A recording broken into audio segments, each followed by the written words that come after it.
highlights right now. Have you ever been in a game where you're just like that 7 minutes and then just gone? I think that's the craziest part about HOK is that the games end extremely fast. But I think like one of the most enjoyable series that I've watched was probably Pause versus Twisted Minds. Went to Game 7 and like 4 games in a row. It was like Tempest Strike.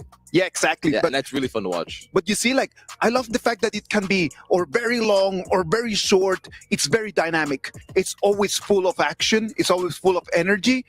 And even if the games are like this short, it doesn't matter. People come and they just try their best just to have fun. Something to take a note of here. We're talking about Nova here. Yesterday, they had a similar performance versus TT. They had a game where their first game, their opponents were only able to get 1 kill, right? And Yes. they won. But then, as you mentioned, they kind of burnt out, right? The star kind of burnt out. Can they keep their foot on their gas and keep it going this time? That's something that we're gonna have to talk about in a little bit time, man, because I want to know what Best Player 1 feels about this. Come on, bro, like break it down for us. Like, what is your feeling of just seeing something third place match and then you see something like this? What do you think is, from a player standpoint, what do you think is happening? Well, it's always nice to see teams that have already lost their chance to get number 1 still compete this hard to get number 3. Of course. So it's like the 6-minute game that we just witnessed was just so dominant and they're ready for it. You know, they keep going. It's really nice to see. If you were to give from your experience, just a tip, an advice for them, what would that advice be right now? My advice would just be, just keep going. Just keep going. They have to. No, they have to. They still have some more games, right? Remember, this is not a best of 1. At the end of the day, it's going to be a best of 5. They still have 2 more games just to turn things around. So I do believe that Twisted Minds still has an opportunity. For Nova Esports on the other side, as just Phil, you were mentioning, they should not do the same as yesterday. It cannot just be like a 1 first game activity and then after that just turn things. Absolutely. They got to go ahead and keep that going here. And Best Player, looking at these drafts here, is there any characters you would like to see for game 2? They could either be, someone that you think they could need to go ahead and get a win, or maybe just a character you like. What would you like to see going forward? Well, I want to hear about this. I would love to see Mankey. I love watching Mankey. Why that? Why is that? Well, Mankey is personally my favorite hero, and I enjoy him a lot. And I think he's somewhat in the meta. Seeing a Mankey would be really fun for me. That would be really cool just to be able to see the Monkey in there, right? Like, Monkey is just such a versatile hero. It allows you just to tank some damage, and at the same time, you can use the ability just to find the back laners as well. And it's really cute too, right? Is that a big reason you like Mankey? Yeah, every time I play it, like if I stream HOK, all of my viewers are just like, oh, he's so cute, he's so cute. Yeah, I hope that they're not talking about the hero and they're talking about you, man. Nah, definitely Mankey. You never know. You never know. You never know. Come on, like, we are going to jump into game 2. We need to know exactly what to do. Like, Twisted Minds needs the game plan. What didn't work in this first game, Phil? I would say they were just really caught off guard by how fast and hard Nova strikes, right? Yes. Once they get going, they really get going. I was mentioning yesterday that teams could, get a little bit ahead of the KPL S-tier teams, but they're not able to maintain that lead. Why Nova was able to take a game off them is when they get that lead, they keep pushing it. They go into your jungle. There was a play where Ganimo got an insta-kill on Hai Lang in his jungle. He didn't even notice probably, right? They keep pushing. They keep their foot on the gas. And when they're winning, you really know it. They're going to have to do something different. And right now, Twisted Minds is going to be on the blue, and Nova Esports is going to be on the red side. What about if we toss it to the casters for them to give us a little bit more of their insights on how this game 2 is going to work? Thank you so much, Isaac. As we go into game 2, Nova Esports with their foot on the gas, going full speed at Twisted Minds, and you see that car coming at you, Blam, what are you doing? I mean, if I was Twisted Minds, I'd be dipping out the way. But I mean, that was never the case, right? They were throwing the civilians in front of the car with that Schwanzer, right? Like, that's exactly what they was doing. It's not a good look here for Twisted Minds in game number 1. But really, if we look at the draft as a whole for the side of Nova Esports from game number 1, there was a lot of expensive picks being taken there. But now we speak of expensive picks. It goes over to the side of Twisted Minds on that blue side, and they want to lock in that Dharma for 90. Yeah, that Dharma has been the pick thus far of the tournament. Top 8, and it has 72% win rate. It's just been completely styling on people. And it looks like Twisted Minds really want to play this one for real. The party pick as well, right? So I can't really say that it was just kind of like a game one fluke. They definitely had something cooking there, but it just didn't have the time to get online. But speaking of getting online, we need that early into the late game. We have the early game power spike thanks to the Doomsday item, but pairing up that with the Diadem means that you take away one of those natural counters of the early and you give it over to yourself. A lot more sustain here. Maybe Nova Esports looking for some more team fight potential this time around. Yeah, and the Diadem, yes, it has a lot of play, especially in your ranked games. I mean, it's very good with those stuns. There's a lot of control, but then you're like, oh, Phil is actually liking this hero. And then you see the stats in the KWC thus far. It has a 39% win rate. It is actually very poor, or teams are just really attuned to understand how to counter it. So we're no longer calling it the caster curse, it's a Phil curse. So he pointed out the Diadem pick, not coming through that much. It comes through and it's not quite succeeding. But I mean, right here, Twisted Minds do get the decided counter here. The Chano up against the Ali in that lane-to-lane matchup is definitely one of the better counters when you're playing. I mean, especially when you don't have the D-Ranger as well, right? Yes, for sure. And we're also going to see something. Dare I say, this is the Xuan special of the Guan Yu. And the reason why they absolutely styled on TT Global in that first game, where they actually pulled out the victory, was because Xuan was an absolute menace on this hero. Yeah, I mean, it was great. The thing is, he's all about, this character is all about building up his momentum bar, and then you kind of just get that kind of enhanced basic attacks, those enhanced abilities as well. So really, Guan Yu is just a hero that's all about momentum. I mean, he rides a horse, for goodness sake, right? He needs to have the momentum. He needs to have that speed. But once again, Nova Esports, second phase of the ban, looking to make sure that Clean doesn't have a clean job at trying to draft his hero here. I mean, look at those. Nova Esports, 4 bans all in the jungle. I think that they're like, let's make sure Clean has a bad time, or at least limit some of the heroes available. But at the same time, Nova Esports, I've kind of banned out so many that they're probably going to struggle a bit of finding somebody that, will suit this draft. I mean, we got the Zhongfei, right? So obviously in terms of front line, we're not looking too bad here for the side of burst, or is really hard to try and catch the Ali. We're going to have to set up here potentially from City Boy to get the Unbridled Outburst, lock her into place, then comes through 90 with that collision. Yeah, that team fight is definitely going to be key for him. But Nova Esports, they're going to go with the Dune. And I know that on the panel, they were talking about the fact that Dune and Menki kind of have fallen off. We're not really in the tank meta anymore. It still definitely has its uses, but basically everyone else needs to really pick up the slack of the damage that was lacking as Dune got a little bit nerfed. He got nerfed, but I mean, if we look at, in terms of damage, right, and in terms of who is on the Ali at this point of the game for Nova Esports, it's going to be Muchi. Muchi on that Lung in game number 1 didn't take a single death. He was able to just get online, freely farm, get the itemization, and then get those brutal flaming palms. So I expect to see that same kind of flavor here. I mean, we do have the direct counter of the Chano, so it's up to Twisted Minds to see what they do here. The Yukio and the Princess Frost being picked up to finalize this Twisted Minds draft. I mean, the damage from the Yukio is going to be quite on point, and you have a lot of team fight with the Dharma and Zhongfei, plus the Princess Frost to kind of add into this one. It seems like they really want to go with this team fight composition. I'm liking where their draft is thus far. I like the Yukio pickup, but the problem is here is now that we're obviously within a best of 5, and say, for example, it doesn't go for a 3-0 here for Nova Esports, they pick up the pay, they then got to try and find some other counter, because the Yu-Gi-Oh! Tachibana within the KWC has been one of those frightful pay counters, and now Twisted Minds are like, hey, they banned out a lot of my heroes into the jungle. I need to find something else. And oh, we're looking at damage when we have the Dune. And it's going to be Wendy on one of his signature picks. It's going to be that Kong Ming. Kong Min, just like the absolute menace, the mage, the downtown, ultimate.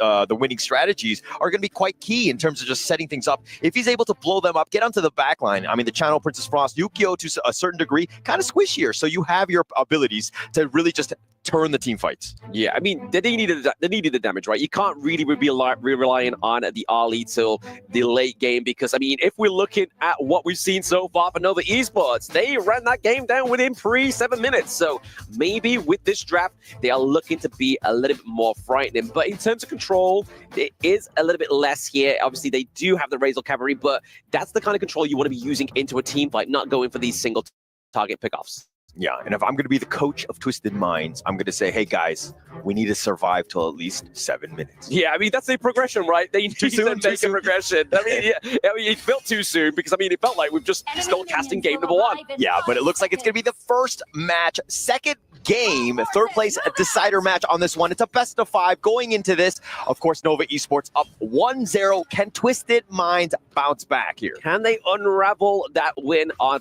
game number 1 for Twisted Minds? But we just, obviously, time will tell. Let's see, obviously, where that pressure comes. Can they put the pressure onto Mucci? Because, obviously, if they can, that's going to be one of that hard, guaranteed damage outputs for the side of Nova Esports. Yeah, and the biggest thing that Twisted Minds need to do, especially from game 1, is that when they're going aggressive, they're looking for that game, they convert it. And instead of just being an absolute disaster that Nova Esports had really put the fight on. But CT Boy taking a lot of damage, he's going to limp away. I mean, this is the current point where you want to be taking out City Boy, right? If you want to be putting the pressure onto a Zhang Fei, it's pre-4 minutes.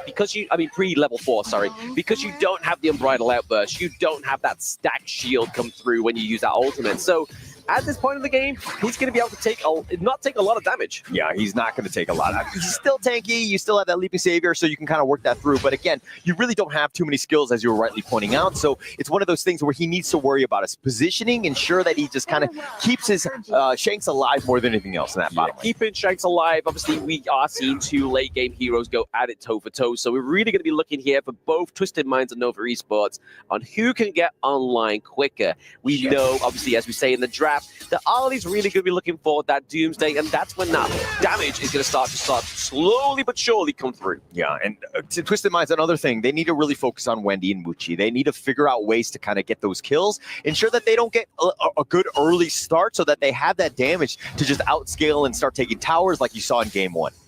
Yeah, I mean, they don't want to be doing that, right? Like, especially that mid lane. That's exactly how Nova Esports got that dub in game number 1. They completely decimated that mid lane. But for the side of Twisted Mind, they need to make sure that they are stopping Nova Esports, at least converting one objective into another, because that's how they win games, right? Yeah, you need to just slow the pace down more than anything else, right? Things got really out of control in that game 1, but this is a thing where you just protect your jungle, go 50-50, try to extract as much farm on the map, especially in, on your side of the map, and then look for that play at the 3 minutes and 30 second mark right before that Tyrant. Yeah, it's all about getting that pressure in the early game, right? So we can set up those neutral objectives. But if we're looking, obviously, between lanes right now, Mucci is ahead by about 300 gold, so we can assume that he was able to get that Phoenix down to the bot side, which only spawns once, because that is going to be that crucial kind of pockets of gold that you need to get ahead in the early game. Yeah, it's the small wins, right? Just being able to take those, like the Firehawk is, again, the sprites in the top right here. It looks like Twisted Minds have rotated and are looking to just ensure that Clean picks this one up. Yeah, I mean, a little bit of adjustment here. Obviously, Mucci actually going for the Spark Forge Dagger here first. So the thing about Chano is that obviously he's going to be able to kind of use that vaulting shot to get away. So what you're really going to be needing to get that is that electrifying hit from that Spark Forge Dagger, making that poke potential a little bit more harder here for Shanks to actually try and formulate around. Yeah, and one thing also to take note of is that leader stance. Those wolves can be really annoying. They can really get on top of you. Mucci's very good in terms of the single target damage, but CT Boy getting gone on here by CY. They're putting the aggression on. Putting the aggression on, but it's at level 4, right? I was mentioning it earlier. They are now at level 4 for City Boy. He has the Unbridled Outburst. He has that Rage Bar build. But I feel like if they were able to draw that from Twisted Minds, it would have been detrimental at that neutral objective team fight. And look at how Schwan is in the top lane. He's all by himself. He needs to just ensure that the lane is pushing. He's going to make the rotation. The Tyrant is going to now spawn. This could be a potential for Nova Esports to pick it up.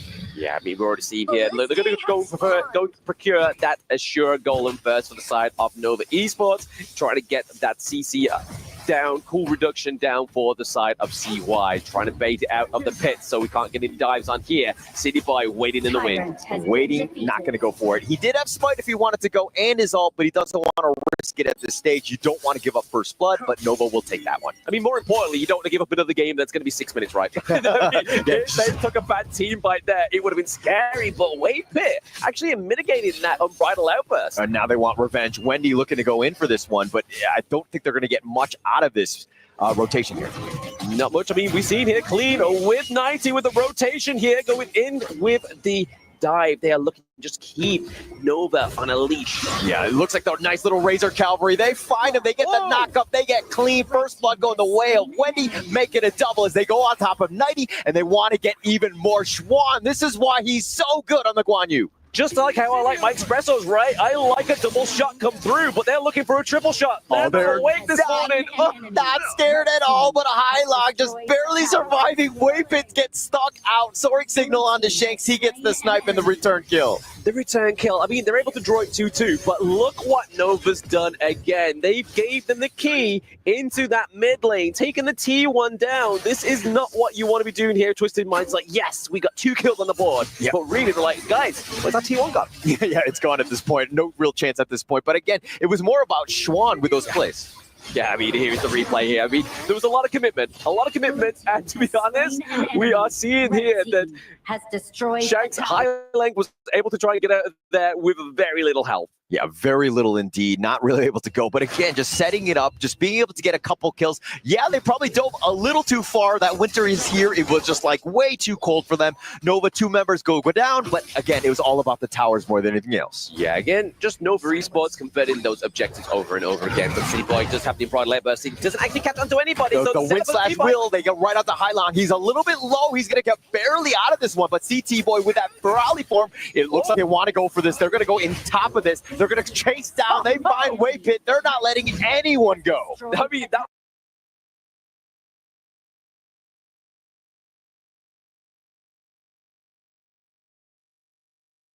was an overcommitment there by obviously Waypit and CY, right? They swung in and it's kind of like, guys, can somebody actually bail me out of this one? Because they weren't able to get out because of that clean rotation from 90. Yeah, CY just way too far. Yes, they're being aggressive, but it almost seems like they're being a little impatient with some of these fights. Patience is a virtue. And I mean, Twisted Minds, after that game number 1, they're like, you know what? We're not virtuous. We are just looking for some aggression here. The Soaring Green Dragon right onto it. 90 trying to flash away, but Schwan now in a bad spot. He's going to walk into the winner is here. Needs to be careful. The Overlord had been picked up by Muchi. Yeah, the flash being expanded here by Ilang, that could be troublesome, right? Like, he could now get picked off. He's going to be a bit of a sit-in duck, especially with his ultimate being expanded there also. So, Intel over to Nova. If they've caught that, it could be crucial. Yeah, and look at this. About a 1K net worth lead in favor of Nova Esports. Yes, they've been aggressive, but it's almost like they're throwing bodies at the problem, trying to solve this one, and it's not really going in their favor at times because Twisted Minds, they have the right counterpunch. Yeah, they're throwing smoke at this point. It's like hoping it's like, hey, can we see that fist? Can we get through this into the team fight? Maybe that's going to be the point here. Or maybe Twisted Minds have that clear through the smoke. Yeah, and they're going to look to just hold this defensively, ensure that the T2s are staying alive. They're going to continue to farm here, but the Azure Golem about to get going on. I mean, they don't want to lose at this point, right? Twisted Minds, obviously clean. It kind of needs that one with the cold air reduction come through, but they're like, hey, we're going to try and bait out the Azure Golem, then take the T2, because the Vanguard coming through, and none of the side of Twisted Minds was even trying to answer that call. Yeah, CY actually didn't have the smite on that one, but Clean had to expend it to ensure that he gets it. You're talking about the blue buff being ever so key on the Yukio is going to be important. He secures it. He does get it. I mean, that's the consolation prize that he needs, right? I mean, you don't want to lose your Azure Golem and your T2, because at that point, it's kind of like, guys, we need to reset. But down to the bot side, Muchi did a great effort there. That turret, that T1, looking like it's holding on with very little health. Yeah, not really much at all. It's like literally all black at this point. But the Tyrant is going to be picked up here. Nova Esports, with all the space, going to take advantage of this map control, and they take yet another turret. Tyrant. Do you think if I blow on the screen, I'll give the advantage over to Twisted Minds and it takes down the turret? Let's not do it, just in case it might go down. No outside interference. I get it. We're being completely non-biased here. But no, if we're looking between these both two teams, I do have to say, even though the Gorge doesn't look as pretty, still game number 1, it's not looking too good. Not good at all, but he's going for the truth. Oh, but Muchi with a light step away, he sidesteps it, and Nighty gets taken out. Yeah, Wendy with the shimmy into the winning strategy there. That's going to get the takedown onto Nighty, which is pretty much a problem here. Oh, but Clean going all in. He gets the burst, finds Muchi, and now here's even more Twisted Minds. Can they get anywhere else? No. No, they're going to settle that one, right? They taken up Muchi off the board, means that obviously at least 1 out of 2 of their damage potentials has been taken off for at least 10 to 15 seconds now. Look at Wendy with his 40k damage. He's been just like on point in terms of just making it very uncomfortable for Clean, Hailong, and Shanks to even get anything going. I mean, his burst, and this is why he's like an absolute maestro on this hero. Yeah, I mean, you can kind of see, obviously, the core is obviously Wendy and Muchi within this team composition, because you saw there the gold is funneling in both of those, and that's what you really want. You want to get that damage online earlier, and we're seeing it with both these two picks. They just got to make sure they're not making mistakes like they did into the top side of the map. Yeah, they don't want to get caught out. That's like the biggest thing. I mean, if Nighty finds you, you're grouped up and you're all together, he's going to make it a bad time in that sense with that flash truth. But again, the Shadow Tyrant is going to be picked up. It looks like Twisted Minds are going to take the Overlord at the same time. Yeah, a bit of a spread for these neutral objectives. We are actually having a bit of a progress here for Twisted Minds. They made it into the 10-minute mark. Yeah, congrats to them. But the Overlord and Tyrant picked up as well. But it looks like they've got Shanks and Hailong, and they want to get more. Xuan with a perfect angle, looking to push back. CT Boy has a rogue charge. He will be chopped down. I mean, the Unbridled Outburst, we have to say, it whiffed there, unfortunately, for the side of Twisted Minds. If they were able to land that, it would have been a problem. But now they approach the T3 into the mid lane, looking to take that down, get those empowered minions. Yeah, the base is wide open. They have all 5 members. Nova Esports looking to close this game 2 out. They're doing some serious damage. They have the wind slashes. They're going to pad the KDAs. They take out Nighty and Clean. And it looks like they're going to take game 2 in a matter of time. All they need to do is wait for the minions. They're going to back off as they see that Shanks and Hailong, though, have respawned. They've respawned, and they're a bit of a saving grace, right? They have the Shadow Vanguard if they really want to put it down. Is that mid lane, or are they going to salvage one of these side lanes? But no, it's not looking too good here for Twisted Minds in this game number 2, but they still have a comeback potential. They have 2 T2s. Let's make that now 1. We've now taken that away. That was a quick rate of interest there for Twisted Minds. But now here we look at City Boy. He gets dived in on. He's already used the Unbridled Outburst. He has no means of getting out of that team fight. Yeah, no chance at that point. I mean, once the initial pickoffs were happening with Shanks down, it was going to be really tough for them to make any sort of progress into this. They had to have retreated. But with those Vanguards and the wave clear on the minions, again, just a small lifeline at this stage. Again, a Hail Mary for them, like you're saying there, Holder. They're going to be trying to kind of like combat this at the crystal. You can kind of see the replay still on the board. But overall, as the live footage comes through here, Twisted Minds has managed to salvage those higher ground turrets. Maybe able to keep onto that T2 down to the bot side for now, but that's really going to be the opening here for Nova Esports. Yeah, I mean, they have a 7K net worth lead. Like, they have so many openings. As long as they don't, like, just sacrifice themselves and just kind of, get out of position. But look at how they're grouped up. And again, these slow sieges are just really on point for Nova Esports. Very clean. Yeah, they kind of have to play at this base, right? Twisted Minds, if they step over, they're going to get punished either by Xuan on the Guan Yu, dived on by CY, and then even Wei Pei. He's been very aggressive on this Diadea. Yeah, as he needs to be, right? I think that a good Diadea hero or player will be able to be aggressive, understanding when you need to go in, and he's always had Muchi, so when he needs to connect and heal him, you have that life step to get out of jail.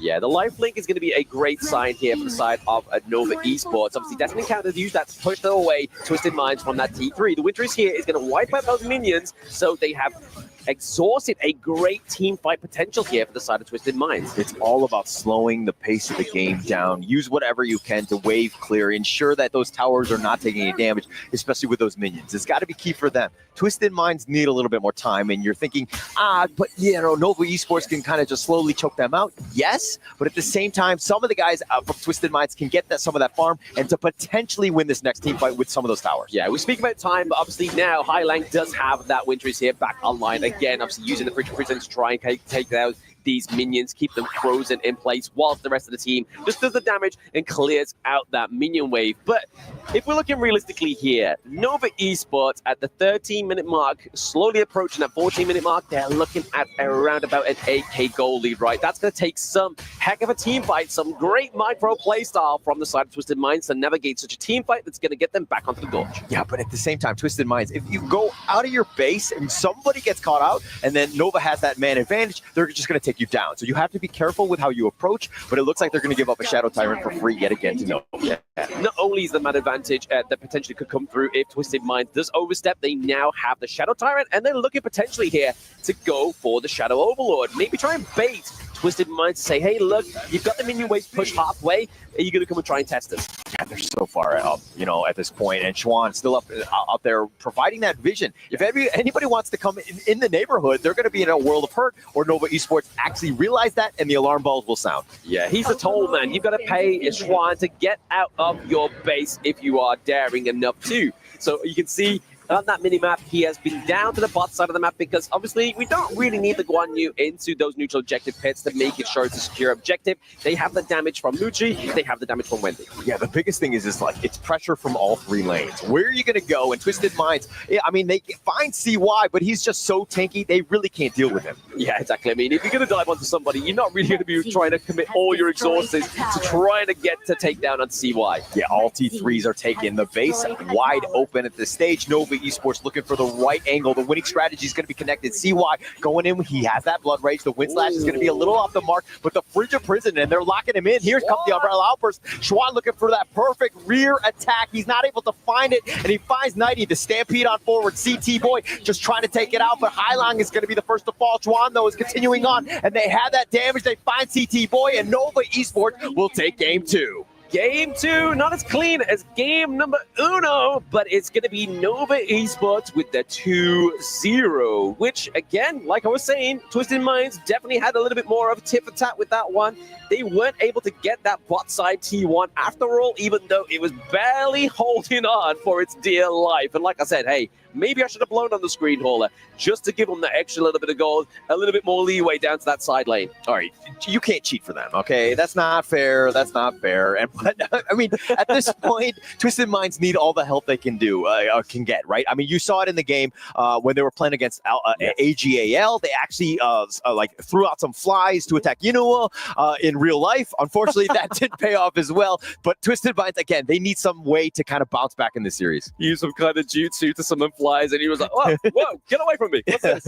And finally got a kill on him, but still wasn't enough to actually get the takedown. But yeah, Twisted Minds here, they need to make sure that they're drafting a lot better, right? But it's the fact that Clean is being so targeted in that ban phase. It's scary. He has to resource to the Yu-Gi-Oh! He has to resort to the Schwanze. Not saying that these are bad heroes, but into the team comp, in what they need to provide in terms of frontline and damage, they aren't the ones. Yeah, actually, I'm going to disagree with you. I do think that the Schwanze is not that good. I think going into this one, the Yu-Gi-Oh! Again, it was more of a niche pick and a more of a counter pick more than anything else. But I do totally agree with the fact that, Nova Esports are like, Clean is the guy. We're going to lock him down. But again, that's just our opinion. Let's see what the desk has to say about game 2 here. Nova Esports showing that they should be in that grand final. They're showing that they're in a completely different league of their own, and Twisted Minds is unable to answer to any of the questions that Nova Esports is putting out there. That Guan Yu, a top pick, it was yesterday, a great performance, comes in today, a same exact thing. What is going on? Every single time you see Juan on the Guan Yu, he has some of the craziest levels of impact I've seen. There was a fight in the mid game I saw where he solo disrupted the entire enemy team while they're doing Overlord and let their Arlie go ahead and sneak it over. It's just he has so much impact, whether it's fighting, disrupting, right, and doing all that. And I didn't even mention Wendy yet. Oh my God, Wendy, once again, call me the CEO of the Wendy fan club here, all right? Wendy on the Kong Ming here, another insane performance. The damage numbers we're going to show up here shortly. You're going to see a really, really big number here on the Kong Ming. And something interesting to know here, on HOK Camp, you can go ahead and search characters, right? You can search them by win rate, and you can search them by damage. And how Wendy goes ahead and decides his next pick is he goes to damage dealt per game, and he sorts them highest to lowest. Number 1, Ganon mode. Number 2, like, give me that. Ming. Yep, and he just picks those characters. I mean, absolutely. One thing that I would say, I like to give phrases to each match. Yeah, yes, you do. We have realized that, mate. We have realized. Last game, I would say it's over your head for Team Nova, actually. And in fact, they're so over their head. It's like the head is like a dot, and the horizon is so far away you can't even see it anymore. Because they're so chaotic. Team fight is so chaotic. You feel like everyone's all over the place. There's certain kills that shouldn't have been chased.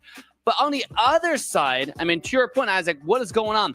Twisted Minds draft in this game. I mean, I got this whole draft analysis paper right here. Yes, you do. Like, I'm sad that people at home cannot see it. It's like piles and piles of paper going on in here. We have paging. We have all we're for all the top tier jungle options. Yeah. And then yet we were going for the options that I didn't even write on the paper.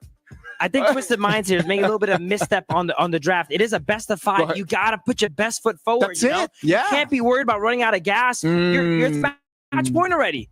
That shouldn't be happening. It should not be a 2-0 because I'm telling you right now, the pressure is on. When we talked about it, it was like, it's a best of 5. It's all right. You can come in and then you can enjoy a little bit of the match and it's going to be nice. But right now, 2-0, like the pressure is back on, and this is not supposed to be like this. Yeah, absolutely. I mean, this is match point already for Team Nova. Team Nova has played with a lot of momentum today. They're going for the 3rd place for sure, but Twisted Mind is known to be resilient. Yes. They're known to play from behind. So, although the first 2 games, as I would say interesting as it was, there's still 3 more games to go if they seize this opportunity.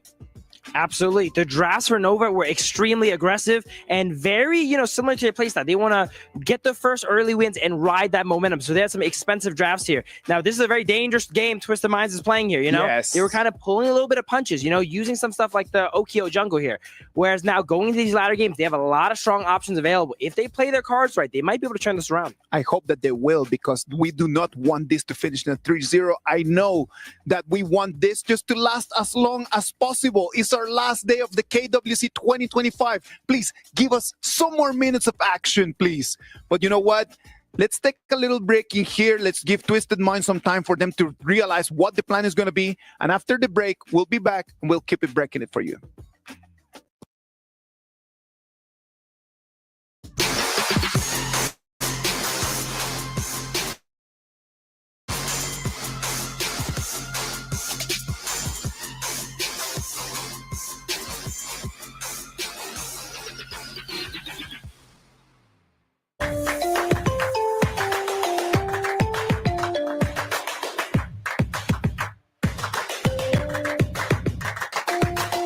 Level up your gaming experience with over 8 billion playlists, only on Spotify, the official audio streaming partner for the 2025 Esports World Cup.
This land is calling.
Let's go, boys. All together. Twisted Minds. Twisted Minds. Twisted Minds. Twisted Minds. All right, come on, ladies and gentlemen. This is going to be game 3 of this best of 5. We are trying to go all the way. Please, please, please, please. We have so much respect for Nova Esports, man. Like, we love Nova Esports. But at the same time, we love all the fans that flew all the way here to Riyadh, Saudi Arabia, and they want to see a little bit more. It's not about just seeing Nova losing. It's about just giving the players and giving the people over there just one more game and another one and another one. I'm fine with working the whole day. You know what? I'm fine just doing 8-9 hours. I'm cool as long as we have one more game, please. If there was a time to launch a counterattack, now would be it. Twisted Minds has a lot of solid picks left available. We've seen Nova specifically targeting Clean in particular. Of course. We have 4 jungle bans. They've seen what he has done yesterday in the match versus AG there, and they do not want to replicate that. They don't want him to have a clean performance, right? Absolutely. We want to see Twisted Minds here go ahead and see if they can draft around Clean, and if they can't, maybe give a powerful pick over to some of the other members on their team. Knightley, give Knightley a strong pick here. Shanks, but this is do or die match point for them now. You know what, Phil? Why don't you just toss it to the casters? Go ahead, give it a try. I think it is Hauler and Blam, right? Hauler and Blam, take it away.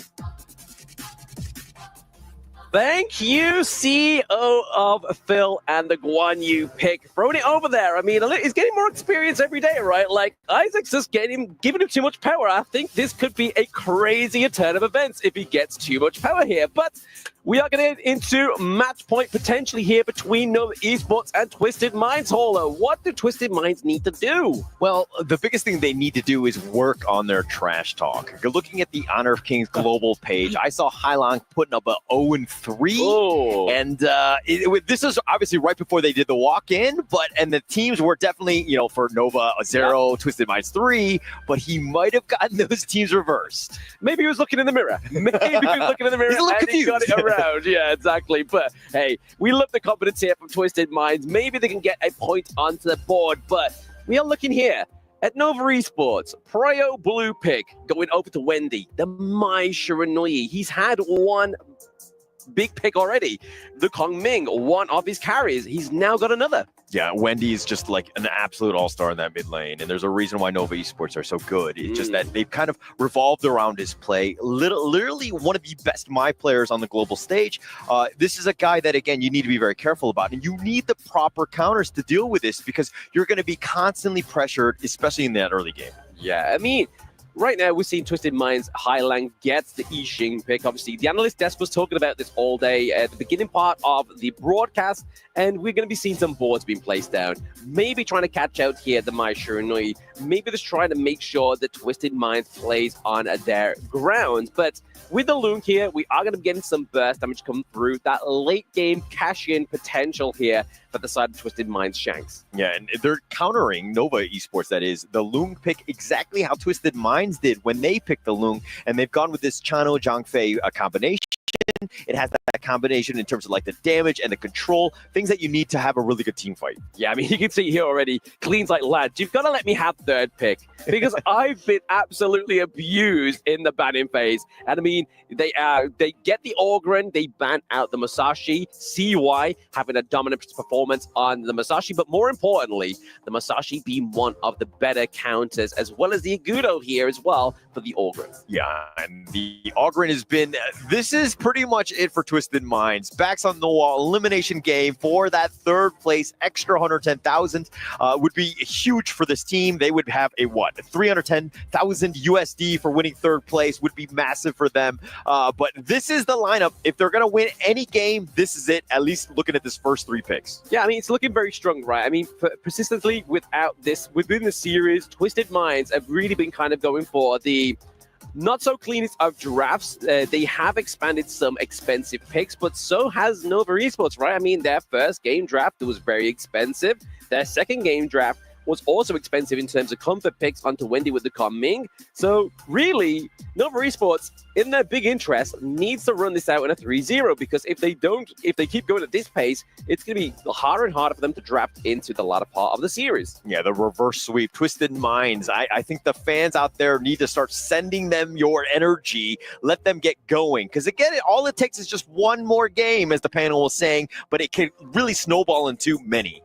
It can snowball into many. Exactly. Momentum has been such a crazy effect within the KWC. We've seen teams go all the way from day one of group stage, go all the way down to the lower brackets, climb into the lower brackets. Twisted Minds is one of those success stories. But best player with the best prediction predicts the Monkey coming through here for the side of CY. So they really need a little bit more access into the back line, especially trying to catch out I Ching, especially trying to get on top of Lung, maybe trying to expand that infinite vastness earlier than they were really hoping for, but also backline access this far to pick here. Yeah, the Fatih and Monkey, just a nice little 1-2 combination, solidifying that top lane, very tanky and things, and it just adds on to what the Zhang Fei wants to do. You know you have that damage from the Mai and the Chano, so you're just going to be able to find the right moments.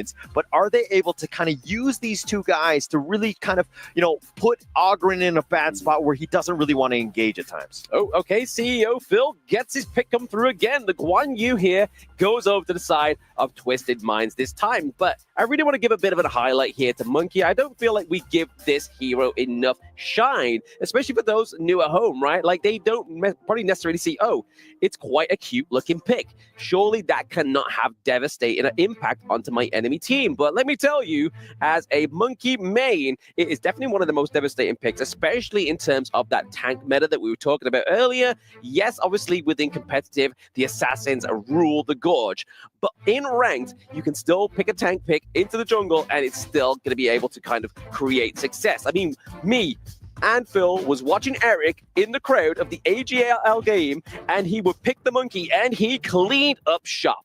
Yeah, it was just actually very good on the Mickey. He was kind of flexing on that one, doing a great job with that hero. I mean, the amount of control that you can provide, but you do need damage. That's the biggest thing, is that, the support here from the Mai and the Chano gonna be key. It's gonna come up to Wendy and Muchi. Again, we've seen this already in 2 games where they've been able to kind of get that farm. They've been able to do that damage, and Twisted Minds know that going into game 3, they need to stop them.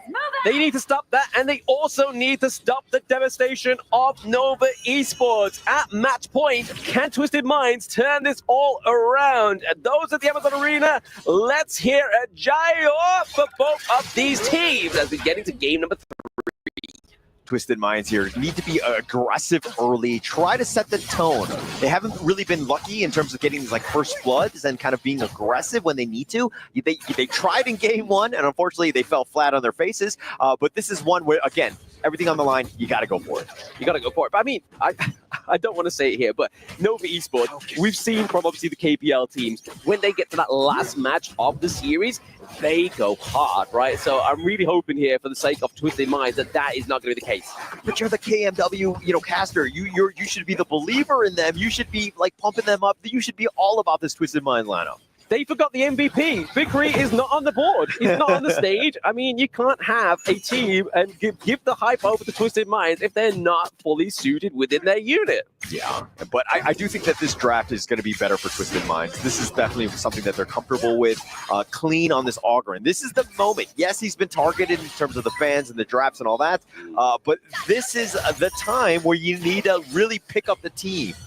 Yeah, I mean, you can already see here, obviously Clean was able to actually maintain an XP lead here over to CY, hence the help and the rotation here from Wendy, because one of the things about Monkey, yes, obviously, like I said, he can be tanky, they can be tanky into the game, but in the early game, their clear is not as fast as an Ogre. Yeah, not as fast, unfortunately, but he just needs to stay alive. Let the rest of your team do that damage.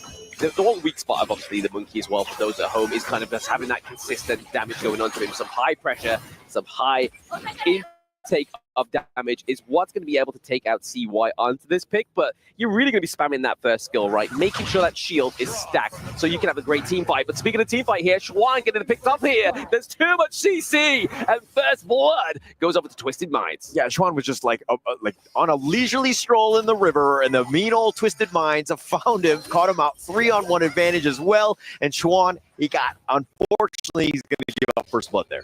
He was having a leisurely time, right? I mean, they definitely took a bit of a misuse over him there into that river. It'd be definitely a brutal one here, but maybe trying to get a payback here. Shank's looking pretty low, but he is level 4. He has the infinite fastness, and the board being committed here. Is he going to turn the tide here for Twisted Minds? Oh my goodness! The voltage shot into the back line takes down City Boy. Yeah, he gets that one soaring signal just right on top. CT Boy thought he was fine. He actually flashed away. He was going to be in a great spot with that brush. Just not enough. Just enough vision to get that one final shot. Muchi just gets that snipe. That's the clean thing about the Chano as well, right? Like, as soon as that shot is literally, like, programmed onto that hero, it's not giving up. It's going in like a homing missile and gets the pick up there. So they really were like, hey, you can take out Schwan, but we're going to take out City Boy, which within that bot side of the map, we're really looking at sustained capability here for Twisted Minds. Yeah, if anyone's going to go down, though, you probably want the roamer to go, so it's not the worst thing. Shanks is still there in the bottom lane, continuing to farm. He needs to keep on pace. He needs to step up this game because they really need some damage to help supplement what Clean is bringing. Clean is bringing, obviously, the terms of the aggression here, trying to maintain that gold lead into somewhat of a margin here between both Nova Esports and Twisted Minds. It's really going to be the key here. So if he gets taken off, it's going to be scary. But Wendy, flipping around at the gorge here, trying to get the pick up onto Highland. He commits the board, no one gets catch other than Way Pit. And now the passive has been expanded here by the side of Twisted Minds. Unbridled Outburst is going to be able to catch 2. Can they catch Shanks? He has the infinite vastness. I mean, CT Boy with the Mulberry power right onto CY, just barely able to just keep enough stuns for Highland. Oh, 90 here to the back line, trying to completely upset the tempo here of the team fight. Dream Roam used defensively, gets CY out of that one. Really good disengage. Oh, what a great team fight right there. I mean, everybody was throwing out all their spells, but understanding and just trying to navigate the other one and getting to safety, absolutely huge for CY here. Yeah, I mean, what's going to be even huge is obviously trying to get the takedown of this Tyrant into the first part of the game of this number 3, right? Like, if they are able to get that extra bit of damage, not quite as clean as they would normally like it to be, because they have reset that Tyrant that was really kind of anticipated, potentially Twisted Minds going for a good team fight. Yeah, just a great attempt here, but it looks like Highline has the flash. As the flash gets out of the board, but now Highline's a little bit too deep into it. The Mulberry power is going to be enough to get him out alive. Obviously, healing from those Fireflies, but also the dodge out of that CC is what was going to be that enough to kind of push away Nova Esports. Yeah, Muchi was waiting the brush, wanted somebody to kind of just make their way closer so that he could get the snipe shot, but then Clean showed up and Muchi was like, no, we got to get out of here. He's the actual nightmare that we need to get away from. We need to stay alive. But CT Boy, his Mulberry powers have actually been quite successful, and he's had some great disruption with that. I mean, this is the whole point of obviously the Sakira, right? Using that first skill to just kind of completely disrupt the flow of the enemy team. But speaking of nightmares, we saw there that CY built the Blazing Cape, which is now going to be the anti-heal item into those team fights. It's going to stop the sustainability of the Ogryn, stop the healing, and reduce the healing of City Boy. Yeah, just limit what Clean brings to the table as much as possible. But Twisted Mind's doing a great job. Looks like they're going to secure the first Tyrant here. Big pick up for the Tyrant, right? I mean, I think this is I feel like it's Twisted Mind's first Tyrant of the series. We're able to get the pick up there. So now the extra bit of damage for the next 75 seconds. Nova Esports, are they going to go for obviously pressure into the top side of the map? We can see here from Schwan, or are they going to be able to kind of get that micro play ability into these team fights and then mitigate a lot of those damage and skills? You can see how the play style of Twisted Minds has really changed. They've been way more aggressive. Yeah, taking that first neutral was huge for them. Oh, okay, yep, the Embroidered Levers catches on to 3. The Leaping Savior onto City Boy. He gets taken down. 90 tries to come in with a save, pushes away Nova, but they have the foot on the gas. They're pushing past that T1, waiting for that minion wave to come crashing through here. CT Boy, the only one to have fallen yet again. I mean, yes, there's 2 kills to Nova's name, but they've gone directly for CT Boy. Again, Not the worst thing for Twisted Minds. It's just a Roam Lives, and yes, they do matter, but I mean, it's better him than anyone else. Everyone else was on a sliver of life. That felt really weird for you to, that felt really hard to hear that, right? I mean, as a Pinky, I was like, Hall is a Roam main, and he's committed that they're not actually matters, but then he brings it back around. It makes sense. I mean, I felt like normality has been brought back into my life here. A little bit of a contention there for the Crimson Golden, but it does go over to the side of Nova Esports. I mean, they're taking everything, right? Yeah. And when you have that lead, you want to just continue to put the pressure on, take advantage of the map control that you can provide, like being able to stick it through. And look at how Twisted Minds have to react. They're down about 2K. This is not something that is insurmountable to this team. Yeah. But again, they've been losing throughout this entire series. They really need to get something to kind of get this team really started. I feel like if Twisted Minds can keep this game going, if they can stall and get Shanks online with a Lung, it could be trouble here for the side of Nova Esports. But once again, another fantastic on-right left burst into the backline. Board being committed there is going to be enough to keep out High Lang. He does get that passive stack and off. He is keeping there because of that invincibility, going back to base, trying to formulate some more health before we go for another team fight here, potentially. High Lang is just barely hung on multiple times already. Playing with fire in that sense, but Knight, Speaking of playing with fire, he is definitely caught into the planet, tries to push E2 turret to take the damage out from there, but just wasn't quite clean enough. He was stuck in there with them, not the other way around. Yeah, he was not able to find that right angle, and it was a little aggressive in that sense. I mean, if you go in, you got to just, ensure that you get the push off. You just got to go for it at that point, and he kind of was looking, he was like holding it even longer, the Razor Cavalry at that point, and he paid with his sins. He paid for his sins indeed. I mean, right now, in terms of the Gorge domination, Twisted Minds actually be able to put a bit of pressure into the top side of the map, but it was thanks to obviously Schwan that was pushing that T1 as well and mitigated that, but it's that detrimental mid lane holder. It's been taken down once again. It's been taken down quite a lot. High Lang has always been defensively just like pushed back. Wendy's been very aggressive, and he's, again, why he excels on this hero is providing that damage and that burst. And Twisted Minds have really no answers. They need a little bit more time for Clean to get some of that farm. Yeah, again, they need to get, obviously, itemization through here. You can kind of see that, regardless, Clean is actually ahead of CY in the jungle, because you can kind of see that that's where it's all funneling into. If it's not going into Shanks, it's going into Clean. Blazing Cape's build.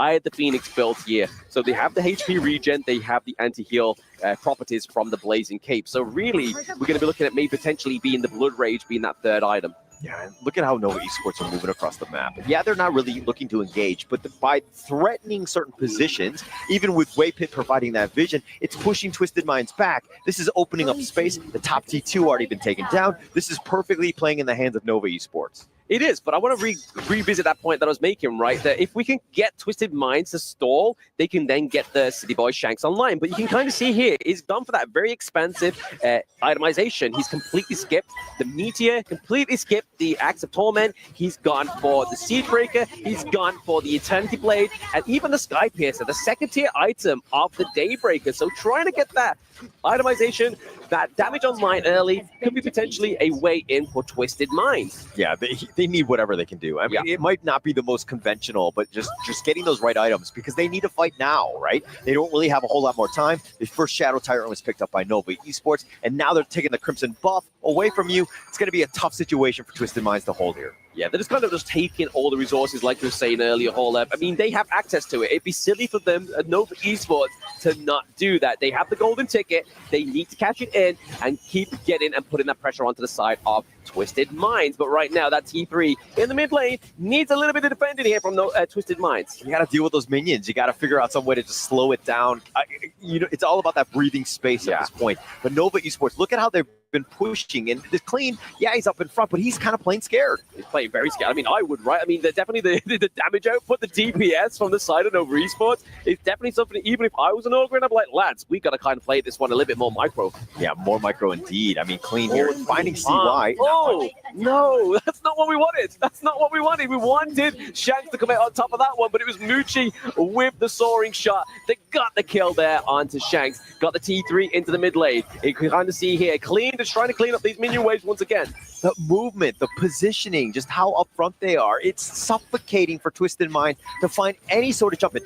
Oh, the jump in, as you called it there, Ola. The Wendy into the backline with the Contusans, with the knockups, thanks to that unbridled outburst as well, pushing City Boy and Clean back into the base as the minion waves come through. Game 3, third place is winning it up. Supernova! Just really well played there. Perfect game, a perfect series. Exactly what you expected from the MKL champions. And going into against Twisted Minds, who was like upsetting a lot of the other teams, but they just had no answers. Nova Esports are on another level. I mean, after taking that win from TT Global, right, they have to be on another level. They have to maintain that presence and that popularity. They need to drive this narrative that, like, hey, we are the only team to do it this far this yet.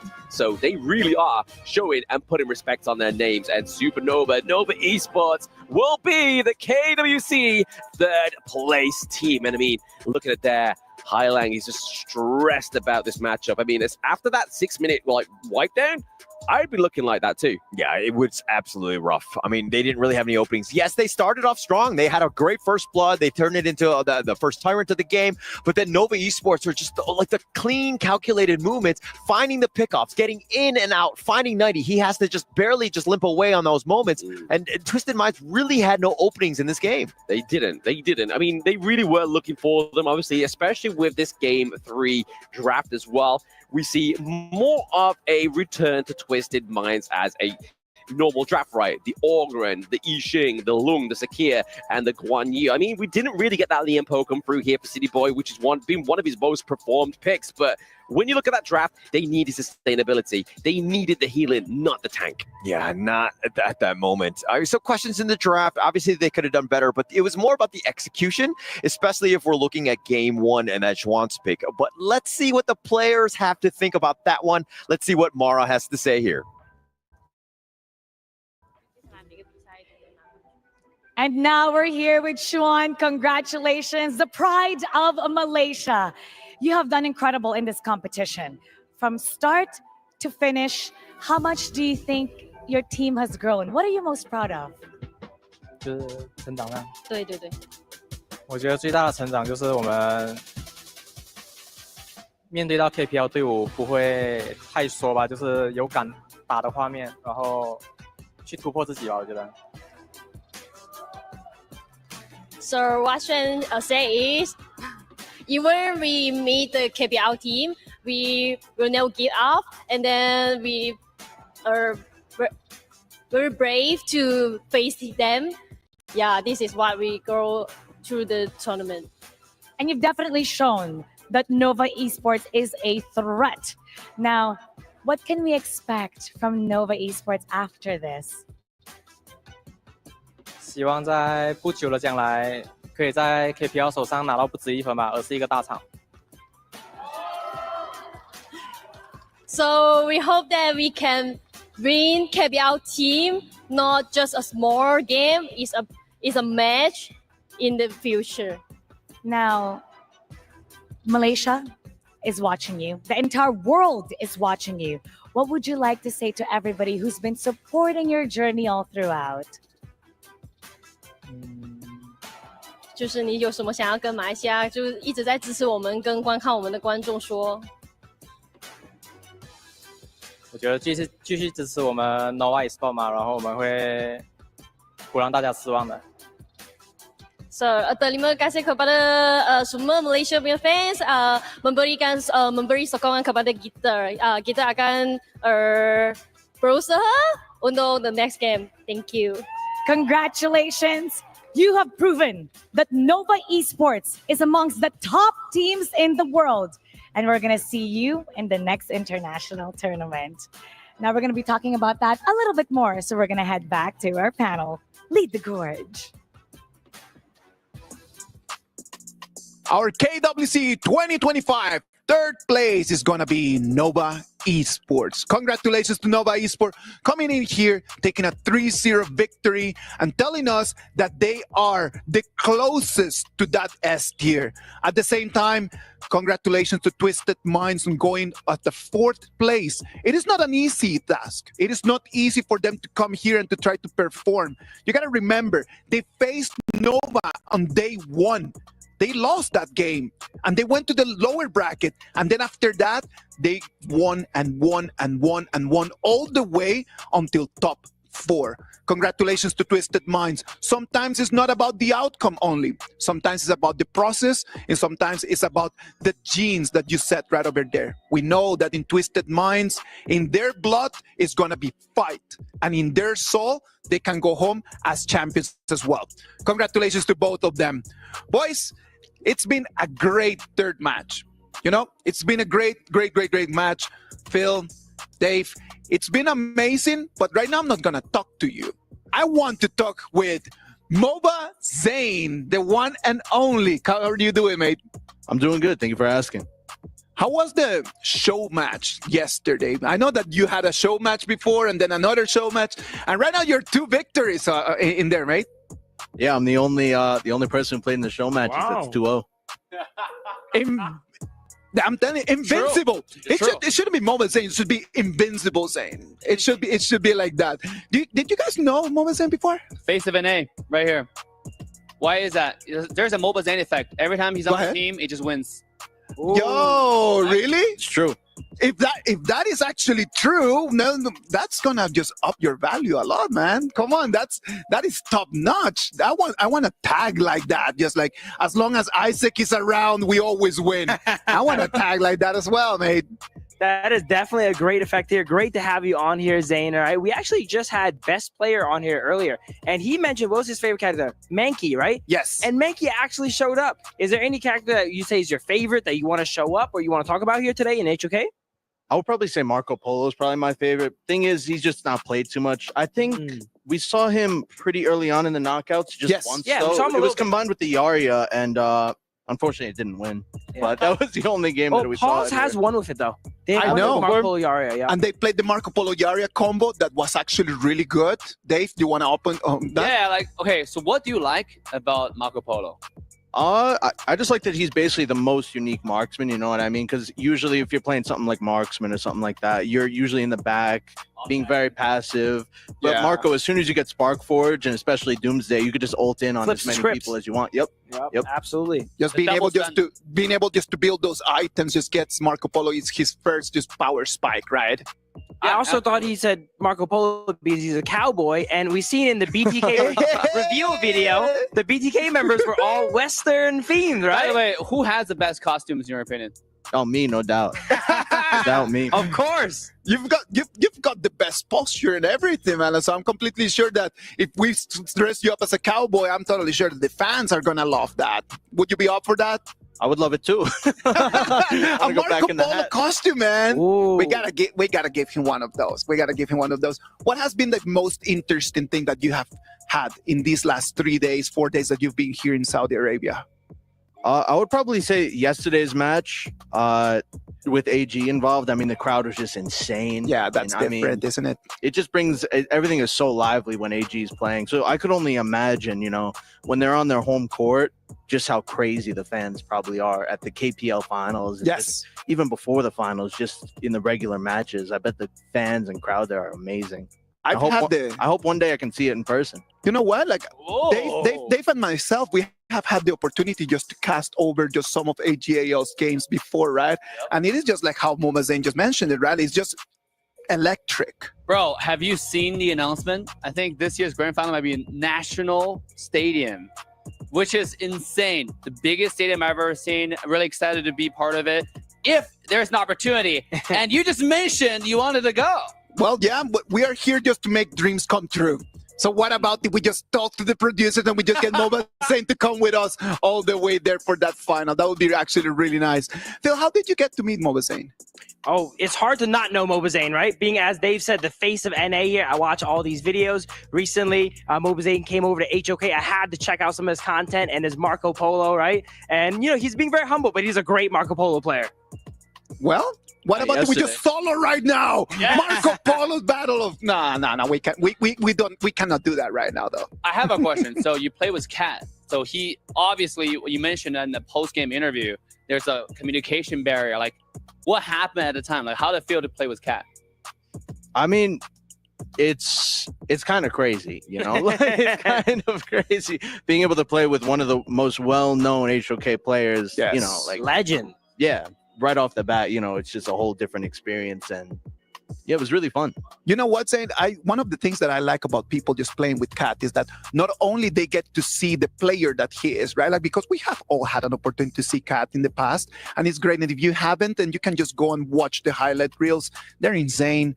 But on the other side, did you get a chance to talk to him before or after the game and actually just kind of interact with him? Yeah, I would try interacting with him a little bit. He's a really nice guy, but Exactly. the problem is he doesn't speak English too much. So I would have to have everything translated. But overall, yeah, he just seems like a really genuine and nice guy. And that's one of the interesting things, right? Like, you get to see like one of the OG GOATs, and then he's acting just like a normal human being, just coming in and just be like, hey, you know what? Like, you should do this or you should do that. We have had a lot of that chat in between teams in this kind of game, right, Dave? Yeah, absolutely. The entire, I would say, Honor of King global ecosystem, the community. This is such a community-based game. Of course. And I think, Zane, for you, you enjoy the game the most when you play with the entire BDK. Now, who would you say, like, you enjoy the most to play with on the BDK Putting him on the roster? spot here. Zane, Who's your favorite? Zane, as your lawyer, I'm Who's going to your say that you can just keep quiet right now if you want to. Who does Do needs not to improve the incriminate most? yourself.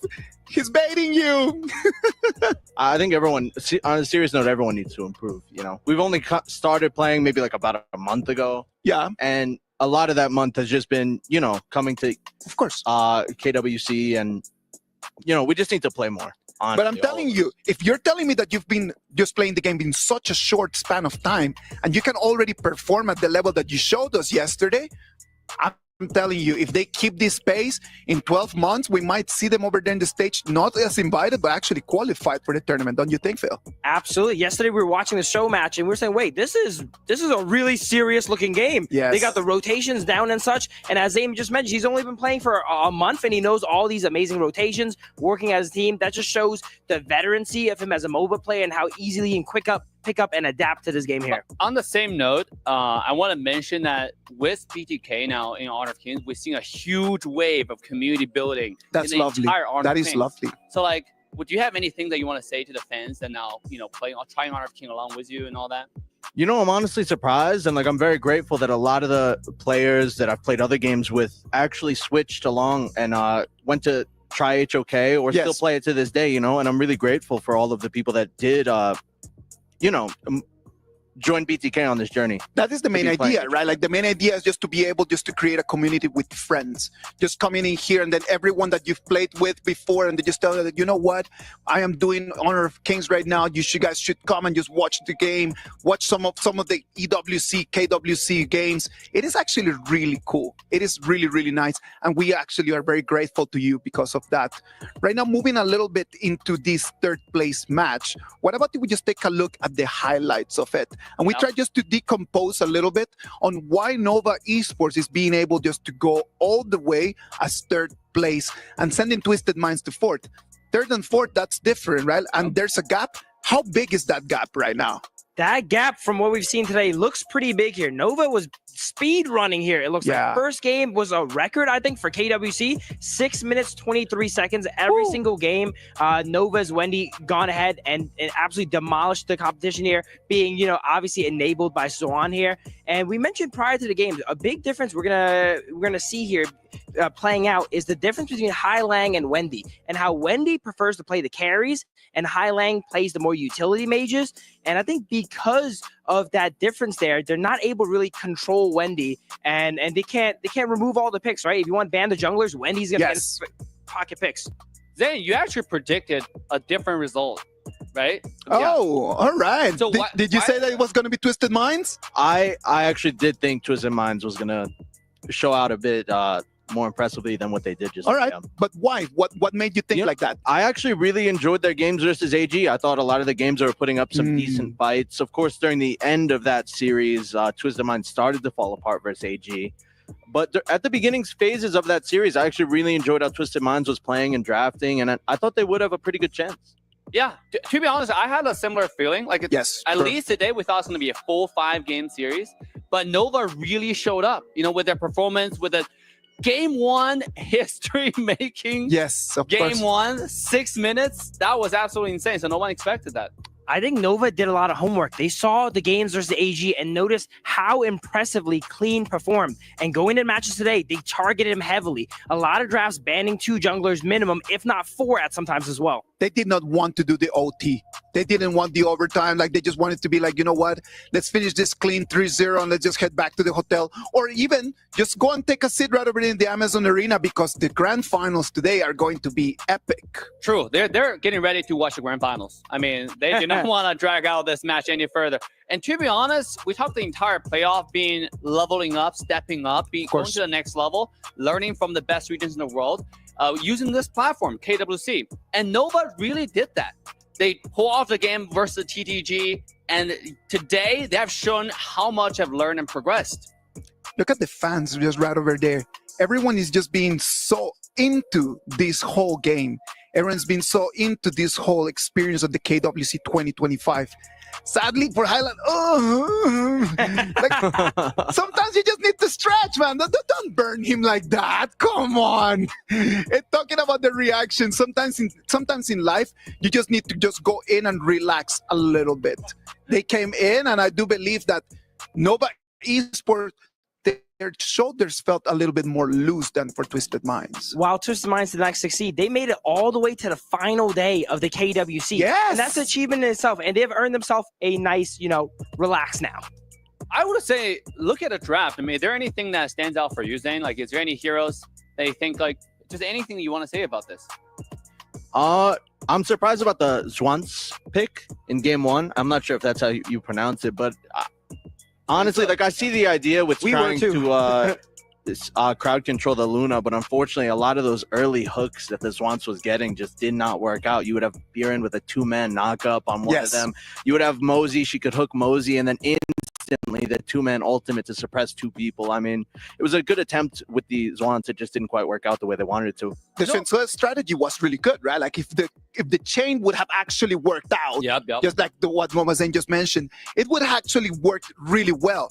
The problem is that when you see on the other side, it was just burst after burst after burst, and there was no way to start the chain. The idea was there for sure. The idea was, so you can see the thinking process. You can see the game plan.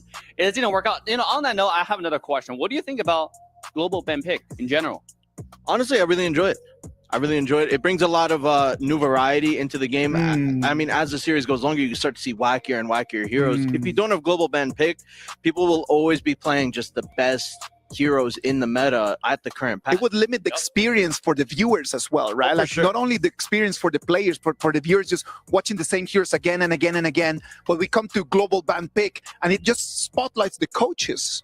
Absolutely. And Zane, as a player yourself, do you like the idea that you got to play multiple heroes? Or do you prefer to, focus on more on 1 or 2 heroes and really master them? Or do you like the fact that you make your enemies have to pick multiple different heroes and be good at everything to defeat you? I definitely prefer to have like a few super strong picks, but at the same time, I also like the global ban pick idea because, as you were saying, like, even for the viewers, like, of course, you get to see your favorite hero a lot more often. Whereas if you didn't have global ban pick, people would just be playing the same exact heroes, and a lot of viewers are never going to see, the hero they main perhaps on the actual main stage. It's one of the beautiful things about our game, right? Like, we get to see more heroes, we get to see different play styles, and we get to see different players coming up and just making the difference in our tournament. What about we look at that? That's going to be our Sony MVP for this series. Is going to be from Nova Esports, Xuan. The Clash laner not only came in on top today, but it's been an amazing tournament for him. 2 weeks full of highlights for Xuan. Bro, did you see that Byron engage us right there? Like the flash knock-up combo. I mean, by the way, I think Chicken is watching this right now. Do you have anything you want to say to Chicken? You should be watching and learning, man. I mean, Come on, don't burn Chicken like that. Bro came in. Love you, Chicken. Bro came in yesterday. And he was actually really nice. I love talking to Chicken, man. But yeah, everyone should go and learn. You know what, Dave? You should go and learn from them as well. Absolutely. This Shen is one of my favorite players. To be honest, this guy is so cool and collected. Yes. We interview him. He didn't have too many words, but he get to the point. And look at the gameplay he makes. He's definitely, you can see the path. You can see that like he's learning from the best because he's engaged. His pathing of flanking is so incredible. I was really hyping up Wendy here throughout the entirety series, but every time Wendy was there to collect some kills, right? It was Juan setting it up for him. Exactly. It's because it's not only about whoever that takes the kills. Killing is just being the last one just to make that little poke, right? But how do we get there? Who made the chip of the HP bars? Who made the opening? Who initiated? Sometimes the most important part of a team fight is just the first person that jumps in and most likely is not gonna get out of there alive. Yep, and Clash lane is probably the most macro-intensive lane. Yeah. And you're in charge of one of the most important things, which is a teleportation portal, to get a lane priority so you can acquire the lane rotation for the entire team, the macro control for the entire team is so important. And Shen demonstrated that in a dominating fashion this entire KWC journey. Saying if you were to have like a teammate that would have one quality that would say like, okay, that quality works the best for me, what quality you will be looking for that? Probably aggression.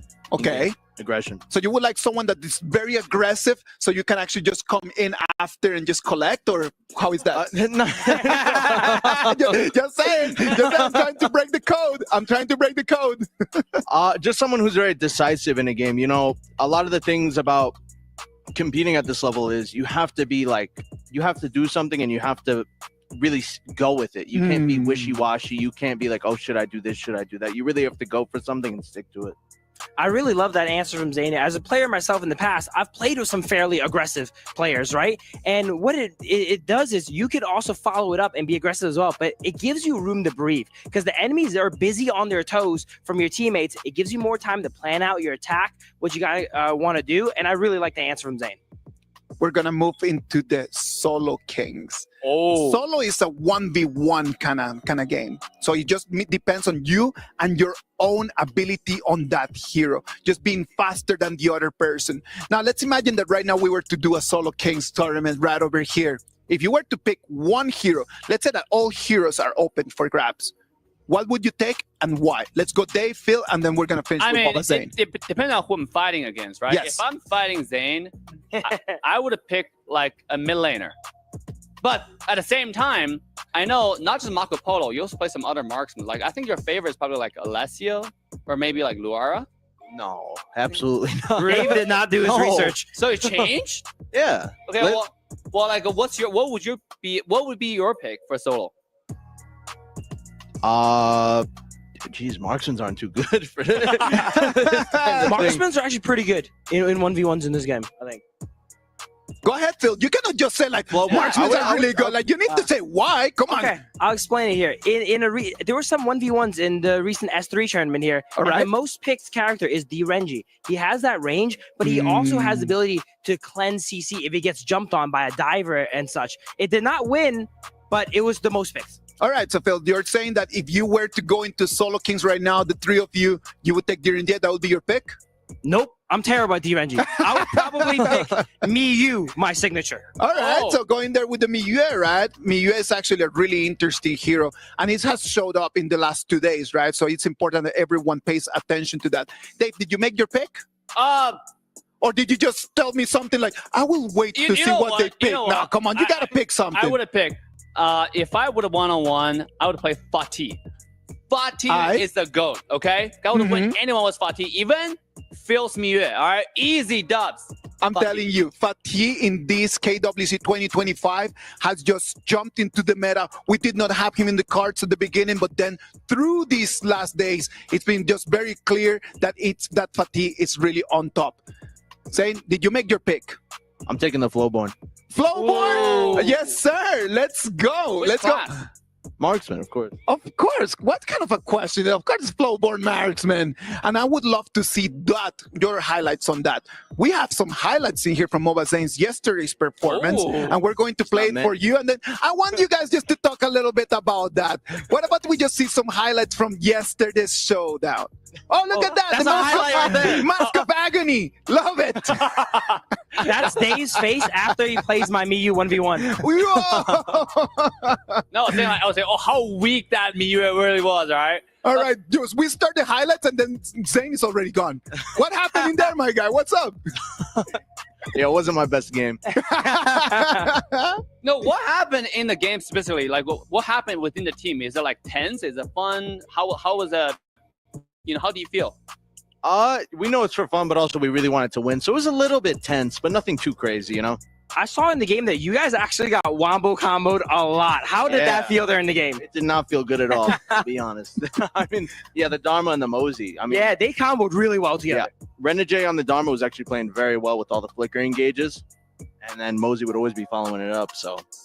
I remember making a note that was probably the most crucial crowd controls I've seen in a single game from that Dharma there. Yeah, I've never seen that many wombo combos. I think they were practicing that. That's why they ended up picking it up. But your Marco Polo, by the way, the one-on-one. Oh, don't do that, Dave. Dave, don't do that. What are we doing there? Yeah, I saw what happened. Not before Solo Kings Day. That was bad. Yeah, but it was a fun attempt. It was a fun attempt versus Consort Yu. I will have to note, though, before he did lose that one, he did solo Consort Yu behind tier 2 tower. I got your back, Zane. Thank you. It's 1-1, actually. It's 1-1. You need to be looking at the whole game, right? Like, you cannot just only look at the final results over there. You need to look at the whole game. And what about if we just look right now at the bracket of our KWC 2025 and how everything is just right over there? There's just one last piece to this whole KWC 2025 puzzle, which is going to be that grand final. Nova Esports already cemented that third place with a 3-0 win against Twisted Minds. And then we're going to have the grand final for today, TT Global against AGAL, our last best of 7 in this great tournament. Let's just start wrapping it up with our feelings towards this afternoon. What can we look for? We have two things. We don't have only the grand final, we have the Solo Kings. So what are your thoughts on what's going to happen in Solo Kings, and what are your thoughts on what's going to happen in the final? I'm very excited for the appetizer coming up here, which is Solo Kings. It's going to be a great appetizer. We've seen players from teams that have already been eliminated before, fan favorites, go at it here. I'm excited to see who wins. I'm excited to see what they pick, actually. Of course. And see if the 1v1 meta has changed or does it stay the same. All right. For me personally, I'm looking forward to the main dish. AGL versus TTG. There's a lot of history, as I mentioned. Yeah. Leading up to KWC, TTG has just recently defeated AGL in a very, very close fashion. I think 3-2. Yes, sir. By one small match. This is a statement match coming back on the biggest stage in the world. So AGL, and also at the same time, AGL has a lot more experienced players on this mega stage, whereas TTG have a lot of young, new upcoming players. So how are experience going to bash against passion or just new exciting feelings? I'm looking forward to that. I am really looking forward to that. Mama Zane, I'm going to have to put you on the spot on this one, buddy. TT Global or AGAL. You got to choose one. You cannot come up with here just in the day fashion and say it depends. No, come on. You got to take a statement. What do you think? AGAL. AGAL? Yeah? All right. If they do win, I'm going to come back and look for you and give you one of my host cards. All right, ladies and gentlemen, thank you very much for being here with us. We're going to go to a short break, and after we come back, it's going to be the Solo Kings tournament.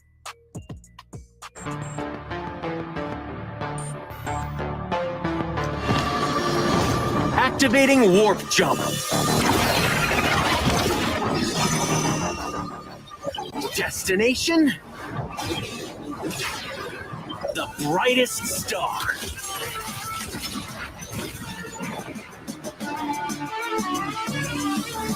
We the kings and from all the show.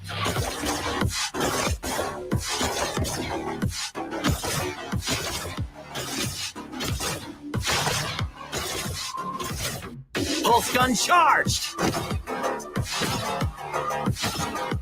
Scope calibrated. It's a quantum party. Ignite the stars. Into the nebula. Cosmic shifts. Supernova pulse. Woo! Right in the core.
上次在 KPL 版本，我们3-2赢下成都一场会，我觉得这个在 AWC 决赛上我们也能赢。联赛上也刚输一次 TDG， 所以说这次我们肯定要重视这个对手，然后肯定要一举击败他，拿下冠军。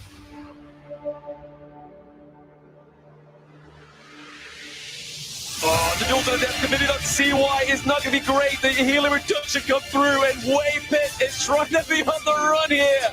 Nice little knock-up. Yudo is not in a great spot. Hylon goes down. 就是 AG 在这次比赛中也都是碾压对手获胜的吧，然后他们也主要以野射双核，所以说我们局内的话也要多关照一下。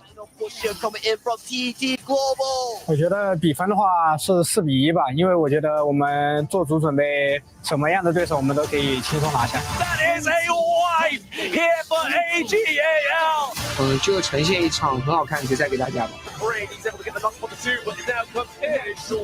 我想对 TDG 说，成神之路上总会牺牲点什么。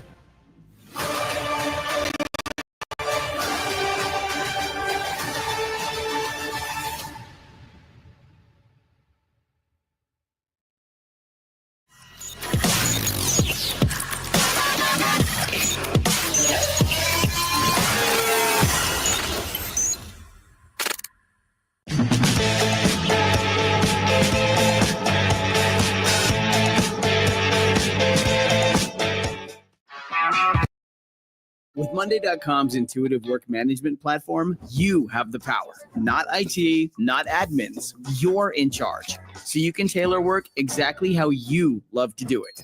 For example, you can add custom fields and choose how you like to view your work without needing help from IT. That's why over 225,000 customers love to use Monday.com. Because you have the freedom to build it exactly how you picture it. the first work platform you'll love to use. Monday.com.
Activating warp jump.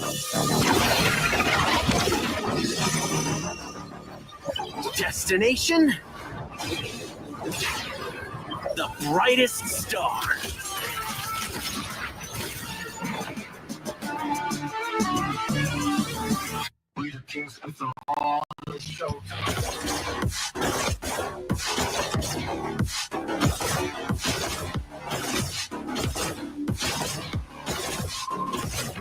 Pulse gun charged. Scope calibrating. It's a quantum party. Ignite the stars. Into the nebula. Cosmic shifts. Supernova pulse. Woo! Right in the core.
welcome back, ladies and gentlemen. This is the KWC 2025, the top level competition of Honor of Kings worldwide.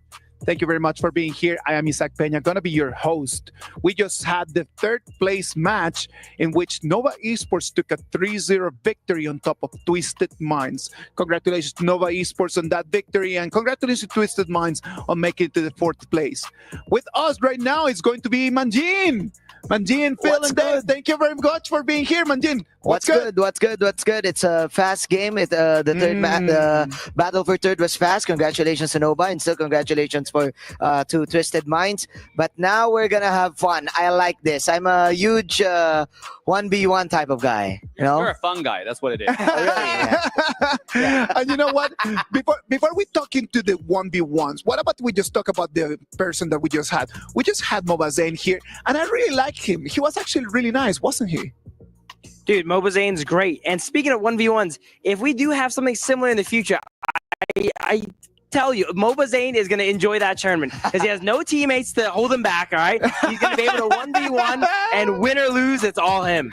I'm loving it. I'm loving it. All the men that have come here in these last 2-3 days, all of them from BTK, have been really nice. Like all of them, they come here and they just showed us different perspectives, different angles of how people around the world are actually enjoying playing Honor of Kings. You know what? Like, I don't want to brag too much about Bloodthirsty Kings. I know that when you say I don't want to brag too much, you're just gonna brag. Yeah, but I'm about to brag about Bloodthirsty Kings, all right? Because this team is probably the definition of defining their own destiny. Okay. They've always tried their best. They've always represented. Never really got a coach. They coach themselves. Because in a North America region, it's it's different dynamics how esports team is raised and grow up. Explain to us, man, because not all of us have had the opportunity just to be so involved in the North American region. So why don't you just tell everyone how it actually works? There's market dynamics. Because the country is so large in general, the territory, the continent, right? Think about Canada, United States, all those big regions. And North American players have tried their hard. They usually play a game because of passion. Of course. And these players are passionate. Ever since they started playing Honor of Kings, I see them grinding days after nights and just discussing. Our group chat has been blowing up of like hero discussions. Why am I getting bullied by this Luna 1v9? Like, what is going on? And they're thinking about they're trying to find the solutions on it, right? And we'll just say, yo, pick Liang.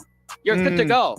But these teams are passionate and they're learning fast. So watch out for Bloodthirsty Kings because not just here as influencers. They're here as contenders. They want to bring something new, fresh, and passionate to this community. From what we saw yesterday with BTK against all the other teams, like I do believe that they do have something. They have the understanding, and it's just going to be a matter of time. Do you agree, Manjin? Well, what I like about BTK is their character, right? Like every time you see NA, especially in this type of setup, Mobazane is kind of known to be a heel type of character, especially for a lot of Southeast Asian like us in our region, right? So yeah, and because of his height and everything, but if you talk to him, he's very sweet. He's a sweet type of guy. He's a really cool lad. He came in and he sat here with us for a while, and it was really easy to talk to him as well. And what I like also is that he knows, he's fully aware of the responsibility that he has, to bring it that type of character, to the trash talky type of character that everyone loves.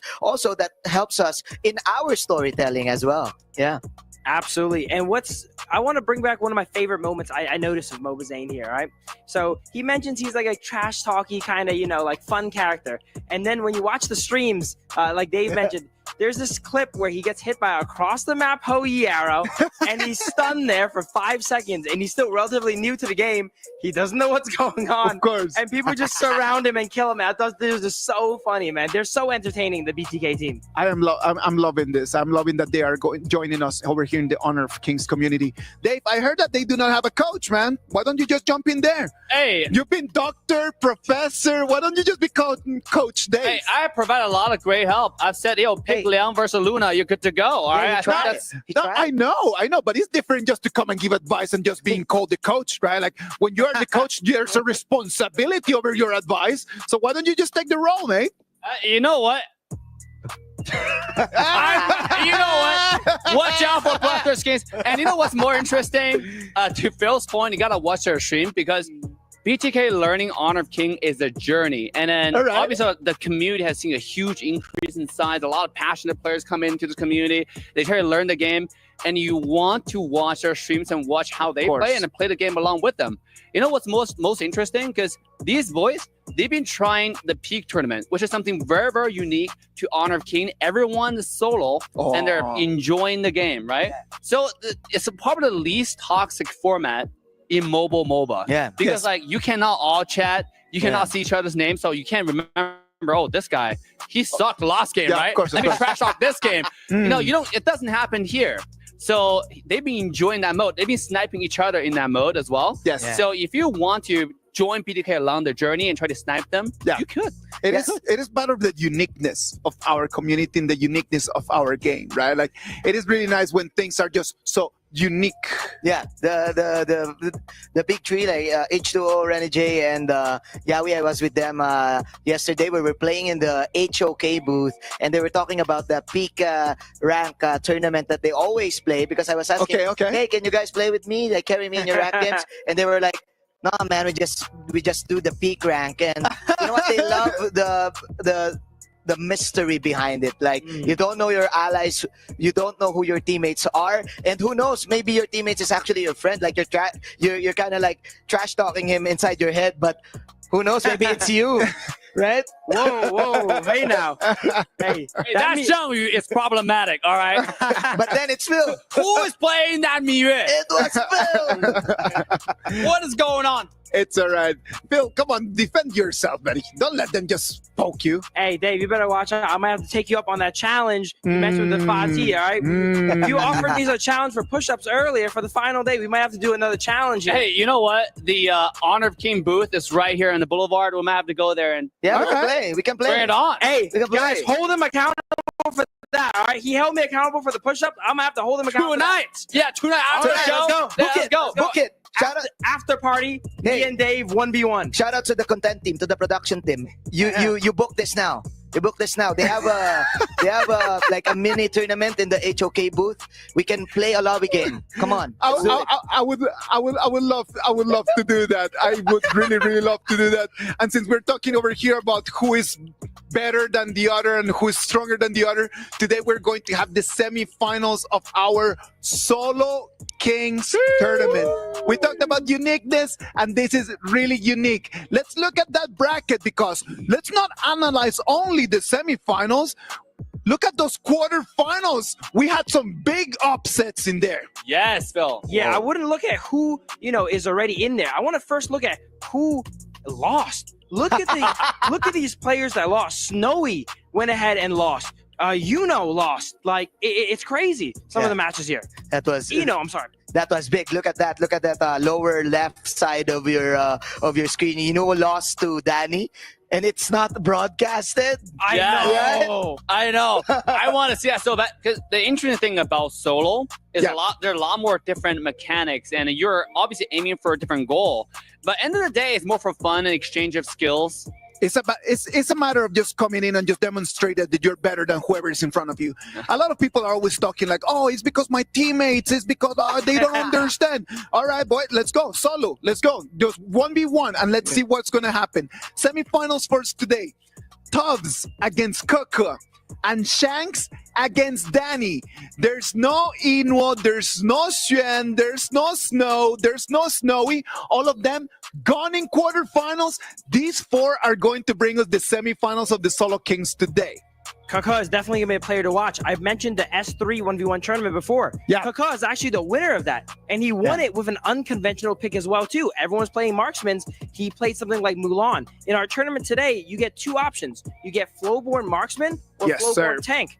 I'm thinking Flowborn Marksman is going to be favored, but will Kaka go ahead and take that? I don't know. That's going to be interesting. What I like about these players is that they can play a different role this time. And for example, Tops also, like, I think these guys are clash laners, and actually if you're a clash laner, you can definitely go for those 1v1 micro mechanics that you want, like waiting for the skill to get on cooldown or something like that. So going also to the Flowborn, I kind of feel that they're going Flowborn tank here.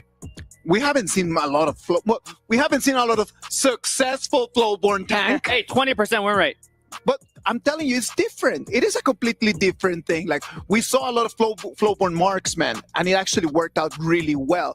The Flowborn tank in the first group stage, every single time that it was picked, you already knew what was going to be the outcome of the match. Hey, that's because the Dachel and Flowborn wasn't introduced then, okay? Yeah. Ever since we got AGWL, we got TDG coming in, demonstrate how to play the Dachel and Flowborn tank combo, the win rate has gone from 0 to 20%. That's all I'm saying, okay? That's pretty good statement. An improvement. That's an improvement. Yeah. Thank you, AG. Thank you, TT.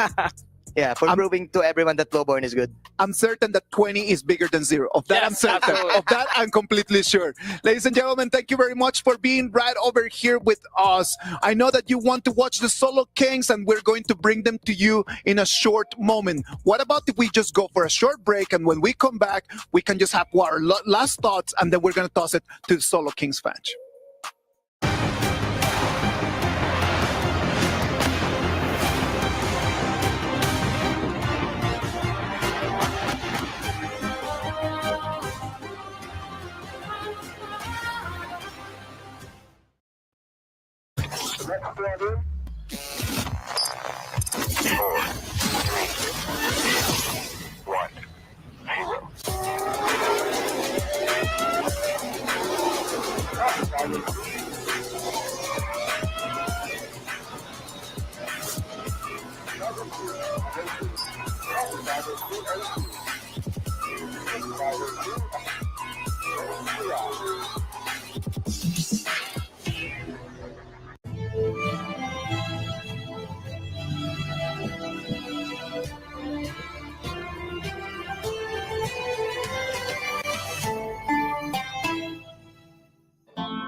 Welcome back. It's me, Isaac Peña, and we're going to keep you the Solo Kings tournament coming in roughly 5 more minutes. Before that, we want to really just talk about Flowborn. We talked a lot about that Flowborn marksman, Flowborn tank. As we move into the Solo Kings, only Flowborn is going to be able to be used in here.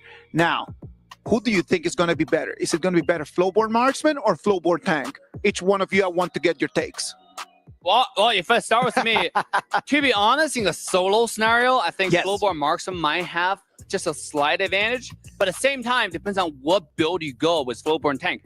If Flowborn tank is obviously a tank used in most competitive or 5-man or ranking up scenario, but you can obviously build him different ways. You can build Flowborn tank, or it might be a hurt. By the way, the customization for Flowborn is insane. So you can cool. customize this character however you want, gender, you have clothing. It's so awesome to your own liking.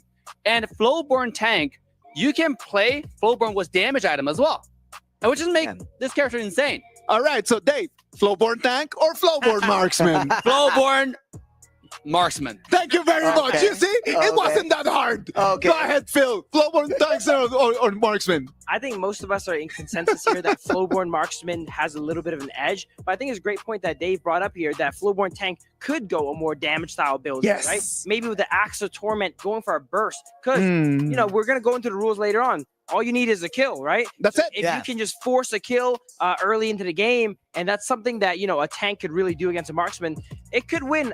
I think marksman is favored, but I wouldn't count tank out. Yeah, I kind of feel that a Flowborn tank is a better Flowborn 1v1, especially with the rules that we have that we're going to explain later. Because, of course, first of all, it naturally is tanky. Like what you said, and you can actually build like a little bit of damage in the early stages, or maybe you can either you choose a boots maybe for you to maneuver yourselves. But what I'm interested is that the convergence for skill of the Flowborn really depends on the units that you have also. So it might affect like all of the laning prowess that you have. So I kind of say like to answer the question, defense is the best offense here, so I'm going. I like that. I like that. Defense is the best offense, right? They've made something super interesting about the way that you can just personalize your character, right? Like you can just go with Flowborn and they just decide exactly in the customization of it. Dave, if you were to customize yours, what would it look like? Oh, if you've been following my live stream, and why wouldn't you? You would have seen it, okay? I got the best clothing. By the way, there are a lot of free clothing that are given out in-game.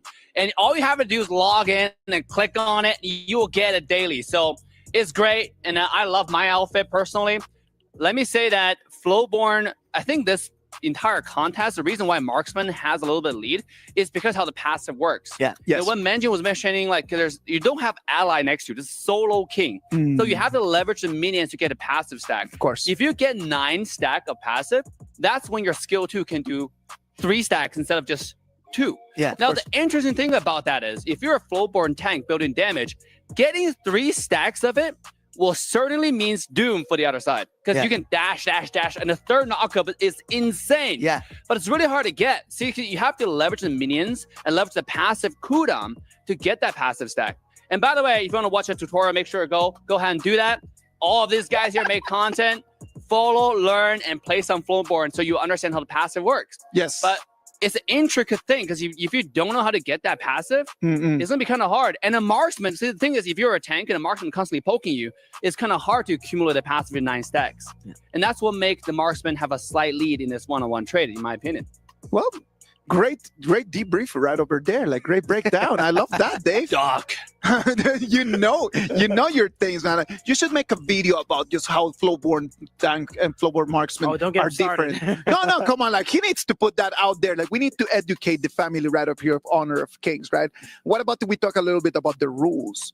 So what we're going to have is very simple. All heroes are going to be Flowborn either tank or marksman. So that's actually really okay. Now, the goal of the game, you can win in 3 different ways. You can either, number 1, take the kill. If you are able just to take that first kill, you won the game immediately. Yes, sir. Number 2, you can take the turret. If you are able to take that turret, then done. You don't even need to take the kill.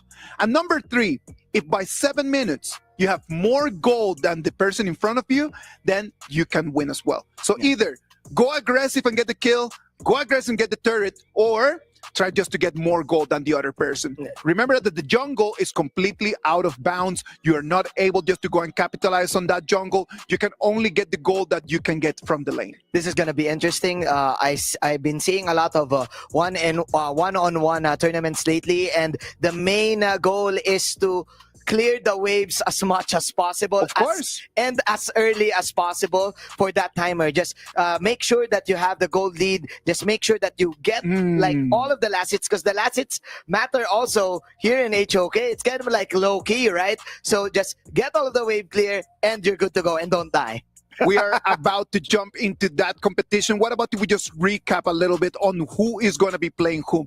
Let's take a look at the bracket.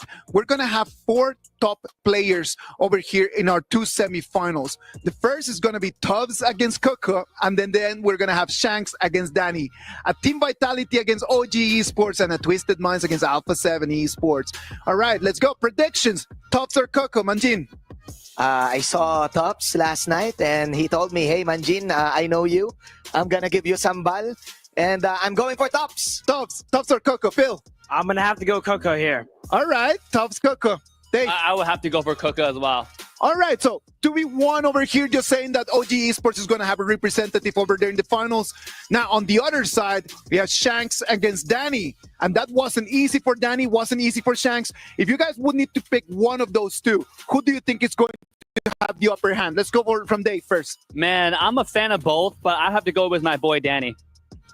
I would have to agree here. Danny takes down what some would say is the best player in the world. You know, here, I'm going to have to go with Danny. Let's go. Danny gets the dub for me too.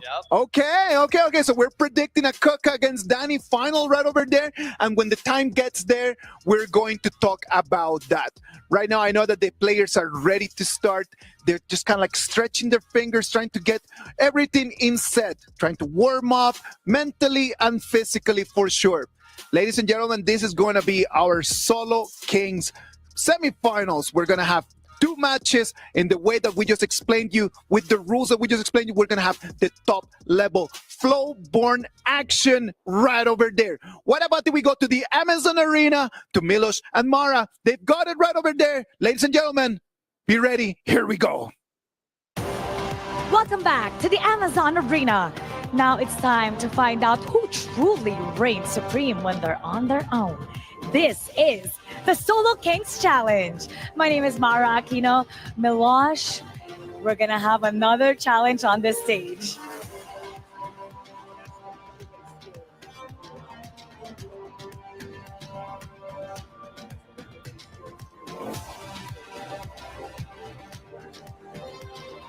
That's right, Milosh. And you know what?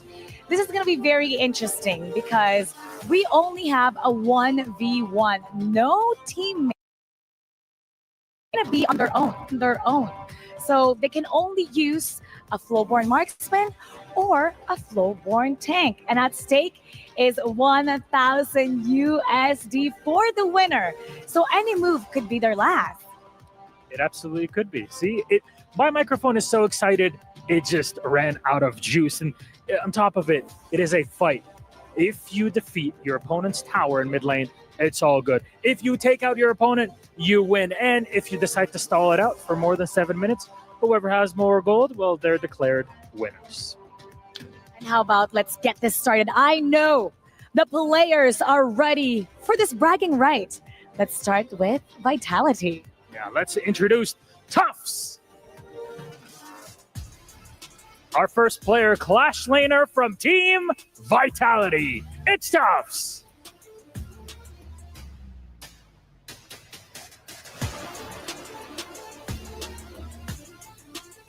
And now introducing Keka.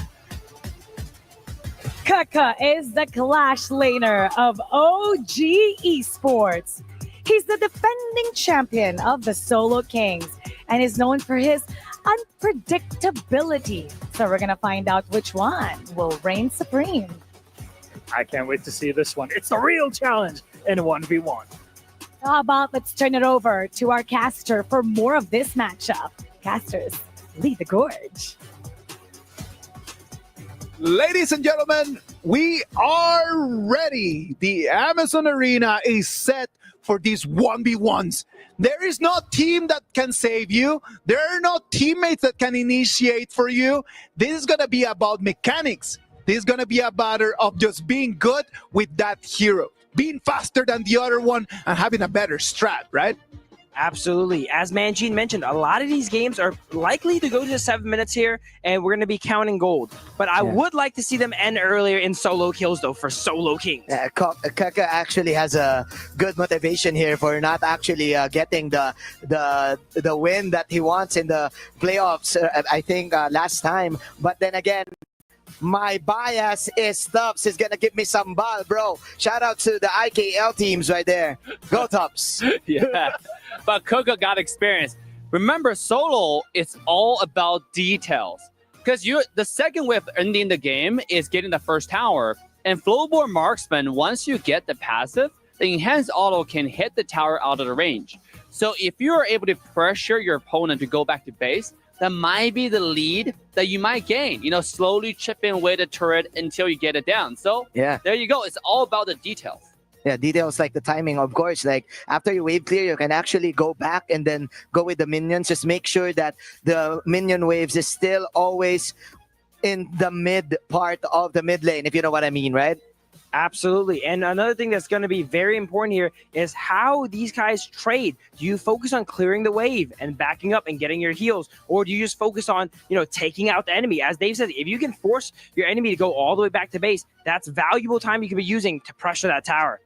Yeah, and there's some resources available to each player. There is that regeneration pot behind the tower that spawns every 75 seconds. So if you can pressure your enemy to take that early on, if you find a preferable poke, I would say, right? Something that's in your favor, and you get it, you get your opponent to take that, and you come back, you actually stop it. Because if you see the pro players, they will save one of the range skills right after opposition try to get that regeneration, because it takes a little bit to get that entire HP back. And they will stop that regeneration to just those details. And the tiny thing really matters, especially in the one-on-one.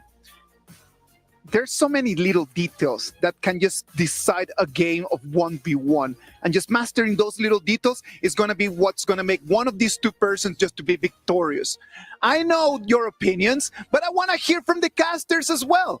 I know that Kin, Sagi, and Eruption are right over there at the casters booth. Boys, what are your thoughts on this? Well, let me start the countdown. 2, 4, 6, 8. Who do we appreciate? We have 6 members now on the desk. So it's myself, Sagi, as well as Eruption joining the desk. Oh my gosh, is this my go now? Is it my turn? All right, ladies and gentlemen, here we go. Solo Kings tournament. This is worth $1,000. So that's the winner. We got 4 semifinalists. We have Tufts from Vitality. He's a Clash laner. Then we also have Kaka. I'm sure I got that right. Kaka from OG, and he's also a Clash laner. And that's the first game right now. Later on, we have Shanks from Twisted Minds, and then also from A7, we have Danny. Mate, it's going to be a great matchup today, especially this first one right now. We got 2 Clash laners. I wonder who they're going to pick. I wonder who they're going to pick. I think Clash laners, they don't really touch the Flowborn Marksman. They're probably going to be touching on the Flowborn tank here. And especially when we talked about the rules, like just our dear panelists mentioned, it's either you get 7 minutes with the most farms, or you get the first blood, or you get the first tower. Okay, so we were talking about the stakes for this, right? $1,000 on the line. On the desk, Manjin, we heard you. You're supporting Tufts, right? And the rest of the members are going for Kirker. How about our side? Who are we thinking is going to win this 1v1? Well, I'm looking at Sagi. He actually looks like Kirker right now with his hairstyle. It's amazing. I don't know how you did it. That's why you were gone for an hour, were you? Ooh, yeah, I was gone for an hour there, but doesn't mean that I'm supporting Kirker here. Vitality Tufts, my boy. I'm supporting him in this 1v1. Okay. Wow. For me, I'm definitely going with Kirker because I'm an OG fan. All the way from other games, the OG team, we're on. Okay, double that because Kindofu is going to go with Keke as well. K for the K. We're going to take the Ks in this match, and we're going to take your towers as well. Ooh, I love it. 1,000 prize on the line here.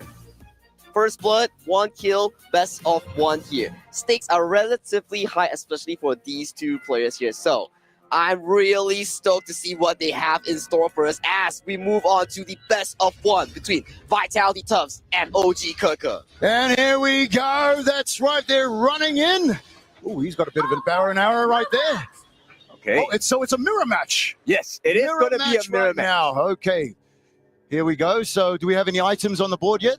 Not yet. I mean, this first wave is going to be very important, right? So Keke against Tufts is really about who can land more hits here, and they're going for that 1v1. They are indeed going for the 1v1, but look at the common spell difference here. Tufts, he went for the traditional flash here, but look at Keke.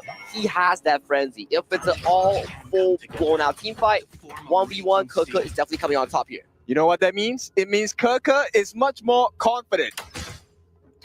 Oh, mate, I'm just watching, guys. It is great, but I've noticed that Keke was level 2 first, so it was ahead, but not anymore. It's quite even right now. What do you think? What type of items do you reckon they'll get for the first or two? I think. What do you think they'll prioritize? If we look at the state right now, right, lifesteal is definitely the name of the game because it removes the need of you having to recall, right? So you either go lifesteal or like the Blood Reaper or the Doomsday here, so you can benefit from sustaining in lane. But you gotta think of one more item: Boots of Fortitude, the armor boots. Okay, so for me, I go a little greedier. I want max damage. I want the swift strike lance. I want extra attack speed so that I can bully that person in lane. But for now, I mean, okay, look, both of them are professionals, so it really is about the inches at this point. It is indeed about the inches here as Keke pops a frenzy here, but Tufts pulls back. I'm loving what Tufts is doing here. So, for those who have never played full-blown marksman here, the more minions nearby, it gives you more full stacks. And look at Tufts here. He's managing the minions so well into this mid lane, so he always get the max flow stacks. Okay, so we look for the arrow storm, right? That kind of triangle thing when he shoots his arrow. That's the one we're waiting for. And then we really get to see whose positioning is better because Keke's build, in terms of common spells, is a little bit more greedy. Tufts is able to kind of reposition himself. There we go, first one on the board. Okay. Arrow storm comes. Tufts still has a flicker. Yes, Flash so indeed. he can, yep. Flash indeed is still available for Tufts here as the wave is strategically frozen in front of the tower here. He has no healing dew. He has no form of healing here, so Tufts is in a very awkward situation right now. Yeah, he wants to force him away. The flash committed, and I think Keke got the better one out of that engage. This means Keke has an advantage. He has the frenzy as well. He has a frenzy as well here, so right now Keke is at a very advantageous spot here right now. Ooh, what are we looking at, boys? This is very close with these two players. Yeah, I think it really will come down to one split second. Keke missed all of his shots. Yeah, he missed everything. Well, he cleared the lane at least. Oh, hang on. Oh, that was so close, Keke. So you can actually TP back. You can, but you're taking a risk, right? Because if you TP back, you can't clear the waves, and he's gonna. Okay, he's not gonna miss out any minions, so that's good for him. But one thing for sure, guys, if he recalls back, there is only one bad part of the game. If within 7 minutes, there's no first blood, there's no first tower, they are gonna be winning based on whoever has the most farm. Okay. So we're kind of halfway there. Tufts, he's gonna try and freeze the lane, right? How you freeze the lane here is that you push them back with damage, so that they are not in range of getting the EXP from the minion. And looks like it didn't work out for Tufts. He's kind of suffering a little bit now. He's just suffering a little bit, but thankfully from the Flowburn's first spell, stacking the flow, you still get a decent amount of healing here. He's playing it very strategically. He knows that Keke has this advantage. He chooses to back off, and he's healed to full with that healing dew. Okay, I'm gonna need a favor from you, Eruption. When this game ends, I want you to erupt as well. There we go. This isn't. Oh, that was almost there. Yeah, super close, right? I mean, Tufts like the standing on thin ice, both sides. Well, you could say that it's still much even right now. It's pretty much even right now, but when we talk about the final fight coming into the 7-minute mark, if let's say Tufts has a strategic advantage, he doesn't have to farm here, but look at Tufts here. He's extremely low. Oh no! There's the potential first blood. Oh, Tufts is almost. so low. 1 pixel away from getting taken down. And KWC has a great advantage here. He can take some licks onto the turret. And look, he doesn't want to go. He doesn't want to recall. If he recalls here, his turret is going to go kaboom here, so he cannot be recalling right now. Look at Tufts here. Oh, no. He's having so much pressure right now. The tower goes down to KWC. There we go. That's it. The game goes to KWC. There we go. My gosh. Look at the hairstyle, mate. Good looking guy. He deserves the win there. And he put the pressure, even though he did do that recall. He came back and regained his confidence in the lane. Okay. Came out with the win. That's great, right? So at this point, KWC takes a step forward, one step closer towards that 1,000 USD in dollars, of course. But of course, their next match is going to be Shanks from Twisted Minds against Danny from Alpha 7. Thoughts on that? Thoughts on that? I gotta say here, man. Are we gonna see another floorborne marksman matchup? Because, man, these two kind of boring. It's not like the matchup that I'm looking for, right? It's not like the brawl, the 1v1. Really close in terms of combat. This is just like, I'll poke you a bit. I'll poke him a bit. But let's hear more from Milosh and Mara at the stage. Oh my goodness, Milosh, that was so exciting. I was literally at the edge of my seats there. 1 health left there at the very end, but still, it's KWC that experienced the timing, was able to recall at the right time, heal back up, and really not miss out on the next creep wave. So excellently timed. And in this challenge, you can see that anything can happen. One mistake, and that could be your final. So how about let's start with the next set of our players. Up first, Shanks. Shanks is the farm laner of Twisted Minds. He defeated a KPL player in the quarterfinals to make it here in the semis. Maybe we'll get another tight matchup between these two, just like we had in the first game. It all depends on how on point both of our players will be, and of course, his opponent. Joining us, it's Danny! Representing Alpha 7 Esports is, of course, their jungler. Well, here, he won't be able to play in the jungle because that would be against the rules if you would just go around and farm golds for the rest of the game, but he's going to have to prove his mettle in mid lane. Will he take out the tower? Will he bring his opponent down in Shanks? Or will he just out-farm him until the 7-minute mark? And it's interesting what kind of techniques they'll be using for this one. And I think they're both ready. So we're going to head back to our caster. Shanks versus Danny. Lead the gorge. All right. So we had right over there an amazing match between Tufts and KWC. And KWC is going to make it to the final. And he's going to be waiting for the winner in between these two people. Right over here is going to be Shanks against Danny. You can see Danny right over there on the screen. He is locked in. Wow. It is just lovely right over there. Shanks on the other side. You can see his fingers. He's got the hot hands going on in there, right? I know Sagi mentioned he didn't want to see Marksman v Marksman again. And there's a good chance here that it is going to be Marksman v Marksman. Yeah. But if there's anyone that plays Flowborn tank, it's going to be the jungler for A7, Danny. It's got to be like that, right? Yes, like Danny might have just like that little extra factor, the X factor that he's going to need for the win. X factor for sure, but I'm going here for Shanks, man. I was hearing Eruption talking about the hairdo and the hairstyle, of course, and Shanks, of course. Look at that swag, man. Drippy lad. Completely. Come All right. on. What about if we talk a little bit about the winning conditioning here? We said that you got 3 ways to win: turret, kill, gold.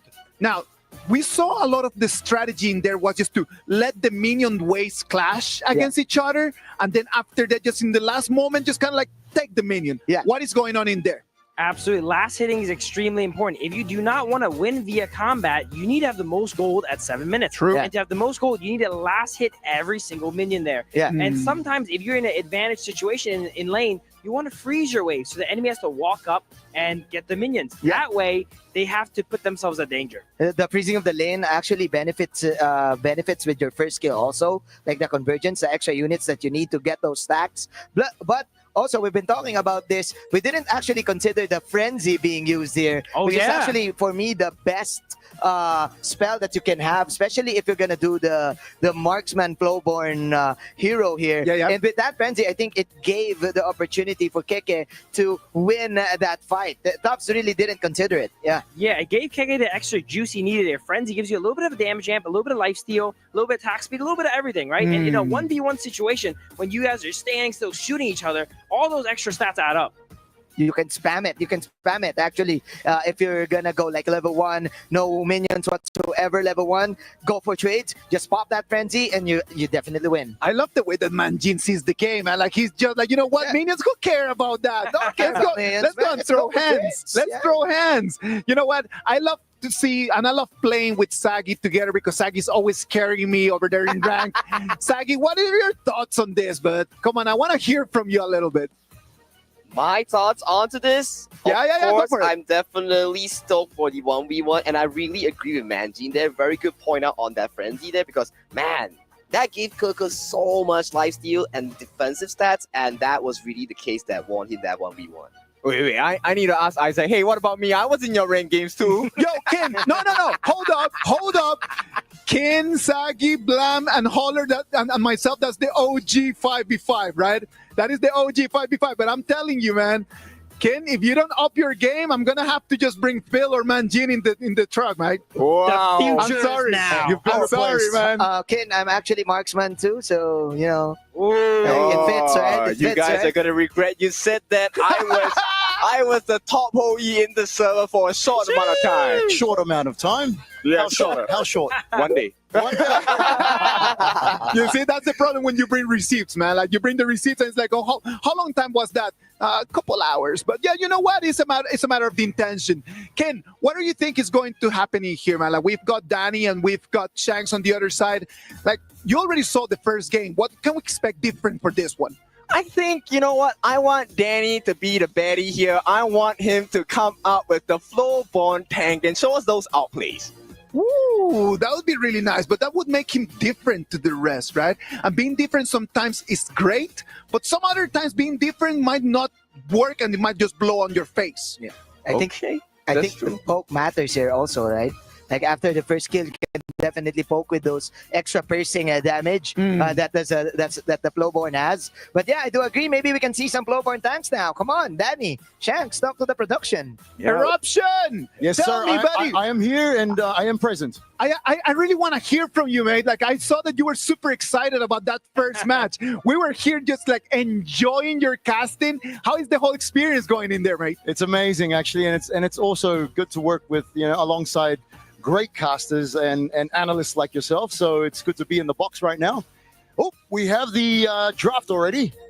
Yeah, I mean, TT Global,冲吧. I see that. All right, we see you fans out there. 我们看得到你. Don't worry, 加油加油. Right, that we want to also give support to the teams competing at the grand finals today. But before we go there, right, look, everyone is born normal, but only a few are destined for greatness. And right now, Danny as well as Shanks, one of them can be one step closer to greatness and also have 1,000 USD in the bank. It would be lovely just for them just to be able to head to the greatness, to be able to just write their names on the history of our KWC 2025 as a finalist in our solo challenge. Well, boys, what about if the casters take control of this? They're going to bring us all the action. Here over there at the analyst desk, we're going to sit down, watch the game, and enjoy the show. Take it from here, boys. Thank you, brothers in the analyst desk. Okay, here we go. This is round number 2, semifinals of the Solo Kings tournament. 1v1. 1v1, here we go. And now we're seeing something slightly different. We have Flowborn versus... He's going for the tank. He went for the tank. He went for the tank. He went for the tank. Here we go. So for those who don't really understand how Flowborn works, you have two versions right now in this tournament server. It is the Flowborn Marksman and it is the Flowborn Tank here. So Danny, being the Danny he is, he went for the tank version. I know why. He's a jungler. So as a jungler, I'm a jungle main, so you'd want to go with more of a melee stance. Okay, I like it. Look. Early game, I think Danny's going to suffer a lot. But then, as a jungler, right? Once you hit that power spike, maybe level 4, then Shanks is not going to have a great time at all. Indeed, not going to break down at all. We're going to see Danny jumping in, doing the multi-man knockup onto Shanks here, but the early game is the key part that Danny has to control here because he's getting outranged by Shanks here so far. Yeah, the last hits once again matter, right? And Danny has not gotten too many last hits at this point. So Shanks is on a timer because once Danny comes online, Shanks might go offline here. No, that's correct. And you can see Danny just healed up because he was taking so much damage. He tried to get close, but it was not even close at all. So being a melee hero, you're going to get damaged, and then you're going to be kited. So that's what's happening here. That's indeed what's happening here right now. Shanks giving it a bit of a poke here, but the tower shield is still up and alive 3-4 minutes here. After that 4 minutes here, we're going to see a lot of turret damage here coming in from Shanks towards it. Yes, he still has that armor, right? So for now, Danny, he understands. Let's play the timing first, right? Against Shanks, you get a couple of free hits, no problem. I'm going to get the waves, and then I'm going to hit level 4. But for now, that backdoor protection coming in before the 4-minute mark. Ooh, look at the poke here coming in from Shanks here. And another interesting thing we can point out here, Shanks, once again, following Kirk's footsteps, went for the frenzy take here. So that is so much compatibility onto this hero. Yep, and right now, I think Danny will hit level 4, and he might jump in with a flash and do some damage. And that's what we kind of want to see right now. Shanks having a very substantial lead. Look at the pokes, the arrow shower. This is not the kind of shower you want to experience in life. No, not at all. That looks painful, man, especially 2 minutes 30 seconds in. The tower is already at half HP now. So no engage yet coming in from Danny. There's no angle here. Shanks is extremely tanky. I believe that he went for some lifesteal setup here because look at him. Unscratched, still full health. What a thought if you're Danny. I think patience is key. Patience is a virtue, right? So as Danny, I'm okay, right? We haven't had too much damage that is threatening on that T1 in the mid, but Danny needs to go in soon. He does have the flash and his ultimate. And look at the tower. The tower's almost quarter. Oh, good heal right there. Ooh, that is pre-4 minute here. If Danny doesn't pull the trigger past the 4th minute mark, where the tower plate will go down here, I gotta say here, we might see a repeat of what happened back in game 1 here, kid. Yeah, look at Danny. He's purposely not standing in front of the tower, so the piercing shots don't really hit the turret. But Danny goes in!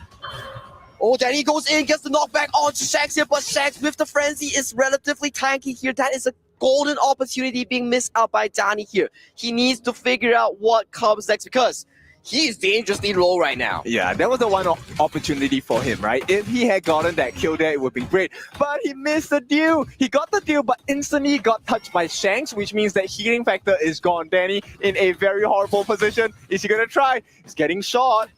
He's getting shot, and right now, 4th minute on the tower right now. The tower's extremely low. Danny low as well, too low, going down. Towers goes towards to Shanks. Oh my goodness. Patience was a virtue, as you said, Kin, but patience also can ruin your game.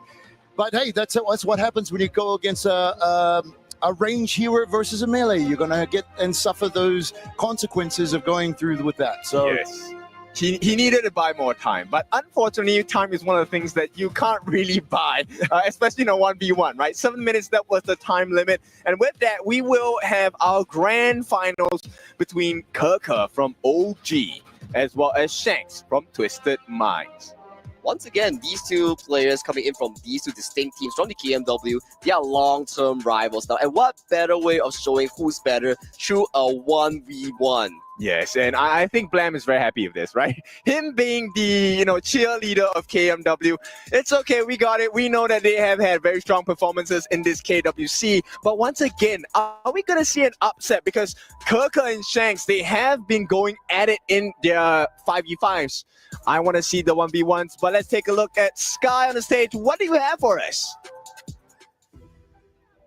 Welcome back, everybody. And yes, we have our grand finalists ready to go for our Solo Kings Challenge, Sky. Whoever wins in this final not only will take a lot of honor back because he will be the Solo King, of course, but also with a $1,000 prize. Imagine that. Not bad for fleeing a few 1v1s here on stage. So let's introduce our finalists one more time. First up, it's Kirka. A much beloved player from OG Esports, beating Tufts in their first game, the first 1v1 of the Solo Kings Challenge on stage. A close matchup.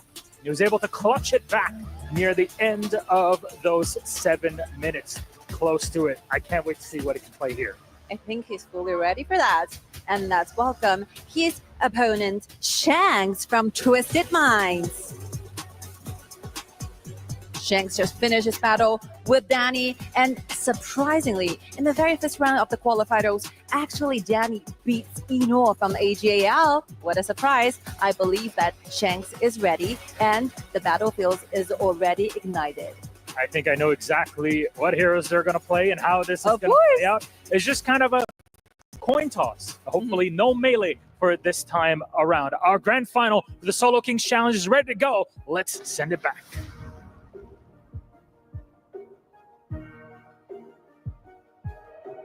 The arena is ignited. The Amazon Arena is ready to take us into the final of this Solo Kings. This is going to be Coca from OG Esports battling it out against Twisted Minds Shanks. Who's going to take the dub? Who's going to go home with that 1K bag, mate? Bro, this is the West Regional Finals here, right? Yes, sir. Yeah, the rematch. There you go. And plus all the hairdos, man. It's all about it, man.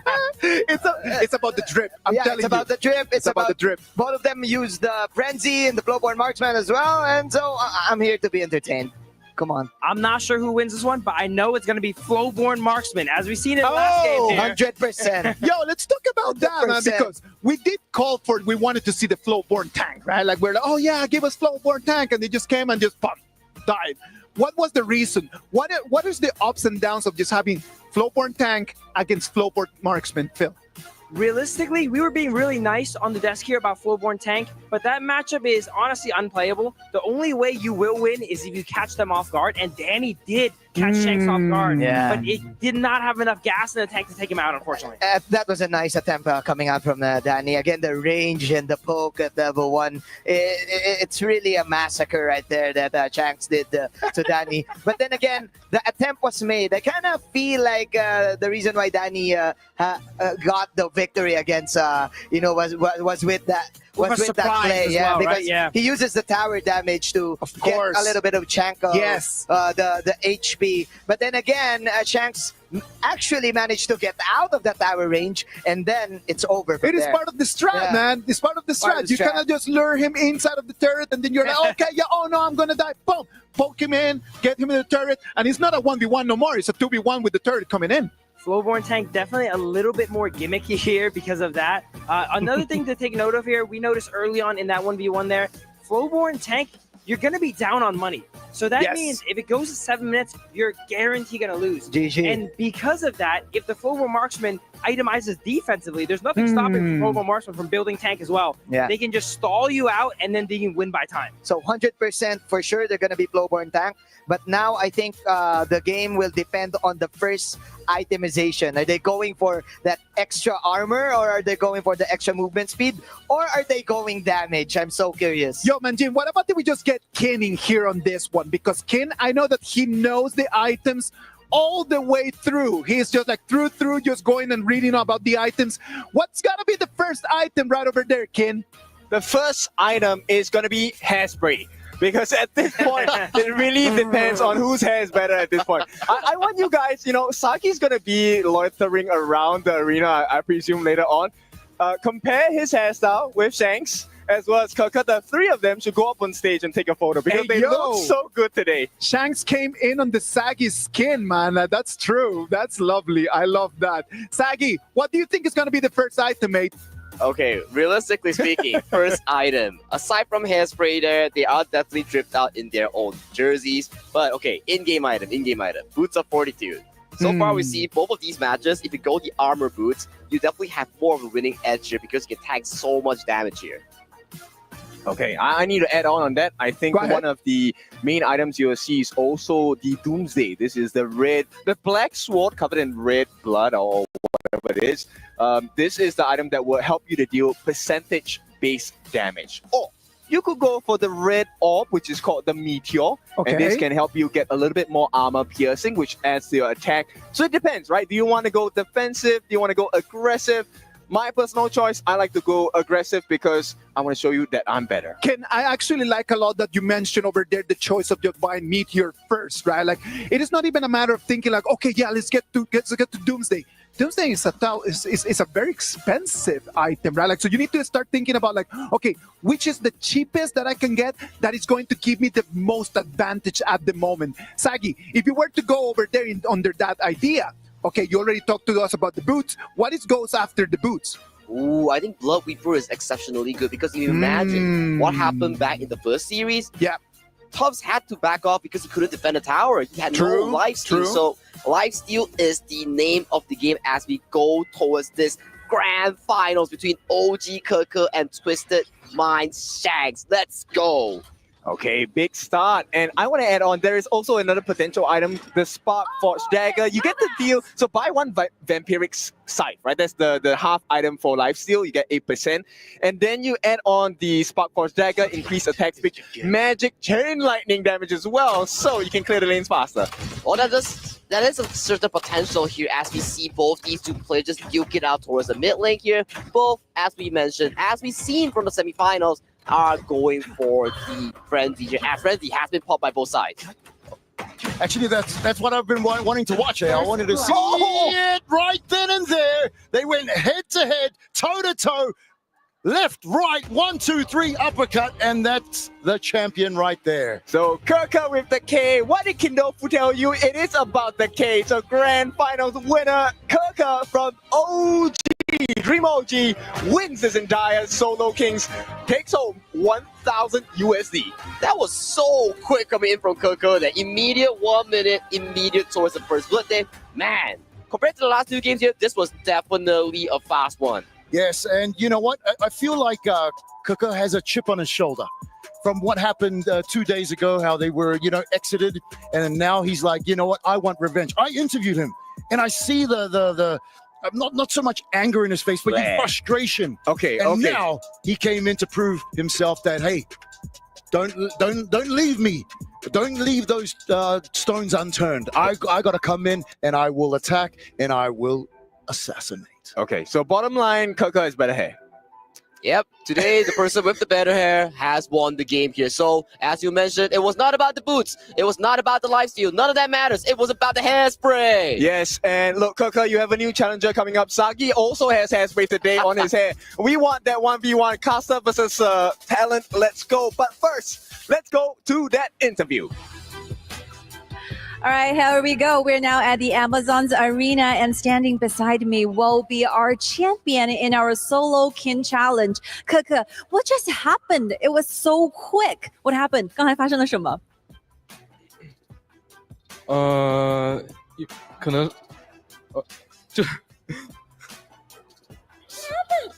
可能是我铭文带的有点优势吧，因为我带了点肉铭文，然后他对点会点不过我。So I do have a little tricks for myself because I have those HP cranes inside, so that I think if we are only doing the auto test towards each other, I will be having those advantages. So congratulations one more time on winning to be the Solo King champions. And you're also getting that award with a trophy and 1,000 US dollar prize. Look at that. Check this out. And your award will be presented by Fane, the head of esports, for Honor of Kings. What a prize. Let's take a picture together to memorize this cherished moment. Thank you so much. As we see this prize, I was super, super curious. What you gonna do with a 1,000 US dollars as a prize?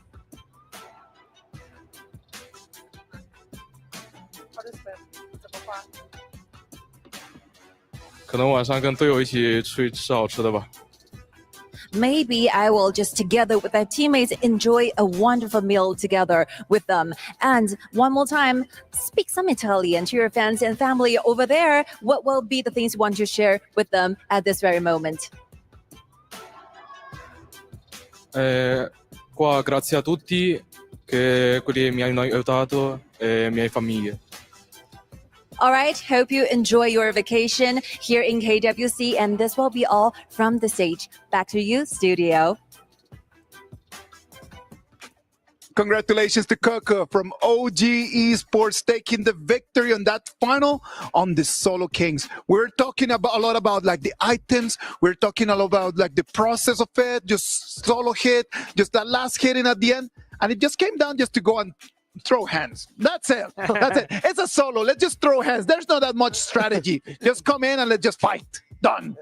That's actually awesome that we're talking about all these different options here. They're like, yo, we can go Spot Forge, Doomsday, Bloodweeper, and I think it ended before either of them even got 500 gold. First minion wave there, they just shot each other until one died. I do want to make a point that it's important that when you are doing the 1v1 fight, that you're not only hitting your enemy, but the minions. And because of that, Kuka got level 2 and won that game. Especially for the people out there, if you want to do like a trade in your lane, if you get level 2, you will definitely have the upper hand on that fight. And man, that was fast.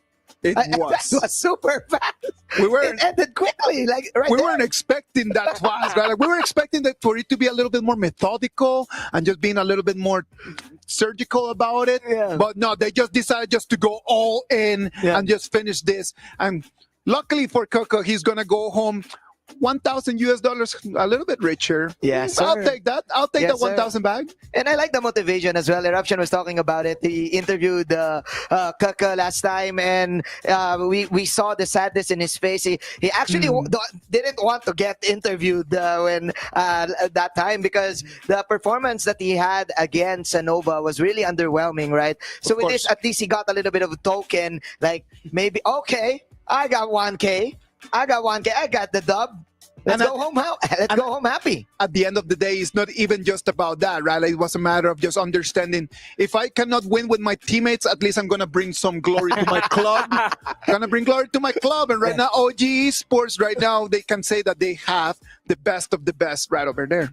Absolutely there. And then Kaka there, actually, we saw he mentioned that he's going to take his team out for dinner. So even though, he didn't really win with them, he's going to celebrate with them, and that's what matters. Fine. I'm going to do it myself. That's pretty good. That was the line of Coco right there. Come on, man. Bang, there you go, Flowborn. And I learned a lot from this, right? Of course, to the new players, if you want to go Flowborn, because again, he's the newest hero in game. He is in the front of the client. If you want to go 1v1, you immediately pop your frenzy, then you instantly have the advantage. That's basically the tip. If I'm gonna give the tip, come on.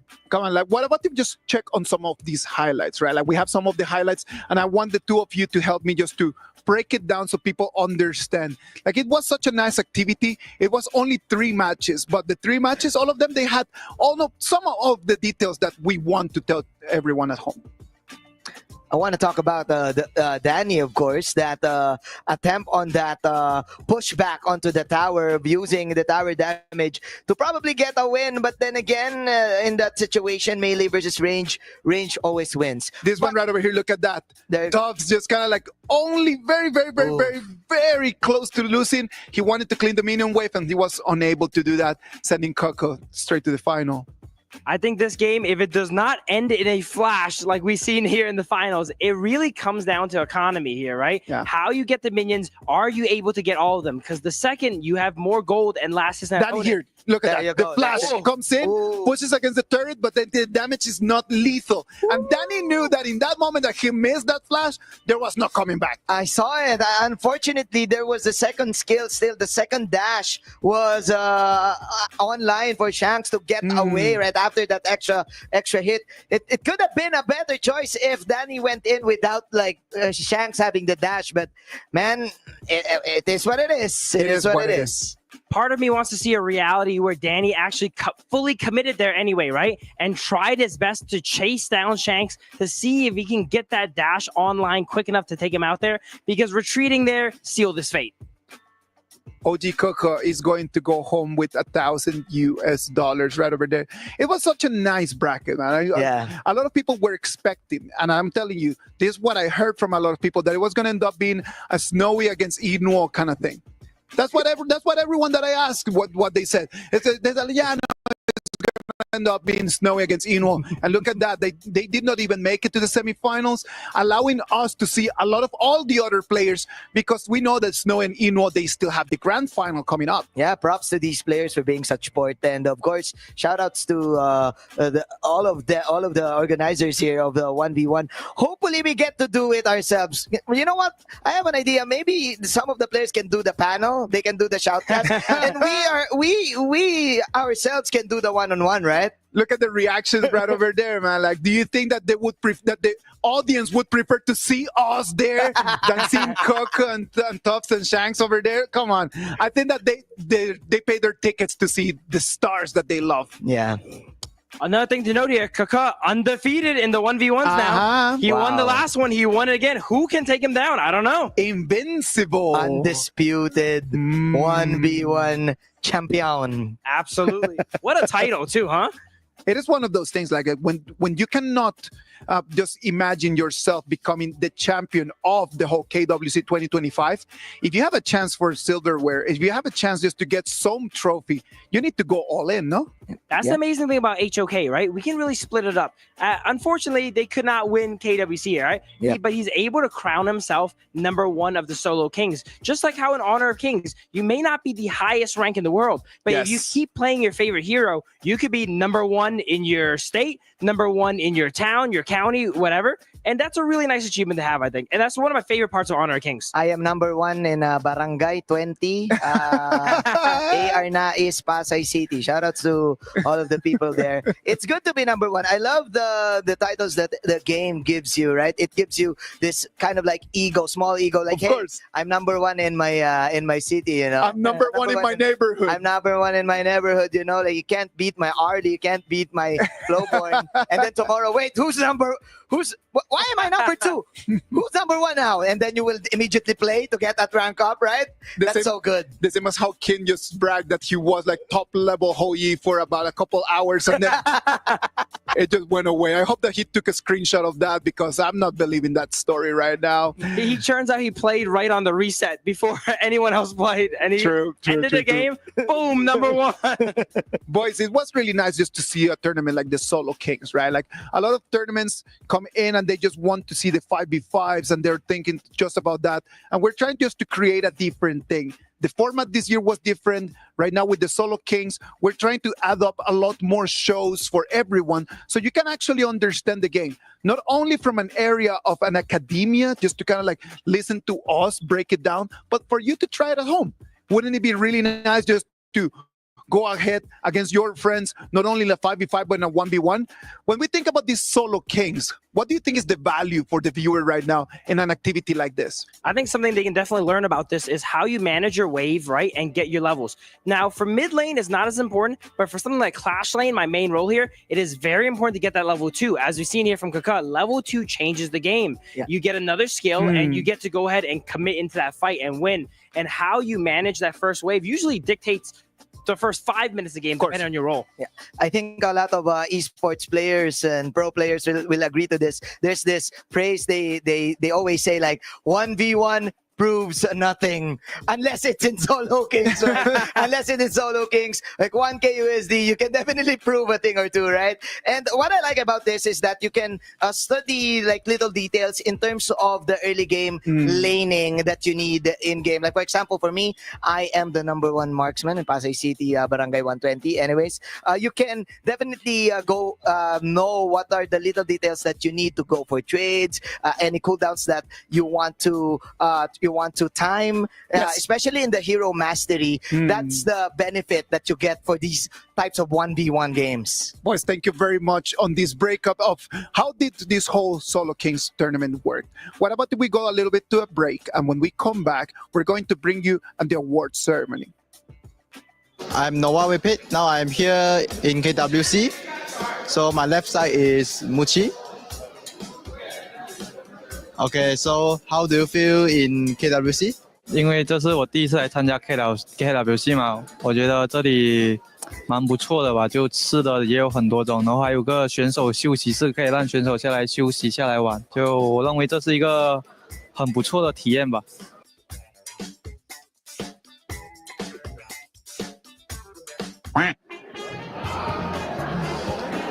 请问你在 KWC 的体验怎么样？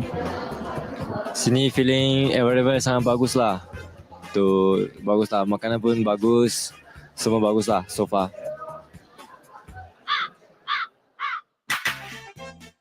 Apa yang kamu punya experience di ini KWC? About all the experience, like the hotel, everything is very good.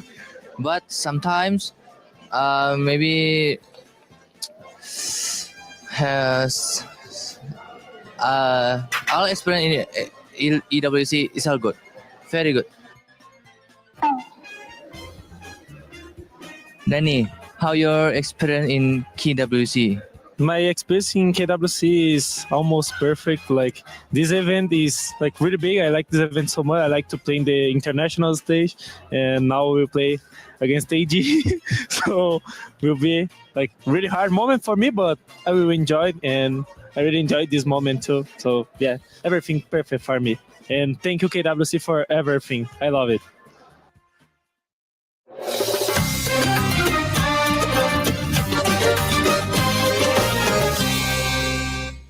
Hi everyone, we're joined here with Chi and Joy from TT Global, and we're going to be teaching them some Arabic words. Could you guys let us know which words you chose? 我选的是强大，因为我希望自己能够更强一点，然后也可以更加强壮一点。我选的是冠军，因为来打比赛最希望就拿冠军。Okay, cool, amazing. So we're going to start with strong. Strong in Arabic is qawi, and that has 3 letters in it. And in Arabic, we begin from right to left. The first letter is qaf, and you would go like this with 2 dots. And then you go like that, triangle. Yeah. And you do like this. And then you have like so. And you do this with 2 dots. Yes. And then you chose champion, which is batal. So you start with that. And then you would go this way with, and then here you do 1 line, and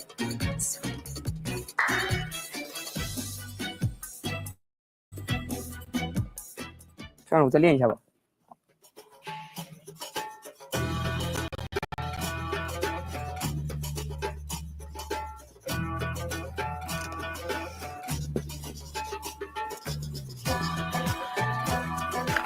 好。写的不是特别好吧，不太标准。我给个6分吧，应该能及格。No, it's really good. I would give it like 8 out of 10. Yes, I think it's good. Thank you guys so much. 谢谢。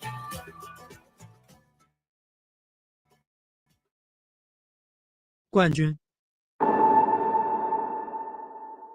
Eu tenho um sonho, estar onde as lendas estão. Ini adalah jalan untuk membuktikan bahwa kami layak berada di puncak. Gunung di hati kami, suatu hari nanti pasti kami daki. 站在世界之巅，才配称为冠军。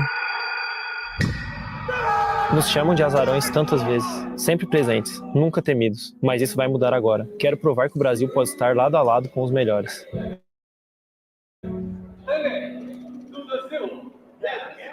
Cada derrota me ensinou o quão longe estamos do topo, mas também o quanto já subimos. Estamos escalando.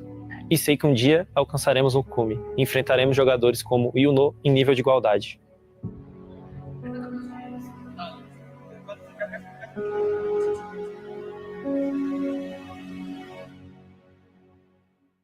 Saya tahu bagaimana rasanya kalah di panggung dunia. Saya telah melihat apa yang membuat tim KPL begitu tangguh. Saya meninggalkan rumah untuk berkembang, untuk membuktikan bahwa bahkan dewa pun bisa dikalahkan. Dan saya ingin melakukannya saat berdiri di hadapan Ino, pemain yang saya hormati. Saya di sini bersama tim ini untuk membawa kebanggaan. Bukan sekadar bersaing, tapi untuk menang. kami pernah berasa bagaimana rasanya ditakuti, tapi belum lagi dihormati. Untuk benar-benar dihormati, kami perlu gerakan yang terbaik, dan itu adalah Ino, lawan yang paling kami hormati, dan gunung yang perlu kami daki. Perjalanan ke puncak bermula dengannya. Gunung di hati kami, suatu hari nanti pasti kami daki. 去年的职业生涯让我经历了太多，身边的队友都各奔东西，唯有我坚守此地。如今我们已臻于完美之境，铸就属于 A 级的王朝。金色的雨已为我们的荣耀而落下，但我们的梦想还没结束。我将带领 A 级建立属于我们的王朝。当别人提到王者荣耀，你会立刻想到 Eno 这个名字。无懈可击，这就是我。准备好再次向我发起挑战了吗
？Reach your impossible, Lenovo Legion.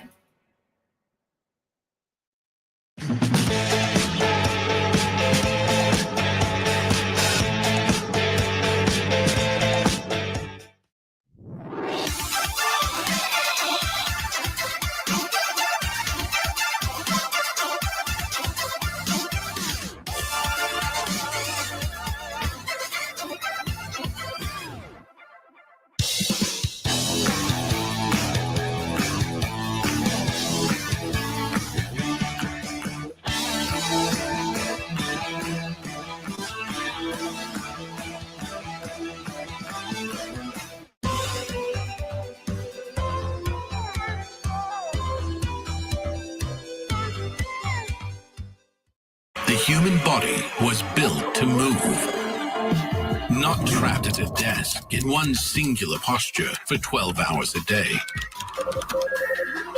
It's time your chair evolved. This is Secret Lab Titan Evo. Ergonomically engineered for you, gamers, hybrid workers, artists, backing your every move.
Welcome back. This is the KWC 2025.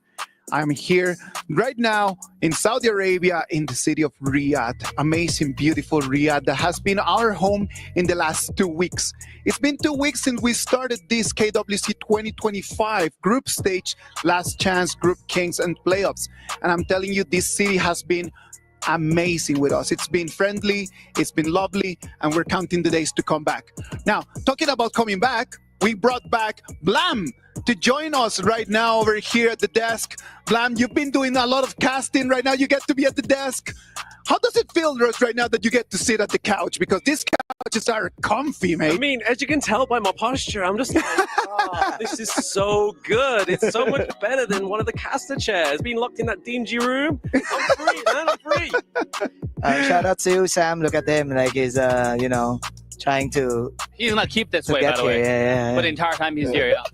That is lovely. You feel comfortable about it, Blam, because we want to spotlight a little bit just that, right? Like the whole casting of this. It is just the storytelling of the KWC 2025. You've been able to hear Blam a lot. You get to hear his voice. And right now, I want to know a little bit about your story, right? Like when you think about the KWC 2025 and you go back all the way before we got here to Riyadh, how has been the journey, man? I mean, it's been a very long one, right? Like for not just like any singular region, be MKL, PKL, IKL, the KME, the KMW, the WKS. It's been a long journey, but it's been a journey not just for us casters, as a narrative, but these players have just progressed so quickly in a short amount of time as well. It is just like we bring to you only the 2 weeks of KWC 2025, but this whole road started a long time ago. A lot of these teams have been fighting for a long time just to get a chance to be here in these 2 weeks, right, Manjin? Yeah, it's definitely a journey for every team, also for us, and also for the all of the community, all of the region. It is such a wonderful celebration of not just being like the best, of course, but of course celebrating the game itself. You know what, Manjin? I want to know a little bit more about how the PKL right over there, how the whole qualifiers went. How was the feeling right over there, the PKL just on its way to the KWC 2025? Yeah, because everything is quite new, and we were kind of lucky. Like we have 3 representatives, but unfortunately those 3 representatives lost, and I was like, hey, I'm happy, I'm gonna be there, I'm gonna be biased, I'm gonna cheer for them no matter what they've said. They didn't give you a chance. They didn't give me a chance to even cheer, but anyways, it was so heartwarming, especially for HOK giving a lot of opportunities in the PKL to a lot of the Filipino pro players, because we're gonna have an open qualifier soon, all of that. And the competition is just beginning. It's going to be tighter for sure. PKL, we're really looking forward just to see if next time that we have the KWC, those PKL teams can become stronger and they can come in and just move further over there in the whole format of the next tournament. Dave, which region is your favorite region if you would have to choose one? Well, I gotta say, I'm biased. Go ahead. It's not like it's gonna be like the first time or that we just actually figured that out. First, okay. Well, I would say it's King Major West. Yeah. All right. That's right. Now, King Major West has many different layers to it. Go ahead. You first, for example, you first play the Open Series, which compete against some of the best community teams, right? And only one team makes it out from each region, and then they go to one offline location. Last year was Malaysia, I believe, and then they play another tournament, the King Major West qualifier. If you win that, only one slot gets to come to KWC. Now, obviously, this time there's a last call, right? That's why there are 2 teams. Yes, OG and Twisted Mind both made it, and they are insanely strong. Now, OG. Could I play a little bit of stronger against Nova, to be honest? Wink, wink. Maybe next time, right? At the same time, I would say King Major West is probably the most fun to watch. And this is the region that he likes. Imagine the regions that he does not like. Wow, that is tough. But you know what? Like the main idea of having so many regions is because we can move the game worldwide, right? Like Honor of Kings, it is in so many different regions. Right over here, we have the PKL. We have in the Malaysian Kings League as well, right? Like we have the MKL. We have the KPL that is going to bring us the 2 teams that we're going to see in the finals. We are just moving our broad. Like we're moving around the world, showing that Honor of Kings is an activity for everyone. And Blam, I know that you started just first like playing Honor of Kings, and then you decided to become a caster. How was the whole journey about becoming one more of the family of talents here at Honor of Kings, man? I mean, I wasn't playing it first. The first thing was the playing was part of the preparation to becoming part of the caster. So I was learning the role, learning the game all at the same time, all the way since Season 1 Invitational, which seems like ages away. That feels such a long time ago, right? Yeah. I'm glad right now that you're right over here and you're one of the official voices of Honor of Kings abroad, right? Like when you listen to the English cast, it's almost all the time Blam being right over there, just bringing you the best action of Honor of Kings. So he's seen so many clutch moments. He's seen some emotional moments as well. If we talk about just the mechanics, one moment from this KWC 2025 that you would say, okay, that is going to be carved in my memory for a long time, what would that be? I mean, there's so much, right? There's so many. But, I mean, I do have to give it over. Obviously, we saw the pentakill yesterday from GT Global. That was so clean to finish off the game, get a pentakill. It's like, that's the dream, baby. That's the dream. The only pentakill here in the KWC 2025 as well, right? Yeah. If I'm not mistaken, I looked at Liquipedia last night, and if you get a pentakill, you get awarded by a little bit of cash, you know? Yeah, of course. Like yesterday, that person was awarded with that with that title as well. Dave, best moment of KWC 2025, if you were to think about it, right? Because we did some casting back in the day, right, together. And right now, like, if you were a caster, from a caster standpoint, which would you think it would be like the best moment to cast? First of all, I am very grateful to be on this stage, to be honest. It's such a warm feeling. Agree. And then big shout out to Isaac for making me feel right at home. This has been incredible experience. So thanks, mate. Big shout out for the entire team to make this happen for me. And thank you so much. Now, the memorable moments. Mine's a little bit different, okay? I'm a little bit off the stage moment is something most memorable. It's the draw. When they were drawing the playoff, we were at the venue and we saw the emotions. We're recording shorts. Oh my goodness. You have to be here to see it live, to understand the complexity of emotions that was going on in that night. Yeah, it's overwhelming. I'm telling you, like, no, it was interesting because we had over there in that draw, we had everyone. We got the champions from all the different leagues, right? Like from MKL, we got in there people from IKL, from PKL, from KPL. We got all the different regions right over there, and they're just having like the whole family in there. Just like when you go for New Year's and then you have an opportunity to be with your family, and they just be able just to really enjoy in there. That was one of the memorable moments for me as well. What about you, Manjin? I think, of course, I'm gonna say the show match was so fun, right? Like, there you go. We're actually memes right now. Like Amara and Moon also are memes right now in social media. But it's my first time really seeing the KPL teams in action. You know, like that serves for me as, hey, these are the teams that we need to reach. These are the teams that we need to study. These are the goats of this game. And like seeing the secret levels, like we were talking about, really like put something in me that, okay, we need more time to study. We need to practice. We need to get back to that drawing board, and we can still make this happen in the future. The future is bright. The future is definitely looking bright. It is lovely just because as you see the game right now, just evolving as what it is right now, we're all really looking forward for the whole ecosystem to evolve. And we had some very big announcements telling us that the ecosystem is just going to keep just snowballing. The ecosystem just got a little advantage in the early game, and right now we're just trying to snowball, if you know what I mean. It is just trying its best just to give everyone an opportunity. Could you imagine just yourself just being able just to be playing at home, just playing games with your friends, and then in 12 months' time, come over here and be part of the KWC? I cannot imagine myself, but I can know that a lot of people at home would love to have that dream. They really would, honestly. I mean, we had two teams all the way from the Open Series, right? I mean, one of them was Twisted Minds. They got 4th place. And then one of them was ACT. I mean, they went toe-to-toe with Nongshim, almost knocked them out, which was crazy to think. Like, 5 guys at home, of course. Open Series, PKL, into the KWC in Riyadh, baby. It's like, what more could you ask for? I love watching ACT because in both of the games they played, even though they two matches that they were a defeat, in both of them it was never 2-0.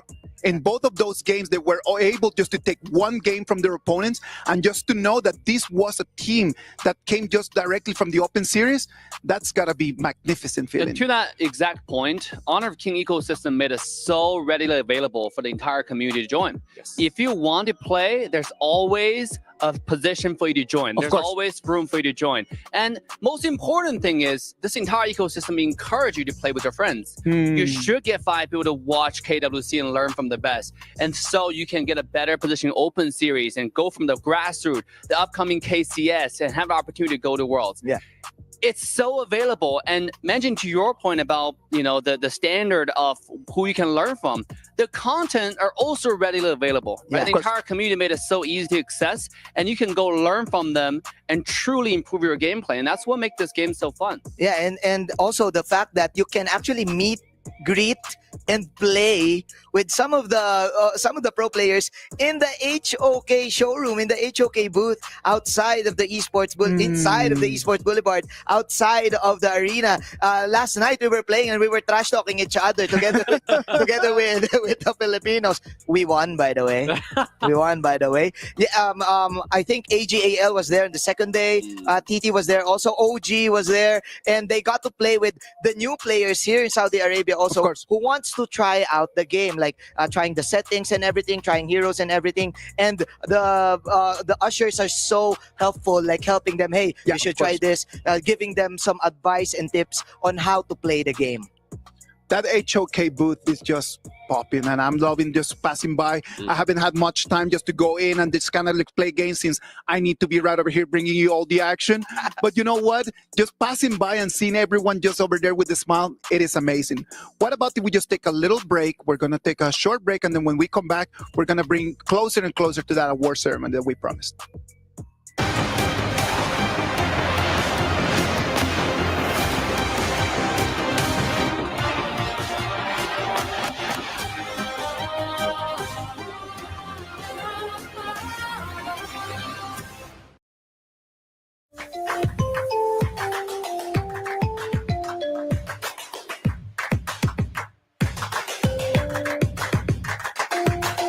Level up your gaming experience with over 8 billion playlists, only on Spotify, the official audio streaming partner for the 2025 Esports World Cup.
This land is calling.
Ladies and gentlemen, welcome back. This is the KWC 2025. We're live from Riyadh, Saudi Arabia, and we are very close to that award ceremony. And since I know that everybody wants to move into that, I was deciding, you know what?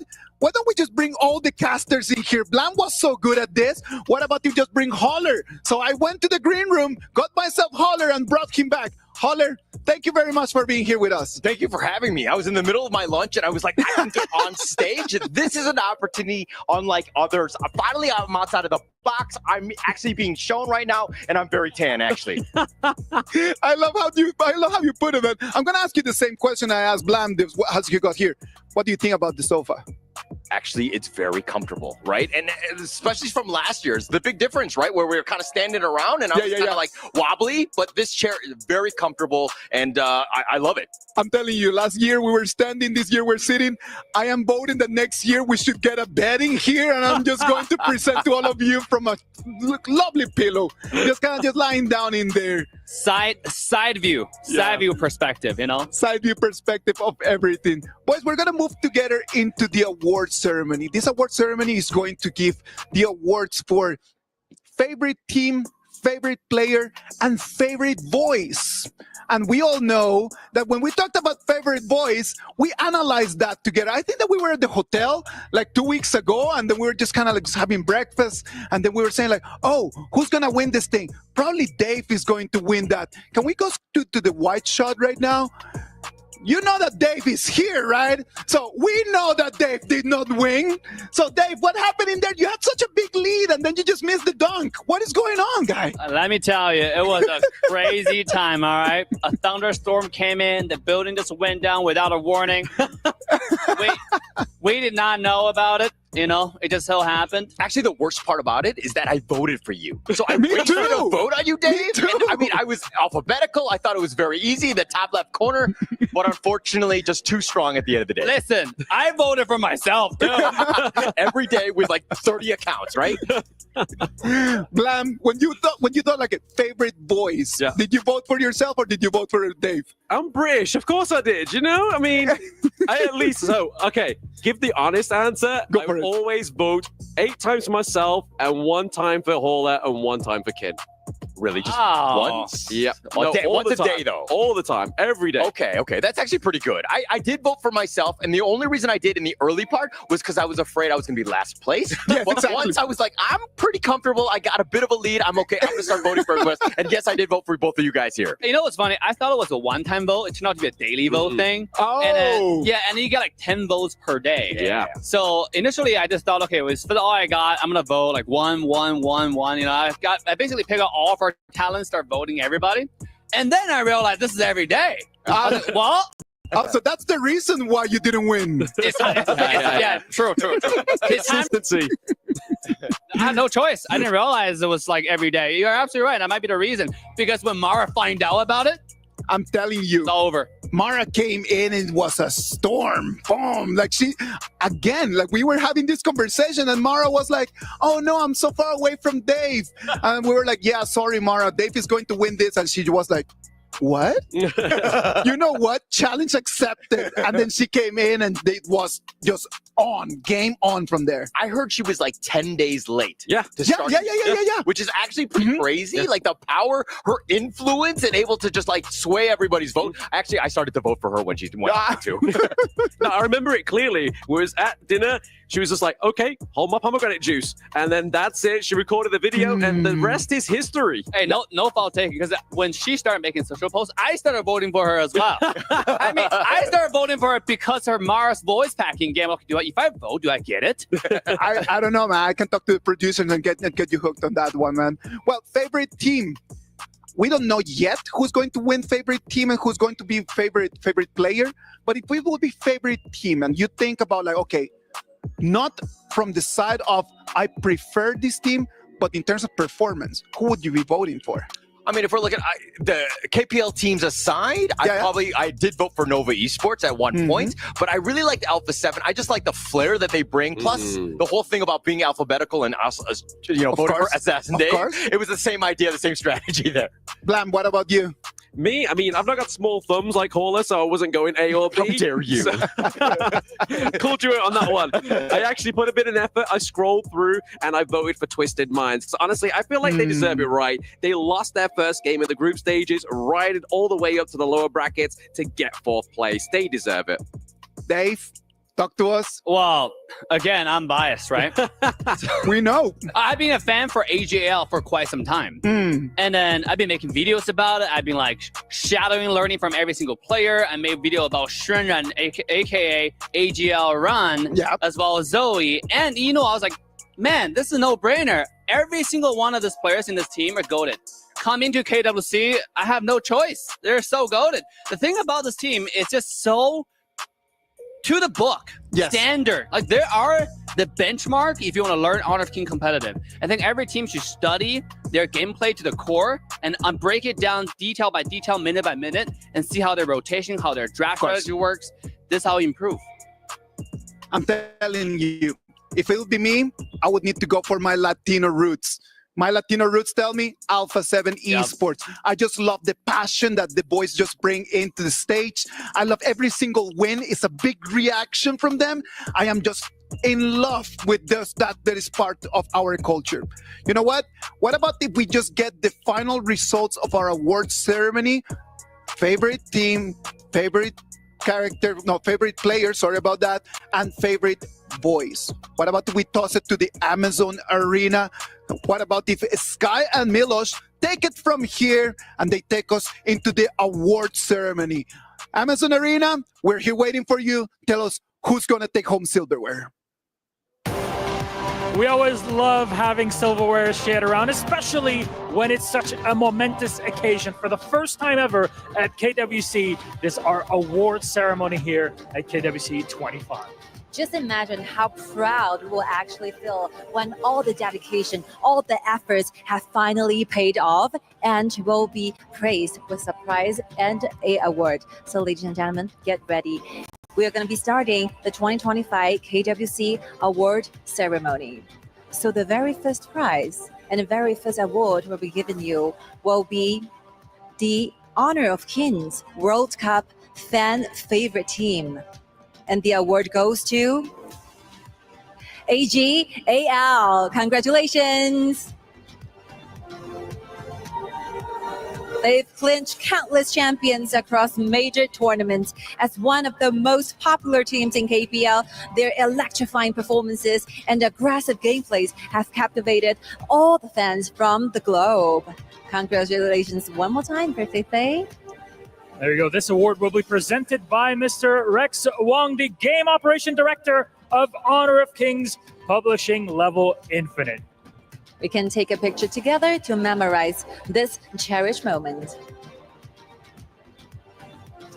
All right, speaking of the award, let's have a little conversation with Feifei, the CEO from AGAL. So, being awarded with this trophy right here, what do you feel at this very moment? 所以这一次来到我们王者荣耀电竞世界杯的现场，拿到了最受观众和粉丝喜爱战队这个称号，现在的心情是怎样的呢？菲姐？首先是很荣幸，并且很感谢在海外有那么多粉丝喜欢 AG， 其次就是AG 能发展到今天，并且 AG 能站在这个领奖台上，是很感谢来到现场和屏幕前的所有的粉丝还有朋友们的一路支持和陪伴。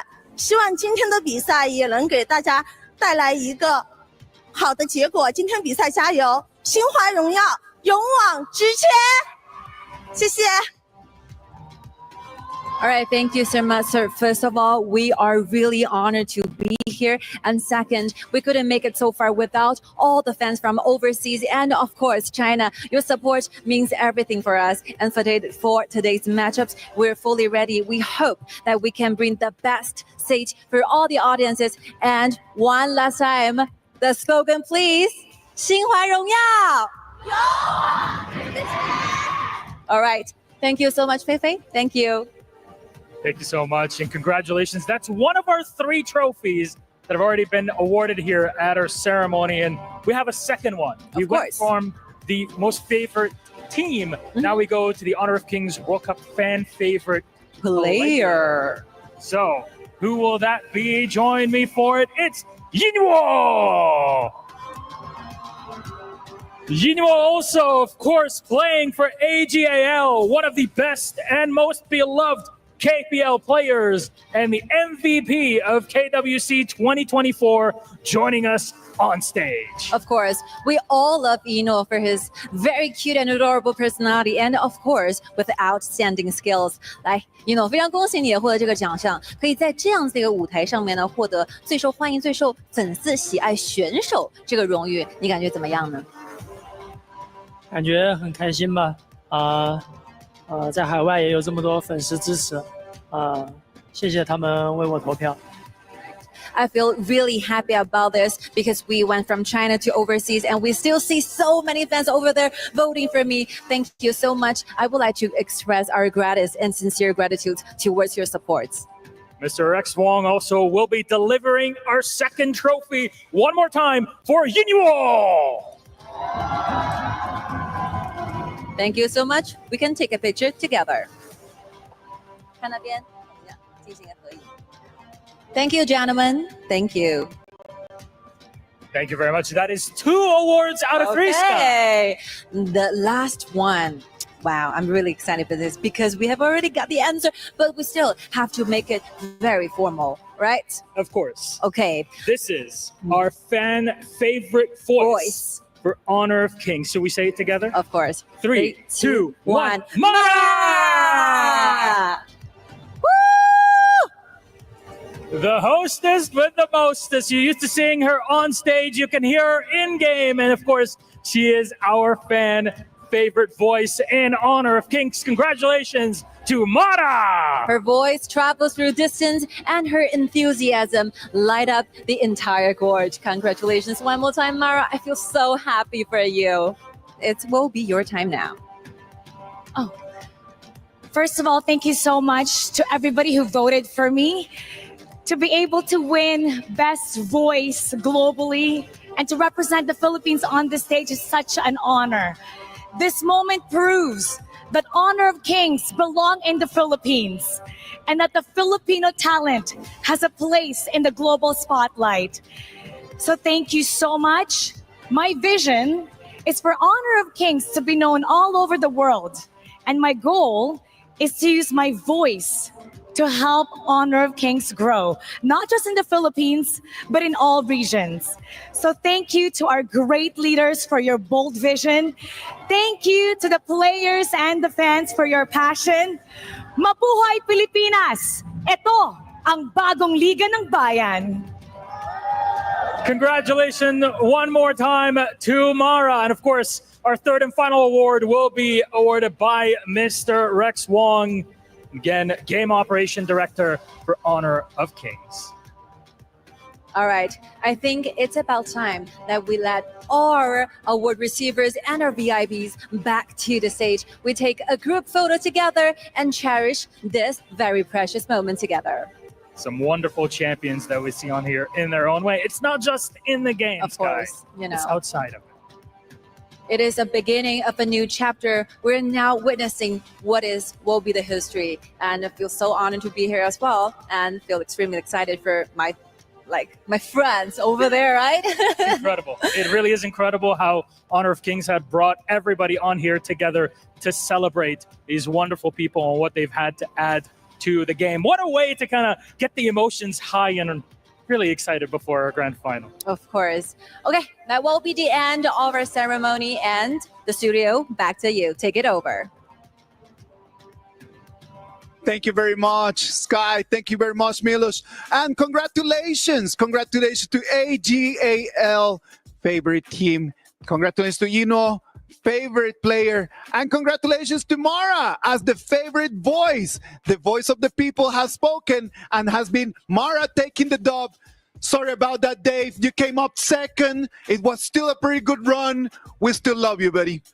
Oh my God, bro. Dude, watching that was so hilarious because I did not know that was the award. Did you see that mini trophy?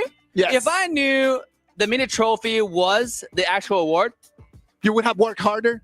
I would have not sleep. I would have posted every minute, go vote, guys. This is it, okay? Oh, God. Congratulations to Mara. She deserves it. She has a great voice, and personally, I'm a big fan of Mara, and I think she's probably the best person to get the award. Amazing. Boys, before we let you go, because I know that you need to go back to the booth and then you need to get ready, thoughts on AGAL against TT Global? Holler. I think it's going to be a great series, right? AGAL, though, they're the only team to not have lost a game to the global team. I'm going to give them props. All right. Blam? I'm going to go to the other side of the conversation. It's going to be TT Global. They've lost a round. They've got something to prove, man. And you're going to be wrong again. All right. KME. Ladies and gentlemen, I know that everybody is just waiting impatiently right over there for the game to start. We're going to go to a short break, and when we come back, we're going to jump into the pre-match of our grand final for the KWC 2025.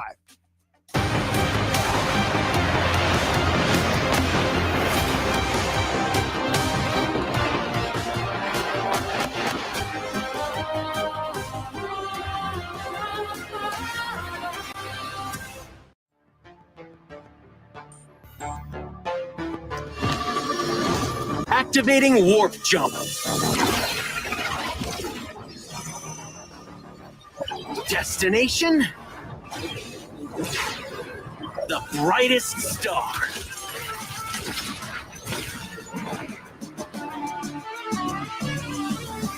We the kings and from all the shows.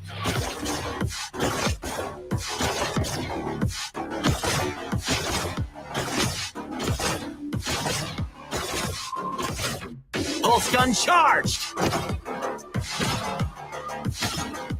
Scope calibrating! It's a quantum party! Ignite the stars! Into the nebula! Cosmic shifts! Supernova pulse!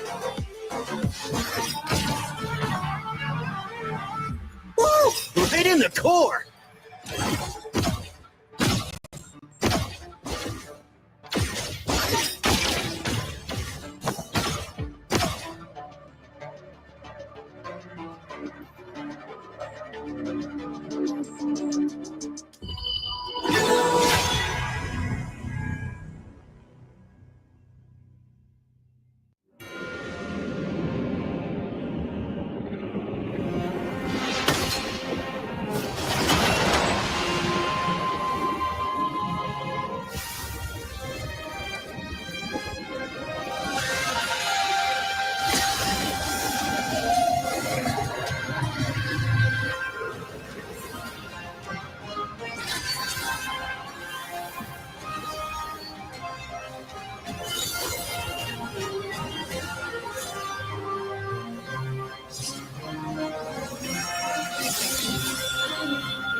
And when the jacket is on, you know that the game is on. We're into serious business, ladies and gentlemen. KWC 2025 Grand Final between TT Global and AGAL.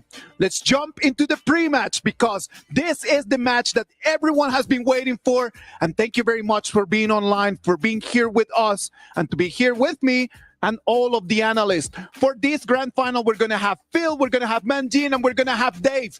Boys, this is it. The final showdown between the top two teams of our tournament.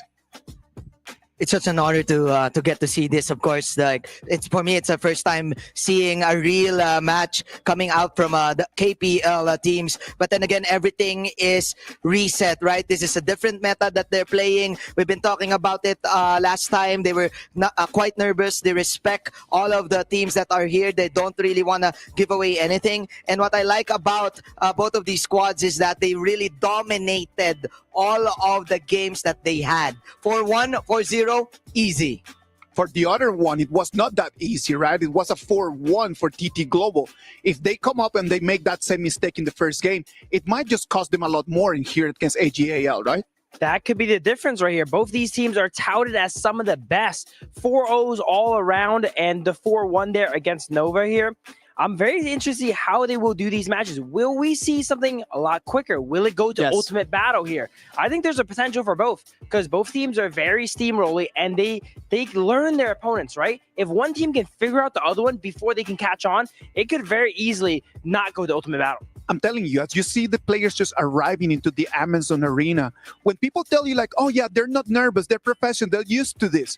It's not a matter of not having nerves. It's a matter that you've been in this position so many times that you just get used to the feeling. The nerves never go away. It's just that you become better, stronger, and used to that. Man, when I talk about this type of feelings, I mean, I used to play pro and I was a nervous player, so I can feel the heartbeat just speeding up, ramping up when I get closer to stage step by step.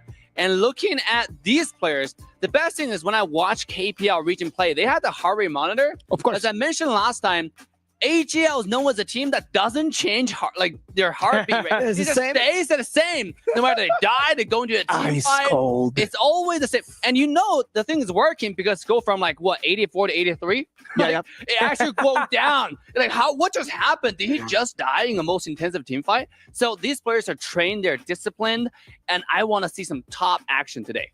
We're going to have TT Global on one side, Sunrise, Crane, Ting, Joy, and Snowy. TT Global, the Thunder threat. They're going to come here and become more than a threat. They need to become the champions of the KWC. And if they want to be champions, they need to beat AGAL. What does TT Global has that they can actually use to beat AGAL? I think TT Global and also AGL, they're both known for having this extensive playbook, right? That we mentioned, they're S tier. They have a bigger playbook than the other teams. But now they're against each other. How will they go ahead and counter out each other's tactics? For TT, I think their advantage could be in the invasions. Sure, AG is good at those early game invasions as well, too. But TT is more known for taking control of the early game, getting in the jungle, stealing the stuff, and that could be the edge they need. AGAL on the other side, Ran, Zoe, Inuo, Sheng, and Shuai, the galactic warship, AGAL. We know that AGAL and TT Global, they have some recent history, right, Dave? Yeah, absolutely. Leading up to KWC, we just had TT Global actually defeating AGL in a 3-2 fashion, a full best of 5 series. Yeah.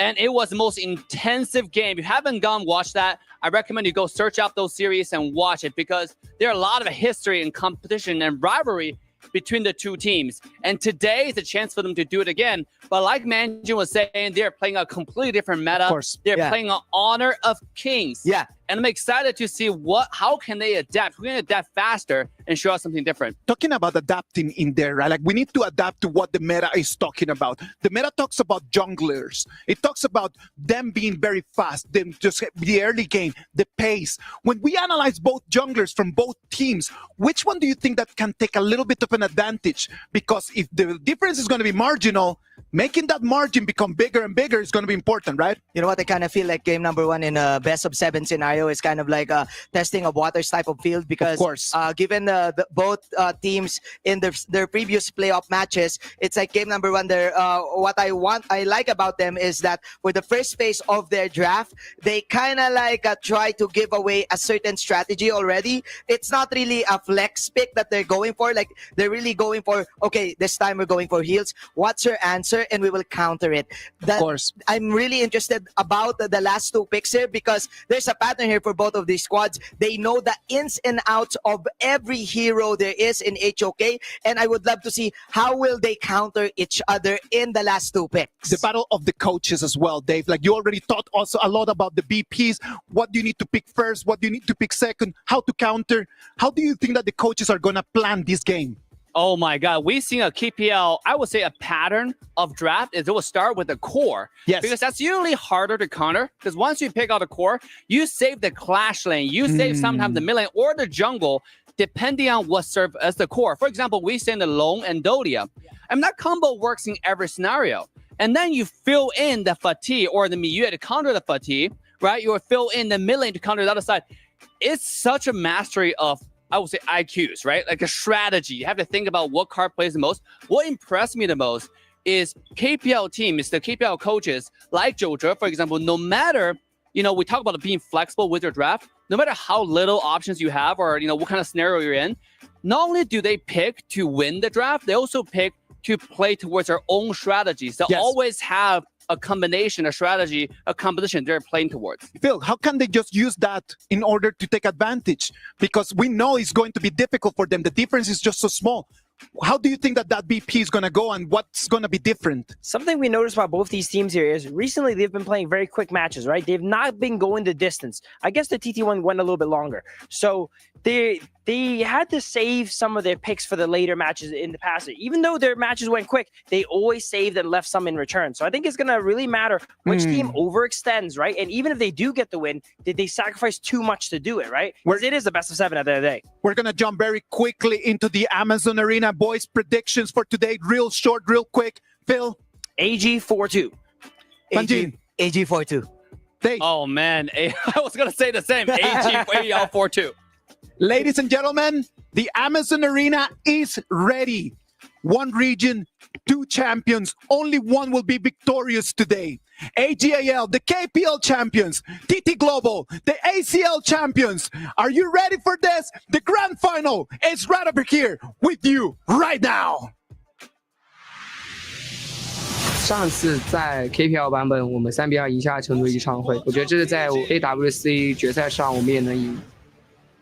联赛上也刚输一次 TDG， 所以说这次我们肯定要重视这个对手，然后肯定要一举击败他，拿下冠军。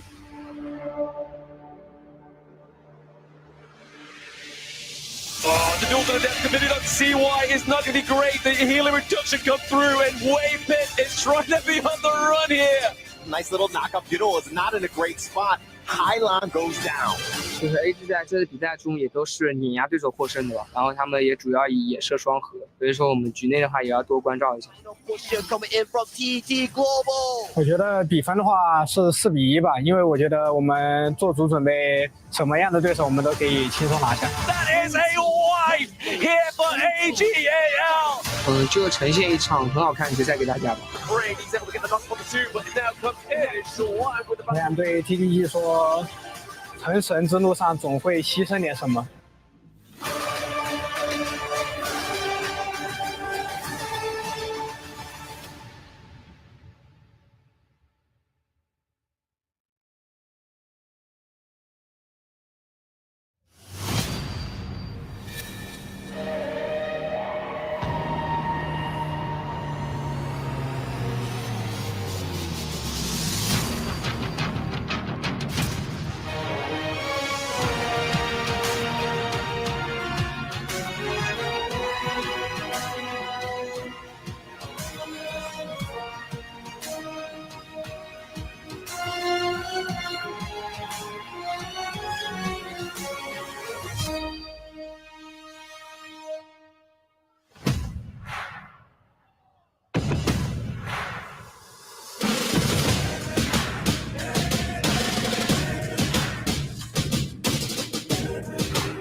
18 teams have entered the gauntlet, and they've made it through. After 2 weeks of grueling competition in Riyadh, it is time to close this chapter.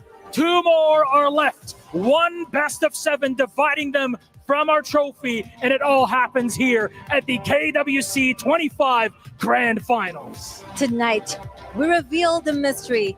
Tonight, we're going to be witnessing together the history. And here we go. We still have 2 teams fighting together for the same mission, to be the new world champions, to fight for this trophy. Who will get this back? Let's find out.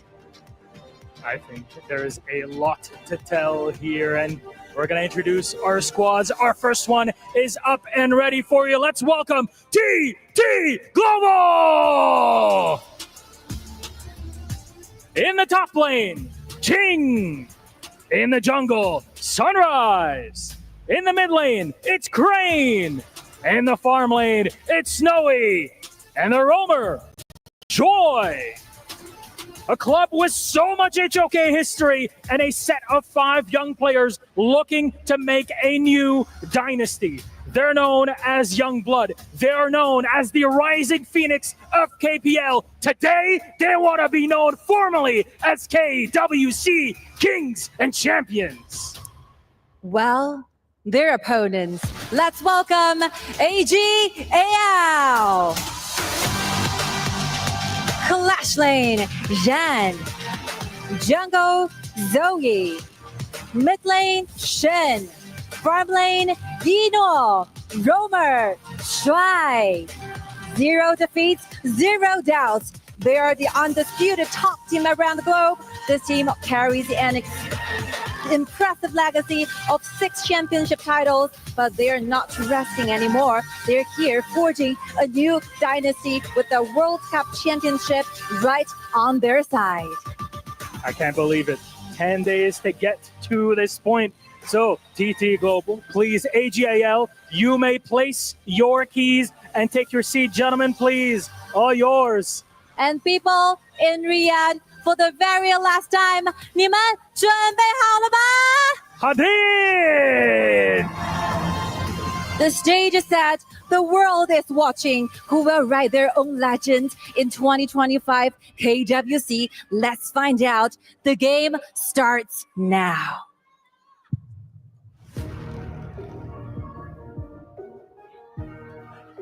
If you wanted to be ready, if you are not ready, it is here. The grand finals of our KWC 2025. TT Global against AGAL. The Amazon Arena is packed. You saw there's no space for one more soul in there. The fans want their team's favorites to be able to take the trophy home. But you know what? Their opponents, they're not going to let them. You can see all the seats are taken. It is packed right over here in Riyadh, Saudi Arabia. From the KWC 2025, we tell you thank you for being right over here on set, online. Ladies and gentlemen, this is going to be a feast. This is what we've been building up for all KWC. Both teams are getting ready to get into match. Look at those cute little pandas here. The fans are getting ready to cheer for their respective teams. Both sides have a lot of fans flowing in from all over the world here.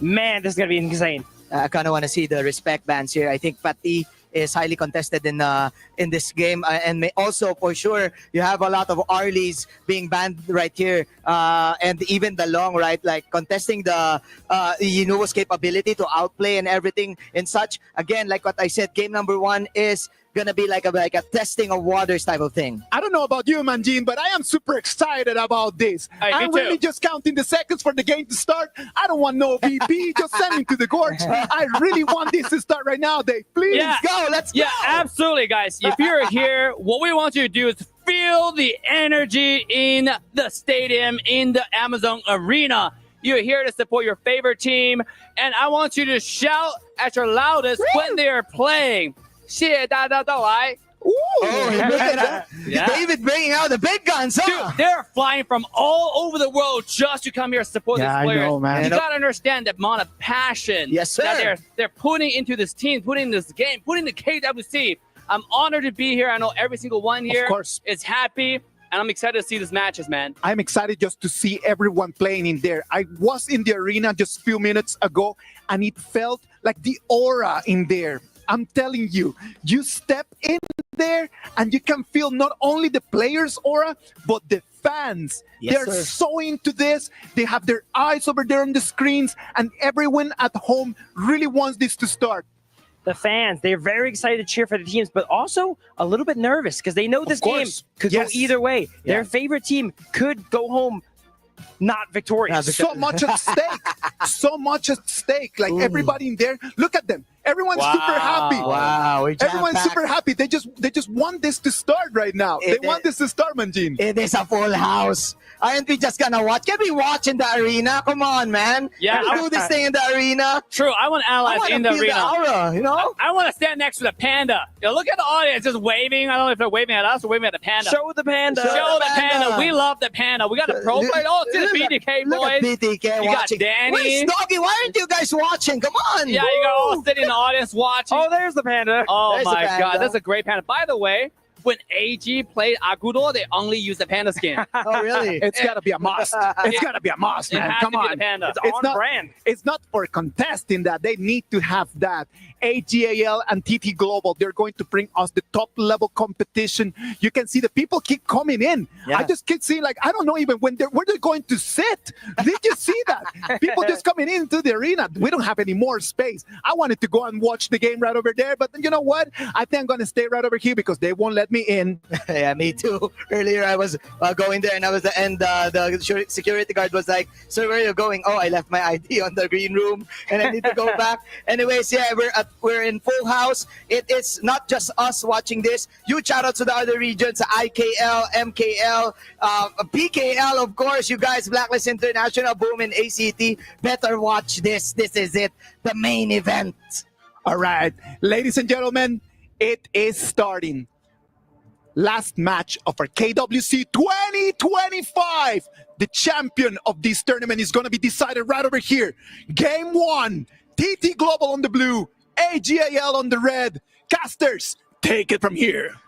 Thank you very much. Two of the biggest titans in the world of Honor of Kings. We are at KWC 2025, the grand finals. Nothing is granted. Everything is earned. And today it is your favorite kind of tofu with me, Sagi and Blam. Let's get it going, boys. Man, Tofu, 2 weeks of build-up in KWC. The last remaining two teams being TT Global and AGAL. And we're talking about this. The first game BP has commenced right now, and we're seeing some form of bans targeted towards Eno and towards the farmland pool already. Okay, straight away, TT Global against AGAL. This match is going to be a big one because both teams are very aggressive in that starting point, right? Jungles will be invaded, so it really is a guessing game. Do you know which side they're going to first? Oh, that's definitely the main question that both Sunrise and Zhongyi has to figure out. And for the side of AGAL, they lock in the Long and the Dolia here. We saw before how deadly Eno is on this Long. He can find these crazy backline assassinations. Yes, AGAL, very famous for funneling farms, sharing it across the team, but most of it filtering it into the one-time hero, Eno. He's no longer just a player, he is the hero of AG. He is indeed the hero of AG right now. Following the bans, we see Zhuangzi, we see Hou Yi here coming in from TT Global.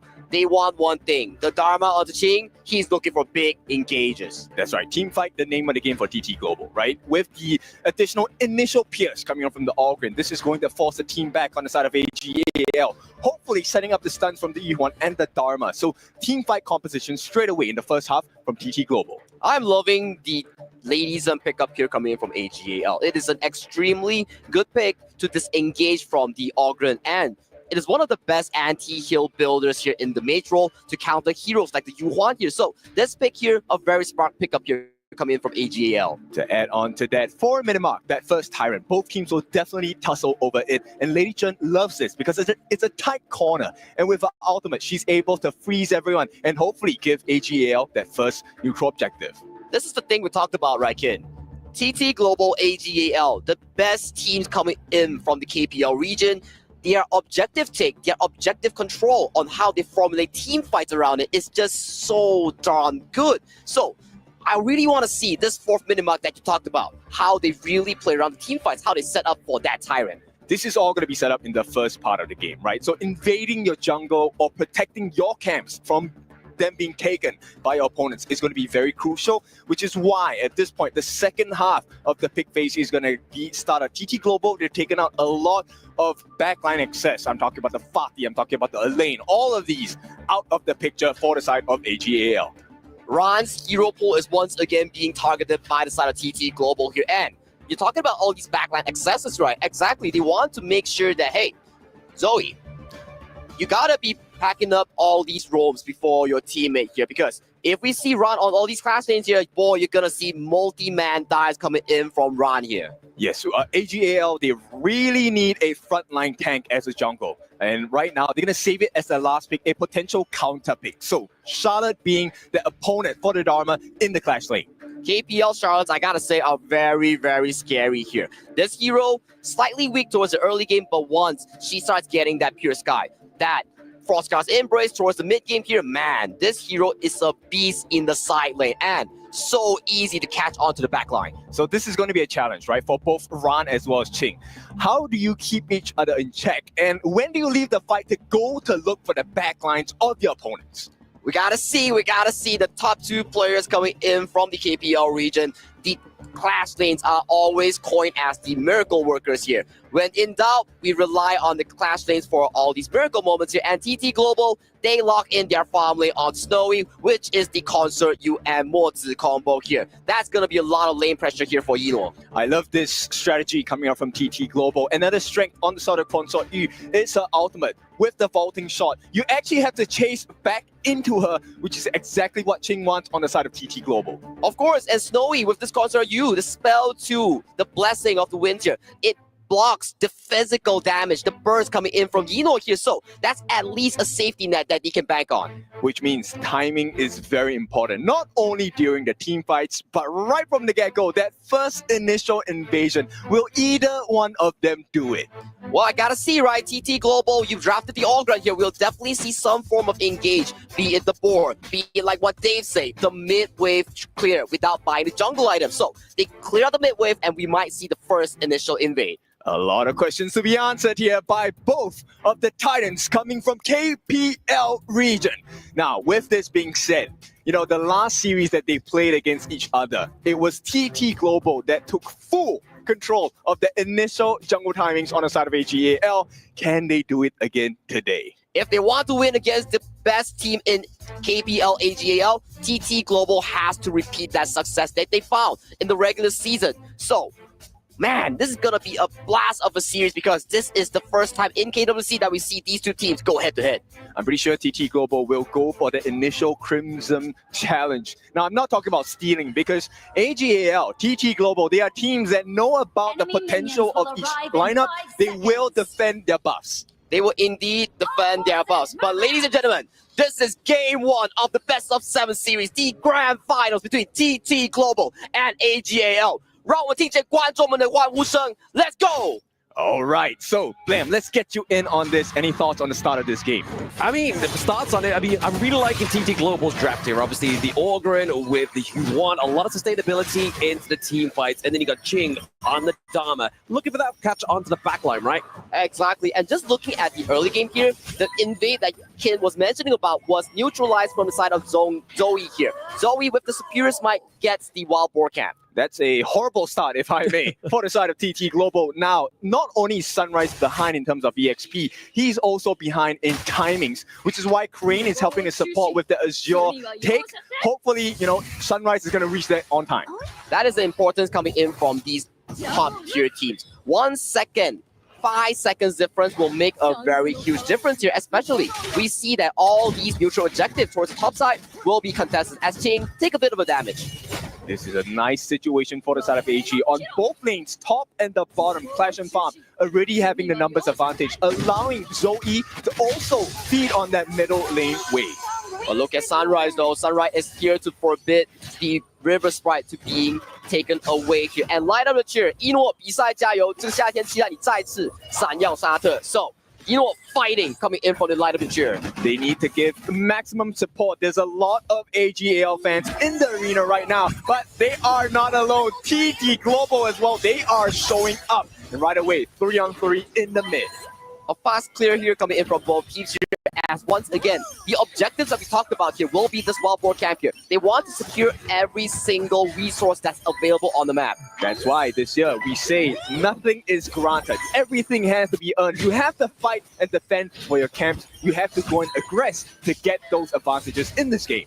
And that is the beauty of these two teams here. They are fighting neck and neck in this early game to really look for these secures here. And towards the top side, we are seeing Ron dominating this lane on the Charlotte. So smart, right? They actually rotate Sheng down, who does magic damage, so Snow is not going to have a good time. Now, has a little bit more time to push the waves. They can start rotating early. That Horntail Beast at the bottom side will go into the hands shared by 3 different members of AGAL. I'm loving what AGL is doing. They're splitting so much resource, and the goal efficiency is so top tier coming in from AGL. You see literally going from mid lane to bot lane to mid lane, and getting so much gold onto this lane. And this is a AGL specialty, right? So Joy catches a glimpse of what's happening on the side of AGL's jungle, and now the rotations will be made by AG. They need to protect this Azure Golem. And it seems to be the case, right? TT Global, they're formulating an invade here right now, and usually we see these top tier teams, AGAL, TT Global, they love to fight around the buff, but fighting around the enemy jungle pre-4 minutes, you will be punished heavily because there is a defensive mechanism. Well, it's a double-edged sword, right? So right now, Sunrise gets 1 steal. It's a small advantage. Once again, this is a game of very minor margins. Whoever edges it out will have that lead, and that can snowball really quickly. And that is exactly the case here. But we want to be looking at these win conditions here coming in from both teams here. TT Global, I am looking at Ching with the Dharma to look for these big engages here. Sunrise, to get enough gold to be this unstoppable front line here. So that is Ching's and TT Global's late game, right? You have Snowy as well. This consort view that scales exceptionally well. On the side of AGAL, you're banking on Ron and Dino to scale towards the late game so they can be this late game demon. Yes, the mind games have already started, right? On the side of TT Global is all about control, get the stuns, and hopefully we put you in the corner, which is going to be Ching's favorite situation to find himself in. And look at Ching right now. He's slowly looking for the flank angle here. He's behind Zoe. Zoe is forced to use the Dream Roam here. They do not have the position for this Tyrant. Yeah, TT Global, they start off well. The first Tyrant of the game will go into their hands. This is going to allow them the ability to take good fights against AGAL, which you can tell. AG says, it's okay, we'll let you poke, we won't let you take the actual fight. Exactly, this is why Tyrant is so important and key. It gives you so much damage, it allows you to fast push these waves. What does that accomplish? It allows you to rotate even faster, get more of these neutral resources. But exactly, AGAL knows this. So take a look at what they're doing, right? They're putting numbers as a defense. You have the advantage, we'll even that out with manpower. Exactly, and look at that. Like you mentioned there, manpower, making sure that Yinor gets a safe laning phase, but Snowy and Joy, spell after spell, cannon blast after oak bolts. The health bars are just taking low for the side of AG. Yeah, this is a power spike you definitely want to have, right? This is why draft is so important. The BPs setting up situations to make it easier to play your game, and straight away, TT Global, they're looking for that advantage. And look at Zoe though, he's looking for a flank angle here. Sunrise, he's going in deep as the cannon blast has landed.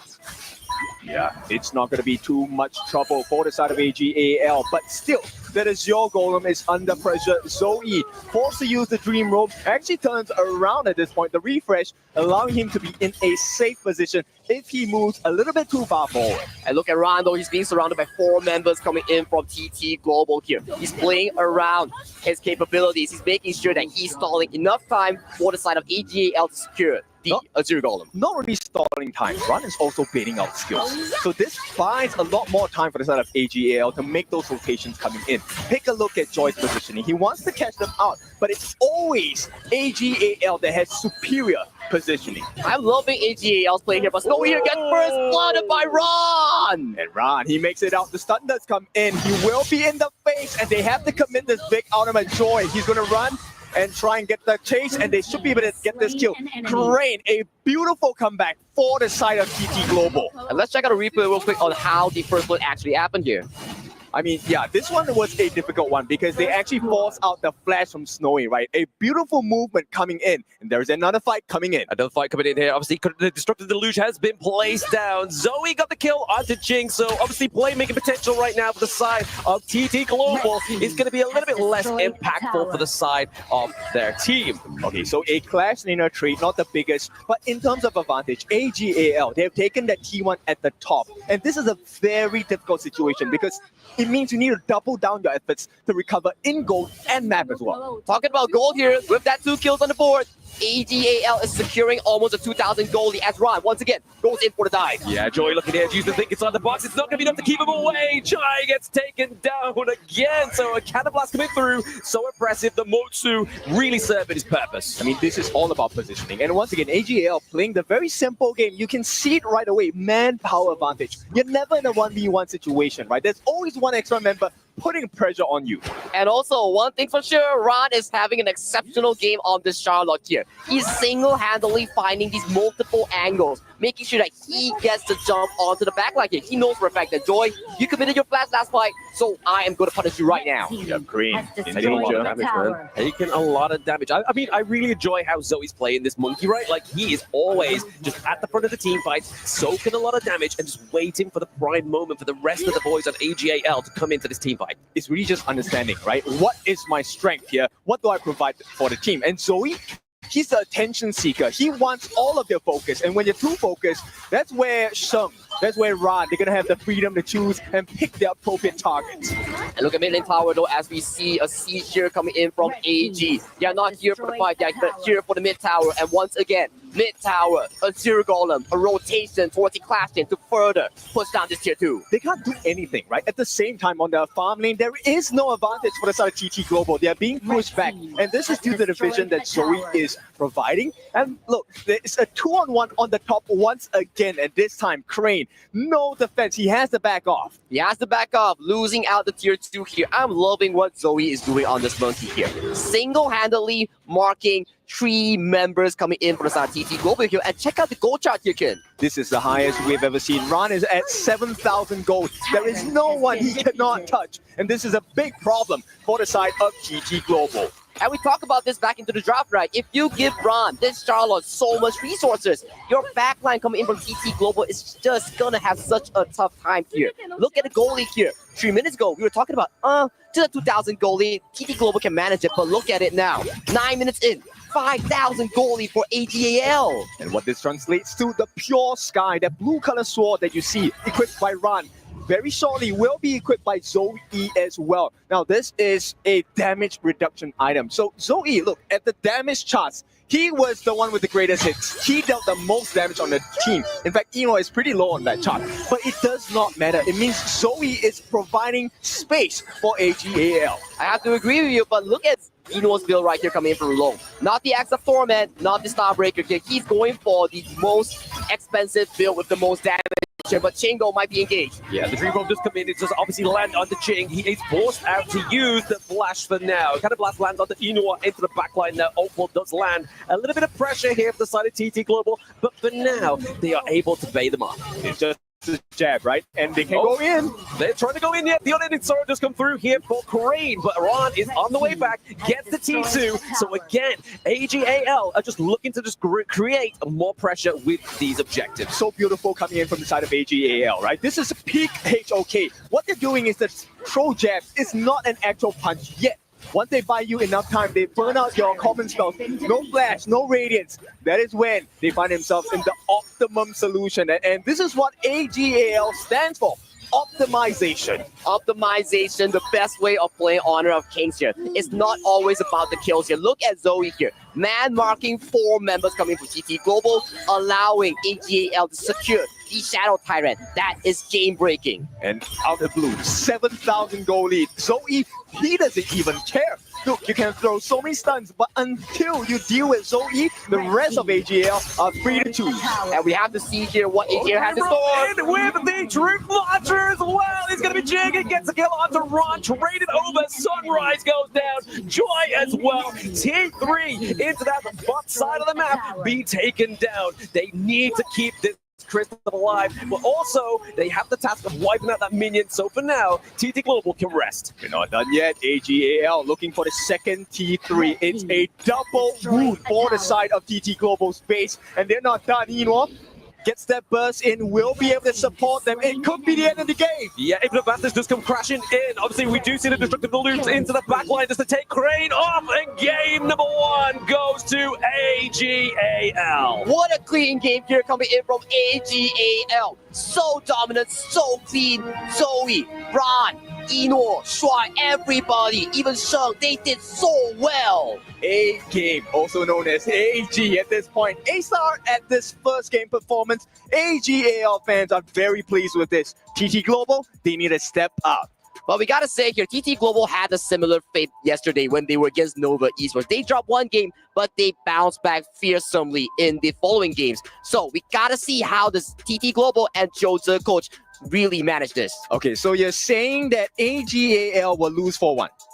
Nah, we gotta see how they recuperate, man. Don't put me on the spot here, but let's check back the winner's highlight real quick. I gotta say, man, Ron is such a pivotal player here. He was the anchor, the engine of all these early game plays. Yes, look, it also started because they were very successful at defending their jungle, right? Not only that, once you have the defense going, hey, it's time to turn that into an advantage. Go for the steals. And Ron, the solo player, I know a lot of people score me online when I play Clash because this is what I do. But you know what? I need backup. Ron always has the backup of AGAL. He has the back of AGAL. He knows his limits. He's always looking for these sides. Look at him. He's just dashing, going in with all these skills, baiting so much spell, providing Eno, Shuai, Sheng, Zoe all the room that they need for these team fights. And it's not just about power, right? AGAL, so smart. They're always reserving their skills, the restraint, to hold on, wait for that Joy ultimate. So what if you have the box, right? They will get the stuns in. But let's hear from Isaac and the Desk.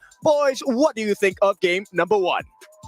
Thank you very much, Kin. 1-0 advantage right now for AGAL. They took it in the same fashion that they have already been playing in the last 2 days. This was a really good game. It was different to what we have been seeing in these last 2 weeks.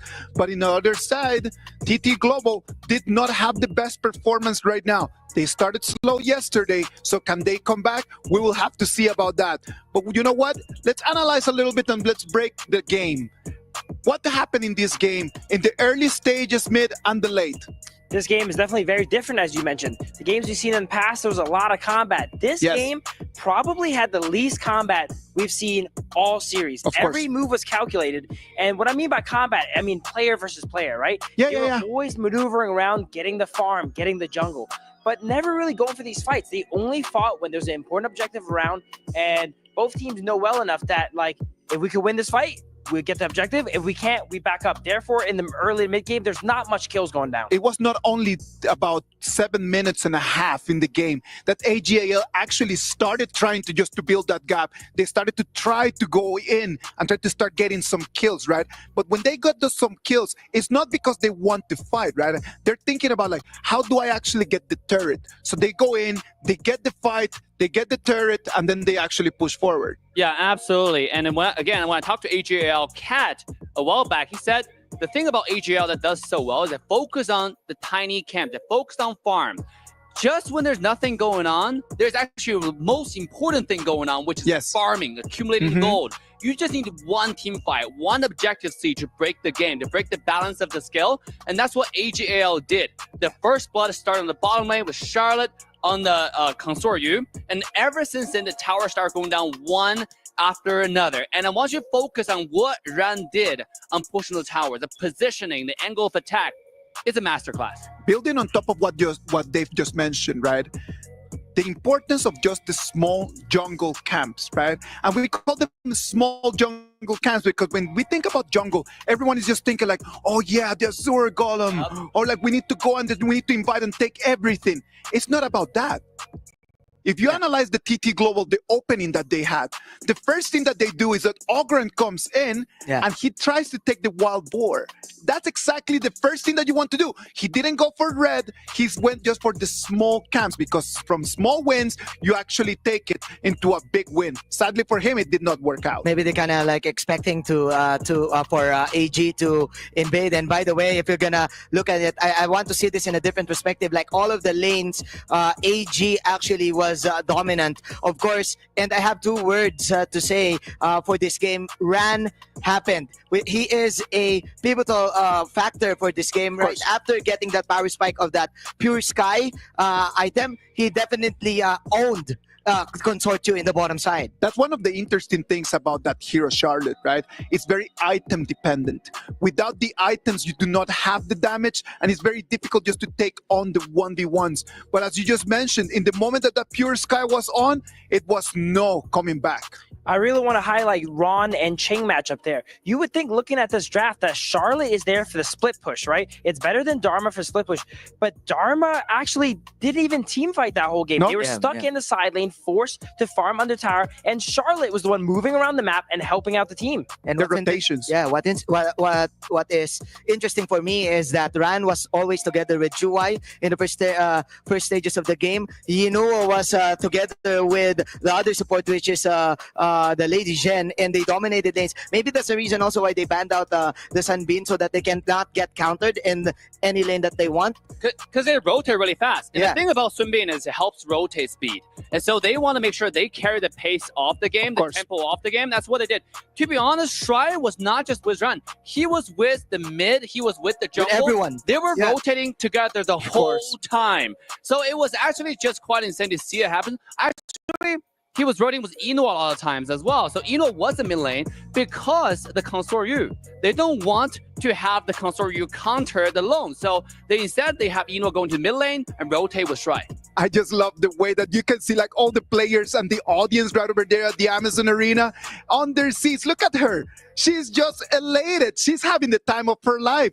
And we are enjoying a lot this game as well. Right now it's AGAL. They have the advantage. And that advantage, Dave, do you think that it came out of the heroes or it came out of the players? What do you think? I think it's a combination of both. Okay. For hero side, they definitely pick out Charlotte to, I would say, hold Dharma in the lane, just like Bill was pointing out. Dharma couldn't join teamfight, and there wasn't much teamfight. It was mostly just macro advantage. AGL took the game, and they played to their own strategy, and I felt like TTG was following the footsteps of AGL in the game one. Now, for the player side, I think they adjusted the meta a little bit better. You know, you do have the game one, you have a long Dota immediately taken out, and look at TTG. They were not able to find a strategy of their own in game one, in my opinion. They mostly a reactional pick that they think is the best in that strategy, but AGL definitely took it home.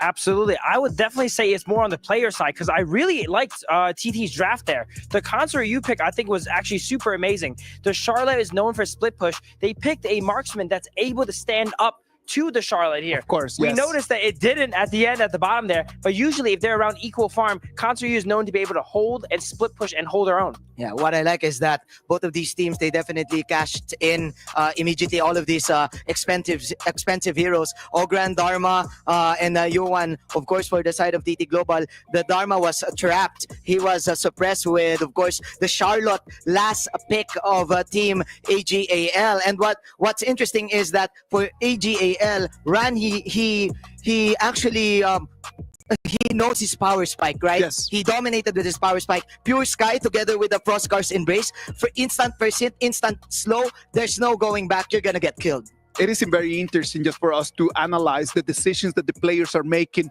on the go.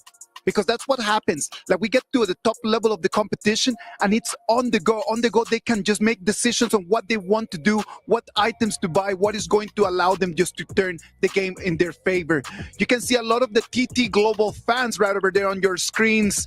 They're really looking forward to see what's going to happen in game two. Because we know that in this tournament, TT Global has not had the best starts, but when it comes to game two, they always come back always with the punches. Absolutely. During the game, I noticed one key play here.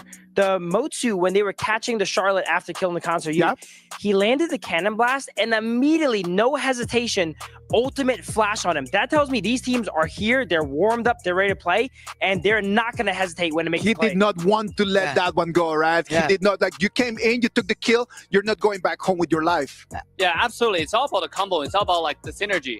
And I think that TDG, with a bunch of young players now led by Ching Ching, they have the energy come into the series. Yeah, I can really say that TTG was composed in this game, even though they were behind in terms of the farm and everything, because what they want to do is to get an equal trade every time Ran gets something, right? Like maybe kill him equally or get some push right there. You can see the fans, they're really excited about this. Yes, hi to you as well. Thanks to you very much for interacting with us. It is really sad for us not to be able to be right over there next to you watching the games. But you know what? Thanks for just waving at us. Thank you for flying all the way here to Riyadh, Saudi Arabia. This is the KWC 2025 AGAL. I like that. I like that. That was actually pretty strong. It means AGAL win the game. Okay. That's what the banner means. They're on track. They're on track. All right, let's jump into game 2. This is going to be AGAL on the blue side, TT Global on the red. Casters, tell us what does need to happen in this one for TT Global to turn things around, please.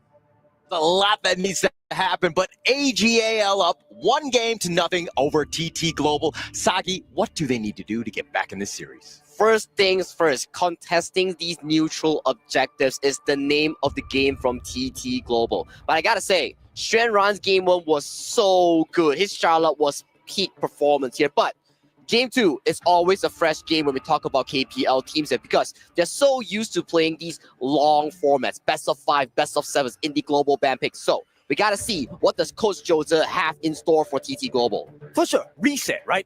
Right now, it is be the pressure, don't feel the pressure. TT Global, look, it's just one game. It's a best of 7 series. And right away, AGAL already has a good grasp of what TT Global wants to do. They want to group up, maybe pick up the Princess Frost and Liang combination, which AGAL pick up for themselves, which is why the Guan Yu is banned. Exactly, we talked about this. AGAL or any teams, if they want to play the Liang, they will have to blend away the Guan Yu, because the Guan Yu coming in with the flank really disrupts this Liang's ultimate power control here. And on the side, TT Global here, they really love Ho Yi onto Snowy here. This pick, we saw Yino, Snowy. They are Burning Sun arrows, global ultimate, always land on the crucial targets. Yes, and this opens up the doors to the gun and mode, right? I'm not sure whether this is going to be something that AGAL wants to try, because it means you sacrifice the Princess Frost pick. Holy! They actually sacrifice it. So gun and mode, they're looking for the perfect setup. AGAL, these are 2 engages that are going to be very scary to TT Global if they allow it. Number 1, the Jing is going to use that mirror domain. You have a mini stun when you dash onto that person, which allows the gun and mo. You've already seen Sheng do it once. He's definitely going to be able to do it today again. Especially so compatible with the Liang as well. Landing the javelins, landing the freshly forged, making sure that they always hit here. And a KPL favorite, the pick that they have a lot of success with, Flowborn Tank, has been locked in for the side of Sunrise. So smart, because if you take a look at the KPL region, this is normally paired up with the Da Chao. But AGL, do you really want to waste a ban on a Da Chao? There's no way you ban a Da Chao out here, right? Ooh, it's kind of hard to say, because, kid, one thing's for sure, if you are altered by the Liang, you can use the Sea of Fate to send your tank back here. And a pick coming in with this the Xiao Qiao being banned by AGAL. Yes, not a common pick in the global server, but this Xiao Qiao pick has increased popularity and play rate in the KPL recently. Because she has good setup, she has good stuns, and big burst. 4 hits, you're down. And with that Flowborn Tank, we know the win rate hasn't been great in KWC, but that's why the Titans of KPL are here to show you how it's played. How it's played, how it's done here. So we gotta see what Coach Jota has in mind for TT Global here. They're banning out a lot of picks here. Yino signature early, a lot of picks going to the Xuan Ran pool as well. A lot of these side lane picks has been banned for both sides here. So right now, if you're TT Global, you're thinking a bit more on the burst side to pair up this Ho Yi. I believe so. At the same time, maybe provide a little bit more room, right? Because the Fatih is definitely one of the big win conditions coming out from TT Global here. We've already seen Ching's Fatih not bad, right? For KBL level teams, right? He is defeatable on the side of AGL. But right now, I'm curious to see, because a lot of the disruptive heroes have been banned out by TT Global. This is not just to save the whole E, it's also to save Ching on this Fatih. Exactly the case, right? We talk about this Fatih, right? You have to get access towards the backline here. But right now, AGL, they have the Liang. It can have total lockdown onto the Fatih here. So we have to see how Ching, with this Fatih, find these backline accesses. And we saw this combo yesterday for TT Global. The whole Yi into the Shi. Arrow into the pole here. Are we going to see a more last pick coming in for TT Global? I'm not sure. It's still a risk, right? Because they don't exactly have a very tanky lineup. Yes, you have the Flowborn tank. Fatih can sustain pretty long, but he needs to be able to land his hits in order to do so. So AGAL, they'll be definitely looking for some counter engage. Will the Zhuangzi come out again? No, it's not. They're looking for the Kite. The Aaron comes through, another pick that is new for KWC. Not debut, we've seen it before, but this game, this one piloted by Eno, is it going to be a demon against the side of TT Global? I am loving this Aaron pick coming from AGAL. One of the few marksmen that can involve a Splendor in her build. And what does Splendor do? Provides invulnerability, provides stasis here. And if you can really utilize that Splendor, you can really mitigate the dive potential coming in from the Fatih on the hands of Ching.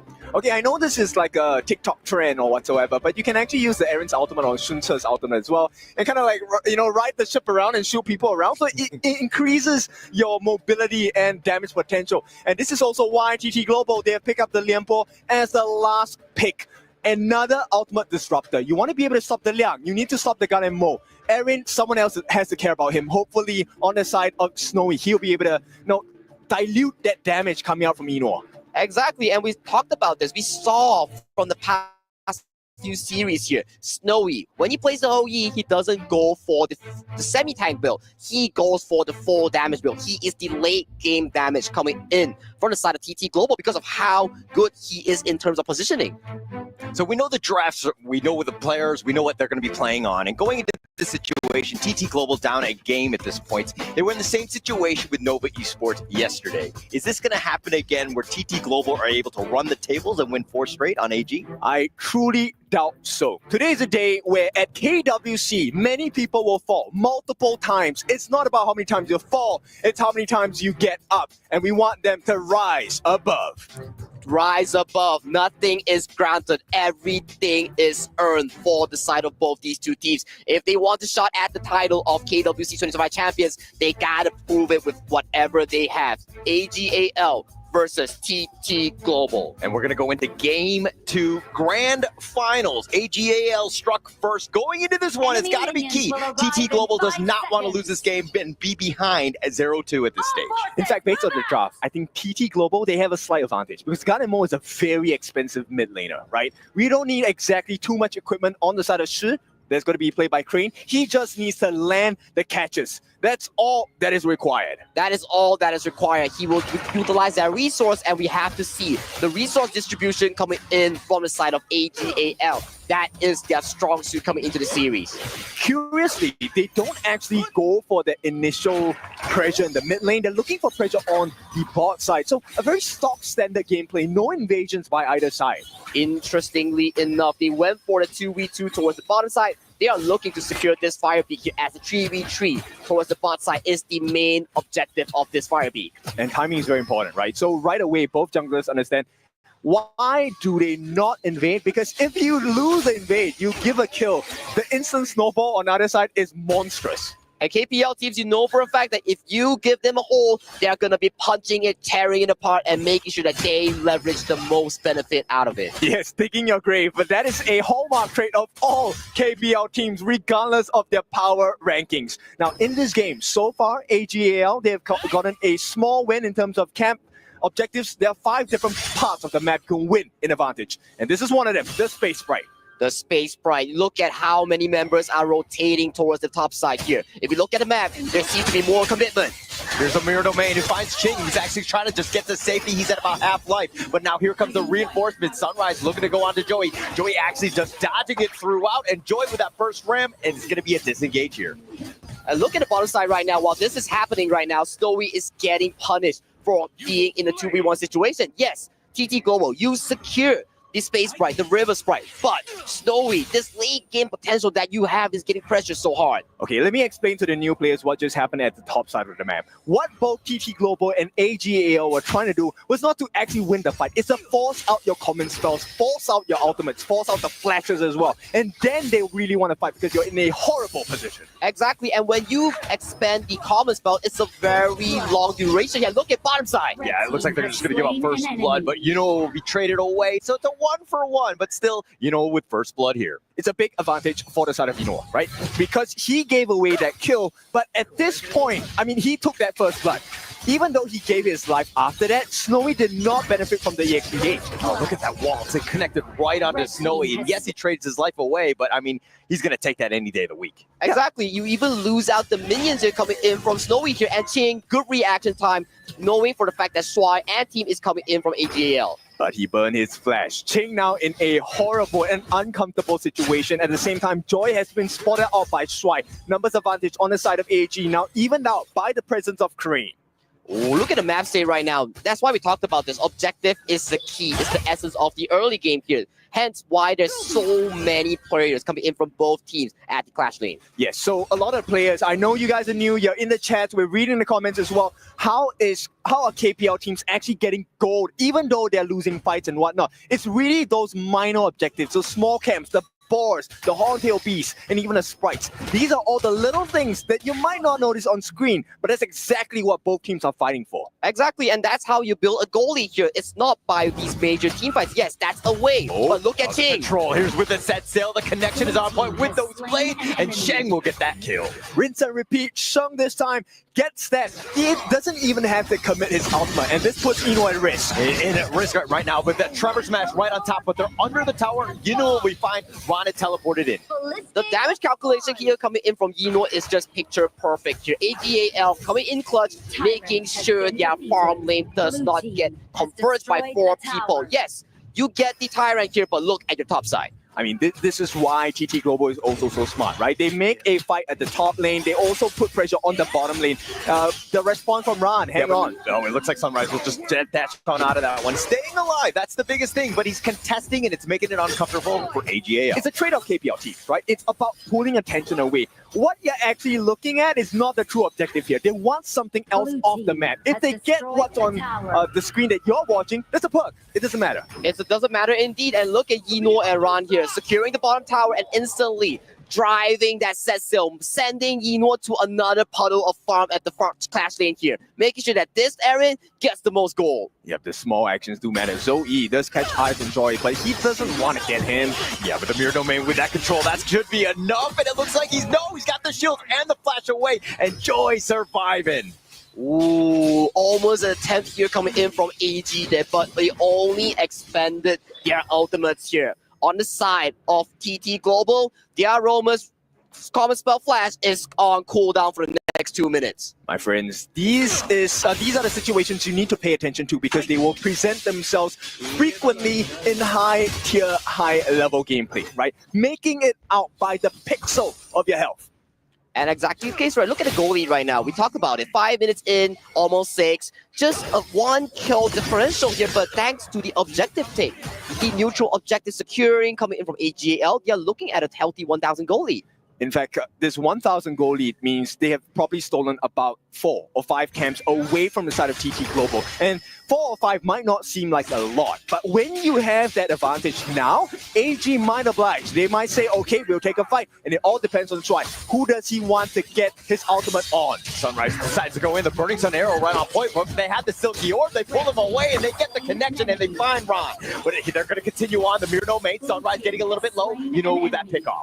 With that takeoff, and right now, if your jungler is down, once again, rinse and repeat, your jungle will be on fire right now. They've got the first ram. Joy is still there. The Crimson Golem has been stolen away, but Joy in a bad spot, and Joy makes him pay. But Ching looking for an opening. He might be caught in the middle, though. Yeah, Ching, he's going to go there. With the flash away. Crane tried to go for the Silky Orb, now gets the pull and gets the pick. Oh, craning with the crucial spells here. Here's the Mirror Domain yet again, and they find him under tower. Enjoy with that one, and now here's the set sail, gets the connection, and he goes right in, and Ron blows him up. And this is a perfect initiation. Target Prio is very strong on the side of AGAL. Look, he even shifted the boat to go on the other member on the side of TT Global, and the rewards are well worth. Control right on point, and they're going to get the steal as well with those blades, and Sunrise is down for the count. 4 members. That's a big killing spree to have, and Sheng, we talked about it, the Gun and Mo, a potential pick coming out from AGAL. Monstrous in yesterday's games, even more of a demon today. This is AGAL's strong suit. You want to be fighting them in these key corners, and look at this right now. Yino, yes, forces the flash here. Got to give props to Crane here, landing the silk imprints, getting the kill here. But look at the re-engage here coming in from AGAL. Immediate jump here coming in from Stride and Zoe to secure 1 kill. And look at the boat here traveling immediately, landing on the Snowy here, and all members of TT Global were taken down.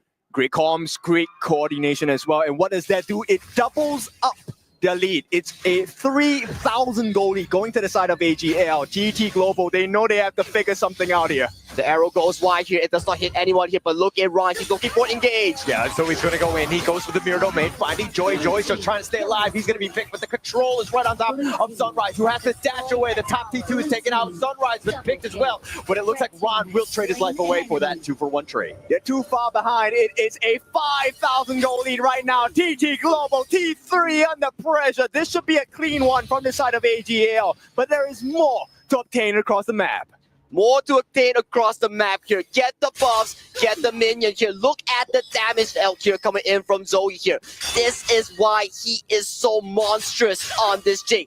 He is on fire. Exactly. This is one of the strengths of Jing, right? You want to be able to find the appropriate target. And with the range, the extended reach that Zoe on this Jing has, there is no one on the side of TT Global he cannot touch. And look at the gold chart right now. We talked about like why does he do so much damage here? It's thanks to the gold here. Our boy Zoe from AGAL. He is farming money, almost 1,000 GPM. Brings on arrow, does connect, and doesn't have the orb though. And now Joey on the backside looking to go for the ambush, but Joey in a bad spot. He gets picked off, Snowy with that damage. The nice Tremor Smash on the 3, but TT Global are going to disengage now. Game-saving play by Shuai. I'm not sure whether you noticed. He actually stopped Joy with his ultimate.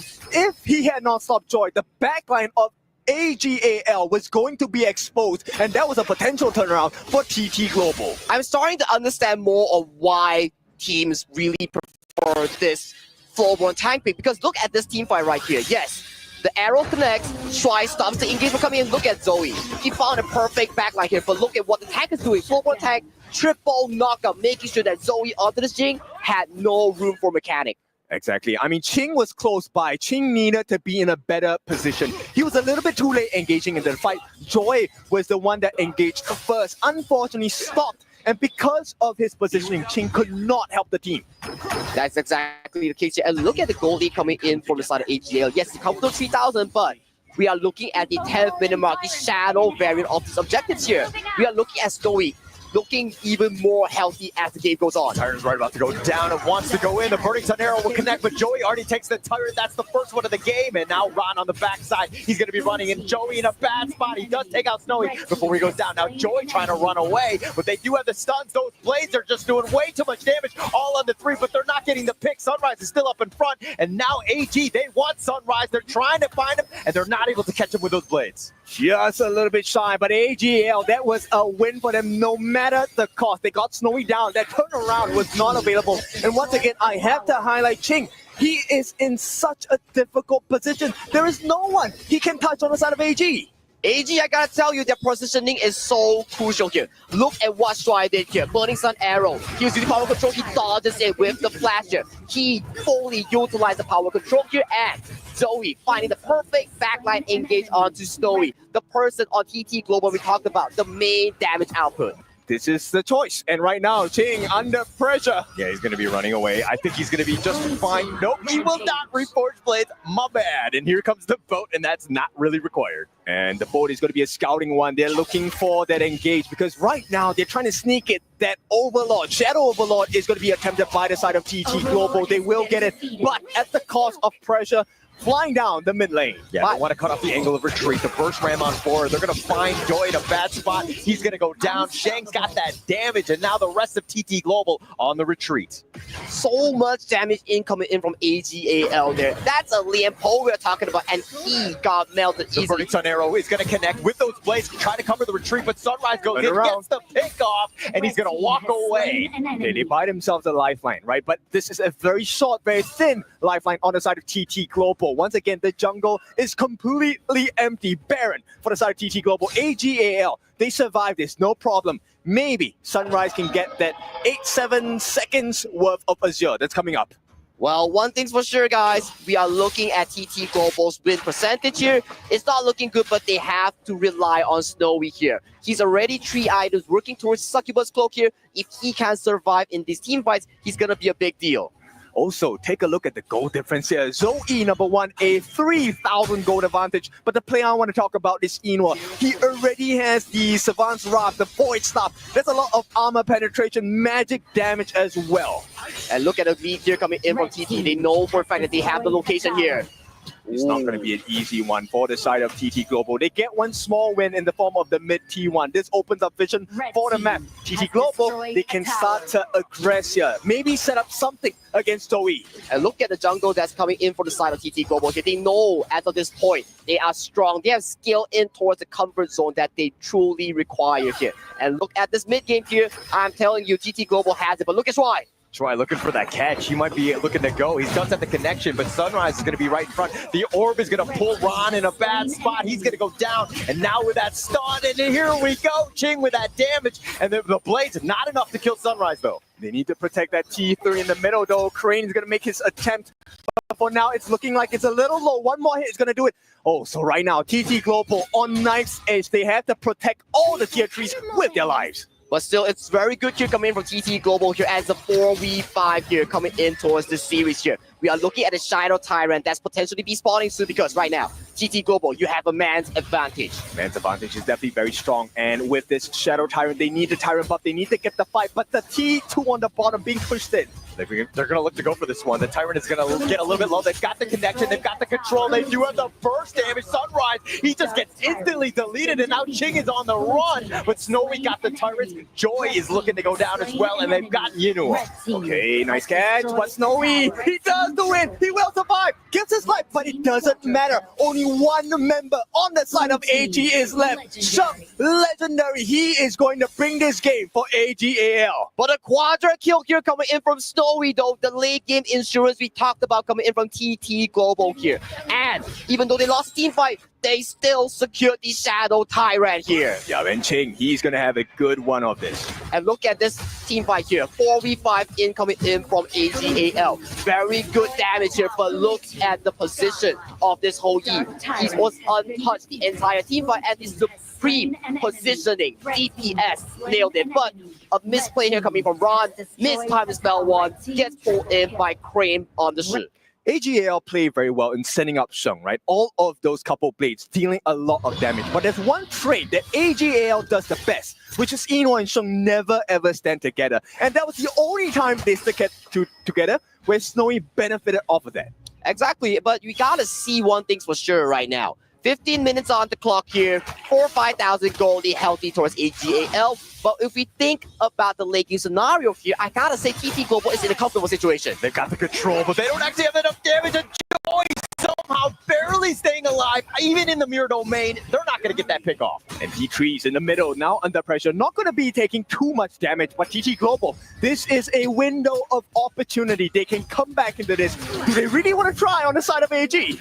Oh, AG here, they are getting poked down extremely hard by the Overlord they here. Got the bolt. They go right into Sunrise with those Reforged Blades doing some work, but not enough damage onto Sunrise. He's just a tanky boy. And now they're going to look to kind of, again, have this Mexican standoff here. Yeah, they can't take too much damage, right? This is a trait you have to learn from the KPL Titans here. The stun, they got the Burning Sun Arrow, they find him, but Ron flashes away. He's going to get to safety, and now TT Global have to find somewhere else. You see how they're avoiding the waves, right? They want to force them out into uncomfortable positions, get the numbers advantage. And look at Zoe's position, though. He's looking at this big flank coming in from behind here. He's potentially found himself some members of Control, they TT. have it with that burning sun. So he's going to be right there on top. And now Sunrise is on the run. They've already gotten Joy and Zoe trying to get to the back line, but Yuno does fall as well. Yeah, they haven't got Ching just yet. He is that potential turnaround. Sunrise is still alive. He does have this smite. Potential steal on the way.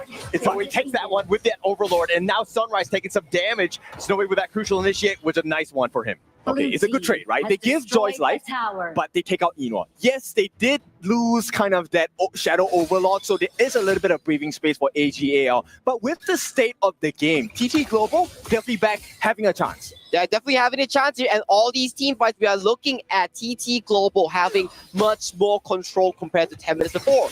And as of this point here, look at the match state. Ching looking to go in. He's going to get on his boat, and they're going to get on out of there. But they find, it looks like they're about to knock up on the Joy. He's in a bad spot. He's going to be picked off. That's not a great situation. They don't have the suppression anymore. TT Global, this is a good chance to take control of the map with the Shadow Tyrant coming up in about 6 seconds. If they have this, TT Global, they can fight. They can fight, and they are winning all these pickoffs here. Snowy, we talk about this whole pick here. Look at the goal chart here. He's scaled into fruition, and right now, he's on the driver's seat, the main guy to lead TT Global on this game too. We talked about the ability to buy time, and time has been bought. Snowy now, 13,000. He is 6 slotted with the Sun Chaser as well. Once we hit that 20-minute mark, he will have access to Sun Pool, the Tempest item, to extend his range like crazy. But look at Zoe here. He knows for a fact that he is the one to really take down Snowy in the backline here. So he has to find these flank angles here and look at the positioning coming in from Zoe and team. There is no information. TT Global are hiding in the shadows. Zoe, he's hunting. Oh, he finds him. He finds Snowy, tries to flash away, but that's going to be Sage's Sanctuary. Reinforcements are on the way, but at what cost? Zoe actually with the turnaround. He's going to go down with the Sage's Sanctuary. Oh no, it looks like he's going to get killed first. And now the boat does connect, and Ron might have been going into a suicide mission. He's going to be picked off as well. AG, they messed up. And this is a turnaround that TT Global has been looking for. They will try and secure this Azure buff for themselves. Sheng, he is a lifeline. Once he's taken down, TT Global will take over. Snowy played that so tremendously well, making sure that he stalled enough time for the cavalry of TT Global to assist him. Look at Crane though, flashing in, forces the flash out of strike here. 15 seconds on the clock. Wave clear is looking good for the side of AG there. Back onto our point for TT though. They're going to reset everything. TT Global, they have lasted this long, less than a minute away from the Tempest Dragon. Friends and fans of HOK, we are going to that final showdown. Tempest Dragon will be shortly spawned onto the Hero Scorch here. Both teams here, as of this point, goal lead is nothing as of this minute now. We are looking at how these two KPL giants formulate around this major objective. I want to point you guys in the direction of Joy. He was having a horrible game, 1-5 and 11. A lot of assists, but he gave a lot of kills as well. Now, fully recovered. TT Global playing the game as a team. And with this survival chance, can they take the Tempest? Or more importantly, can they take down Sheng? We gotta see how they formulate around it, because waves will be excruciatingly important as it will lead to backdoors of the minions. And look at TT Global. They have started Tempest Dragon. Where is AGAL? Completely blind. TT Global, they have to look for information on the map. Zoe, he's pushing the lanes on the top as well. They want to push them back. It's not about the fight. It's about wave management. What options do you have to explore if you're on the side of TT Global? There is an open wound on the middle, and right now the top is being pushed as well. And that top tier 3 might be just going down here. They sound the alarm here. Set sail is looking for a target here. Zoe dancing at knife's edge, barely getting hit by the Burning Sun arrow. Yeah, but the Tempest Dragon, it's about half-life. This is going to be the potential one. Joy looking to go in with that Trevor Smack, trying to get in, but Joy actually gets the Tempest, and Shang with that passive just barely stayed alive, but Joy's going to be killed. Ching is going to use his Sage's Sanctuary. Sunrise still up in front. He's trying to work on the Shuai, just to take him down, but Snowy has to flash away. He's going to back off, but he's going to get focused down. Try to cut out Ron with that pole, and it looks like TT Global with a 4-1 advantage continuing on. They want to go for Yinua, and they will get the ace. They survive, but it's not over yet. TT Global, all they need to do is to protect that wave coming down that middle. There is one more. Sunrise leads the charge for TT Global. They get rid of this Tempest. Tempest Vanguard. Can they go for the win? The wave is crashing in. TT Global, they're doing it. They are coming back. Game number 2, 1-1. Game 2 goes over to TT Global. Snowy and Sunrise were pivotal in making this comeback come to life here.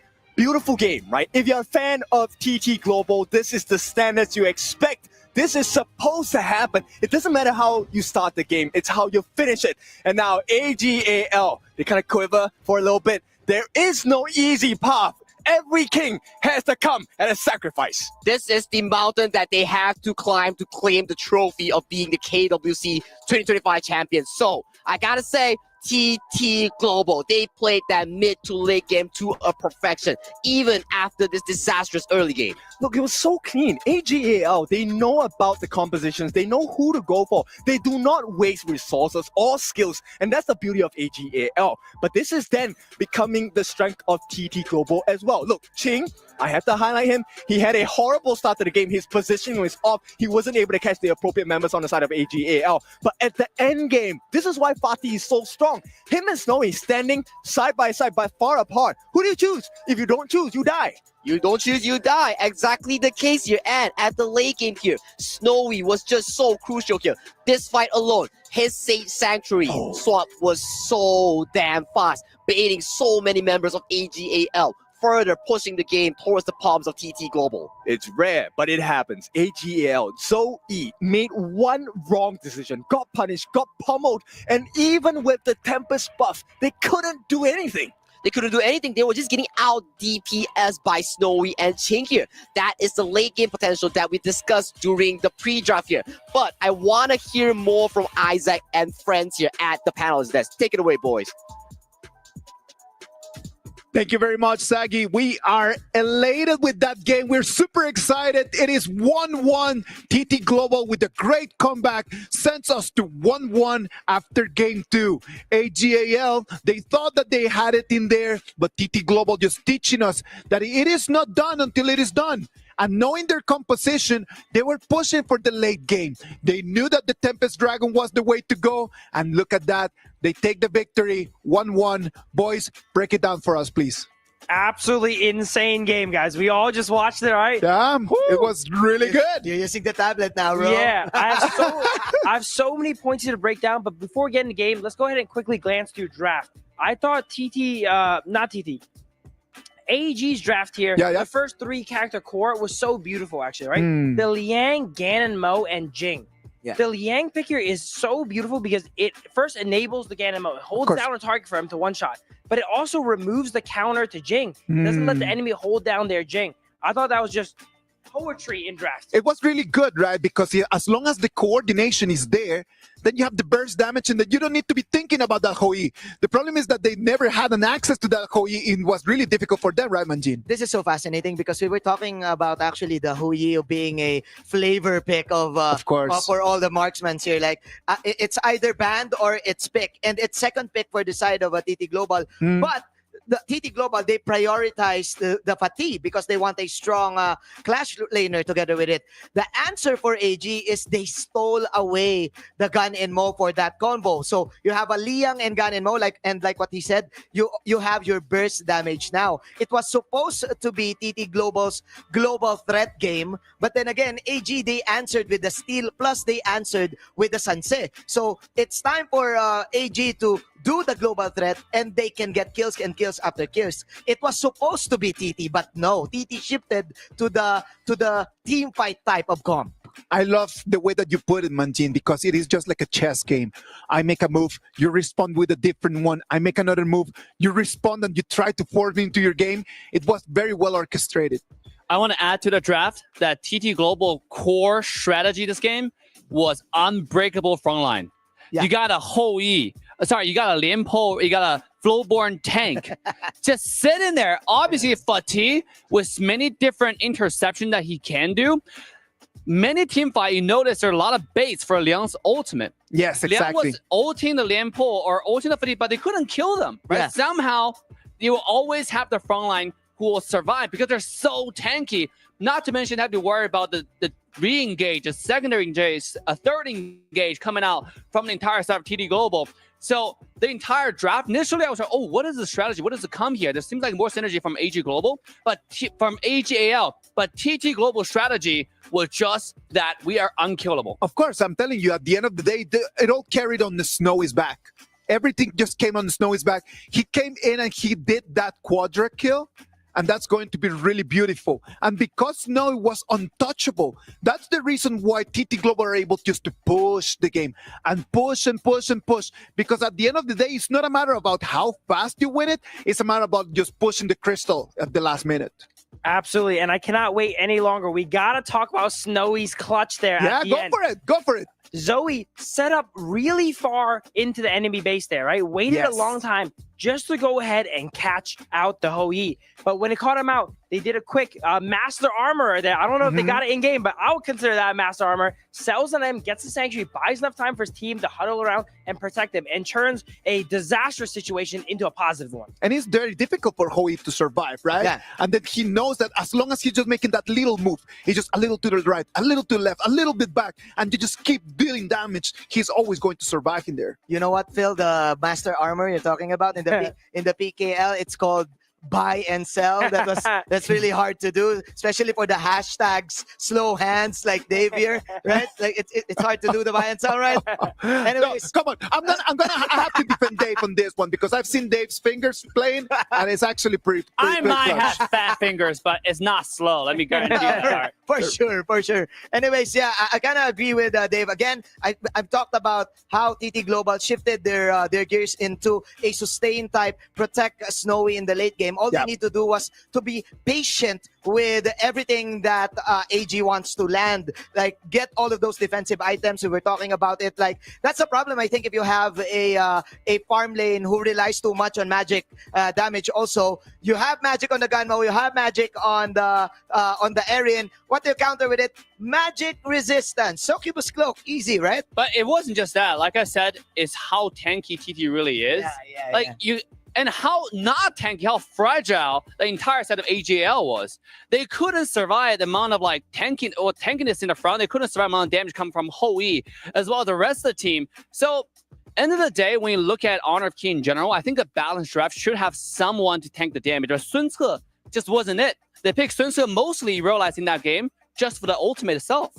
Yeah, they were traveling around. I did like that in the early game, they were ulting around and grabbing the Aaron here and then farming two waves at once. And that was a great strategy there, but they had to end that game early. As Manji mentioned there, Succubus, if you guys didn't know, is the GOAT magic resist item of HOK. Yes. It is so overstated. And when 3 characters on your team do magic damage, everyone on the enemy team can go ahead and build that Succubus and be a pseudo tank. It needs to be like that, right? Like you need to understand how to balance your damaged items and your defensive items as well. And Snowy did really well on that, right? And that's the reason why he was able to survive and at the same time just to deal some damage. He came up with the quadra kill, right?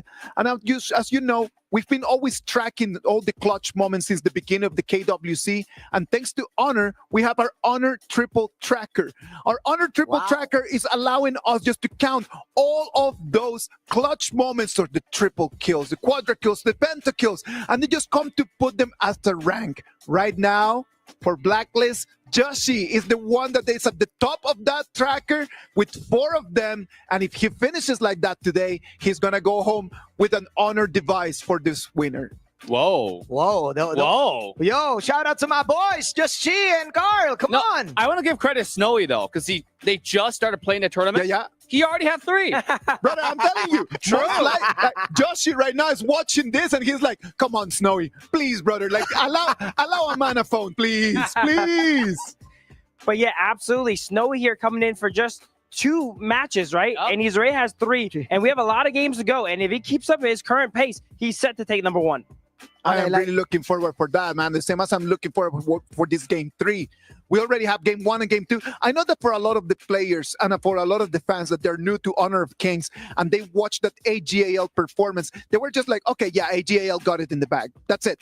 At 11 minutes, 12 minutes, they already had a good advantage. They were thinking about the fact that they already got the win, but TT Global showing us how to really push the game. It's not only about just trying to win quickly. It's a matter of understanding if I do not have an advantage, I got to push for the timer. Absolutely. And they got to the power spike where Hoi got enough item to be really relevant, right? When the auto attacks start hurting, not just like kind of chipping away your health, but really taking away your life. You know, that's when it really matters. And again, the front line was unkillable. I want to touch up on the magic damage thing. We saw two major things in that game. Number one is Aaron was doing the magic build, right? Aaron can build physical and magic. With magic, is mostly rely on skills, the skill 1 and the ultimate. The reason why that is, if you go back to watch that game, up until 7 minutes, there's really no magic defense item. Because it's usually not prioritizing a game. And another thing that I want to talk about is Gon and Mole having the Ardent Dominator. That item is so crucial for those who are watching at home. The reason why that is to counter Hoi's ultimate. If Hoi lands an ult on you, Ardent Dominator will cleanse that if you drop under a certain amount of health. And this way you have a chance to get away. So with that, you just already kind of like minimize the initiation coming in from the other team. Exactly. One of the interesting things about this, when I was just counting, it was just so much initiation from them, right? Like you can initiate with Liam Po, you can initiate with Hoi. They got the Shuri in there that even just able just to find the right place. It can be initiated as well. I also want to highlight the Fatih pick here. Absolutely one of the strongest scaling Clash laners here. That's why they kind of struggled early game, right? He was busy scaling up. The Sunset was moving around the map and providing pressure. But once the mid to late game hits, you see Ron really fell off in impact. He was really there to just do the CC, drop some chips off, whereas Fatih was able to carry these fights. The Amazon Arena right now, you can see it right over there. Everyone, the vibe just kind of changed a little bit, right? At the beginning, you could see a lot of the fans just like really excited about it. Right now, it's more like, oh, hold up. This is actually not that easy. Yeah. A lot of people thought that it was going to come in. It's going to be easy. But I'm telling you, these two teams, the difference in between them are marginal. As you can see, everyone in there in the Amazon Arena, the fans are just looking at the screens, really looking forward to see who's going to be the champion of this edition of the KWC 2025. After game 2, it comes game 3. What can we expect for game 3, boys? I kind of feel that the Hoi is going to be banned here, or maybe going to be stolen right now for the side of Team AG. I kind of feel that the Arlie also is a perma-ban already. Like, you don't want to really give away that Arlie to, you know. But then again, I expect bloodbath. I expect a lot of team skirmishes. Just basing from that game number 2, we have ourselves a ball game, ladies and gentlemen. Guys, I have so many different combos available. All right, go for it, Dave. Tell us, what are the combos out there? For AJL, I Pei, Byron, Ogren, Diadea, all those combos can be used, right? Dachao, Fatigue, they still have it. They haven't used Flowborn yet. It's 100% win rate so far played by these two teams, okay? Whoever takes out wins. And on the other side, we got Duen Dolia as well. The same combos all available, and they still have Liang available as well. Phil, what do you think is going to happen? I'm not sure what's going to happen, but you know what I want to see? The Mai come out and break out of jail. Oh, yeah. That would be really nice to see. Let's wait and see if they're going to allow that super clutch pick. AGAL is going to take the blue. TT Global is going to take the red. Casters, take it from here. Thank you very much, Isaac, for taking that one for us. We are going to be getting into game number 3 between AGAL and TT Global. Already nullifying those match points to 1-1. I am with Kindofu and Sagi. They're going to take us through the BP. Okay, so right away we were talking about the Arlie and instantly banned out by the side of TT Global, right? That is one of Ino's specialty signature heroes, but they do let go of one of the win conditions that happened in game number 2, which is the Fatih. The Fatih has been locked in for the side of AGAL. We saw from last game how strong this pick is when it gets to scale towards the mid-late stages of the game here. So that will go towards the hands of AG Ron. For the side of TT Global here, we gotta see here. It is what Dave mentioned. The Duen Dolia combo has been locked in. Not only that, this opens up so many doors to the side of TT Global, right? This is a flex pick. There's so many other heroes that can complement the Dolia pick as well. So AGAL, this time it's not about disrupting the picks on TT Global. You need to make sure you have a very strong composition right off the bat. I have to agree with you. It's not about disrupting the enemy composition. It's about rounding yourself up, making sure that this Dolia gets more and more value as the draft goes on? Straight away, this is the first answer. The Agudo, very good and adept at melting tanks. But also, with the help of Chano, these are the two turret masters. They will take down towers in a flash. Definitely the case here. Agudo and Chano here, the critters, the wolf pack, making sure that your tower goes out immediately. But what better way to target your backline than double annihilation here coming in from the Nuwa on the hands of TT Crane? We've already seen some spectacular steals or spectacular attempts with the Annihilation, the ultimate of Nuwa, to steal objectives or get kills. Now, TT Global, they're going to show you a brand new world as we sit on the carpet, take to the skies, and see what TT Global has to offer. What TT Global has to offer, we gotta find out here. But if you're AGAL, you're definitely going to be thinking, Snowy had a fantastic game back in Game 2 here. Are we looking at Snowy for more of these bans here, or are we limiting more and more of these Dolia compositions, just like the Elaine? I think you can't ban everything, right? At this point, maybe just ban something that works against your lineup.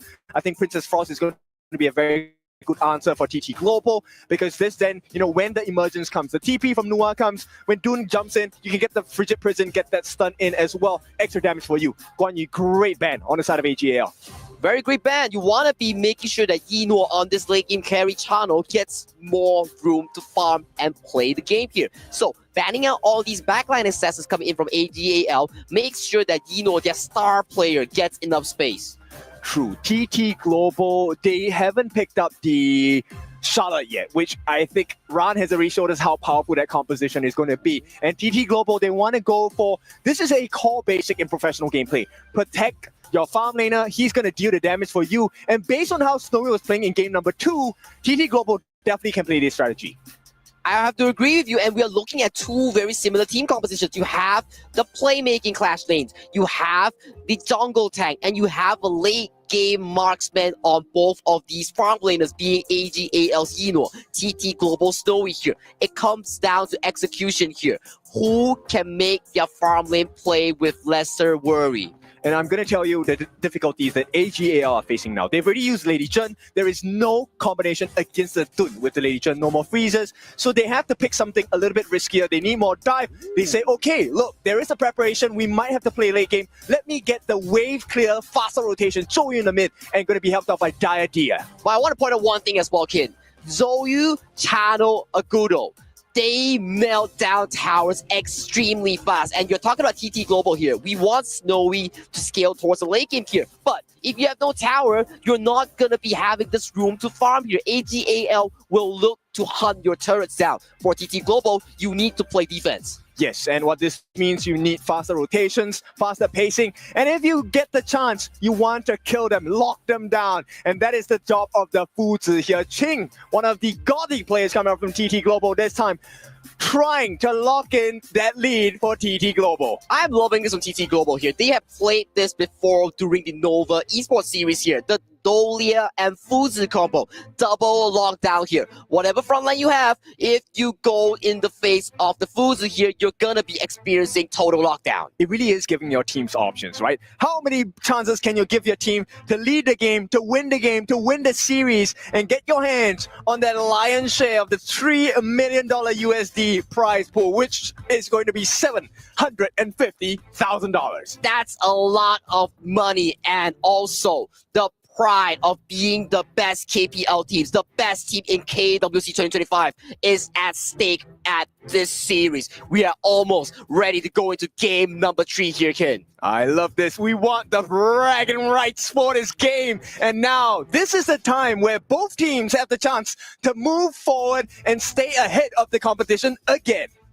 Exactly the case here, and as we look at towards the series here, I'm starting to think here Snowy has been so consistent here, but I want to point out as well, Crane with his mid lane is so crucial and fundamental coming in from TT Global here. He was making so many plays. Okay, so let me give you the options available for AGAL at the start of the game. You have two choices to make if you want to be aggressive. Number one, you go and contest this Azure Golem because Dune definitely needs it level 1, or you go and steal the red. But both of those might be the winning opportunities here for both of these teams. But we are getting into game number 3. Onto the gorge is AGAL and TT Global. What are the winning conditions here for these two teams? For me, definitely, if you're AGAL, you want to be looking at the early game here. Make sure that Zoe, Sheng, Yino on this try-push strategy gets value. For the side of TT Global here, your side lane will be detrimental in your mid to late game. Yes, look, I think we need to focus on Crane here. He's not going to have a good time. Sheng has one of the best wave clears in the early start of the game, so Crane is not going to be able to clear as fast. He needs to then provide value in another way. Maybe help to take a few licks onto the buffs for his jungler. And just look at Sheng's rotation here coming in from AGAL. He knows for a fact that he knows 1v2. He's coming in to force out some of these spells coming in from TT. You can see Sheng already being very aggressive, right? This is where you want to go, but Joy, not the best position to be in. Yeah, not the best position to be in. Ian the River here gets burned down immediately. Check out the trio real quick. Another Yino cheer coming in. Yino, go shine on the biggest stage. We're excited for your amazing performance. And definitely, but for now, it's not a good situation, right? They have already rotated their third member down into the farm lane. So TT Global, they get the fire beak on that bottom. This is, like you mentioned many times across KWC, a one-time chance to get the advantage. It's now in TT Global's hands. That is how you cement the early game advantages here. You steal the camps away, you secure the neutral objectives here, and TT Global is doing a pretty good job coming into the series. In fact, they've taken every single marker in the farm lane here. There is nothing for them to look forward to. Nothing to look forward to, but the engage goes through mid-side. Yeah, I mean, they're a little bit too thick in the it just goes through from Crane, and there it is, the Wind Slash as well as the Unruly Blade onto the back line of AGAL. Ooh, too deep there coming in from Sheng. He wants to use the Winds of War to push back Sunrise here, but Sunrise, he is so tanky onto this dune, survives the push up and makes it out alive while taking down AGAL Sheng. Okay, before I make my point, I know you guys were asking for it. Clash for Fame, that's your code. Go and key it in, get your rewards. And of course, now, the reward for Sunrise, that first blood, extra EXP, extra gold, and he's going to be extra tanky. Extra tanky is the name of the game coming in from the side of the Dune Dolia of TT Global here. But we want to see the game plan here coming in from AGAL. Where is the push potential? Where is the pressure onto Snowy? It has to be for manpower advantage, right? Because there's nothing they're winning on the map right now. TT Global, they've defended their camps, they've stolen camps, they've taken every single objective across the map, across all 3 lanes, and now TT, they feel the advantage. They are looking at the advantage right now, and look at the bottom side. Yino is getting pressure. With more and more members are being committed towards this top side as the River Sprite is almost about to spawn. Once again, this is an important marker. This is a free gold, free EXP. TT Global, they want to force this out. And the rotations. Now, we talked about Sheng having a good rotation, good wave clearing. They are behind. Even with that fast clear, he cannot do much. You cannot do much indeed, especially when you're against the best of the best 2 teams here. The map awareness, the rotation, the manpower.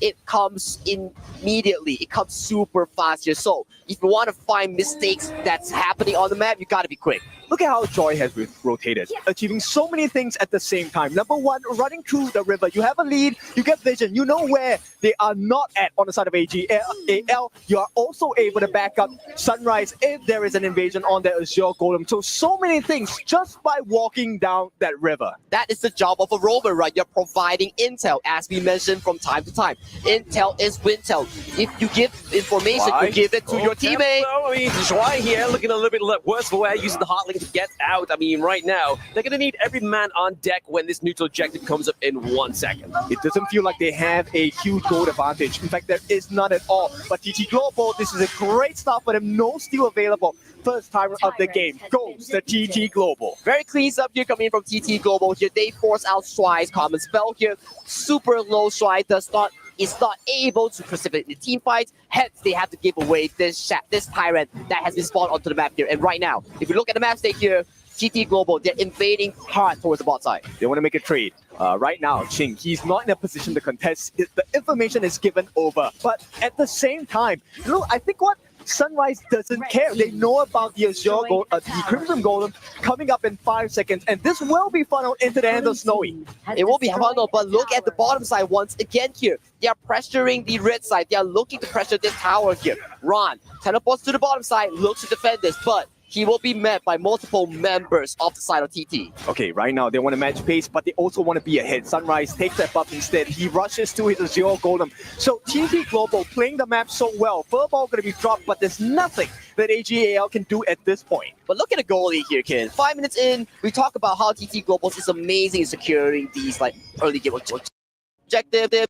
DAL is in the goal lead right now. I mean, that's how you keep on pace, right? Steal the camps, make sure you get a good fight as well. Right now, they're still poking and prodding. Oh, the Ruling Blade is going to be in. Obviously, the Celestial LED just used for the refresh here for now. Looking pretty low is going to be Zoe into the back of that T1.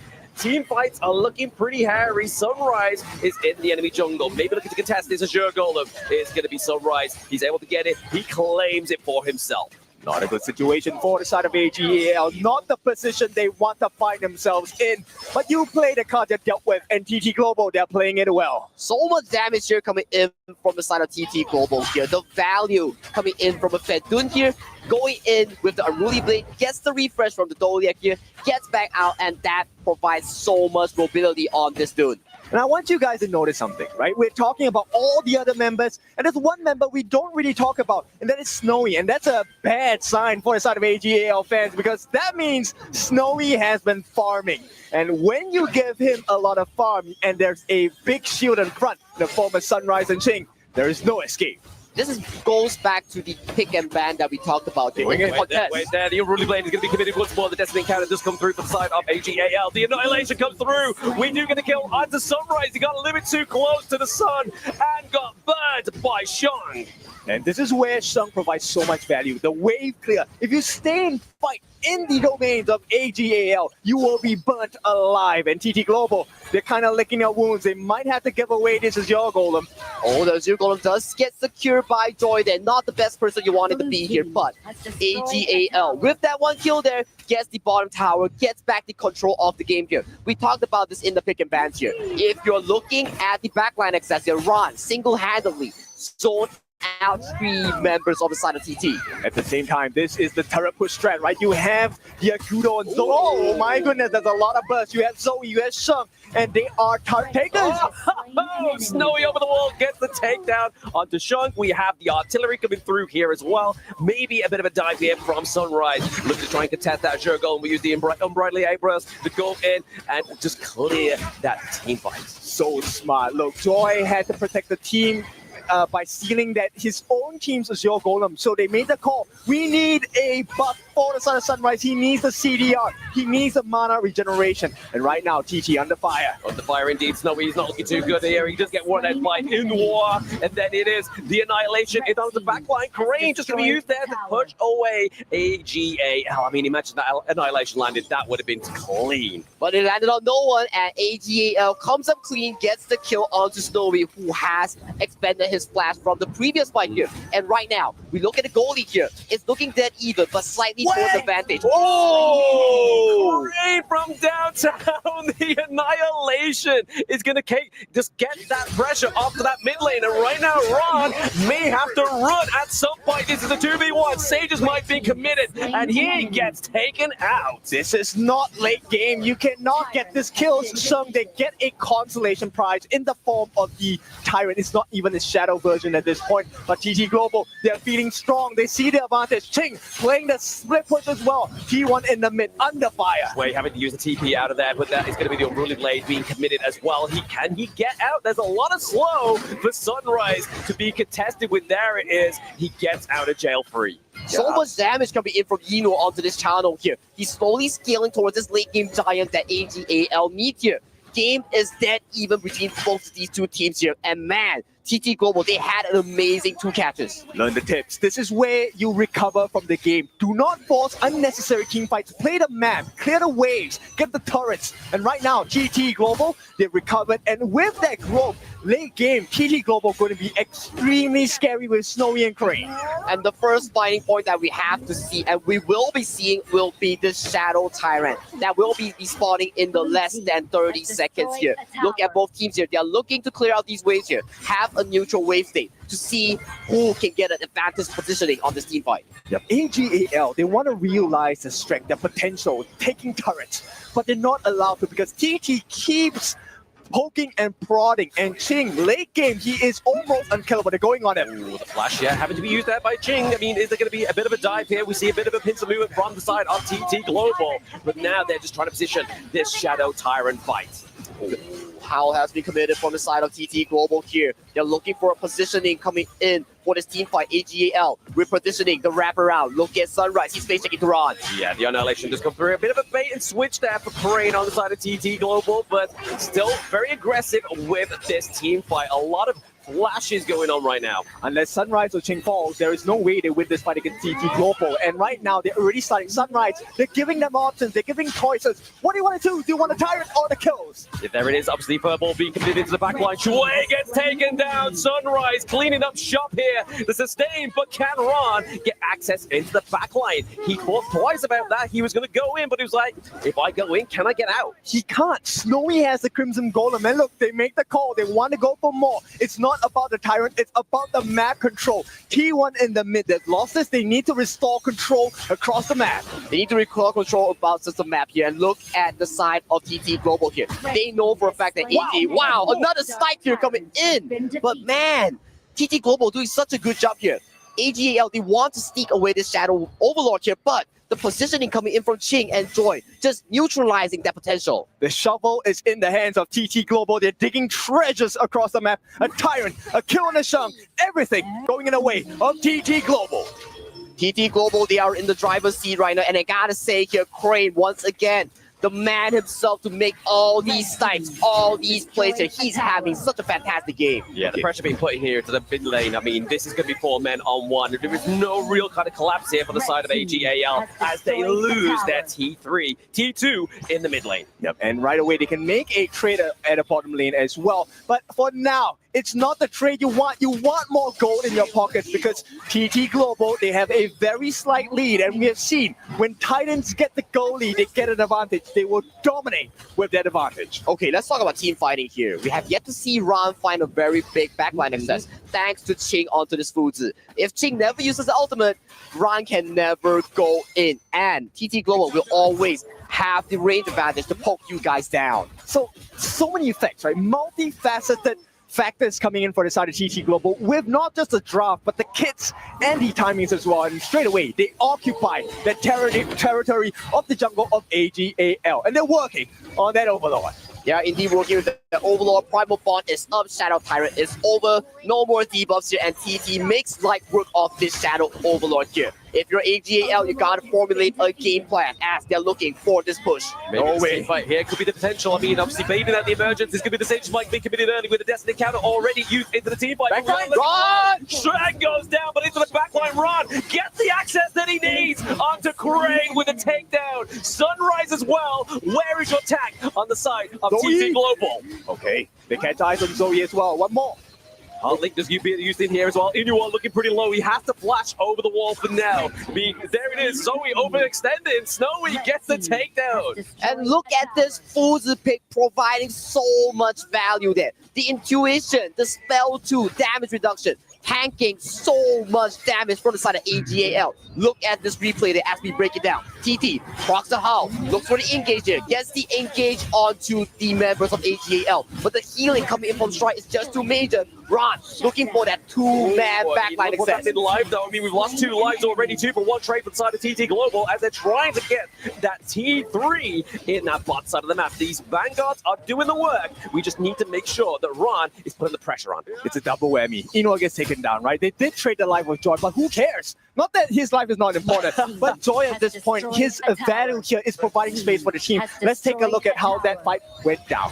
Well, definitely a bit of a misstep here. Gets locked down by the Sage's Might, and the damage just comes bombarding in from Snowy on this Mung. Yeah, so much damage. It's late game, yes, in the live part here as well. Was they able to get the Azure Golem? Yes, Crane steals it. Yep, not an ideal situation for the side of AGAL. They are suffering at this point. 5-9 in KDA, but just 1,000 gold that sets them apart. Barely at this point. TT Global, next objective. 6 seconds ago, Shadow Tyrant number 3. Shadow Tyrant number 3 has been spawned onto the map here. Ching the man of TT Global, is so consistent onto this Fuzi. The brick wall. Now, we have to see here, can Ron find another miracle engage here? I mean, they're just trying to check out on Jing here, right? I mean, there's the hard link onto Jing as well. We're going to be seeing him maybe use a Sage Smite there, just able to lock their Ron, so he cannot have a clear access onto the back line of TT Global. Sunrise looking to put pressure onto Zoe, just really just kind of denying the access onto TT Global at this point. Do you see where Ron is going? He's trying to find Snowy, but he cannot find him, and Snowy just dealing damage on the backline. Jing. Oh, yep, verbal beacon move there. It was able to actually get onto Zoe, but not actually get the CC that was needed. Destiny counter once again, trying to apply the healing, trying to play the zone in, but here it is. Jing into the backline. Ron is really looking for access here into the team fight, but the Sages might be committed. But we are getting to take them on the Sunrise into the team fight because it is split on 2 fronts. Another Sage might be committed from the side of TT here. So goes down once again. 2-for-1 exchange in favor of TT Global. They know that Zoe does not have smite. They're pushing the anti here. Ching looking for an opening on the backlines at the same time, buying time for Snowy. He gets that Shadow Tyrant. And once again, AGAL just suffering at the hands of TT Global. Yeah, I mean, TT Global had the pressure into the top side of the map, right? We had the minion wave just giving that clear pressure, and it meant that AGAL was like, do we take the fight? Do we give them the Tyrant? And the question was, yes, give them the Tyrant, but now is that T3 going to fall? That T3 is definitely going to fall towards the hands of TT as another Annihilation goes through mid lane. So much pressure coming in from Crane, coming in from Ching here. I gotta say, Ching on this Fuzi, immediate. So much constant lockdown onto Ron. Yeah, it's all about the options that AGL have to choose from, right? You have to go for Snowy, but you have to go for Ching as well. And this was how the fight went down. I mean, nice catch by the backlines on the side of Ching. I thought it was going to be a 5v1. They tried to get the advantage, but the Annihilation really changed the state of the fight. And once you get Ching back onto your faces, there is no way to run. There is no way to run indeed, and we see, even under the presence of Primal Bond here, TT Global so ahead in map control. Gets the second Shadow variant of the map here, and they are looking hands down strong right now. This is what you want to see if you're a TT Global fan. Rain and Snowy, the both of them over 120,000 worth of damage dealt to the side of AGAL, and there's going to be plenty more coming. Yeah, a lot of damage already been built up in the stock market for the side of TT Global. With the minion wave in the mid and the bot and the top, is this going to be the final frontier for the side of AGAL? It's looking like it. The T3s at the bottom are falling. There is no more pressure coming in for the moment on the side of TT Global. But that is a short-lived moment. Ooh, okay. Yes, Destiny can be traded for the Annihilation there as well. Obviously, 2 ultimates being expanded, but we do have the Dolly on the side of TT Global. And Shadow Vanguards are slowly marching towards this final tier 3 of the side of TT right now. TT is looking for the push here. Snowy is super fat, and he is full stock right now into this fight. Yep, here's the Crimson Golem looking for the opening. It's all about poking. They're going in. Jing into the backline onto Ron. Obviously, just making sure that the Ron does not have the access once again. He got the takedown. Annihilation putting so much damage and so much pressure onto the side of AGAL. Zoe looking to be the next victim come down. And the Crystal gain number 3, 2-1 to TT Global. What a way to do it. Even at Death's Door, even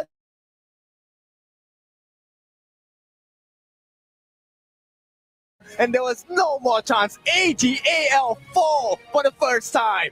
AGAL fall, and TT comes up clutch with 2 consecutive wins. Right now, they're 2-1 on the board. I gotta say, Crane and Ching is having a field day. It's at this point, right? Do your hearts shake? Because confidence is definitely shaken at this point for AGAL. They had a decent draft, right? We talked about it. The strength of tower turret taking. This is where they wanted to be at. But TT Global kept forcing them into fights because they had the goalie. They got the steals. They got the goalie, they got the steals, and the Fuzi coming in from Ching is so darn crucial here. Every team fight we see this Fuzi finding opportunities, and Crane, he is so good onto this new one here. Snipes after snipes after snipes. He was the Ching in their armor.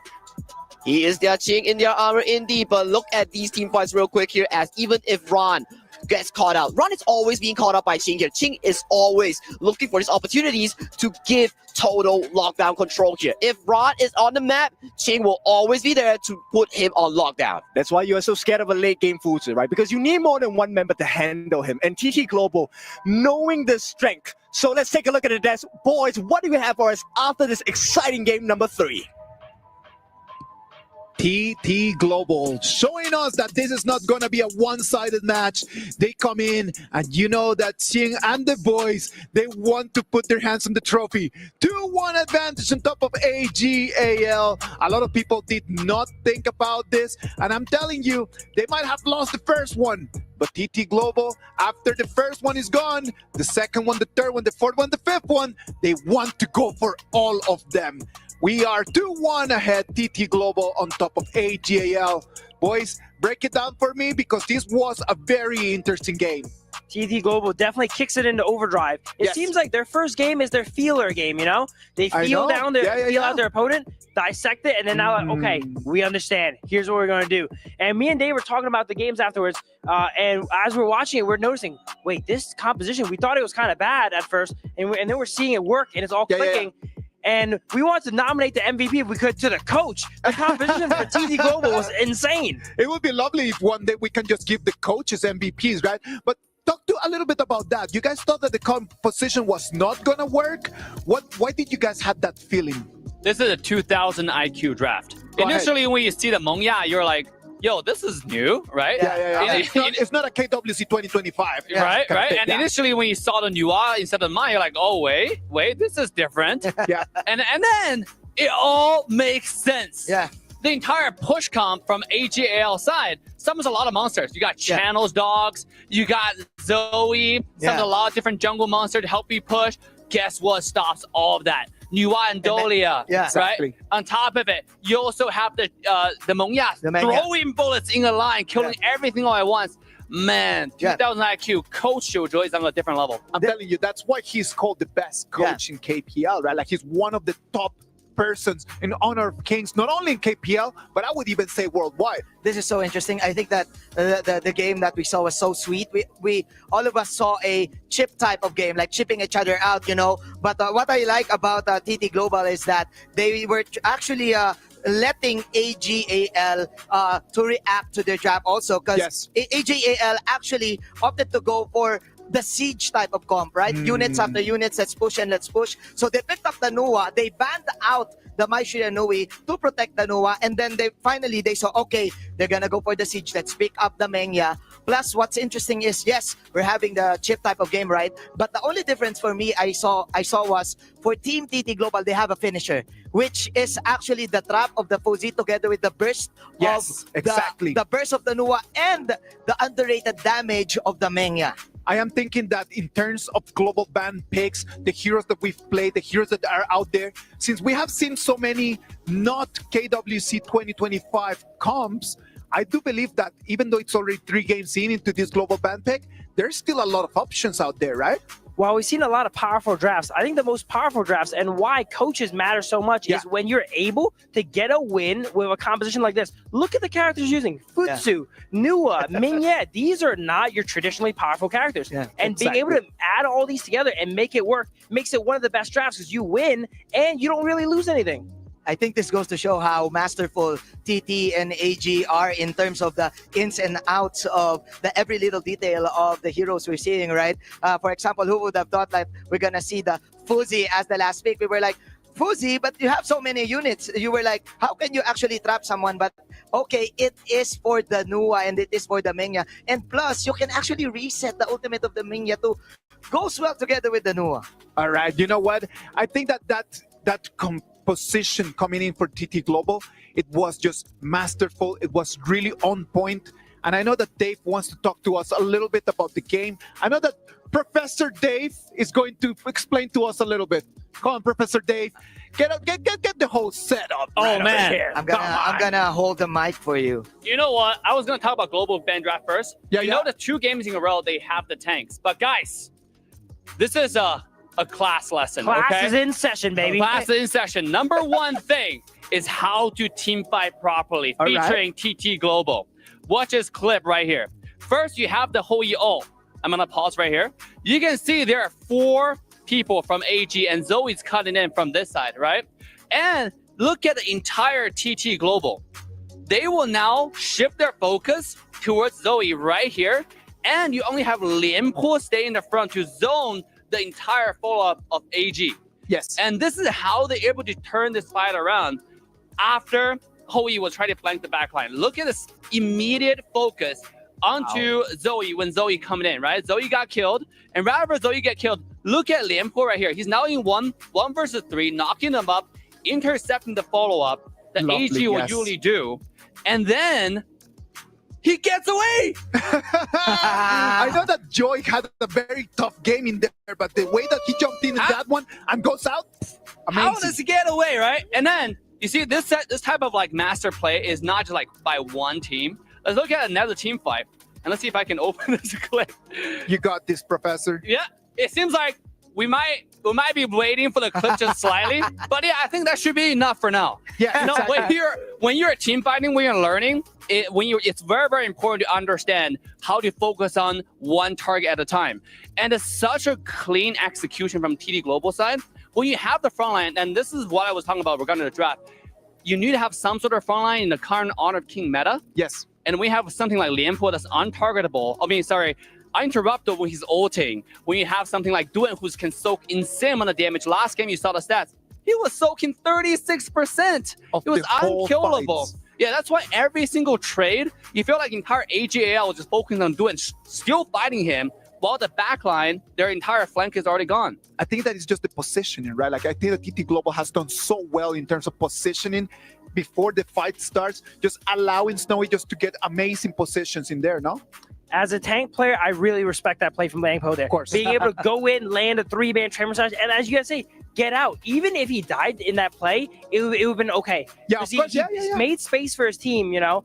But the fact that he can do all that, distract 3 people, and get out and turn a lost fight is just amazing. It is just the difference between the people who are really good at Honor of Kings and the professionals that are at the top of the game. That's for sure that there is a gap in between them. This is so good. I kind of feel like Team TT Global got the power spike in advance. Right after that, around 7 minutes, well, Snowy got ahead and managed to pick off a mispositioned Zhou on around in the middle part. That's why he immediately got like extra damage out there, like extra Shadow Reaper to defend every push that is Team AG is doing. Team AG, the pressure was on Ran actually to get a flank. It's so hard to do with all of these tanks around, and it was easier for the Fuzi. The Fuzi can just target easily, get one in the box, and then Nua will just I do believe that all of it. Yeah. I do believe that Clash Laners fight in there, that 1v1s, it was critical for TT Global to be able to take the win in there, right? Absolutely. The Futsu, we saw at the end of the game, didn't do much damage, but I don't want to call it a support Futsu, but he was mainly there just to trap people with that ultimate. I agree. Yeah, yeah. And the Dolia was important because if the enemies want to stay far away, okay, we're going to go ahead and reset that annihilation and poke you from afar. But if you want to get up in our face, we have the Futsu being able to trap you guys 2 times. It's actually a beautiful draft. Beautiful draft. Beautiful, amazing Amazon Arena right over there. Look at that. The screens, the lights, everything. Ooh. I'm telling you, it's been by far one of the most beautiful stages that we have had in such a long time. When you come over here to Riyadh, Saudi Arabia, and you see the quality of the stage, it is a top level. My favorite thing about the stage here is when you actually watch the games go on, and that middle screen there shows the game, the sides show both teams and their picks, and a live real-time counter of the goals, the kills, the assists. And whenever one player gets a double kill and one player... the animations, right? Yeah, it pops up. But the best part was, I think yesterday, there's a fight where both players got like a triple kill or a double kill, and then both sides, the players pop up on each individual screen. It's amazing. It is lovely. I hope that everyone at home can have a chance to come in here and watch the games with us. Let's jump into game 4. TT Global is going to be taking the blue. AGAL is going to take the red. Casters, come on, let's go. Thank you so much, Isaac. TT Global up 2-1 over AGAL, who had taken the first game, but somehow TT Global took it a little personally. They bounced back with 2. Kindofu, your thoughts? What does TT Global need to do better here? I think they just need to be a little bit more careful in terms of positioning. I mean, okay, look, they have been really great. The 2 players, Ching as well as Snowy, playing in good synergy to be able to split the team fight for AGAL, give them too many choices to choose from. But it has not been clean. TT Global, I think they can be even cleaner because I voted for them to win. I want TT Global to win. All right, your bias is showing a little bit, unfortunately. But I think Hisaki was also thinking that, like, you know, AGAL, very strong team. What does this team need to do to really bounce back? Because it seems like TT Global have their number with this whole map control. We gotta see what they're gonna be planning on their draft right now. Yino is definitely not having a very comfortable environment to be really carrying the team. As we mentioned, we want to see more and more tempo here. And what's a better way than doing that is on the hands of Zoe. His pay is just insane. Okay, I instantly regret my decision to say Bite Me because Pei is now on the board for the side of AGAL. A very striking start here with the Byron. This clash lane on the side, Ching is not going to have a good time. Exactly the case here, and we talked about this. Pei and Byron, a staple pick in the global scenario here. All these teams, if they want to play fast tempo here, we saw AGAL, when they play the fast tempo, it really favors them. But when it goes towards the late game here, TT Global, they activate and they activate hard. Yes, now AGAL, they will pick up one of the most disruptive mid laners here. Hano in the mid lane, meant to protect against the Mai's aggression, also save and recover those towers across the map if he can activate his ultimate 5 seconds within its takedown. Exactly, and right now, if you look at TT Global's draft here, I'm especially wanting to put my focus onto TT Global's player called Crane here. This guy in the mid lane here, he had so many fantastic and key plays here coming into game 2 and game 3 of the series there. He was always the anchor, the player to make key plays, ensuring Snowy and Ching had the environment to play in. Yes, and with that space he's able to buy for them, TT Global, I think they can actually finish this draft up with a big tank coming in for the side of TT Global. They can consider the Lady Sun as well. Actually, it's a double-edged sword, right? Does well against Pei if she's ahead, but also gets destroyed by Pei because of his mobility as well. I have to agree with you, and we talked about mobility here. My Shiranui as well. High burst potential. Can instantly look for the assassination here. And what's the anti-burst hero coming in for the mid lane? It gotta be Hino here.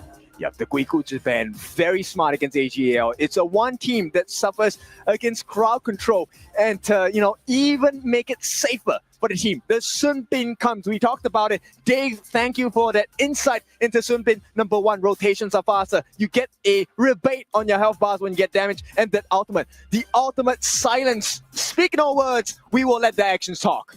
We will let the action talk. And one more point that we can add on to Sun Bin here. If you time your spell to time flux correctly, you refund HP back to your teammates here. It is a very good anti-burst mechanic here. And also, key point here, Sun Bin's rewind is not affected by heal reduction like the Venomous Staff. Yes, this is a very important marker here, which means Sheng is going to be a player of choice. AGAL, their win heavily depends on the success of this Hano. And what does Hano hate? He hates a burst.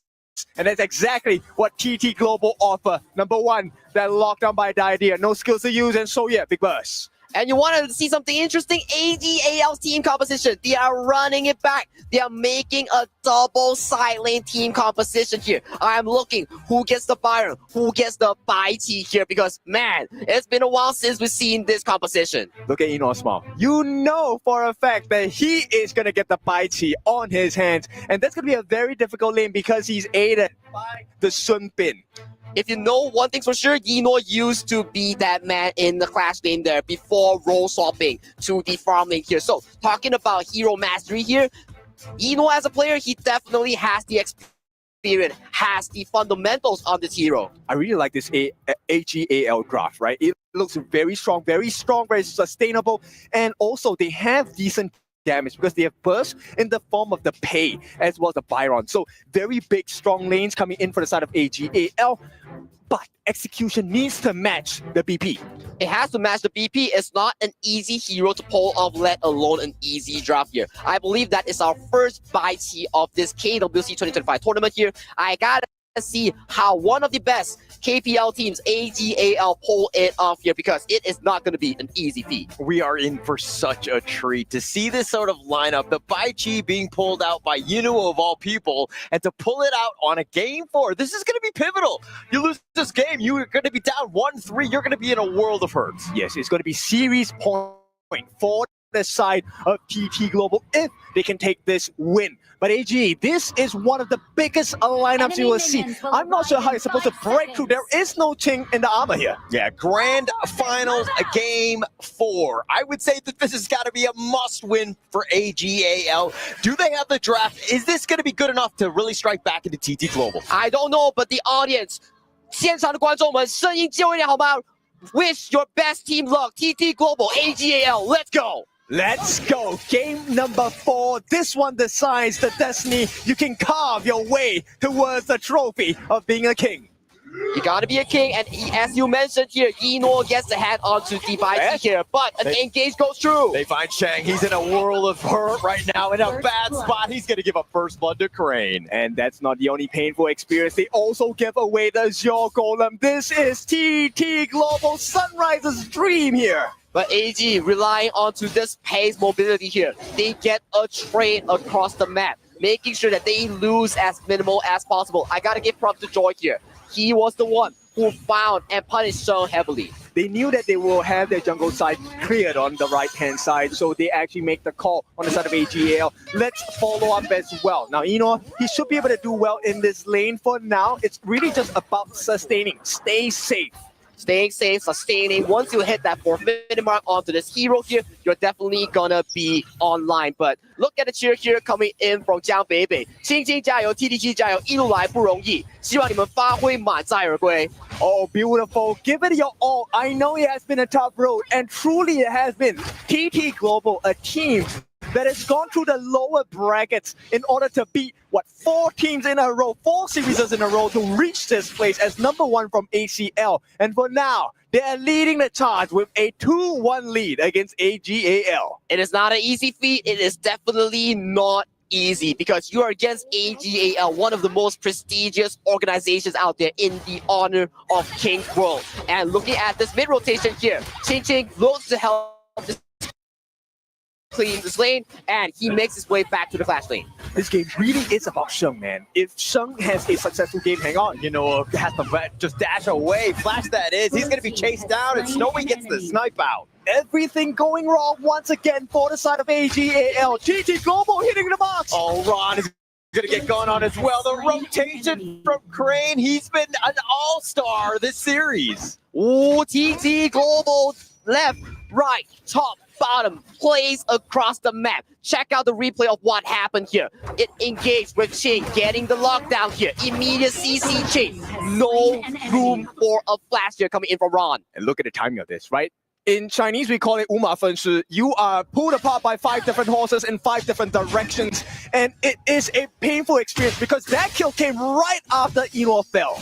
Right after Eno fell and the waves are sacrificed towards the tower here, they suffer a very big goal gap, a 1,000 goal gap. This is not usual for AGAL. It is not usual at all. TT Global, they are facing a power spike and they're showing that they are here to contest at KWC 2025. Nice little knockup on the Shang here. He's going to have to just use his Fate Rewind. He will unwind and take away all of that damage. But let's talk a little bit about Zoe here. He's that pay. He's got that fast-paced timer in terms of just farming, but he's kind of falling behind in the sense of the overall team. Well, I gotta say, if he falls behind, that's gonna be a big trouble coming in from AGAL. They need this pay to be the secondary marksman here, but looking towards the farm lane, looking towards the class lane right now. Zoe is making sure that he gets as much goal as possible as Sheng gets engaged on. Engine right on point. They find Shang, they have the knockup, and he's not able to survive. He's gonna go down. It's all about the timing at this point, and this could be TT Global's time. They know that Sheng doesn't have the ultimate, and what a time to get it as well. The first tyrant of the game goes to TT Global. I mean, they knew the ult was on cooldown, and they went directly on him. They ensured that they got those knockups, and they got the stuns right onto Sheng, and they turned it into the first tyrant of the game. Perfect execution here coming in from Crane. We gave him so much praise, and look at this bot side as a potential fight might break out, but Shuai really gets caught out. Oh, they find Shuai. They do have the connection. Crane making moves across the map. Another knockup, another kill. And a great trade. They get the Zio Golem. What do they have to trade for? The T1 on the top. Does TT Global care? They do not. They also take their owner's zero golem. Exactly. That is the only job they need to care about, because if they do not get a lead with the double fighter, double tag team composition, you're going to be falling much more behind here. Gold lead is similar in both team comps, but Eno is getting further and further behind.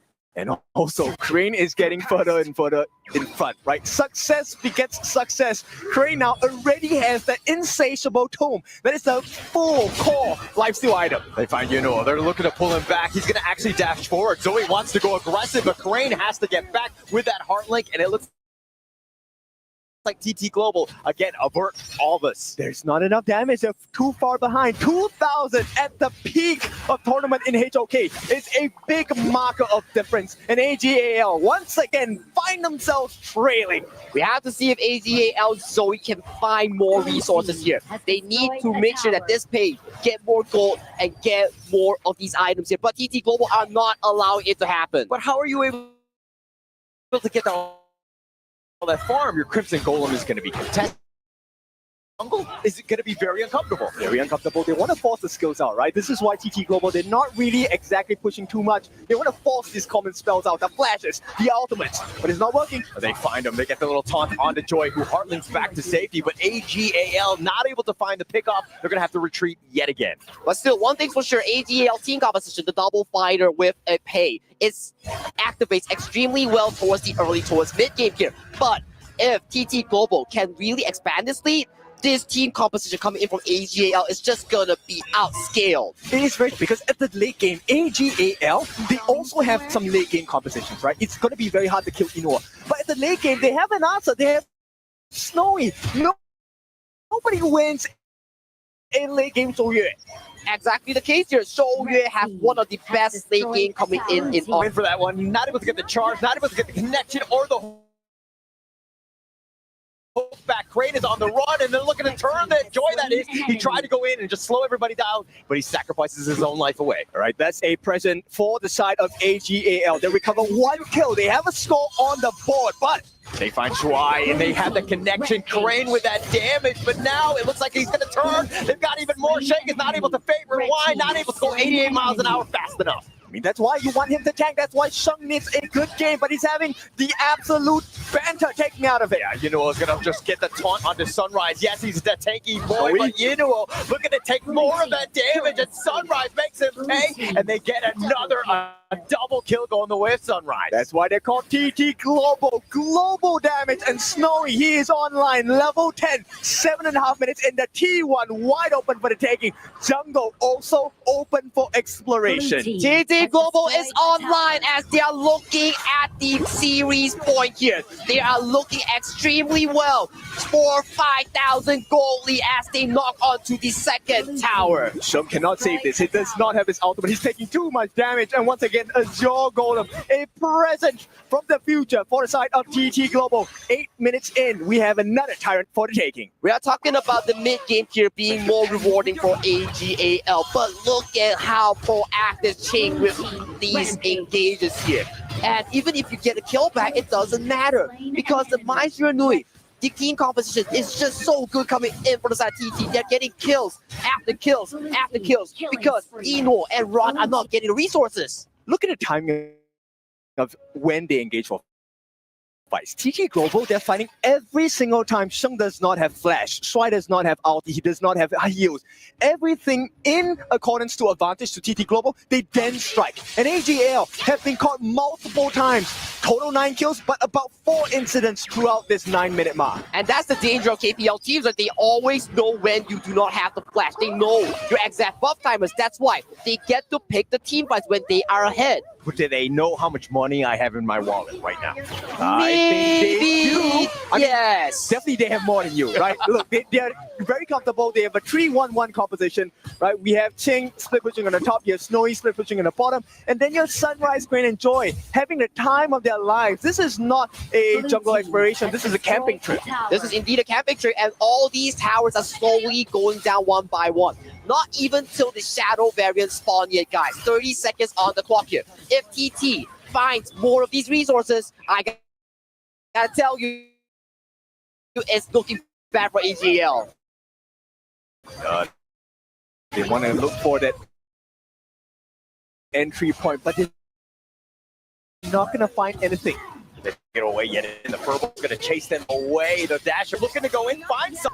Yeah, and this fight is without Snowy. Snowy was waiting on the back line. He did not even lay a single bullet yet. And still, AGAL are in danger right now. Sheng might be in trouble. Oh, they're looking to turn the favor line. Not enough. Sheng is going to be killed, and they're going to take Yinu as well. And TT Global baited him out, gets 2 kills. Man, I gotta tell you one thing for sure, AGAL, you're not scaling because TT Global, they are scaling so hard and you do not have the damage to take down any members on the side of TT. Lightning fast, and the timing is in perfection for the side of TT Global. The base is wide open. Oh, they T3. find him, and Crane just goes right in and instantly deletes Ron. TT Global taking out the mid T3. They want more. They're going to go on to Shuai. They're going to take him down as well, but here come reinforcements. Zoe and Shang are now here. They're going to slow siege. Snowy's still up in front with that damage. Very scary on that front line. Until Sheng can land his Scepter of Fate, there is no way Snowy's going back for now. They know, let's not put too much pressure, take too much risk. They take the Crimson Golem, and they go for the Shadow Overlord. They are so ahead. They can do anything they want because Zoe, as of this point, he does not have enough gold to out damage Snowy. He does not have enough damage to take the TT are in absolute control. TT Global for now.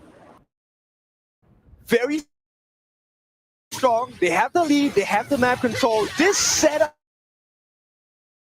by the side of Crane, he is insane today. And what a time to hit this monster strength. He is locked in and he is in flow right now. He is doing so much for the side of TT Global.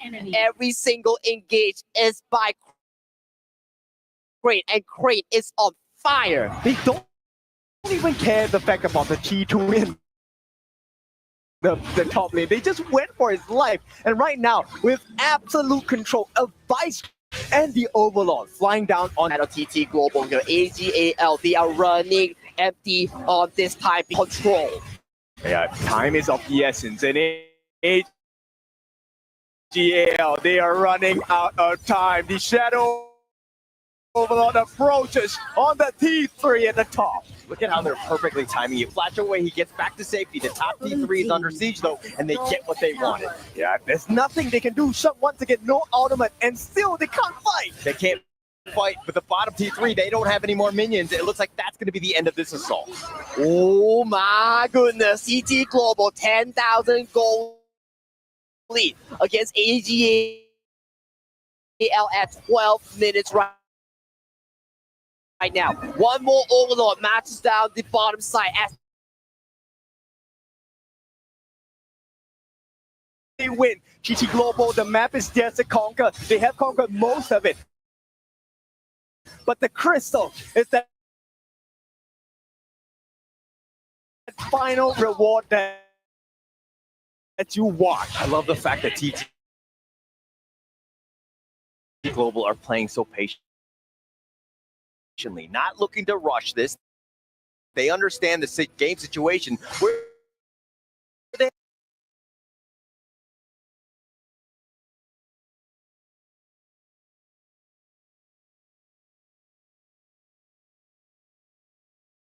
Golem here, but Joy up in front, just pushing them away. AGAL running scared. For me, right now, TT Global, there is no rush. You have the scaling advantage. You have the Shogyue. You have all these tools to really close out the game. What do you have to do? Wait for the Shadow Tyrant. Wait for the Shadow Overlord. Just look at Snowy right now. 11,000 gold. Almost full build. You want to defuse the situation, but it's not happening. TT Global, they have hit their timings. And what a way to do it. 13 to 2 kills in this game. A lot of people were commenting, where are the kills? Here are the kills. 13 to the side of TT Global. And 6-0 and 5 on that Maestro Nui. Crane has set up all these plays here. Iron Dominator as well has been picked up by the Maestro Nui here. More survivability in here coming in for this mine. And right now, Shadow Tyrant has spawned onto the map here. They're looking for a potential play. Look, AGL, the game plan here, they want to try and last for the Tempest Dragon, but that is less than 6 minutes away. And right now, TT Global, they are in full control. All of these traps, devices set up by Snowy, giving them vital information about the numbers that AGAL are bringing across the gorge. Bring across the gorge and look at them right now. Securing the Shadow Tyrant. What's the next plan here? Look for an engage, or they can play the safe path, get another Overlord, and slowly pace towards the end game. Because what can AGAL do? They are already outscaled. They have no space for Zoe to do damage because you are getting out damaged by Snowy as he is full slotted right now. And this is the risk that they took with the draft, right? You need control, you need to survive the damage, but with the help of Crane, with the help of Sunrise and Snowy, these 3 burst heroes, how are you supposed to deal with it? Zoe, if he dies here, the game is over. No burst damage. I have to agree with you, so we have to see AGAL, the final defense here coming in from this potential final setup coming in from TT, because they have to find that one golden opportunity if they need to. And here we go. Tournament alive on the line. AGAL looking for scraps, not finding anything across the gorge. Here's the wild growth. It's going to start with the initiation, just pushing them back more than anything else. They really want this bottom T3. Sheng is about half-life. They need to be careful. Sunrise gets knocked back. It looks like they're going to continue on. Ching is doing a little bit more, and they've got the pushback. Crane looking to go in, but Ron with that force field suppression, keeping himself alive. He's going to go back into the fountain. But now with this crystal and those minions that have been pushed, it looks like TT Global not able to find anything else. But still, the map state looks extremely good coming in from TT Global as the Overlord and the heals are coming in. This may potentially be the final push here. They're looking to go. Sunrise still up there. Ron actually looking to go for Crane. But Crane is all the way in the back, just baiting them out. Yinuo getting solo. He gets picked off. Snowy with that damage is starting to make it work. Okay, Sheng was the lifeline. This is exactly what the opposition was drafted for. Sheng is meant to be the damage dealer over time. You can't burst them down. The longer the fight goes, the more strength and the more strength AG has, right? They will swing that fight over. But they only lost Sunrise until they get they're going in, they get the pullback, they find Shuai, but they don't have the damage, and they need to back off yet again. AGAL dodge a bullet. Oh man, it's so close coming in from both of these two teams here, just like him.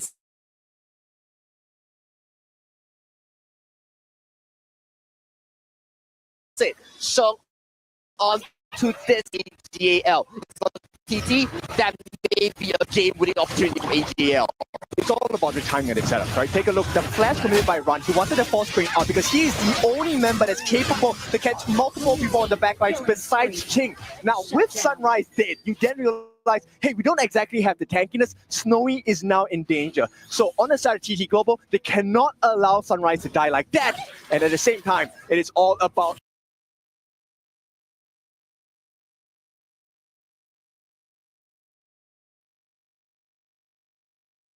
Monday.com is the best day for work, and here's why.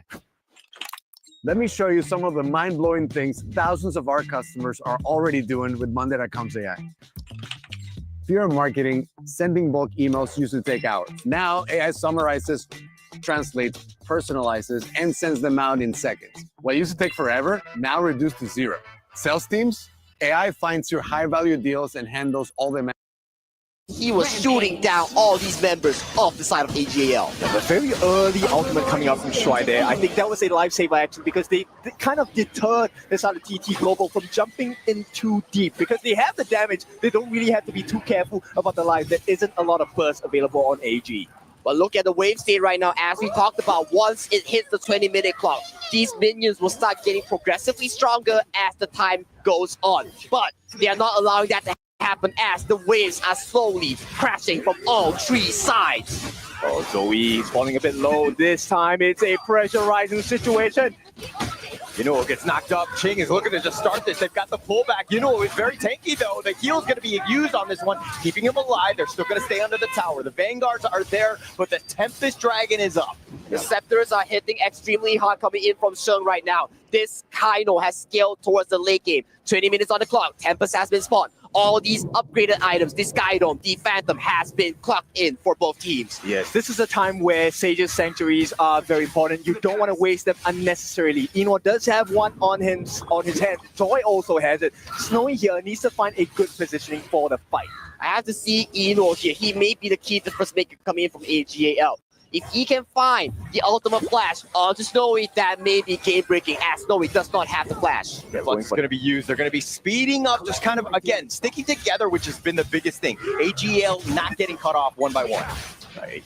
Sung is going to be able to land those scepters, right? Every scepter is an additional advantage for their win probability, but Crane is hiding in the sideline. Nice furball on the 4. You know, it's still up in front. He's going to go back. Sunrise has to use Blood Right, trying to out-heal most of this and just stay alive. You know, taking so much damage, and he's sticking around. He's underneath. The passive is keeping at least Ching alive. On that one. Yep, they don't need to over-aggress, right? TT Global, they have the map advantage. They just need to take this slow. Be patient about it. You know what? Has not burned his Sage's Sanctuary yet. Snowy needs to be very careful of where he's standing. But this Baichi, this Sun Bing is coming into fruition right now. So tanky, so little damage now coming in from TT Global. Yes, you have to show it, but it's a singular damage output. Who can realistically take down this team if Ron gets engaged on? Yeah, Ching finds him, but it looks like Ron will get back to safety. He has that time flux. He's going to group up the rest of his team here. Okay, so take a look at the positioning on the side of TTG. This is very vital. Crane, if he gets a very nice knockup along with Ching in collaboration, they will be able to kind of burst down the lineup of AGAL. But for now, AGL, they have good positioning. They will push them away from the Tempest Dragon. And Tempest Dragon has been started by the AGAL. They are under a ticking time bomb because look at the bottom wave. It is Superman pushing in, but Engage goes in. It looks like they're going to go in. He gets a little bit serious. The favorite one is going to be used by Sheng. He will get back to safety, but Yunuo solo as well, but he's so tanky. He's sticking around. TT Global, realizing that Tempest Dragon is still at risk. If they're going to continue on, at least poke and prod here. The reset is going to be available. It's not a good situation. AGL, they have to figure something out. They need to clear the waves. This is, if they don't get the Tempest Dragon, it's a horrible situation to be in. There is a wave pushing in on the bottom side. They have sent Ron to try and deal with it. Yeah, but TT Global, like, kind of on the lower side, but they find 3. They're going to have a numbers advantage. They get the knock up. They find Shang. That's going to be Sage's Sanctuary. He's going to come right back up. You know it's going to be there as well. Sunrise that half as well. With those scepters, it looks like they're going to back. Yep, it's a 4v5. They did manage to survive. Ron in charge of saving the game from the Winans at this point. But still, it really is about positioning because it is not about timing. AGAL, they can't survive a long, drawn fight here. Exactly, the minions will be so strong as of that point, and Ron will take so much time to clear them. Right now, 23 minutes onto the clock. Baron base for AGAL. Goal lead no longer matters as of this point. Sage Sanctuary will be the key difference maker coming into these fights. That's going to be happening real soon. Tempest Dragon steps out of his lair. Sunrise is going to provide that vision. Yudo gets knocked up. He's going to go in for this one. Gets the taunt on, but do they have the damage on the Joy? No, they do not. Crane is going to be here. The Ryan is going to be used as well. Ching now on the run. They find Crane. They get the pick, and this is a numbers advantage for AGAL. They should be able to do this if they play the cards right. Sunrise is still alive. He does have Smite, though. He wants to take that Tempest Dragon out of the lab. Buy some time with a reset. Yes, Snowy has been caught up from the vision right now. AG has the superior map state right now. They have started this Tempest Dragon, but it will be a 50-50 between Sunrise and Zoe. Ching looking to get serious, goes in, finds the blow up on the run. They get the kill on the Shang as well. What an initiation. Absolutely on point. Ching continuing to chase on, gets the pick off on the Zoe and TT Global looking to take this game. Series in sight, it's godlike for the side of Snowy. It is all almost over by AGL. Slide the biggest brains. It is not enough. One man against the world. And TT Global Series 1 is going to go into the hands for TT Global. 3-1 for TT Global. TT Ching with such a crucial backline access. He was the key difference maker. Big game for the side of TT Global. Now, guys, did you expect that? I did. But for AGAL, what a surprise. They need more. And the confidence, like I said, game number 2, game number 3 has been shaken. This time, they need a quick recovery. Something needs to change. Something needs to change. And the primary thing that we're looking at potentially has to be the draft and the early game. Because Crane, my goodness, this man on the Maestro is so deadly in the early to mid phase. Such an impact. He was always up in front, getting so many pickoffs. And the reason why they took down those T3s very early, they had a huge lead. All of that pressure made it difficult for AGAL to even leave their base. And they couldn't even contest on that Tempest. Exactly. And one of the things that you notice about the composition on the side of AGAL is the fact that they like to group up, because that's where their strength comes from. And TT Global, they said, I understand this is your strength, so let me turn it into your weakness as well. A double-edged sword. If it goes well, AGAL crushes the entire team of TT Global as a death ball. But when you're caught out like this, wow, Snowy, so much space, even though he got taunted, Enoa, he can't do everything alone. This fight, Ching decides to initiate 4 versus 5. Crane was down for 30 seconds, an absolute maestro in terms of initiation, but let's see what Isaac and the panel have to think about. Woohoo! We've got ourselves such a great game right over there in the game 4. TT Global coming in control of the game since the early, mid, and late. But as we jumped into that Tempest Dragon, it was a 50-50, boys. I told everyone that if we moved over there, we were going to make it to AGAL. But TT Global, they did not allow the Tempest Dragon. They did not allow the fight. They just went in there and they want to take the trophy. Right now, it's a 3-1 advantage for TT Global. We're seeing AGAL being put in a corner, and we're not used to this. How do you guys feel about all this after that amazing game, boys? I don't think AG is also used to getting put in a corner like this. Being down 2 games, they're kind of getting flashbacks because last time they played, TT won, so they need to really start switching it up here. Again, it's a different meta for them, right? But man, amaze balls. All I can say is that TT Global is playing it simple. Like, of course, you have AG with an interesting farm lane pick, a fighter farm lane pick. We were questioning it, but you kind of see it in the late game. Like, okay, they want to sustain game. It does make sense. They want the defense, right? Yeah. But for us, it was too late because Crane in this game, Crane was insane. Yeah, of course. It rhymes. Yeah, of course. Right? Crane was insane. Crane was insane. 6-0 and 5. That rhymes. 6-0 and 5. All he needs to do was dive. Man, bro, that game, Sun Bin is such a crucial pick. Absolutely. It got to 20 minutes where Isaac were in the back. We're like, oh man, like we're talking about how crucial Sun Bin is. People are understanding like Sun Bin's engage. The key of Sun Bin is ultimate and skill 2. The skill 2 allows you to engage so fast, and then people are worried about like the Baiqi pick or thinking about why Baiqi for is because of engage timers, and you have the high note dishing out damage. The issue that I see in this game overall is that AGL reached their power spike way too late. Yeah. If they got to this point with one more high ground up, of course, this could be a completely different game. And I think that was the problem, no? The problem was not like, okay, yes, they played for the late game, and then we made it to the late game.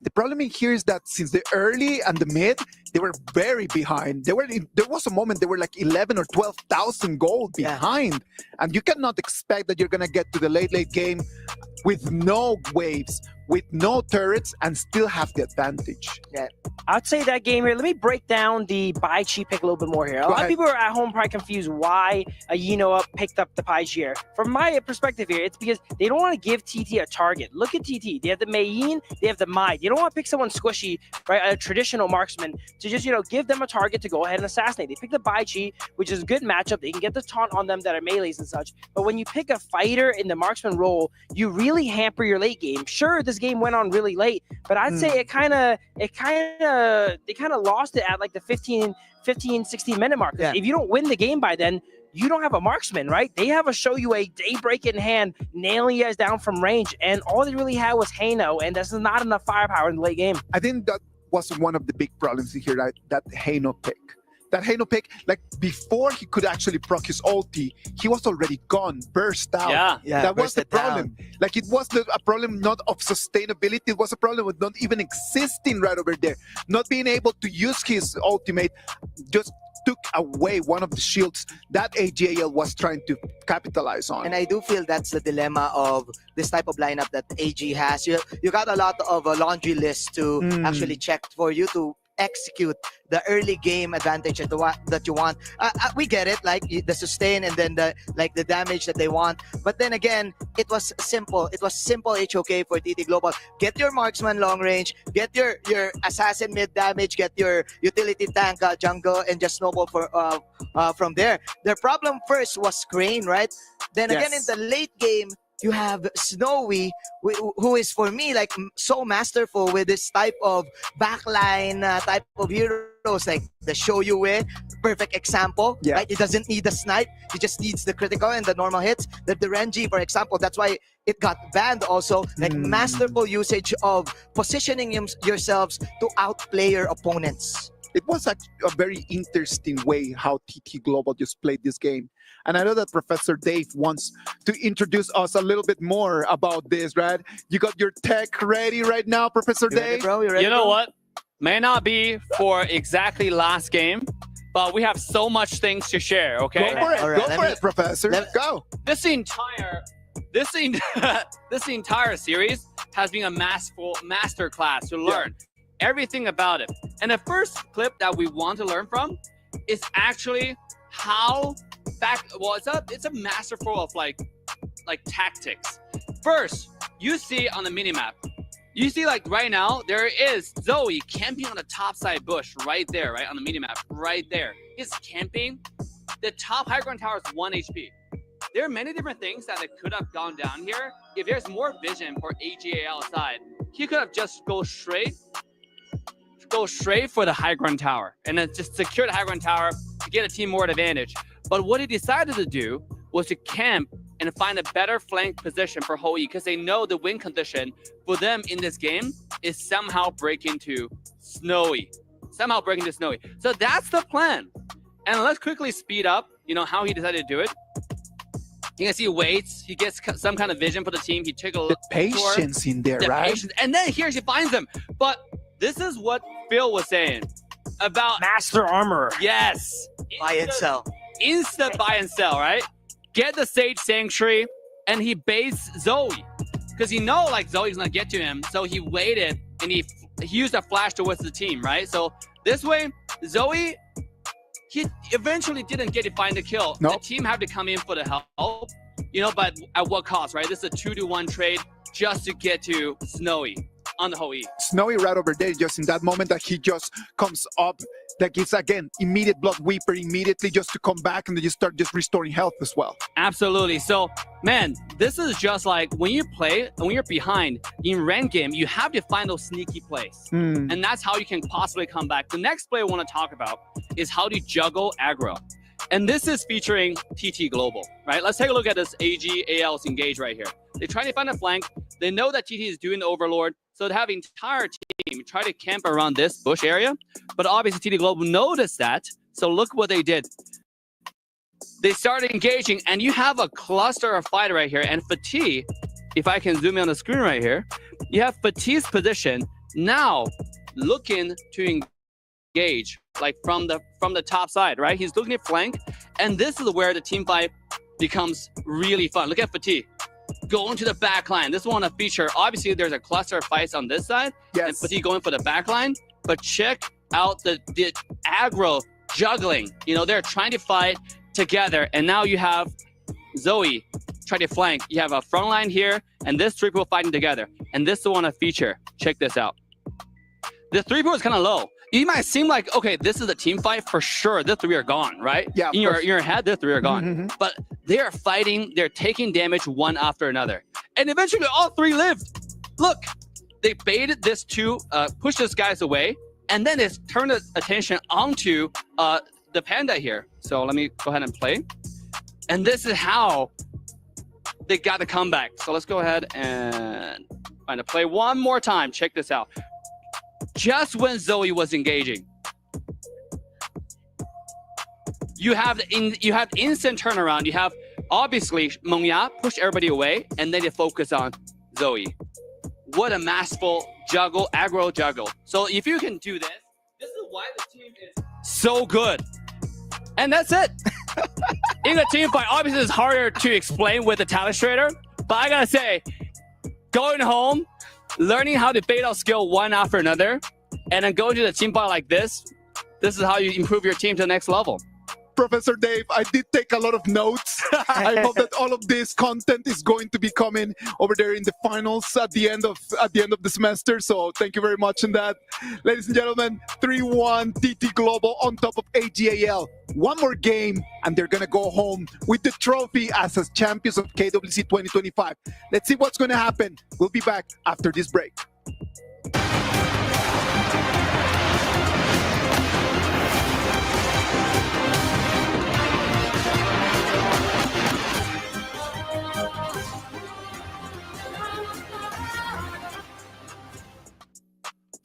Let's stand in. 4, 3, 2, 1, 0.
Introducing Hailuo AI Video Director Model.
Ladies and gentlemen, welcome back. That was like the shortest break ever because just after that video from Dave, I was just kind of just putting together all my notes and then it just did not make any sense. So I'm telling you, if that comes out in the finals, I'm not passing, man. I am really not passing this class. It might be too complex for lesson 1, all right? So to my defense, you got to clip that and go back and restudy it. We got word from production. Dave has lost his telestrated privileges. Don't worry, Dave. We forgive you. We forgive you. It's all right, Professor. Not everyone has a great lesson all the time. But to be honest, the top teams, how they juggle aggro is such a masterclass. I'm telling you, yes. Like, you can see everybody escaping with 1 HP, how they're able to survive that. That was insane. Look at that, man. Like the whole people at home and in the arena are so excited about this game because of what you just explained, right? Like it's just the details in there, the quality of the game, like how they run and move around, even for the plays. Look at her. She's going to lose her breath, but like she can.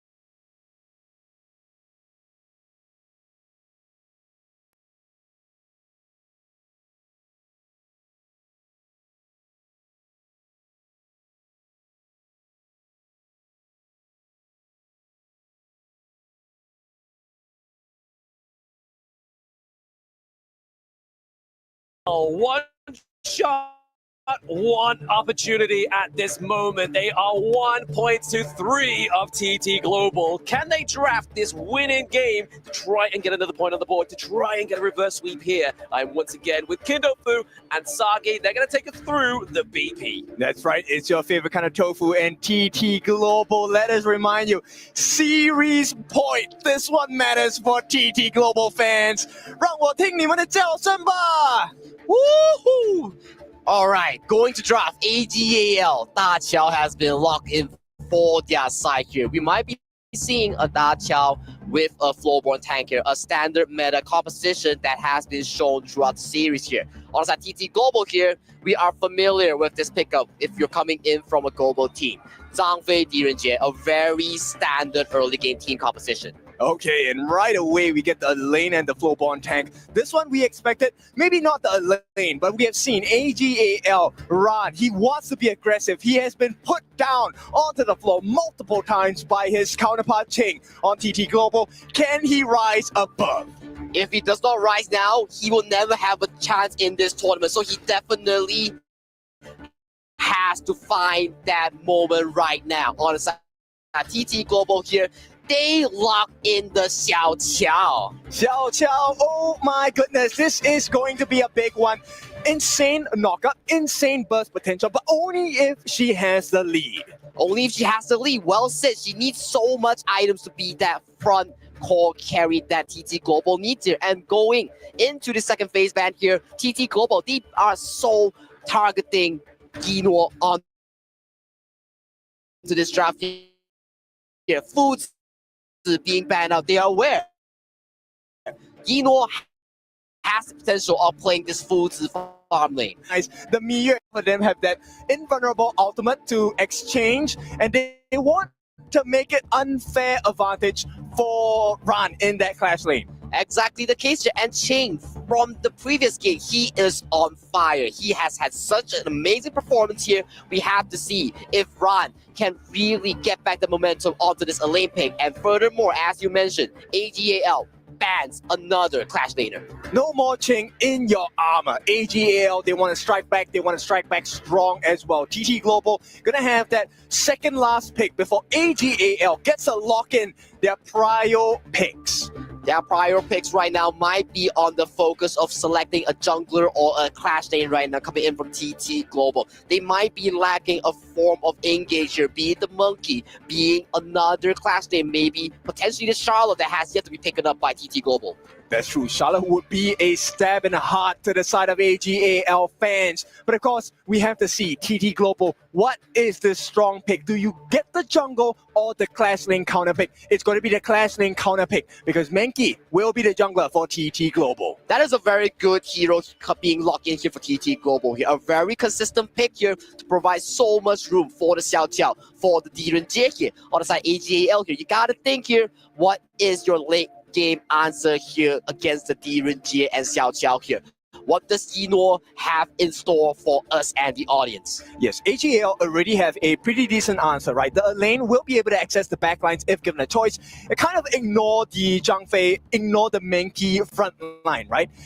So TT Global, I think for them, it'll be smart to kind of get a counter engage. And here we go, AGAL, a very strong, disruptive lineup. Marco Polo and the Liempo, both of which can deal damage and disrupt at the same time. I'm loving this Marco Polo coming in from Yino here. A very decisive pick at such an important series marker here. And we get the Lu Bu being locked in here by Ching. Debut pick, the Lu Bu comes out. This one, the Demon King is ready to make waves. Tremble Mortals. This time, TT Global, they want to finish the series. They want to finish the series and they are eyeing on that KWC 2025 trophy. And this is their potential moment. But they are against AGAL, the kings of KPL.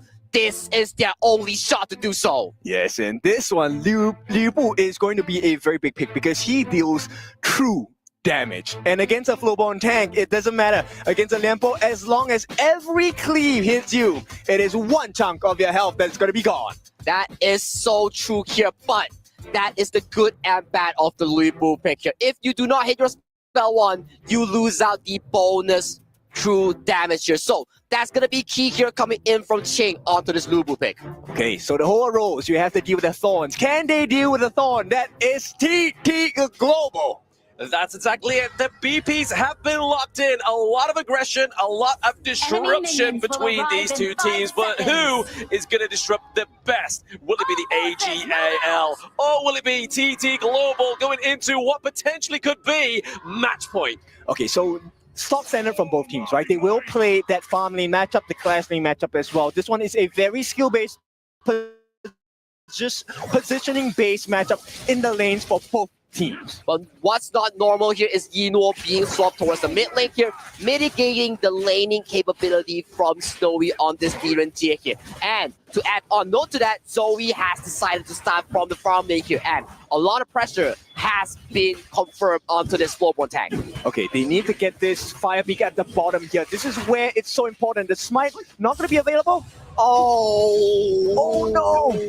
It goes over to Snowy here as Zoe does not get the auto attack here, but Yinhuo on AGAL still gets a lot of farming tempo, a lot of room to scale on this Marco Polo. So he did steal that ball, right? So this ball camp is actually feeding Eno quite a bit. He does have an advantage, slight one, albeit against Snowy. So for now, Snowy straight away boosts the fortitude to make sure he has physical defense. Oh, you gotta see one thing for sure here. Sunrise is slowly going towards level 4 here, and Zoe yet to clear his Azure Golem here. Sunrise definitely going to look at this invade. Yes, he's going to be 4. He does have the Dream Roam, but no need to take extra risks, right? We already have that slight advantage. Actually, it's not that slight. It's about 600 gold. Ooh, big poke here onto Zoe on this Flowborn tank here. So, spectators, if you're watching this game in the in-game map, check out and get that spectator gift, the KWC recall. The poke potential of this Xiao Qiao, man, it's just so crazy. Like, you think you're safe into the back line, like Shui there, and he just get chonked down. I mean, Lian Po at low level is definitely going to be taking a beating here. And good Xiao Qiao players kind of maximize the range, right? Because at range, it does the double hit on you. And I think that's going to be a big game changer for the side of TT Global. For now, I think they can't catch Eno out that much for now, but I think with the goal lead, they can kind of secure a couple of advantages across the map. 1,000 in the lead for TT Global. That is a very healthy lead here coming in from TT Global, but good news here for AG fans, Tremble Mortals has been expanded by Ching towards the clash lane here, so Ran on this lane has more room to breathe towards the mid game. Okay, look at what Joy is doing. He's buying time by moving into the jungle on the side of AGAL. He now knows the timing of that Crimson Golem. So let's see what they do with that information. I'm liking what AG is doing here as well, right? They are making so much room for Yino to farm here. Ultimate has been popped towards the mid lane. Live from Yuyan on that screen here. Fans are cheering for TT and AGAL. All right, put up your hands. And take a look at who is watching as well. BTK, they are looking to be the new kings. But for now, TT Global, well on their way to be on that throne. On that throne, and look at Joy and Sly as they are looking to get control of the map right now. Crane steals away that Fire Phoenix camp. Right now, Snowy, Crane, funneling farm towards each other, making sure that they have enough gold. Shut gets caught out. Oh, Bridal Air versus well. Let me see if Aiden's going to come in clutch. No! Sean gets taken down as well here. Shui maybe a little bit too late, but that 4-minute mark is going to keep that T1 alive. Not exactly the best situation. Shui did burn out his flash as well. So this is a fight I think AGAL might not be in favor for the Tempest, for the Tyrant. Snowy is so on point right now. That flash ultimate coming in from the Diren really caught Sheng off guard. And the follow-up damage was just so clean coming in from TT Global. Okay, positional advantage for the side of TT Global. Joy does not have his passive yet, so there is a chance for a steal. Transfer steal here. We do see Zoe into the backline. Dream Rogue just actually commit onto it, but it's going to be stolen by AGAL. The crucial kill theft is going to give AGAL that extra damage in the early game. Yino comes in clutch, gets the Resplendent Revolver, steals away the crucial Tyrant of this potential elimination game. Look at the potential motivation coming in from Shui. He's looking to give rotational advantage towards Eno. And it's a double whammy because Eno did not have to burn out his Purify, right? So he still gets to keep his common spell, and now AGAL in fighting shape. In fighting shape, indeed. Look at Eno here. He is scaling so well. He's already finished up the Doomsday here. He is going to be a menace. So much damage onto Sunrise and Ching because they are building HP. Smart choice, right? Most players on the Marco Polo, they go for the Spark Forge Dagger first because they want to clear the ways faster. But Eno knows that TT Global wants to fight. And fighting against Ching on the Liu Bu as well as Sunrise on the Mankey, you need percentage health damage. I have to agree with you. And once he gets that Doomsday, he's working towards the Spark Forge. He's going to be getting this Crimson Golem here. More damage goes towards his first spell, Resplendent Revolver. All about fighting. The first itemization core item coming up from Sheng as well is a Mass of Agony. Also, hang on. Okay, Joy having to use the Unbridled Outburst there just to keep away the bot side of the map. But I mean, we kind of see here that Jing and Crane are looking to try and push that T1 as well. Sunrise waiting in the wing, using the Dream Row just to maybe try and push away Sean. They don't want to put them away so they can put pressure on the T1 on the top. But unfortunately for them, Ran is already there. So AGAL, they survive. They survive, and they are looking pretty decent in towards this early game here. Look at damage from Eno right now. Doomsday with the Crimson Golem. He's hitting hard right now as AGAL. They're looking mad confident in looking for this Azure Golem take. Not ideal for them. They jump in from the side of Zoe as well. They're looking for the opening, right? Because Joy is so low. Yeah, so as well as obviously, Joy here, obviously having to use the Leaping Saber into the T1 territory, but we are getting a fight on two fronts. Tremor Smash having to be used here by Shui to actually get out of that team fight. Okay, now it is going to be the mid lane clear. Will they want to chase? It's just information for searching for the side of Sunrise, looking at what is available for the taking. It's just exchanging information, getting the vision game set up right now. Goal lead is decent for TT Global here, but I gotta say, AGAL has decent scaling as well on Sheng, onto Eno, and onto Ran.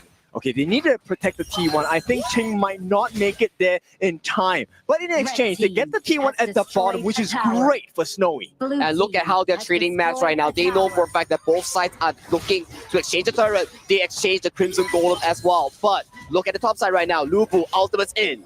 1v3, the backup's coming. Yeah, backup is here. Obviously, the down Sunset is going to be landing in onto Crane. He does get taken down there by Ran, but intercepted into the back line. It's going to be Sunrise with that Dream Roll. A lot of damage coming from Snowy here. Schwai goes down. Zoe, Sean looking low, but it's going to be the Sea of Fate that saves Zoe for now. The Sea of Fate bails out Zoe. It's a 1-for-1 trade in favor of AGAL as they trade the Roamer for Crane, the Xiao Xiao mid lane here coming in from TT Global here. AG Eno looking Hitman strong right now. He has a lot of gold in his pocket. Totally agree. That's the best trade you want if you're on the side of AGAL, right? At the same time, Snowy is out of mana. He does not have anything besides the Crimson buff, and he can't exactly fight here. And we're looking at the goal lead real quick coming in from both teams here. It is just a small marginal difference here, especially towards the mid lane only here. So I would say both teams are dead even as of this point compared to Game 2 and Game 3. I think it all comes down to this mid T1, right? Whichever team gets the T1 first, which, TT Global, they're looking for an opening. They want to get the kill so they have some space.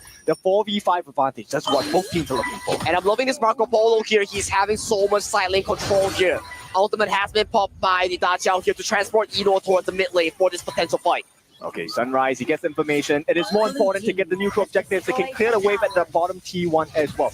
Joy, keeping eyes. And the call from AGL so clean. Let's not give a care about the war about this Tyrant. Let's split push.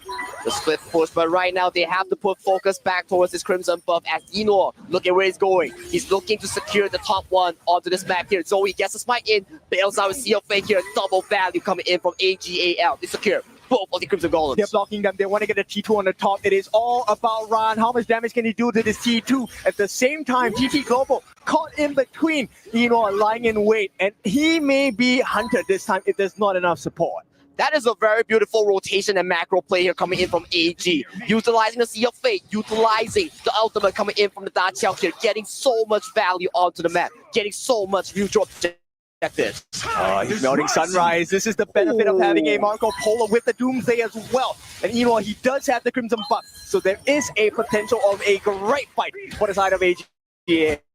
And they're looking to knock on this tier 1 tower here. Put so much damage onto the side of TT members here. Rotation goes towards the chain here, but TT Global, they're looking to assist their clash lane. AGAL, they're so smart, right? TT Global, they always give them the choice, hey, who do you want to kill on my side? And AGAL now poses the same question, but with turrets, with the map. Which lane do you want to defend? I mean, for AGAL, they're just utilizing the map so well. Eno's roam and gun on this Marco Polo is paying dividends, and it is paying well. But Shadow Tyrant will be spawned on the map here, but Shane gets forced his ultimate out. Treble Ball has been committed, and the door to the depth is going to be brutal as well. Depth on Sunset, if we are trying to get the kill here onto Ching, but then the lockdown is going to be going onto the opposite side of AGAL. Ron picks up the kill. Once again, they're looking to contest this Shadow Tyrant into the back line. Is going to be Shuai. Keeping them away, but Sunrise is just there for the reason for the side of TT Global. It's a 2-5 for sure. TT Global, they have to be really careful. Ran, he might be able to jump in. Oh, using that dream roll defensively, that's going to be scary for the side of TT Global. I mean, Inoa is going crazy, he's online, and the damage is really hurting now. Inoa is definitely feeling extra confident right now. He's doing so much, making so much room for the side of AGAL in this team compositions right now. Sunrise and team, they're looking to contest this Shadow Tyrant. Yeah, the CFA being used there to take a Shrunk back to base as they're just trying to make sure they can maintain the provocation from the Tyrant at this point of the game. It is the Shadow objectives that are on the board right now. Zoe, Shrunk, and Shui all in that bot side of the pit. Yeah, but they're playing the map. AGAL, look, it's so smart. Once again, this play was what got them the win against TT Global in their own server. And right now, it is a lost cause for the side of TT Global. And look at the top side right now coming in from Ryan. He's looking to push on that tier 3 here. Once the Lubu spawns on his top side, we will be seeing an ultimate coming in from Sheng to spawn him onto this map right now. We are looking at an exceptional map play here coming from AGL. They're pulling them in every single direction, and TT Global, they look lost. And what happens? Helping to secure this 10-minute Shadow variant. Hang on. There's the ultimate from Xiao Xiao. It's going to do the burst damage onto the back of the AGAL, but no run into the back line there. It's going to be the death to the death as well onto this back line of AGAL. TT Global right now are looking a little bit worse for wear. Ching goes down. This is not looking good. This is not looking good indeed. And look at the map state right now. He knows for a fact that the fight is over. He's so good at finding these resources. And AGAL, with that fight, secured the Shadow Tyrant. 3 kills from TT Global. They cement a 4,000 goal lead. Yeah, this is typical AG gameplay, right? They make you choose, and once you choose wrong, you're gonna die. Yeah, there it is once again. Access into the backline, just really showing how impressive Ron is on this lane. Just drive them away from that T3 and get the objective. Don't care about the kill. Yeah, this series is not over yet. Hang on, he has to run for his life. He does, but I mean, right now, they could obviously still use the either whirlpool if they really needed to. They have kept it there. They're just making sure they got a safe bet for Enoa to get out of that. And just look at the goal difference here coming in from Enoa here. The roam and gun play style coming in from Enoa is paying dividends, and it is paying so sweet and well here. 10,000 onto the board here for this Marco Polo. It's about 1,000 ahead between each lane and each row, and this is a difficult situation for TT Global. And now AG finally, for the first time in 4 games, they are having the lead. Once again, as we talked about this, AGAL, you can never count them out. Their experience, their achievements brings them thus far, and right now they are looking eyes sharp in this game number 5 of a best of 7 series. They have no answers, right? Sheng on this start chart is just making them play the map. And TT Global looks so lost. They can't make the correct decisions. And when they can't decide, this is where AGAL pounces. They are pouncing, and look at Joy. He is almost close to the unbridled outburst of Resplendent Revolver heads towards his face. He's going extremely low, but right now they're just fighting for the map as Zoe secures the Shadow Overlord. Not a good situation for the side of TT Global. AGAL fans are happy with this. They want to see them win. And this time is an advantage you cannot ignore. You cannot ignore the mid-wave goes into the tower as AGAL has the supreme wave domination here. Zoe goes for a small push. Well, the Unbridled Outburst does catch onto the backline here as well, but it's going to be obviously Ron into the backline of TT Global with the help of Shuai. We see the Underworld ball being placed out into the mid lane, and Ron is finally getting taken down, but it's going to be that pressure, just creating the illusion here for AGAL. What happened to that confidence? What happened to that composition? Ron now down, 5 members still alive on the side of TT Global. They will be able to deal with the threat from that Shadow Overlord and Vanguard. That is a good defense play here coming in from TT Global here. Snowy surviving the insane dive coming in from Ron and Shuai without even burning the flasher. That is good news for TT Global. Yeah, TT Global, they make that recovery. Snowy now catching up a little bit, still 1,000 behind Enor, but Enor already at 12, close to 12,000. He should be 6 slotted. He has the Crimson buff. This is a great fight. If AGAL can recompose their positioning. They are looking to recompose, and they force away TT Global's attempt onto this mid-tier 1 here. Look at the map state right now. Shadow Tyrant is about to be spawned another time onto the map. If you look at Enor, he knows for a fact that he is so strong onto this side, like he is bullying everyone coming from TT Global. AGAL, they need to be very careful about the timings here, right? If they allow this game to go into a Tempest Dragon game, it might be that 50-50 chance that TT Global are looking at. I have to agree with you. Look at the damage dealt here coming in from Snowy. 110,000 on this DRNG. As long as he doesn't falter towards AGAL's dive composition, he will always out-damage Enor. But looking at the map composition, AGAL, they have definite superior map control. They're going in. Yep, Zoe going in. It's going to be able to get the takedown onto the damage output of TT Global right now. Obviously just using that moon slash into the backline as well, keeping them away, but also that CC immunity here. Ron is staying very safe for now, but Shui just looking to try and keep them away. The Sunrise onto the backline of AGAL. So smart. AG playing the same thing again, poking and prodding, right? They don't go for the kills. The kill is a pug. And what happens? Now you're bombarded by all those super minions on the top, on the bottom. AGAL looking strong in this game. And the waves are coming in towards the mid lane of this final tier 3 towers here. Sunrise might look for an engager as Zoe goes in. Yeah, we'll put that against the ball being committed once more is going to be AGAL claiming that high ground. Treble Mortal into the backline here. It's going to make sure that Ching is not going to be able to get back to his team without dying here. The true damage not going to come through here for Ching as well. But the takedown of Inwa is going to be crazy. But with no T3s, this is going to be a hard defense for TT Global. It's okay coming in from TT Global as they secure a kill on Yino. Check out this replay real quick. Triple Mortals misses. Yino is looking for the pounce on the backline here. Goes for the element but gets cancelled almost immediately coming in from TT Global. Expends a lot of spells here. That is so much resources expended by AGAL. I get the idea of Ching's ultimate, right? He was expecting everyone to flash on the side of AG to go back, right? But unfortunately, AGAL, for them, too smart, too composed. They did not commit the flash, and Ching outplayed himself in that one. A big brain play coming in from both sides, I have to say, is the true explanations here. But as you mentioned here, TT Global, a barren base, no towers. But we've seen this before. Games like this can go towards the 20-minute mark.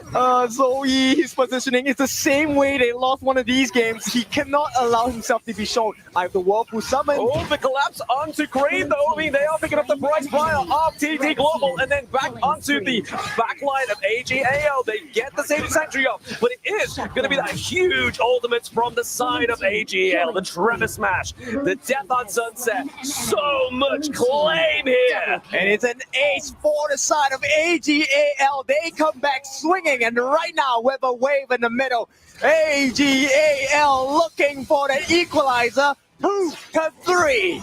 Minions are marching in, and they are eye strong in bringing us to a pivotal game number 6. Ladies and gentlemen, we are going to game 6. Woo!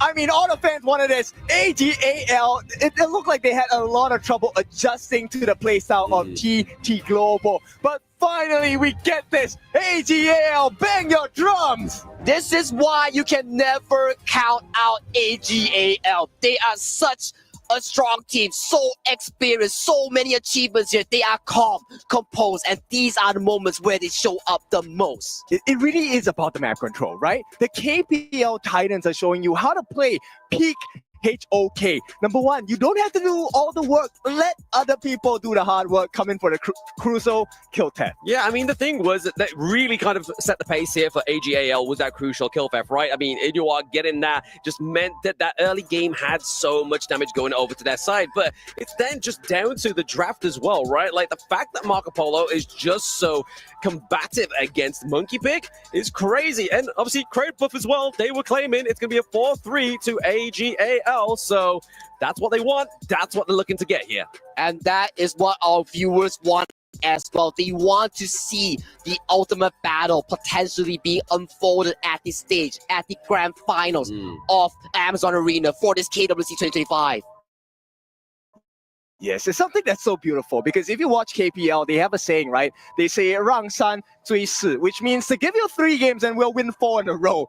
And if AGAL are going to win KWC,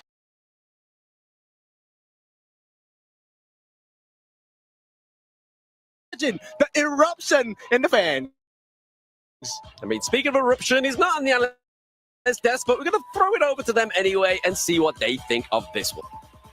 AGAL in an AGAL fashion, taking one victory that puts them closer to the comeback, right? Everyone thought, you know what, it might not be their day, but they came in and they proved us wrong. They came in and showed us how AGAL can take control of things, and they know they're not strangers to being behind, and they're going to come in. AGAL taking that victory. Amazing. We saw Dave just taking the chest kiss right over there. It was actually, that last fight was insane. Absolutely here. As you mentioned, this is a marathon, not a sprint, right? While TT had that really good momentum going, now AGL is kind of finding their footing here. I would like to mention, though, TT did a pretty economical draft there. You know it's economical? Because there's a lot of characters I like on their team, like the Lubu. Yeah.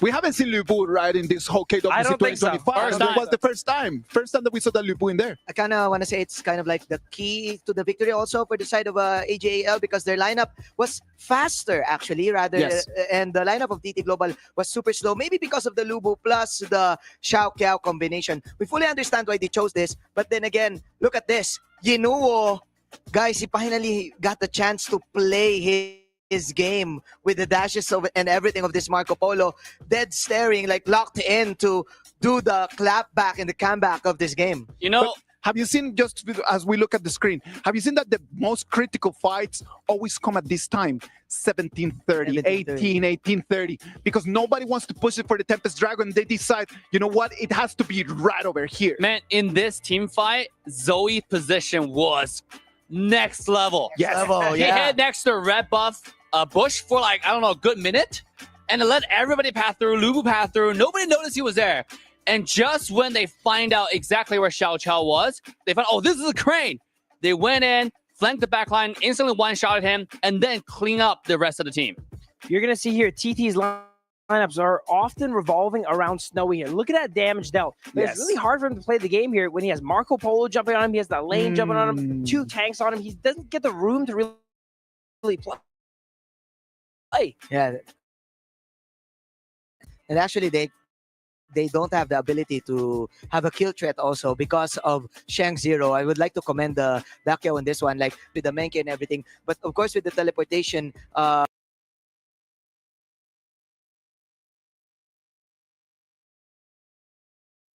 skill of the mid laner of AG, it was indeed the difference maker of this game. I'm telling you, I agree with Manjin when we said that Shang was one of the key moments, was one of the key persons, to make AGAL be able to take 1 point back. Shang over there with that performance, just understanding the tempos of the game, right, Dave? Yeah, absolutely. I mean, the Teleporters Full-Born Tank played by TTG as well as AJL is 100% win rate. They do not lose on these. It's actually quite insane. We had a 0%, right? For the group. All the other teams outside of TTG and AJL, and they show us something completely different. The Daqiao as well as the Full-Born Tank. Even though the early game they had such a horrible opening, but nonetheless the resilience, the combos, the power of the combo showed off. And they won the. It's a matter of the communication, just being able to just have the synergy that would allow them just to fight as one. And I know that Phil has a point on that from the previous game, right? Oh, absolutely. Here we go again, bro. Okay. Oh, let's go. Dave has lost his telestrated privileges. He has returned to his rightful owner as we go ahead and. All right, let me hold this for you. Very much. Here we go. Let's get started here. We're on here. This is going to be a very simple concept, all right? Nothing complex, nothing to get confused on here. Look here. This game drawn out really long, 22 minutes. Tempest is up. Everyone knows Tempest Dragon wins games. Let's watch what happens here, all right? Because of the early game advantage that TT has created here, you see, look at the base of AG here. They have no towers left. Because of that, we see all these bottom side there, and they're forced to not have a favorable position for the fight. And once they go ahead and have the Byron go ahead and clean up the wave, TT goes here and forces the fight with the furball. That moment over there. And it's just that simple. You know, it's nothing too complex. This is just goes down to, it's a numbers game. It's a matter of communication, right? Because in the moment that they have eyes on the Byron just being in the high ground, that is the moment when they say, like, just push. Go for pull it. the trigger. Yep. And it's a win-win for them. If Byron doesn't go, those minions will chip down, maybe even take down the crystal of them. And if he does go, they get to force a favorable fight here in this 4v5. Now, I want to also give credit to AG. The amount of resilience, although it's a 5v4, and then to Phil's credit, that's a really important point. Honor of Kings is all about number advantage when team fights. And AG somehow hold their ground in that specific team fight. And just in the very last game as well, this did, right? With Marco Polo, Eno stealing that crucial Tyrant. I think that turned around the whole game. That swung the early game for sure. Yeah, for sure. I would like to commend, of course, the endurance of AGAL and the mindset that they have in this game. Again, this is not new to them. They're champions for a reason. And again, going back to my point, if they manage to actually push this to an ultimate battle and probably like get the victory or just push it to the limit, they're gonna. I do believe they're the greatest of all time. I'm telling you that everybody wants to watch an ultimate battle, but the TT Global fans, they just want this, like, no, we don't want no ultimate battle. Just send us right now to get the trophy, and that's it. But I know that everyone else around the world watching right now our live, they want to see that game 7, because in that game 7 we could see into game 7, we need to move into game 6. Game 6 is one of the hardest games that you can play because of the VP. It just gets so deep. It gets so hard for the coaches to make decisions that it's going to come down to who set the chessboard in a better way. Absolutely. There's still a lot of draft strategies available for both sides. There's still a lot of really good picks. Lady Sun still hasn't been used. Deer and J still hasn't been used. And by the way, the signature hero for Eno Arlie still has not been used. I doubt it's going to be used, though, to be honest. I don't think that TT Global is going to allow it, right? I kind of feel it really depends on the side, though. Like, if TT Global has the blue side, they can actually, like, steal the Arlie pick, if I'm not mistaken. Like, Snowy hasn't got a chance to use it as well. Even the Loong, if I'm not mistaken, is still free for TT Global. So the side selection here will definitely matter. If they go like the red side again, they will permaban the Arlie for sure. That's one of the beautiful things about game 6, right? Like, it depends if you're in the blue or you're in the red, it's just going to make a completely different decision, right, Phil? Something to note is, since TT actually lost last game, they get side selection here, and one of the most important games here. So depending on what they want in their draft, first or second pick, you know, they can take 1 or 2, they go ahead and have that option. No, to your point, Phil, with Coach Jojo now having the power of the side selection. Oof, that is a big buff. That is a gigantic buff for TT Global, right? Dude, that might be why we saw some more economical picks last game, sizing up for this next game here coming up. You know, the entire series, we're just studying what does this specific ban or pick mean? Yeah. It's such a masterclass on draft. I think going back, I'm going to take a few hours, just go back and look at every single game's draft because it's so good. And Yixing is actually open all throughout this all throughout the series. They rather they would rather prioritize the Noah or maybe an Angela. Maybe I'm not gonna be surprised if we're gonna see yet another Angela game for this. You know, these drafts are so complex and so confusing because these players are able to literally play every single character. Anything. You give them whatever hero that they want and they're going to create a composition just out of nothing, right? Yeah. Yeah, and guys, for those who did not know, AGL Sheng has one of the highest hit rate with Frost skill 2. And that hero is still available. Still available, Princess Frost. Wow. Kongming also is still available for the mid laner. So I really wanna see this draft right now. So many different options. Ladies and gentlemen, is it gonna be TT Global taking that victory and then just going for the totem where they can input their key? Or is it going to be AGAL sending us to the ultimate battle? This game is going to be electrifying. Yeehaw! Casters, take it from here. AGAL were able to strike back, but have the tides shifted enough for them to get themselves back into this series, Kindofu? I don't know. This one is so close. Everyone, even in the live audience as well as the chat, everyone's asking, make it 3-3. We want the ultimate battle. The ultimate battle is what we want to see here, but TT Global does not want that to happen. If they have a shot, they have one more shot at here to close out the series in a 4-2 fashion here. So, coming into the pick and ban here, we talk about the early. That hero is not getting the daylight it deserves. Oh, this one is so painful. You have a Long on the side of TT Global. There is a big burst potential, but AGAL, I like this response with Dharma and the U1, two of the most picked heroes in KWC, and maybe this is their ticket into that ultimate battle. For our KPL teams here, it is not just about the experience. It is also about the adaptation because this meta is entirely new in terms of the drafts and hero power towards them here. So being able to pick up this Dharma and Yuhuan on the side AGAL, that means a lot. But that Zhuangzi from TT Global. I just got punched, dude. It's a Zhuangzi pick. This silences and mutes the Dharma. We've already seen how well this pick goes. And AGAL, they say, okay, never mind. We will back it up with a Musashi. We're going to try and chase this Long down.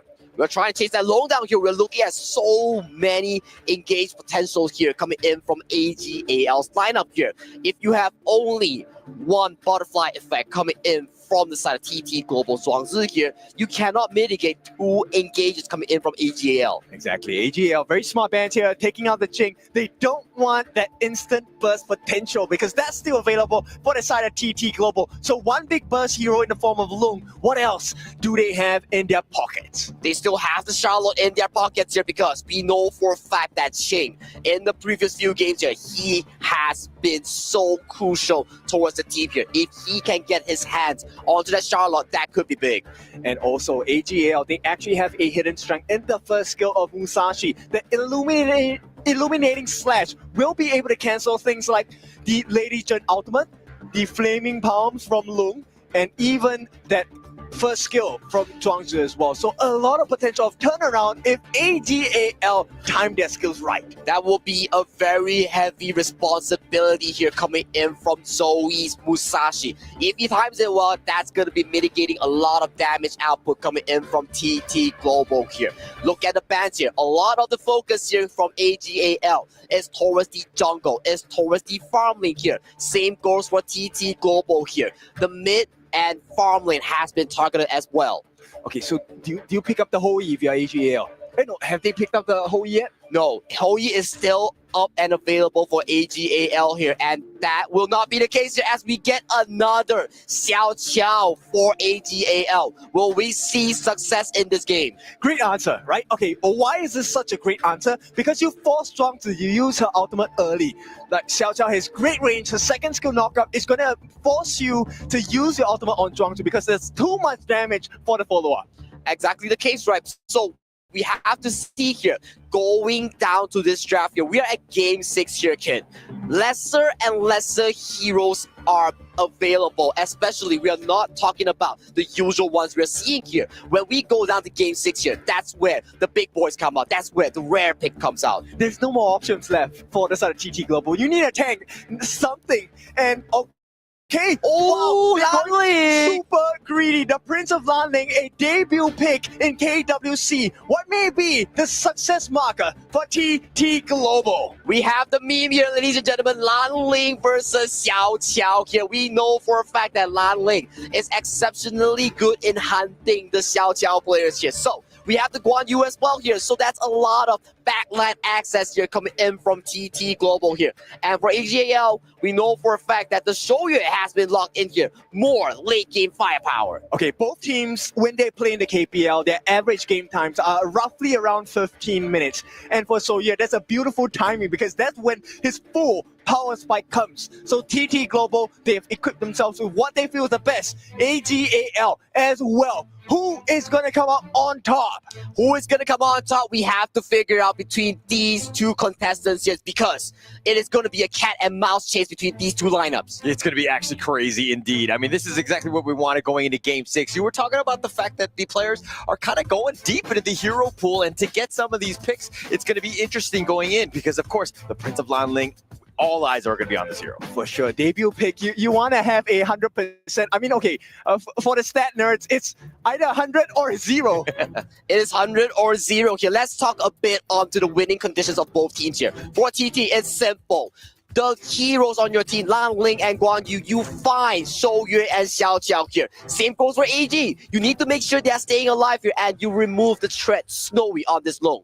And Sunrise can kind of bait out a lot of skills on the side of AGL. Yeah, he's going to be able to bait. I mean, that's going to be the biggest thing. But of course, this is Grand Finals, Game 6, match point for TT Global. Going up against AGAL. Do they have enough firepower to bounce back and to make it go to the ultimate battle? They need that firepower right now. Both sides, the fans, TT Global fans are ready for the series win. The first ever KWC trophy. That trophy is indeed what these two teams are eyeing right now. Sunrise here gets a small jungle camp steal here, but Zoe gets the major of the camp here. Look at the cheer here. TTG, 5 players stronger together further than ever. They need to get this steal, and it does not happen for the side of AGAL, so they do protect that first camp in the bars, but Snowy falling a little bit low here. Snowy is decently low here, so that control of the fire peak here, that spawns only one time in the game, goes over to the hands of AGAL here, and this Shoyu, the snipes are hitting hard. Yes, this is why you make that first rotation, right? As a mid laner, you want to have the 3-man advantage, push them away, get that initial neutral objective, of which AGAL has hit the point and hit the marker. And that is especially important here. If you get that marker here, you allow this Xiao Qiao onto Sheng, this Shoyu onto Yino to really scale towards the late game here. That is what you need. You need them to have all these resources. And talking about resources, King's Fight redeemed that one. 4,000 EXP for your Honor Pass. Oh, I want that as well. Head to the community tab in your settings. Hit that CD key button and 4,000 Honor Pass EXPs will be yours. Just like the Wild Force being stolen away by Sunrise. Okay, Sunrise, he makes a trade. There is a potential for him to come in. They know that he's around. They don't know where just yet. And maybe Ran in danger. Ran here smells out the potential danger here, returns back to his tower here as we see a 1v1 here between Snowy and Yino here. So far, game is looking really, really close in this early game. I think, it just depends, how many snipes can he land onto Snowy before the actual engage, right? That is going to be a determining factor. Sheng looking for the knockup. Sheng looking for the knockup here, does not get the knockup here, might be forcing out the infinite fastest here. It has been forced out. Yeah, but the backup is coming on the side of TT Global. They realize that, hey, this is not the point. The snipe does not make the count for now. But we're still safe on the side of TT Global. Well, rinse and repeat is what AG needs to. One more time that happens, and Snowy might be in danger as this fight might break out topside. Yeah, but Sunrise is going to be spotted out. The spider senses are tingling. They know something is a stray, but they do have a numbers advantage. They will use this to potentially go for the sprite, and they do. Yeah, backup is coming though.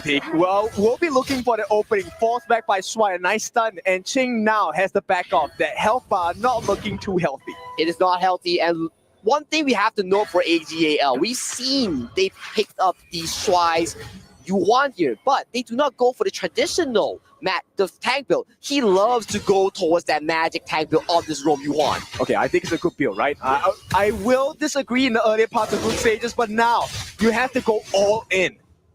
It is time to go all in, right? It is game number 6 here. If you don't go all in here, there will not be an ultimate battle for the potential blind pick here. Yep, AGL playing the map so well, right? So they get a space right on the top. They amplify and enhance the farming rate of Zoe, who is at level 7. He hit 7 before Sunrise. And this is going to be a cause of concern because Sunrise, while he is going for a tank, he's not as tanky as Zoe on this Musashi. I have to agree with you. So we have to see here what is the backline access here coming in from both teams here. Whoever pulls the trigger and finds the correct engages will be the one to dictate the game as game number 6, Tyrant has been spawned onto the map. Okay, first Tyrant of the game. It's about the damage. Two-man stun. Snowy taking a lot of it. He needs to go to the skies, and he's going to get on back. Sunrise rolls out with the wild wind from downtown. Hits him from downtown, and they're going to continue on. And they're going to get Crane as well. It's a double kill coming in. A third one maybe. They might go for it, but ride the wind, pushing him back. It will create a little bit of space, but the Tyrant, again, still the next big target for AG.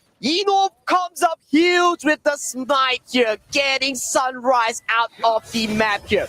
This is the early game we want to see from the Kings of KPL. AGAL gets the Tyrant in their pockets. So do they explode this lead? Because at 2 kills already, they're leading by about 1,500 gold. And there is no way to slow down the jungling rate on the side of Zoe.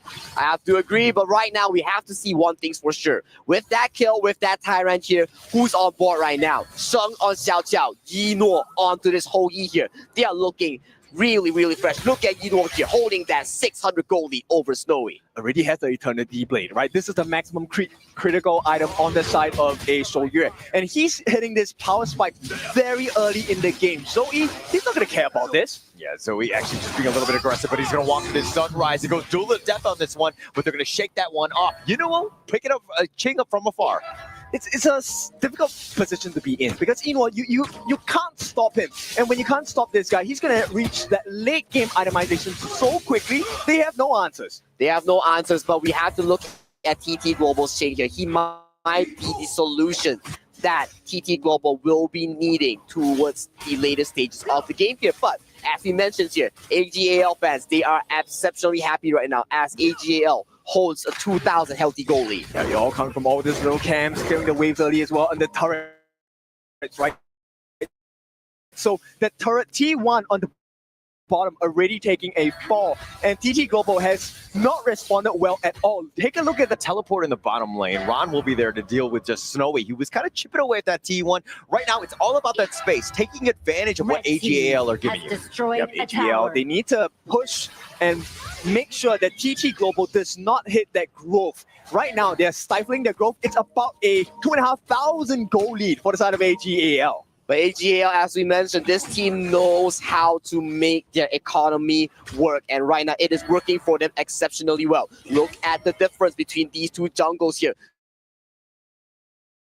Zoe is so far ahead of Sunrise as of this point. I mean, it's a huge deficit for Sunrise to have to come back from. He's the main target on getting to the back line and to get on top of. You know, it's not going to be easy, especially since you're so far behind. And the main concern here is Joy's not going to be able to tank too much. And when that is a problem, it means there's excess for Sheng, excess for Ran, more importantly, excess for Zoe. That is the case here. And look at the potential catcher towards the mid lane here. Butterfly effect has been expanded from Joy.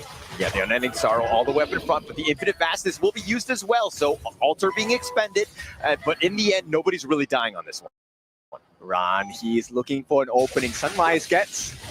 They're going to get the pushback. The top two Clash Laners have been going at it for quite some time, but now you know is looking to join. He's got that damage, but Zoe getting so low. The cavalry to save his dear jungle here. Chain with the attempt. Good try, but not this time. Showing you that picks are not just that important, the execution as well. 2v1 numbers advantage for AG. And Ran now, he's just ready to give it a go because Joy does not have his ultimate. And you look at the goal lead that we keep mentioning time and time again here. 3 kills are the side of AGAL, but that goal lead is just ever so slightly glowing as every minute passes on. It's tough. TT Global right now don't have that map control. They've been pushed back. I mean, the 3 kills have definitely helped, but AGAL, the way that they're moving across the map, they're taking advantage of everything. And it's so hard to choose, right? Because on the side of Sunrise, like you said, you definitely want to go for Sheng on this Xiao Xiao. But at the same time, you need to deal with Eno. So they're never standing together. They're never standing together, and they are currently standing as one to really counter this Crimson Golem. If they can get this, the lead further pushes over. Yeah, Joy taking a lot of damage. The Crimson Golem has already been stolen away, but now the jump in. Sunrise finds Shang, just left them wanting, and that's it. With the Unending Sorrow, it looks like they're going to be trying to retreat on this one, but it's a 1-for-1 thus far. They can't chase. Ron does have his ultimate. That Truth Mantra is available. Ching cannot make the steal. There is no jungler available for TT Global, and AG extend their lead to 4,000 gold. And look at Rondo. He might be looking for potential engages here. These snipes here coming in from Eno are hitting hard right now as more snipes onto Crane here. Crane's recall has been stopped by Eno. Not the ideal situation. Crane has to walk back to base. That is time wasted, and that's time bought for the side of AGAL. AGAL looking at a very comfortable lead right now as they want to make sure Eno gets so much space. Eno, look at him, having the time of his life right now, unbotted, unscattered. This cover by Shuai is so good, right? The range of his Tragic Beauty as well as the Mournful Tempo, the stuns, and look at the free hits he's getting. He's just going in for free hits, and he knows for a fact if someone so slightly just jump on him, he can bail out with the Unending Sorrow here. Hence, he's just slowly chipping away this mid tower. Sunrise, this is not the place you want to be. Another snipe hits his head here, and this is why the device is so irritating to deal with.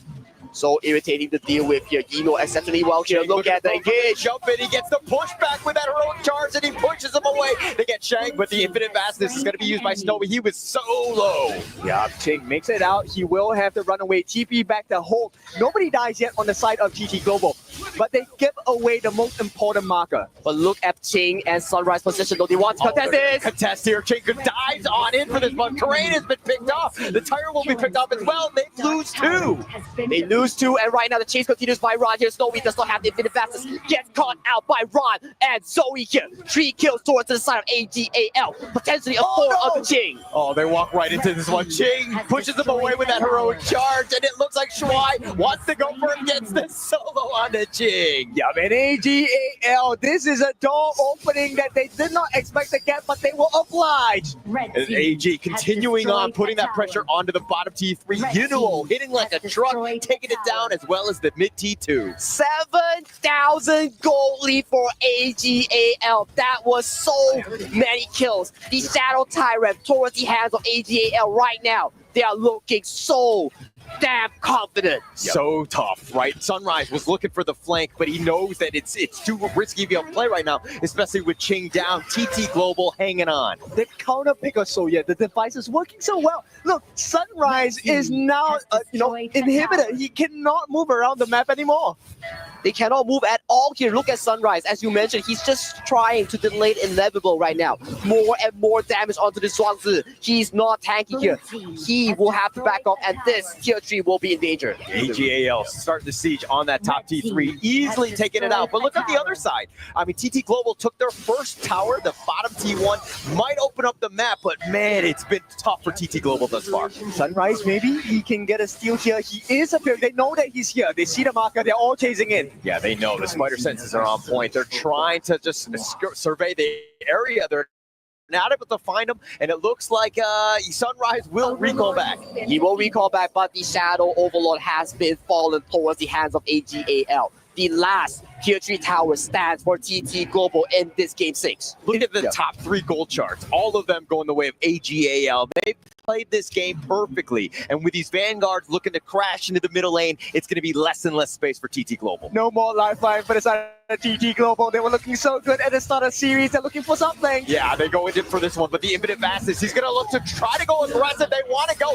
and they find Yunuo. That's a huge play for them. But what else can they get? They're on the run. The top T3 is looking to go down, and Zoe just wants to end the game. Slice and dice, and they will go to an ultimate battle. Welcome to the ultimate battle. This KWC 2025 could not have happened in any other way. 热爱黑手 K 的朋友们，让我们用掌声和尖叫迎接这场巅峰对决 AGAL versus TT Global. We are going to game number 7. Ultimate battle, my friends and fans in HOK. There was no other storyline than this. Man, what a series we got in our hands here, kid.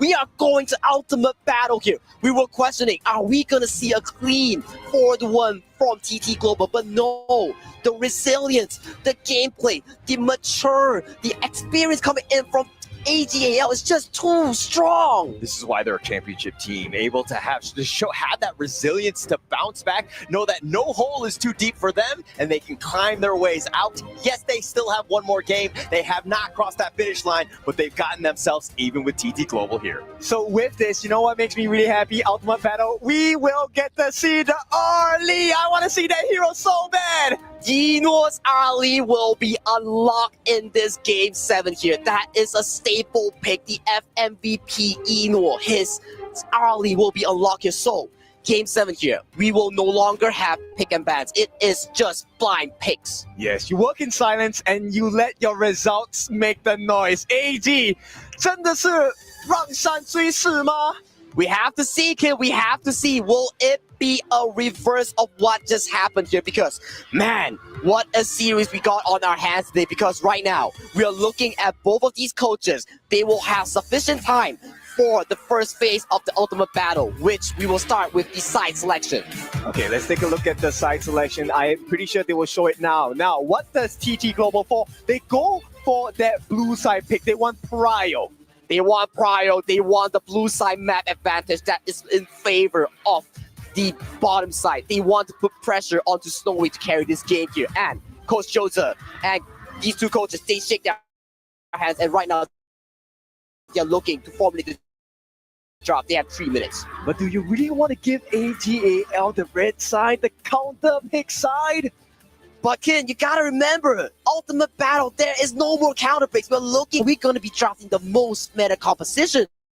Or are we gonna be looking at the counter compositions, right? What are we looking at here? You're looking at the buff positioning, right? Because this is where your farm lanes will be decided. If you're on the blue side, your farm lane's going to be at the bottom. The Prio buff to start with on the red side is actually the blue buff. Your Crimson, your Azure Golem. And that impacts your rotations. That indeed impacts your rotation here, but since the side selections have been finalized by both these two teams here, we will definitely be seeing the early here being the pick here for both these two farm lanes here. But I gotta be thinking here, what are the potential other picks here that might be available? I don't know, the jungle, like Ogren, we haven't seen an Ogren yet, right? Are we gonna see like the Ogren or potentially a Jing matchup? Zoe is a godly Jing here. Yes. We have seen him in KPL where he took that Jing to an absolute different level. It may be the Jing here, it might be the FMVP that he got with his pay pick here. There is so many options here coming into this ultimate battle here. We gotta see here, is mid lane gonna be a Mai Shiranui double matchup here? What are we gonna be looking at? I mean, at this point, you have to take a look at the stats, right? Because for AGAL, they are the #1 team in terms of wins in best of 7s. So TT Global, the stats don't look too good. But if there's any day to prove someone wrong, the day has to be that day for TT Global. And Coach Jose has a 100% win rate in grand finals as well, though. So you are clashing two of these statistics here. Someone's going to walk away with 0 today. Yeah, it's going to be unfortunate for them. I mean, I think going into this one, it's going to be key to ensure that like you have a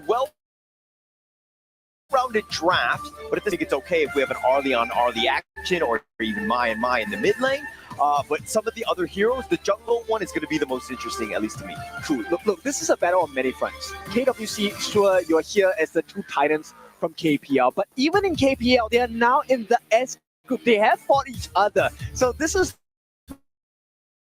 not just pride on the global stage. This is also a home bragging rights you want to have. You want to be having, if you're TT Global, you might be the ones to defeat AGAL in the end, even further as one of the best. High. Yes, an extensive history, as you guys know. If you didn't Dino is considered a veteran in the KPL server. TT Global, also known as the Young Guns team. They're very, very young, under 20, I believe. And now this question is, does tenacity beat experience?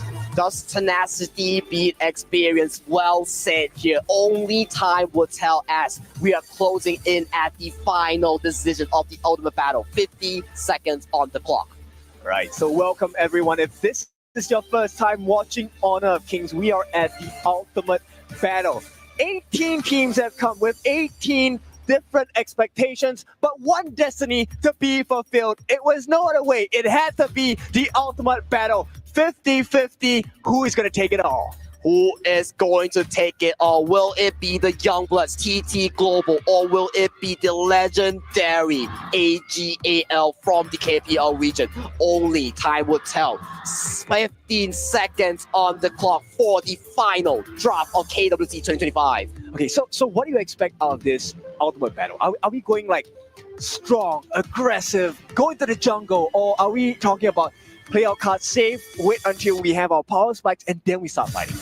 We gotta see, right? Because last game, it was so bombastic coming in from AGAL here. All of these teams ramping up into Game 7, they have their own moments, have their own highlights here. It was so crucial for them to get that first Tyrant. I think whoever gets that first Tyrant for Minimart and wins that team fight will secure the mid to early game. I like that you say bombastic because straight away my mind went boom shakalaka.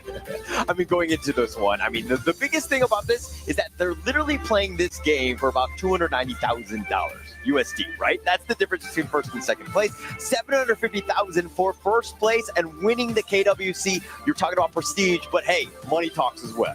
Money talks and money is earned for those. It is not given. It is not given. It is earned by yourself here. We have so many fans in the Amazon arena and we are excited with them as well. Look at the AGAL fans. They are wishing best of luck for their team. That's right. We have made the decisions, or they have made the decisions. They have brought their destiny to this critical moment at KWC 2025. And you are all invited because as we enter this final stage of the ultimate battle, only one will come out. But let's hear from the desk. Isaac, what do you have for us? What do I have for you? I have Game 7. It is exactly how everyone dreamt that it was going to be. When you woke up today and you said like, oh, I'm really looking forward to this AGAL against TT Global, you're expecting the kind of action that you are having today. And I know that I was not the only one that wanted this to go all the way till the 7th game. If you're new to us, we're coming into the ultimate battle. That ultimate battle where everything is up for grabs. Every strategy is out there. And all we're here is going to come down to the players, to the coaches, and it's going to come down to the fans to give us some noise and be able to allow them to get stronger and stronger. Boys, let's talk Game 6 before we go into Game 7. What happened right over there? Oh my goodness. It's a mastery of Ben picks, okay? Yes. Oh my God. Now, we talk about this all the time. Yes, you do. Yeah, we do. we start out with a Dharma and Zhuangzi pick and counter pick, right? Yeah. And you're like, oh my God, is it over? Yeah. But then the Musashi get taken out. And we're like, okay, Musashi, well, what do you do? Right? Zhuangzi can cancel that. But it turned out he's a bait. He goes in, bait out Zhuangzi's ultimate, and Dharma goes in, right? So that's a strategy. On top of it, what AGL did is they have Shouyue have the poke comp. Poke comp, They have a lot of vision. They have Xiao Qiao, they have Shouyue. They constantly poke the other side. So they're low on HP to begin with, which allow AGL even better chance at team fight. That's why they're able to secure every single objective. What a game to bring us to Game 7. AGAL, they put in their hearts out like every time, every game. They want to prove to everyone that, hey, this is a championship. We need to go prime time. This is going to be ratings for everyone. Then again, I kind of feel like the Long first pick was a wasted pick there for the side of TT Global because Long was actually already been picked by AG in game number 1. So I kind of like want them to go for maybe a different order in those picks, right? Yeah, a different order, maybe an S tier, another tier in the clash lane, but then again, they're the pros. They're not me. So I think that they already had an idea of what they wanted to go for, right? Like they already had a composition in mind, and they already could predict exactly what AGAL was going to do on the other side. But you know what? That's the main difference in between the good ones and the professional ones. The good ones would just go and stick to the script, but the professional ones can just turn things around and try to find a little bit of an advantage. Phil, tell me.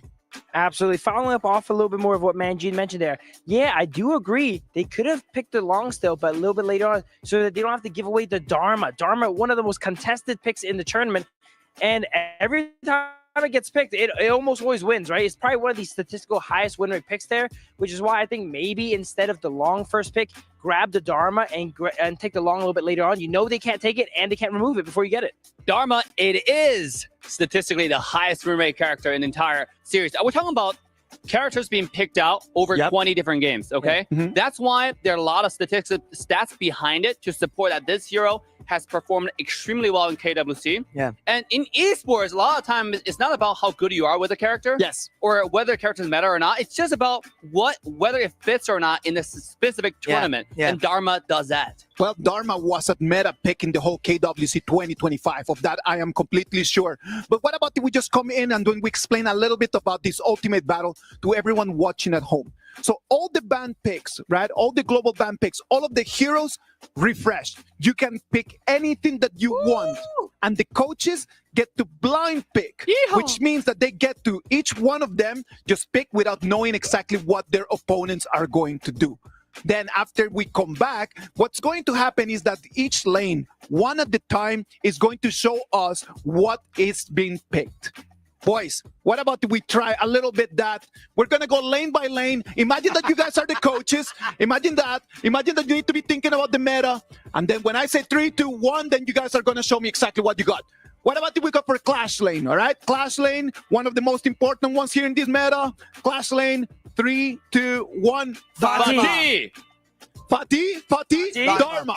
All right, so Fatih, and Dharma. What about jungle picks? Jungle. 3, 2, 1, go. Ogran. Ogran. Jing. Okay. Mid lane. We've seen great performances in mid lane, and we need to check what you guys are going to pick. Mid lane. 3, 2, 1. Mai. Okay. Wait. Mai for thing. Mai for AG, but Gan and Mo for TT. Oh. All right. Thank you very much. Okay. My for AG, Gan Mo for TT. Hold on. Who is Jing for? Both. Oh, okay. All right. Okay. Good. Let's come back. Boys, let me take the game, all right? What are you doing? All right. Farm lane. 3, 2, 1. Arlie. That was no brainer, right? And then last one. Support. I also do have an adaptation there as well. Phil, but you can come back with an adaptation after we finish with the comps. All right. Roamer. 3, 2, 1. Diadea. Wait. The idea for TT, you won for AG. Oh. Okay. Diadea. I said Liang. And Liang it's for Liang is for okay. TT. Okay. He has the Gunmo. You know what? We will find out if we are correct, if our analysts are actually accurate with this after this very, very short break.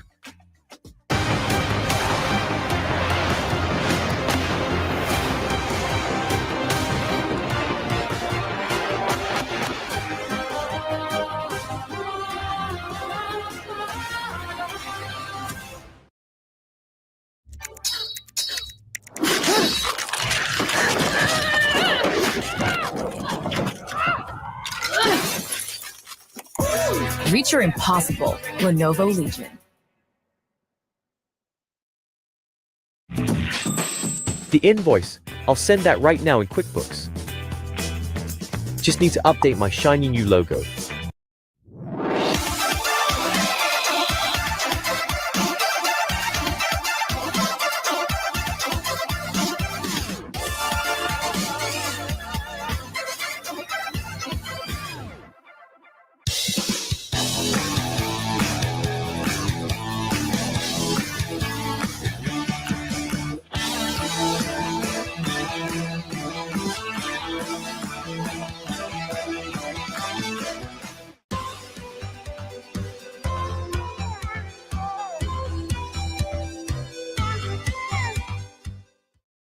human body was built to move. Not trapped at a desk in one singular posture for 12 hours a day. It's time your chair evolved. This is Secret Lab Titan Evo. Ergonomically engineered for you, gamers, hybrid workers, artists, backing your every move.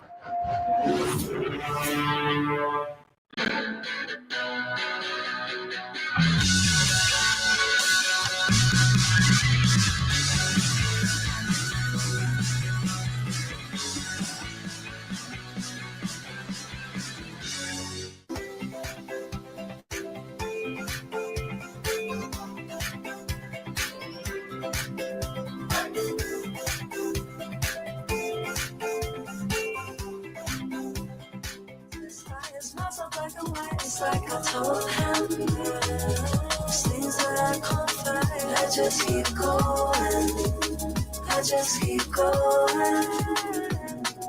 In my time, I've been dreaming of a space ready for my place. I wish she'd sing, but I had dreamed. Before these darker days, I thought I found my way. Quickly fades, losing the race, closing the page. In and out, I move myself again.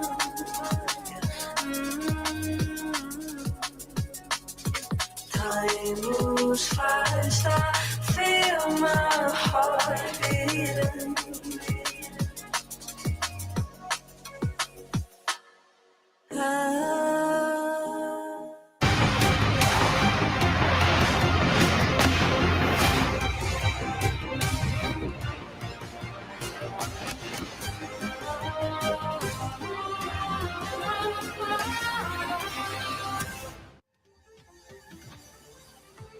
AGAL against TT Global, Game 7.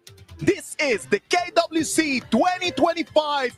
This is the grand final. A 3-3 draw right now is sending us to the ultimate battle. Ladies and gentlemen, here in the Amazon Arena, I know you're waiting for it.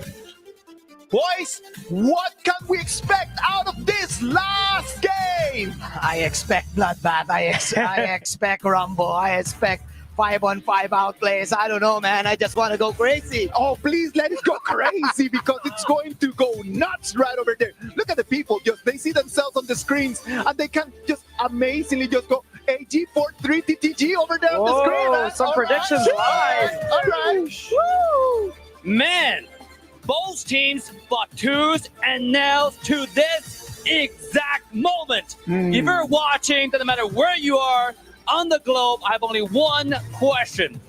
Are you not entertained? We are entertained, bro. You cannot ask for a better fight. You cannot script a better fight. We're 3-3 going into ultimate battle. We mentioned how Yino will never get his Arlie. He's going to be banned every game. It was banned every game. Guess what? Ultimate battle, there are no bans. If he wants the Arlie, he's getting the Arlie. The drums are getting ready right over there, my guy. It's ready to hit on those. Yes, sir. You know it. Oh, you know it. You know it. Everyone over there just said they're ready for this to go, Manjin. It's Saturday. It's dinner time. It's probably morning in the other regions. But welcome to Saturday night Hawk Down. They're going to lay the Hawk down, ladies and gentlemen. Oh, here comes the drums. Here comes the drums. Thank you very much right over there to everyone watching at home.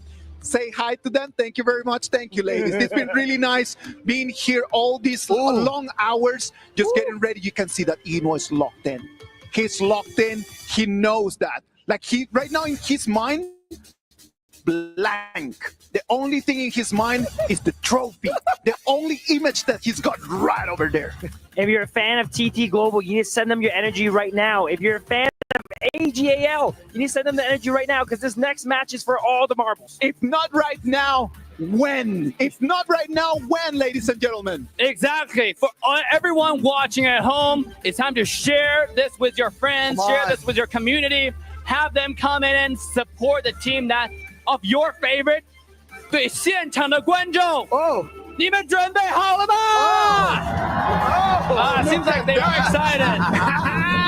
For For the group chat, for the chat out there, press 1 if you want AG, press 2 if you want TT Global. Regardless, drop a chat. like and subscribe. I'm telling you, since day one that I started playing Honor of Kings, up until right now, I have been waiting for a game like this, in this exact place. You see, this is just worldwide stage. It's been years to make this happen. What about if right now we send it to the casters? They're gonna bring us the energy, the action of this ultimate battle, Game 7, TT Global against AGAL.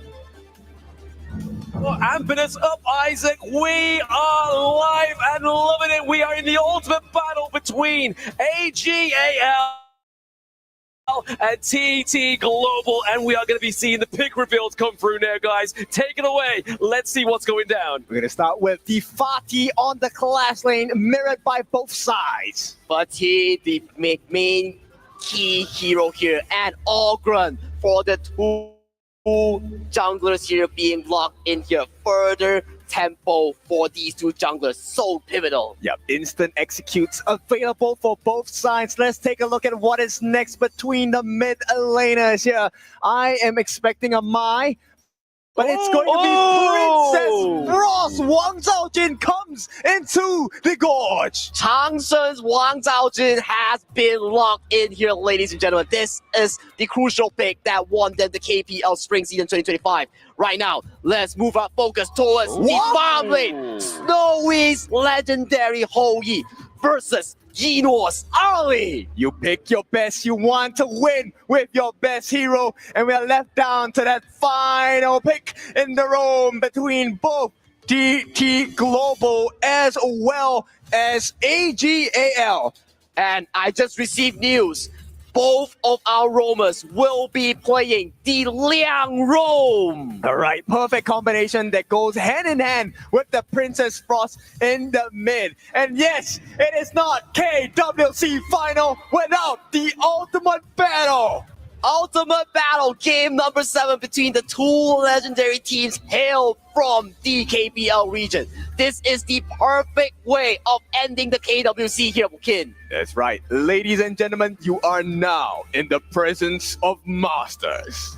Presence of masters. These two teams, one will walk away with the trophy, one will walk away with the bragging rights, and be the best team of the world. Okay, so they're locking in now. I mean, we would not have it any other way. Blam, any expectations for this game?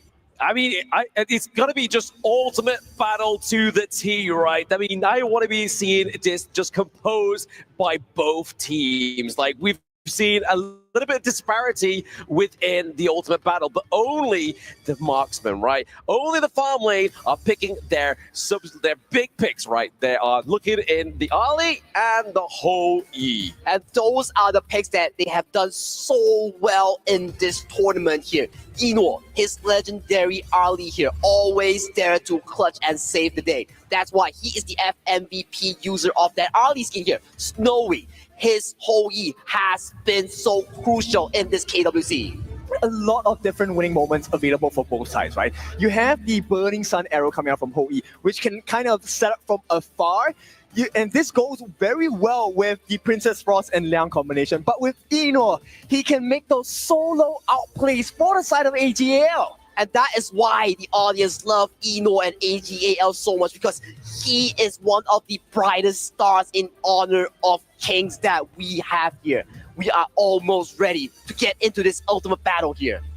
Almost ready into the ultimate battle. We are just waiting for the players onto the gorge. It's been locked in. Your ultimate battle drafts are here on your screen. Hang on, the main difference here is flash for Snowy on his Hou Yi, but it is frenzy for Yinor. He does not need that flash at all. And ladies and gentlemen here, we are going into game number 7. Ultimate battle between TT Global versus AGAL. 荣耀就在前方，让我们见证谁能登顶。 That's right, your glory is in sight. Let's see who is going to be at the peak of the mountain of the competition of KWC. They've already started off with the Bridge of Prison, the lockdown on Sunrise the flag.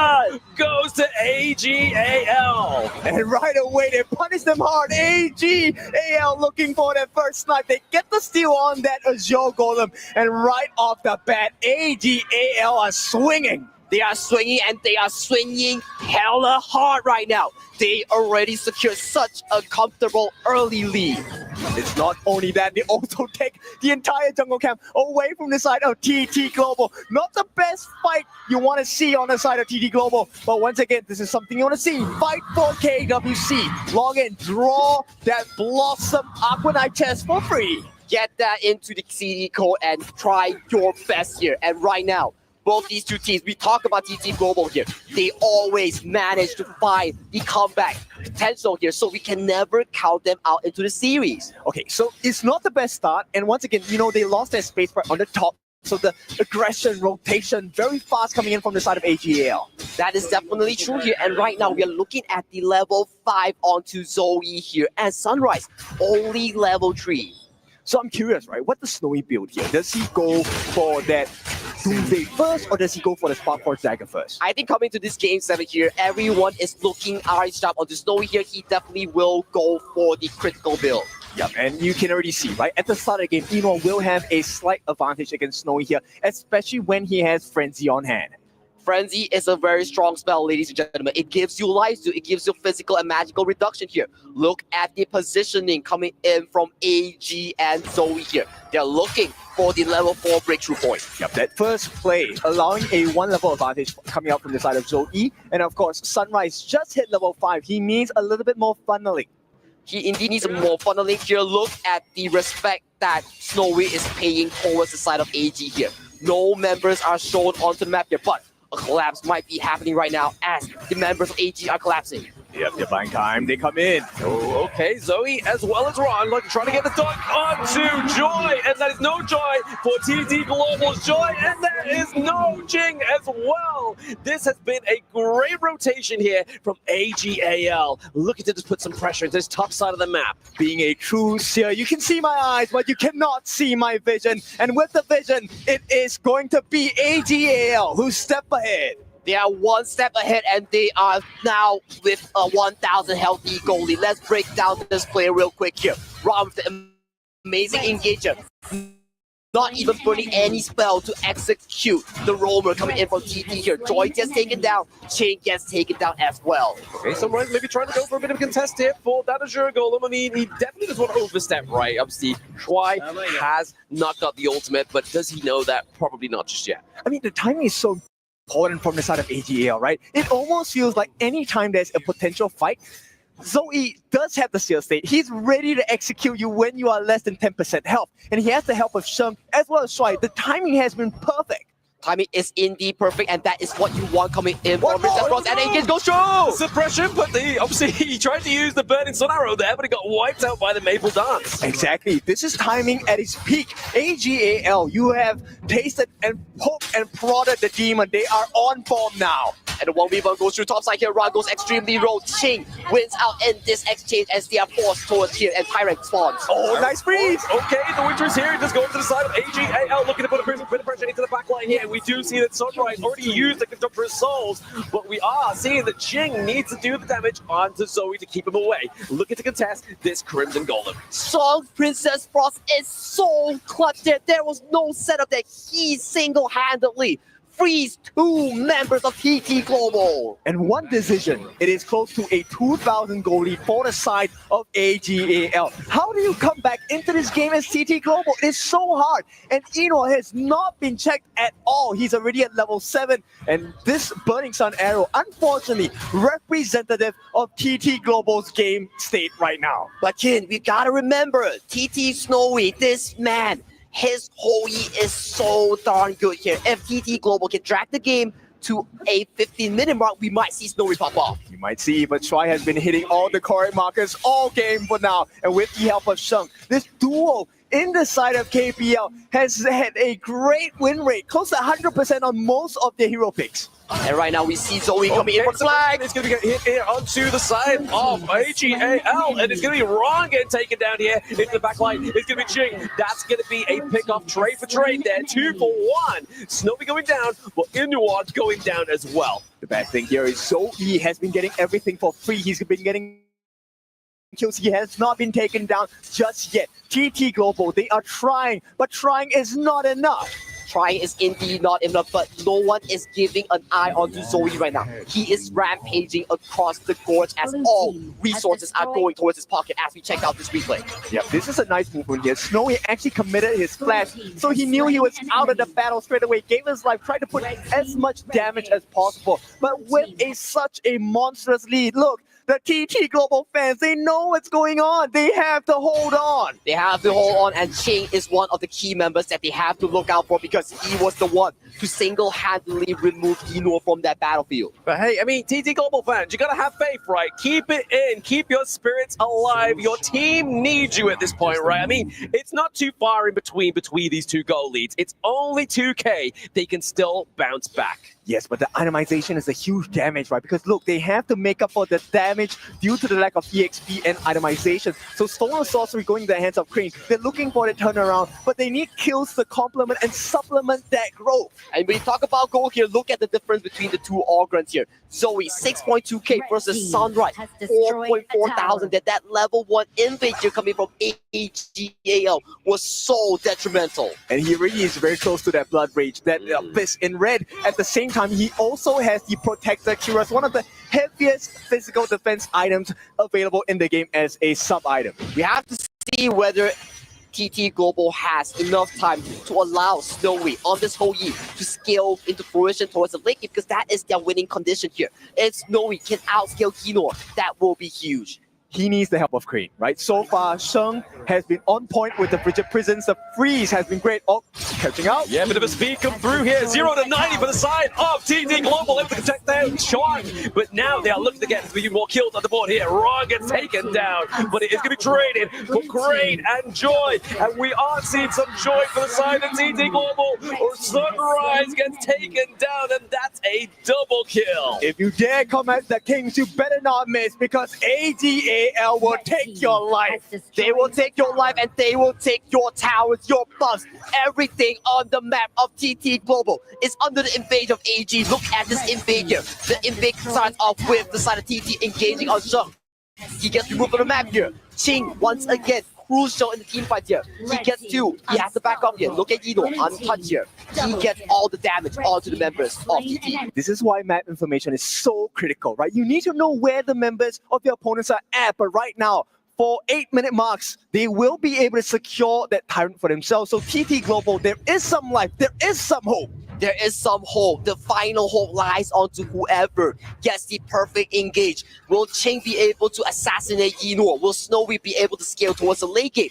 Or will AGAL come out on top in all these team fights? It's not going to be easy at all, because Ron just secured that Overlord for the side of AGAL. I was about to say Shadow, but it's not that state yet. Because look, AGAL looking like late game heroes already. Yeah, I mean, you're running away with berries a little bit there, thinking it's going to get to the 10-minute mark just yet. I mean, it's been pretty much brutal, but there it is, the Burniston Arrow with the Winters here, trying to keep Shrunk alive, but the flash in coming through for Ron as well. We're seeing here that Zoe is trying to put the pressure onto the side of TT Global. That level equilibrium between Ron as well as Sunrise is hurting TT Global so much. This guy, Ron, on his fatigue, now able to be a thought in the sides of TT Global, and being in this position of absolute strength, AGAL are playing superbly.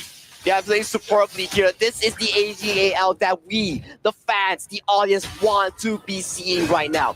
4,000 gold lead heavy goes to the side of AGAL here. Right now, they're knocking onto yet another tier 2. The final tier 2 goes down towards the top side. Yep, this 10-minute mark is going to decide the fate of TT Global here. If they lose the important neutral objectives, it could be game very much over. Game very much over here. 10 minutes has reached for this ultimate battle here. Shadow Tyrant, Shadow Overlord has arrived onto Hero's Gorge. Yeah, they have the map advantage here. There is a Vanguard on the top side pushing away that top side wave. And with this, AGAL have complete dominance. This Shadow variant of the Tyrant will go into their hand. Yeah, Sunrise. Top side of the map is going to be huge here, but the Burning Sun Arrow does land up, but it's not going to actually claim anybody just yet. It's just going to make sure AGAL is able to get that Tyrant, and now they are getting the results from that extra damage. Inward getting the claim on the Sunrise. The team that is known as the 10-minute buff, they themselves take the Tyrant's buff, and they're going to make absolute value because they are knocking on the doors. T3 open, and here is AGAL. Looking to put pressure onto the T3s here is going to be AGAL, right? 7K up at 10-minute mark. Go to that 11 minutes. We've seen that the Winter is being put down, just trying to keep away from those minions, but it is enough to wipe out a trade for the trade. Crane and Schwang trading ultimates. Right now, we are seeing such a strong AGAL onto Heroes Gorge right now in this pivotal game number 7 right now. They have a 7,000 healthy goalie. It is super huge in the 11-minute mark. You truly are seeing a master at work here. AGAL, they look so dominant from the get-go. Their first blood led to so many benefits to the side of AGAL. Look at Zoe here, right? Like 6-0 and 3, 10.5k to 6.9. That's already showing just the devastation of that first blood. And they're not looking to stop here. They know the timer. The Primal Bond wasting up in 6 seconds. 6 seconds onto the clock right now. Primal Bond is not an issue for AGAL. The prize Shadow Overlord has been secured for AGAL. They will formulate this massive push. Pressure is increasing for the side of TT Global, and also Snowy went for the full damage build because they need it. And at this point, if they fight unfairly on the side of AGAL, they get the stuns whatsoever, it's gone case. Snowy will be taken down in an instant. That's why Snowy is so important in this coming team fight. If he can stay alive, if he gets distant of TPS, he will be important here. But Burning Sun Arrow gets blocked by the early spell to Maple Dance here as the minion waves are slowly crashing. You have to be careful here for the side of TT Global. They are getting caught out by those CC moves. They have to make sure they're having a bit more of a micro transition here within this fight. They have to make sure they're just going around AGAL. They have to do something. Crane, he has to be responsible for the defense. He needs to block them away. But AGAL, they're so strong. Eno, ready to go. Yes, it is activation time. They are looking to take the T3. Down goes Sunrise. That is your front. My God, access into the back line gone, but also Inwa is gone down for the side of AGAL. Do they eat it right now? Probably not. They're just looking to get some of these high ground turrets and then push away. Yep, that is 2 T3s for the price of an Eno. That's a good deal any day, right? AGAL, they'll take that anytime. Also, they get the Crimson Golem. All the resources are going to the hands of AG. Let's look at how that happened right now. Try gets frozen. Goes in with the 1v1 against Ching. Takes a lot of turret damage here. Sunrise, without the items here, he gets taken down. Ching, once again, takes down Eno with it. This is why Eno is so good, right? He's always going for the important targets. The turnaround has to be Ching, because once you deal and push back Crane as well as Joy, there's no other follow-up damage. Snowy cannot stand on its own against 4-5 members on the side of AGAL. Exactly the case here, but Snowy, he has still yet to falter in these team fights. Ron will have to find him in the backline here. Shadow Tyrant has been started by AGAL. Look at the positioning coming in TT. Yeah, Burning Sun Arrow being committed once again, just trying to be like, hey guys, we have caught your number here. But I mean, is TT Global playing from the position here where they can be able to expand those Burning Sun Arrows at this distance? They can't. There is no fight. AG, Zoe, they kept him out. Okay, the suppression. He does have the safety cycle though, so obviously Zoe is going to get taken down. Inua! Go down. Inua gets taken down by Ching. Can we get some more here? But no, it's just another one trade for 3. Mini-wave crashing through. There is no more life. One more push. AGAL on the cusp of victory. This could be the winning moment. They're looking for it. They're looking for it. Crane's going down here. It's only Ching alive. The Mini-wave trying to be feeded through here. He gets frozen. The minion!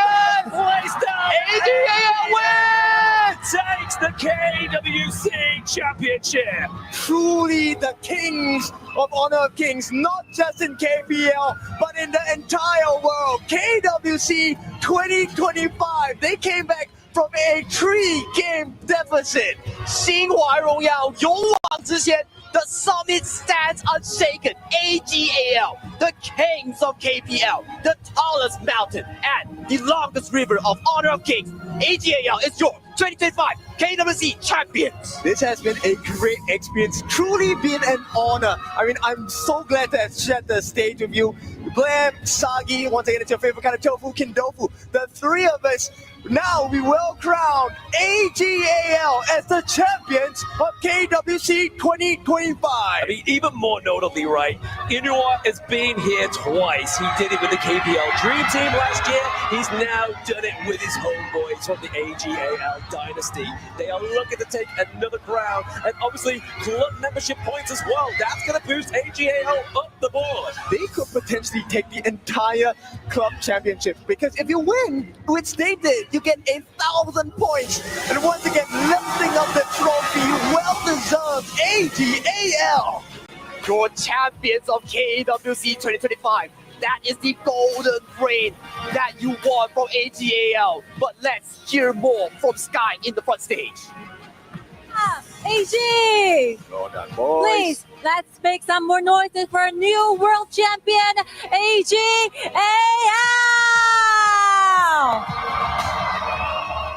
心怀荣耀！心怀荣耀！ All right, it was AG, it is AG, it will always be AG who make the rules in honor of Kings. This will be the moment and that I believe you'll be memorizing for the rest of your life. But I believe now it will be the time that we have a little talk with the world champions. Here we go, Shai. So, miracle does happen in this. How did you exactly make this happen?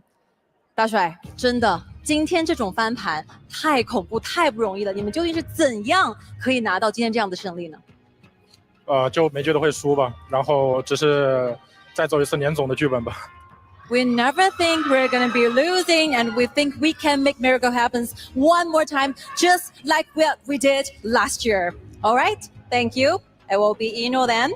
So, as a team leader for AGAL, what do you think about today's performances, and what will be the thing you want to say to the world right now? 作为 AG 的队长，对于今天的表现有怎样的评价？包括对于接下来的所有赛事，对于全世界的观众朋友们，有什么话想对他们说吗？我觉得大家今天都表现得非常好，我们逆风的坚韧不拔，一步步走到了巅峰对决，包括巅峰对决开局的设计，我觉得我们都做到完美了。I feel extremely happy, and I would like to give a huge applause with all my teammates. We did make miracle happen. We show our persistence and perseverance during those times when we are losing and quite behind. And for those opening designs in the ultimate battle, we think we did a great job. Thank you so much, Ino. And up next, will be Shen standing side by me. Sorry, please give me some spaces. 让我钻进来啊，谢谢两位。Okay, Shen. So you have a lot of championship titles together with AG for KPL, but this will be your very first KWC champions. Does that feel differently for you? 我们其实和 AG 的所有选手并肩作战，拿到非常多的 KPL 的冠军，但是这一次是第一个 KWC 的冠军，世界级别的冠军。此时此刻的感受和以前会有不一样吗？然后注意好好说啊，这次不要嘴瓢了。之前一直嘴瓢，这次就说一句话吧。既然打到巅峰对决了，就让你们看看我们是 F。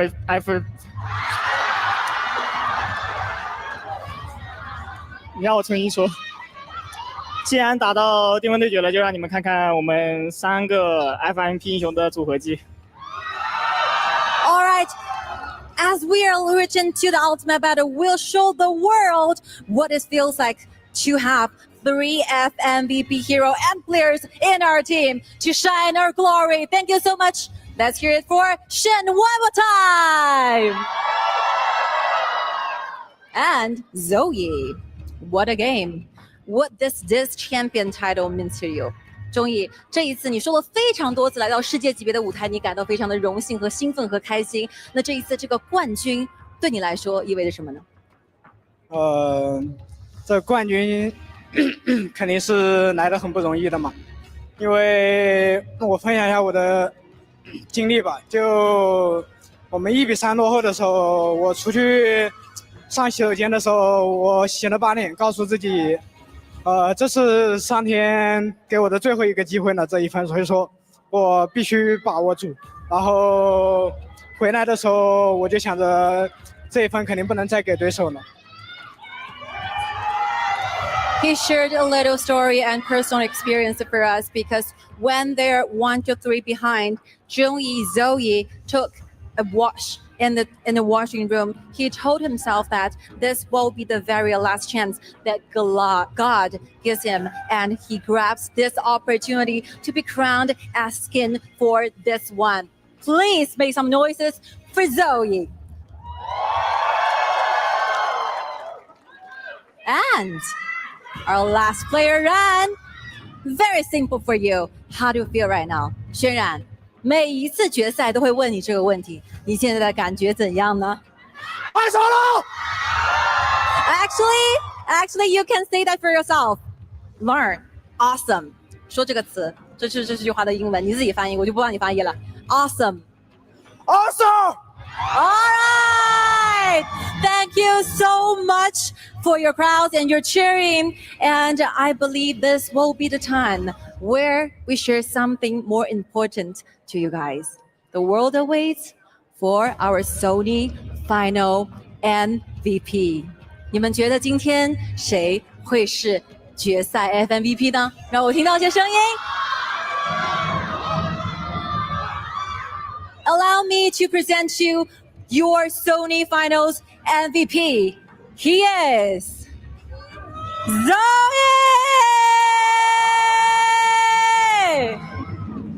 Please take a step up to the front and enjoy your trophy together with our host. Congratulations, Zoe. Gongxi, very well done on the MVP. My question is very simple, and of course, Sky will be helping me out with the translation here. You've won KPL, you've won KWC, you've won MVP. What's next for you? 非常好的一个问题，钟毅，你拿到过 K 票的冠军，此时此刻你也达到了 KWC 的世界冠军，你的下一个目标会是什么呢？下一个目标就接着拿更多荣誉吧。但是其实我更想说一个点，就是如果我第2把不送的话，其实我们早赢了。所以说，我觉得这个 FMVP 是我们5个人共同拿的。All right, I think this FMVP should be awarded to every single players in our team. Actually, I think I can do better in game 2. So I will say, let's give applause to the entire team. And we are the final champions. One more time, your KWC 25 champions, AGAL! And ladies and gentlemen, this will be the end of Honor Kings World Cup 2025 here in Riyadh, Saudi Arabia. It has been an amazing journey on these past 2 weeks. It couldn't be that meaningful without your support and your love. Thank you so much, every viewers from all around the world. We will see you next year. Bye! Studio, take it over.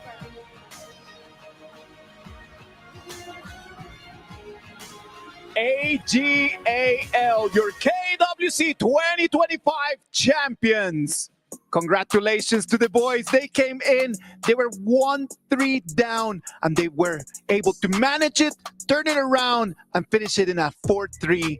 What a final. Boys, your thoughts on this final that has been amazing.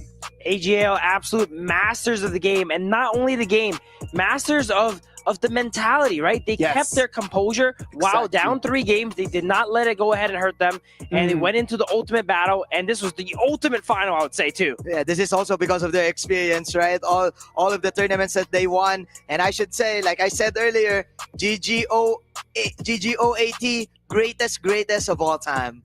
Man, this entire series is basically a definition. I mean, it's a ramification of their model. 心怀荣耀，勇往直前, right? It means like with glory filled in our heart, we charge fearless ahead. That's exactly what they did. Yeah. 1, 2, 3 behind.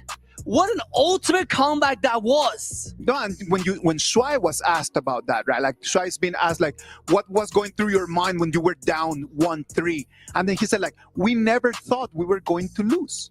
And that's it. It's just a mentality. Winning is a mentality. It's a matter of believing that you can win. And at the end of the day, just try to get that result, work for that result. And AGAL has shown us that it is completely possible. They didn't think about what already happened. They think about what they want to happen in the future, how they want to come back, what they're going to do next game. Do not dwell on the past. Always move forward, waiting for the future. I also like the fact that Zoe has trust on his teammates. Like, he wants to share all of these awards to all of his teammates. All right. Let's see. AGAL is going to be choosing right now the keys that they're going to be engraved in their trophy. They have TT Global. TT Global. Gen G Esports, it was the first one. And this one is going to be Nova Esports. I don't know how to feel if I would be one of the players inside of those teams, right? It is a matter of understanding that your opponents respect you so much that they thought that winning over you was pivotal for them to make it to the champions. So if I would be their opponents, I would take that with big pride. I would say that was an absolute honor, especially for Nova at the end there. They didn't even play against Nova, from my understanding, right? But they still went ahead and looked at the games probably and saw their gameplay and acknowledged them and respect them enough to put them in the trophy. That is indeed a privilege. Like, for sure, if you're gonna be chosen, you are the 3 strongest teams that they fought, right? I want to feature TT Global. I mean, in the Ultimate Battle, when the entire draft, I would say draft, the picks were finished, when Coach Jojo and ZWI were walking off stage, they were shaking hands. They were like, they have hands on each other's shoulders. They were talking like really good friends. And they respect each other so much. We might be opponents, but we're never enemies. That's super important for people to understand at home. We might be right now just on the opposing side. But after this finishes, we can all go back and really talk about what happened. Just say like, you know what? That BP in game 3, wow, that was so good, man. Something like that, just like a big HOK family, no? People always say it's lonely at the top. Well, not here, right? Nope, they're doing together to the top. Win or lose, they are both great friends, as Dave mentioned there. A lot of great camaraderie there coming in between the teams. And I think they came here as one to prove to everyone that, hey, it all started at KPL and we're going to end it still in KPL, proving to everyone that KPL is still the region to look at. But then again, also sharing all of the knowledge and all of the learnings and the lessons, especially in playing this type of HOK game. It was just such a lovely event, this match, because of that, right? Like, we got to actually show worldwide to everyone at home just the top level of competition. And when everyone at home can see this top level of competition, they know what to look forward to. They know what the direction is. They know what they need to be working for, right, Dave? Yeah, absolutely, man. When you watch, I've said it over and over again, when you watch KWC, it's all about learning. Yes, exactly. Because this is serving the global audience. So when you're watching the top team play, what you want to do is take notes, share with your friends, have them share with their friends so they can play HOK at the highest level, or at least try to aim for the highest level. Ladies and gentlemen, look at that. AGAL shaking hands with the one and only His Royal Highness Prince Faisal bin Bandar bin Sultan Al Saud. They're receiving right now more than a trophy. They're receiving recognition. It's recognitions for their discipline, their resilience, and their spirit. I'm telling you right now, this walk is more than a celebration. It's a reflection of every comeback, every scrim, every doubt turning to belief. They were down 1-3. Here we are. Look at that. The wait is over. The climb is complete.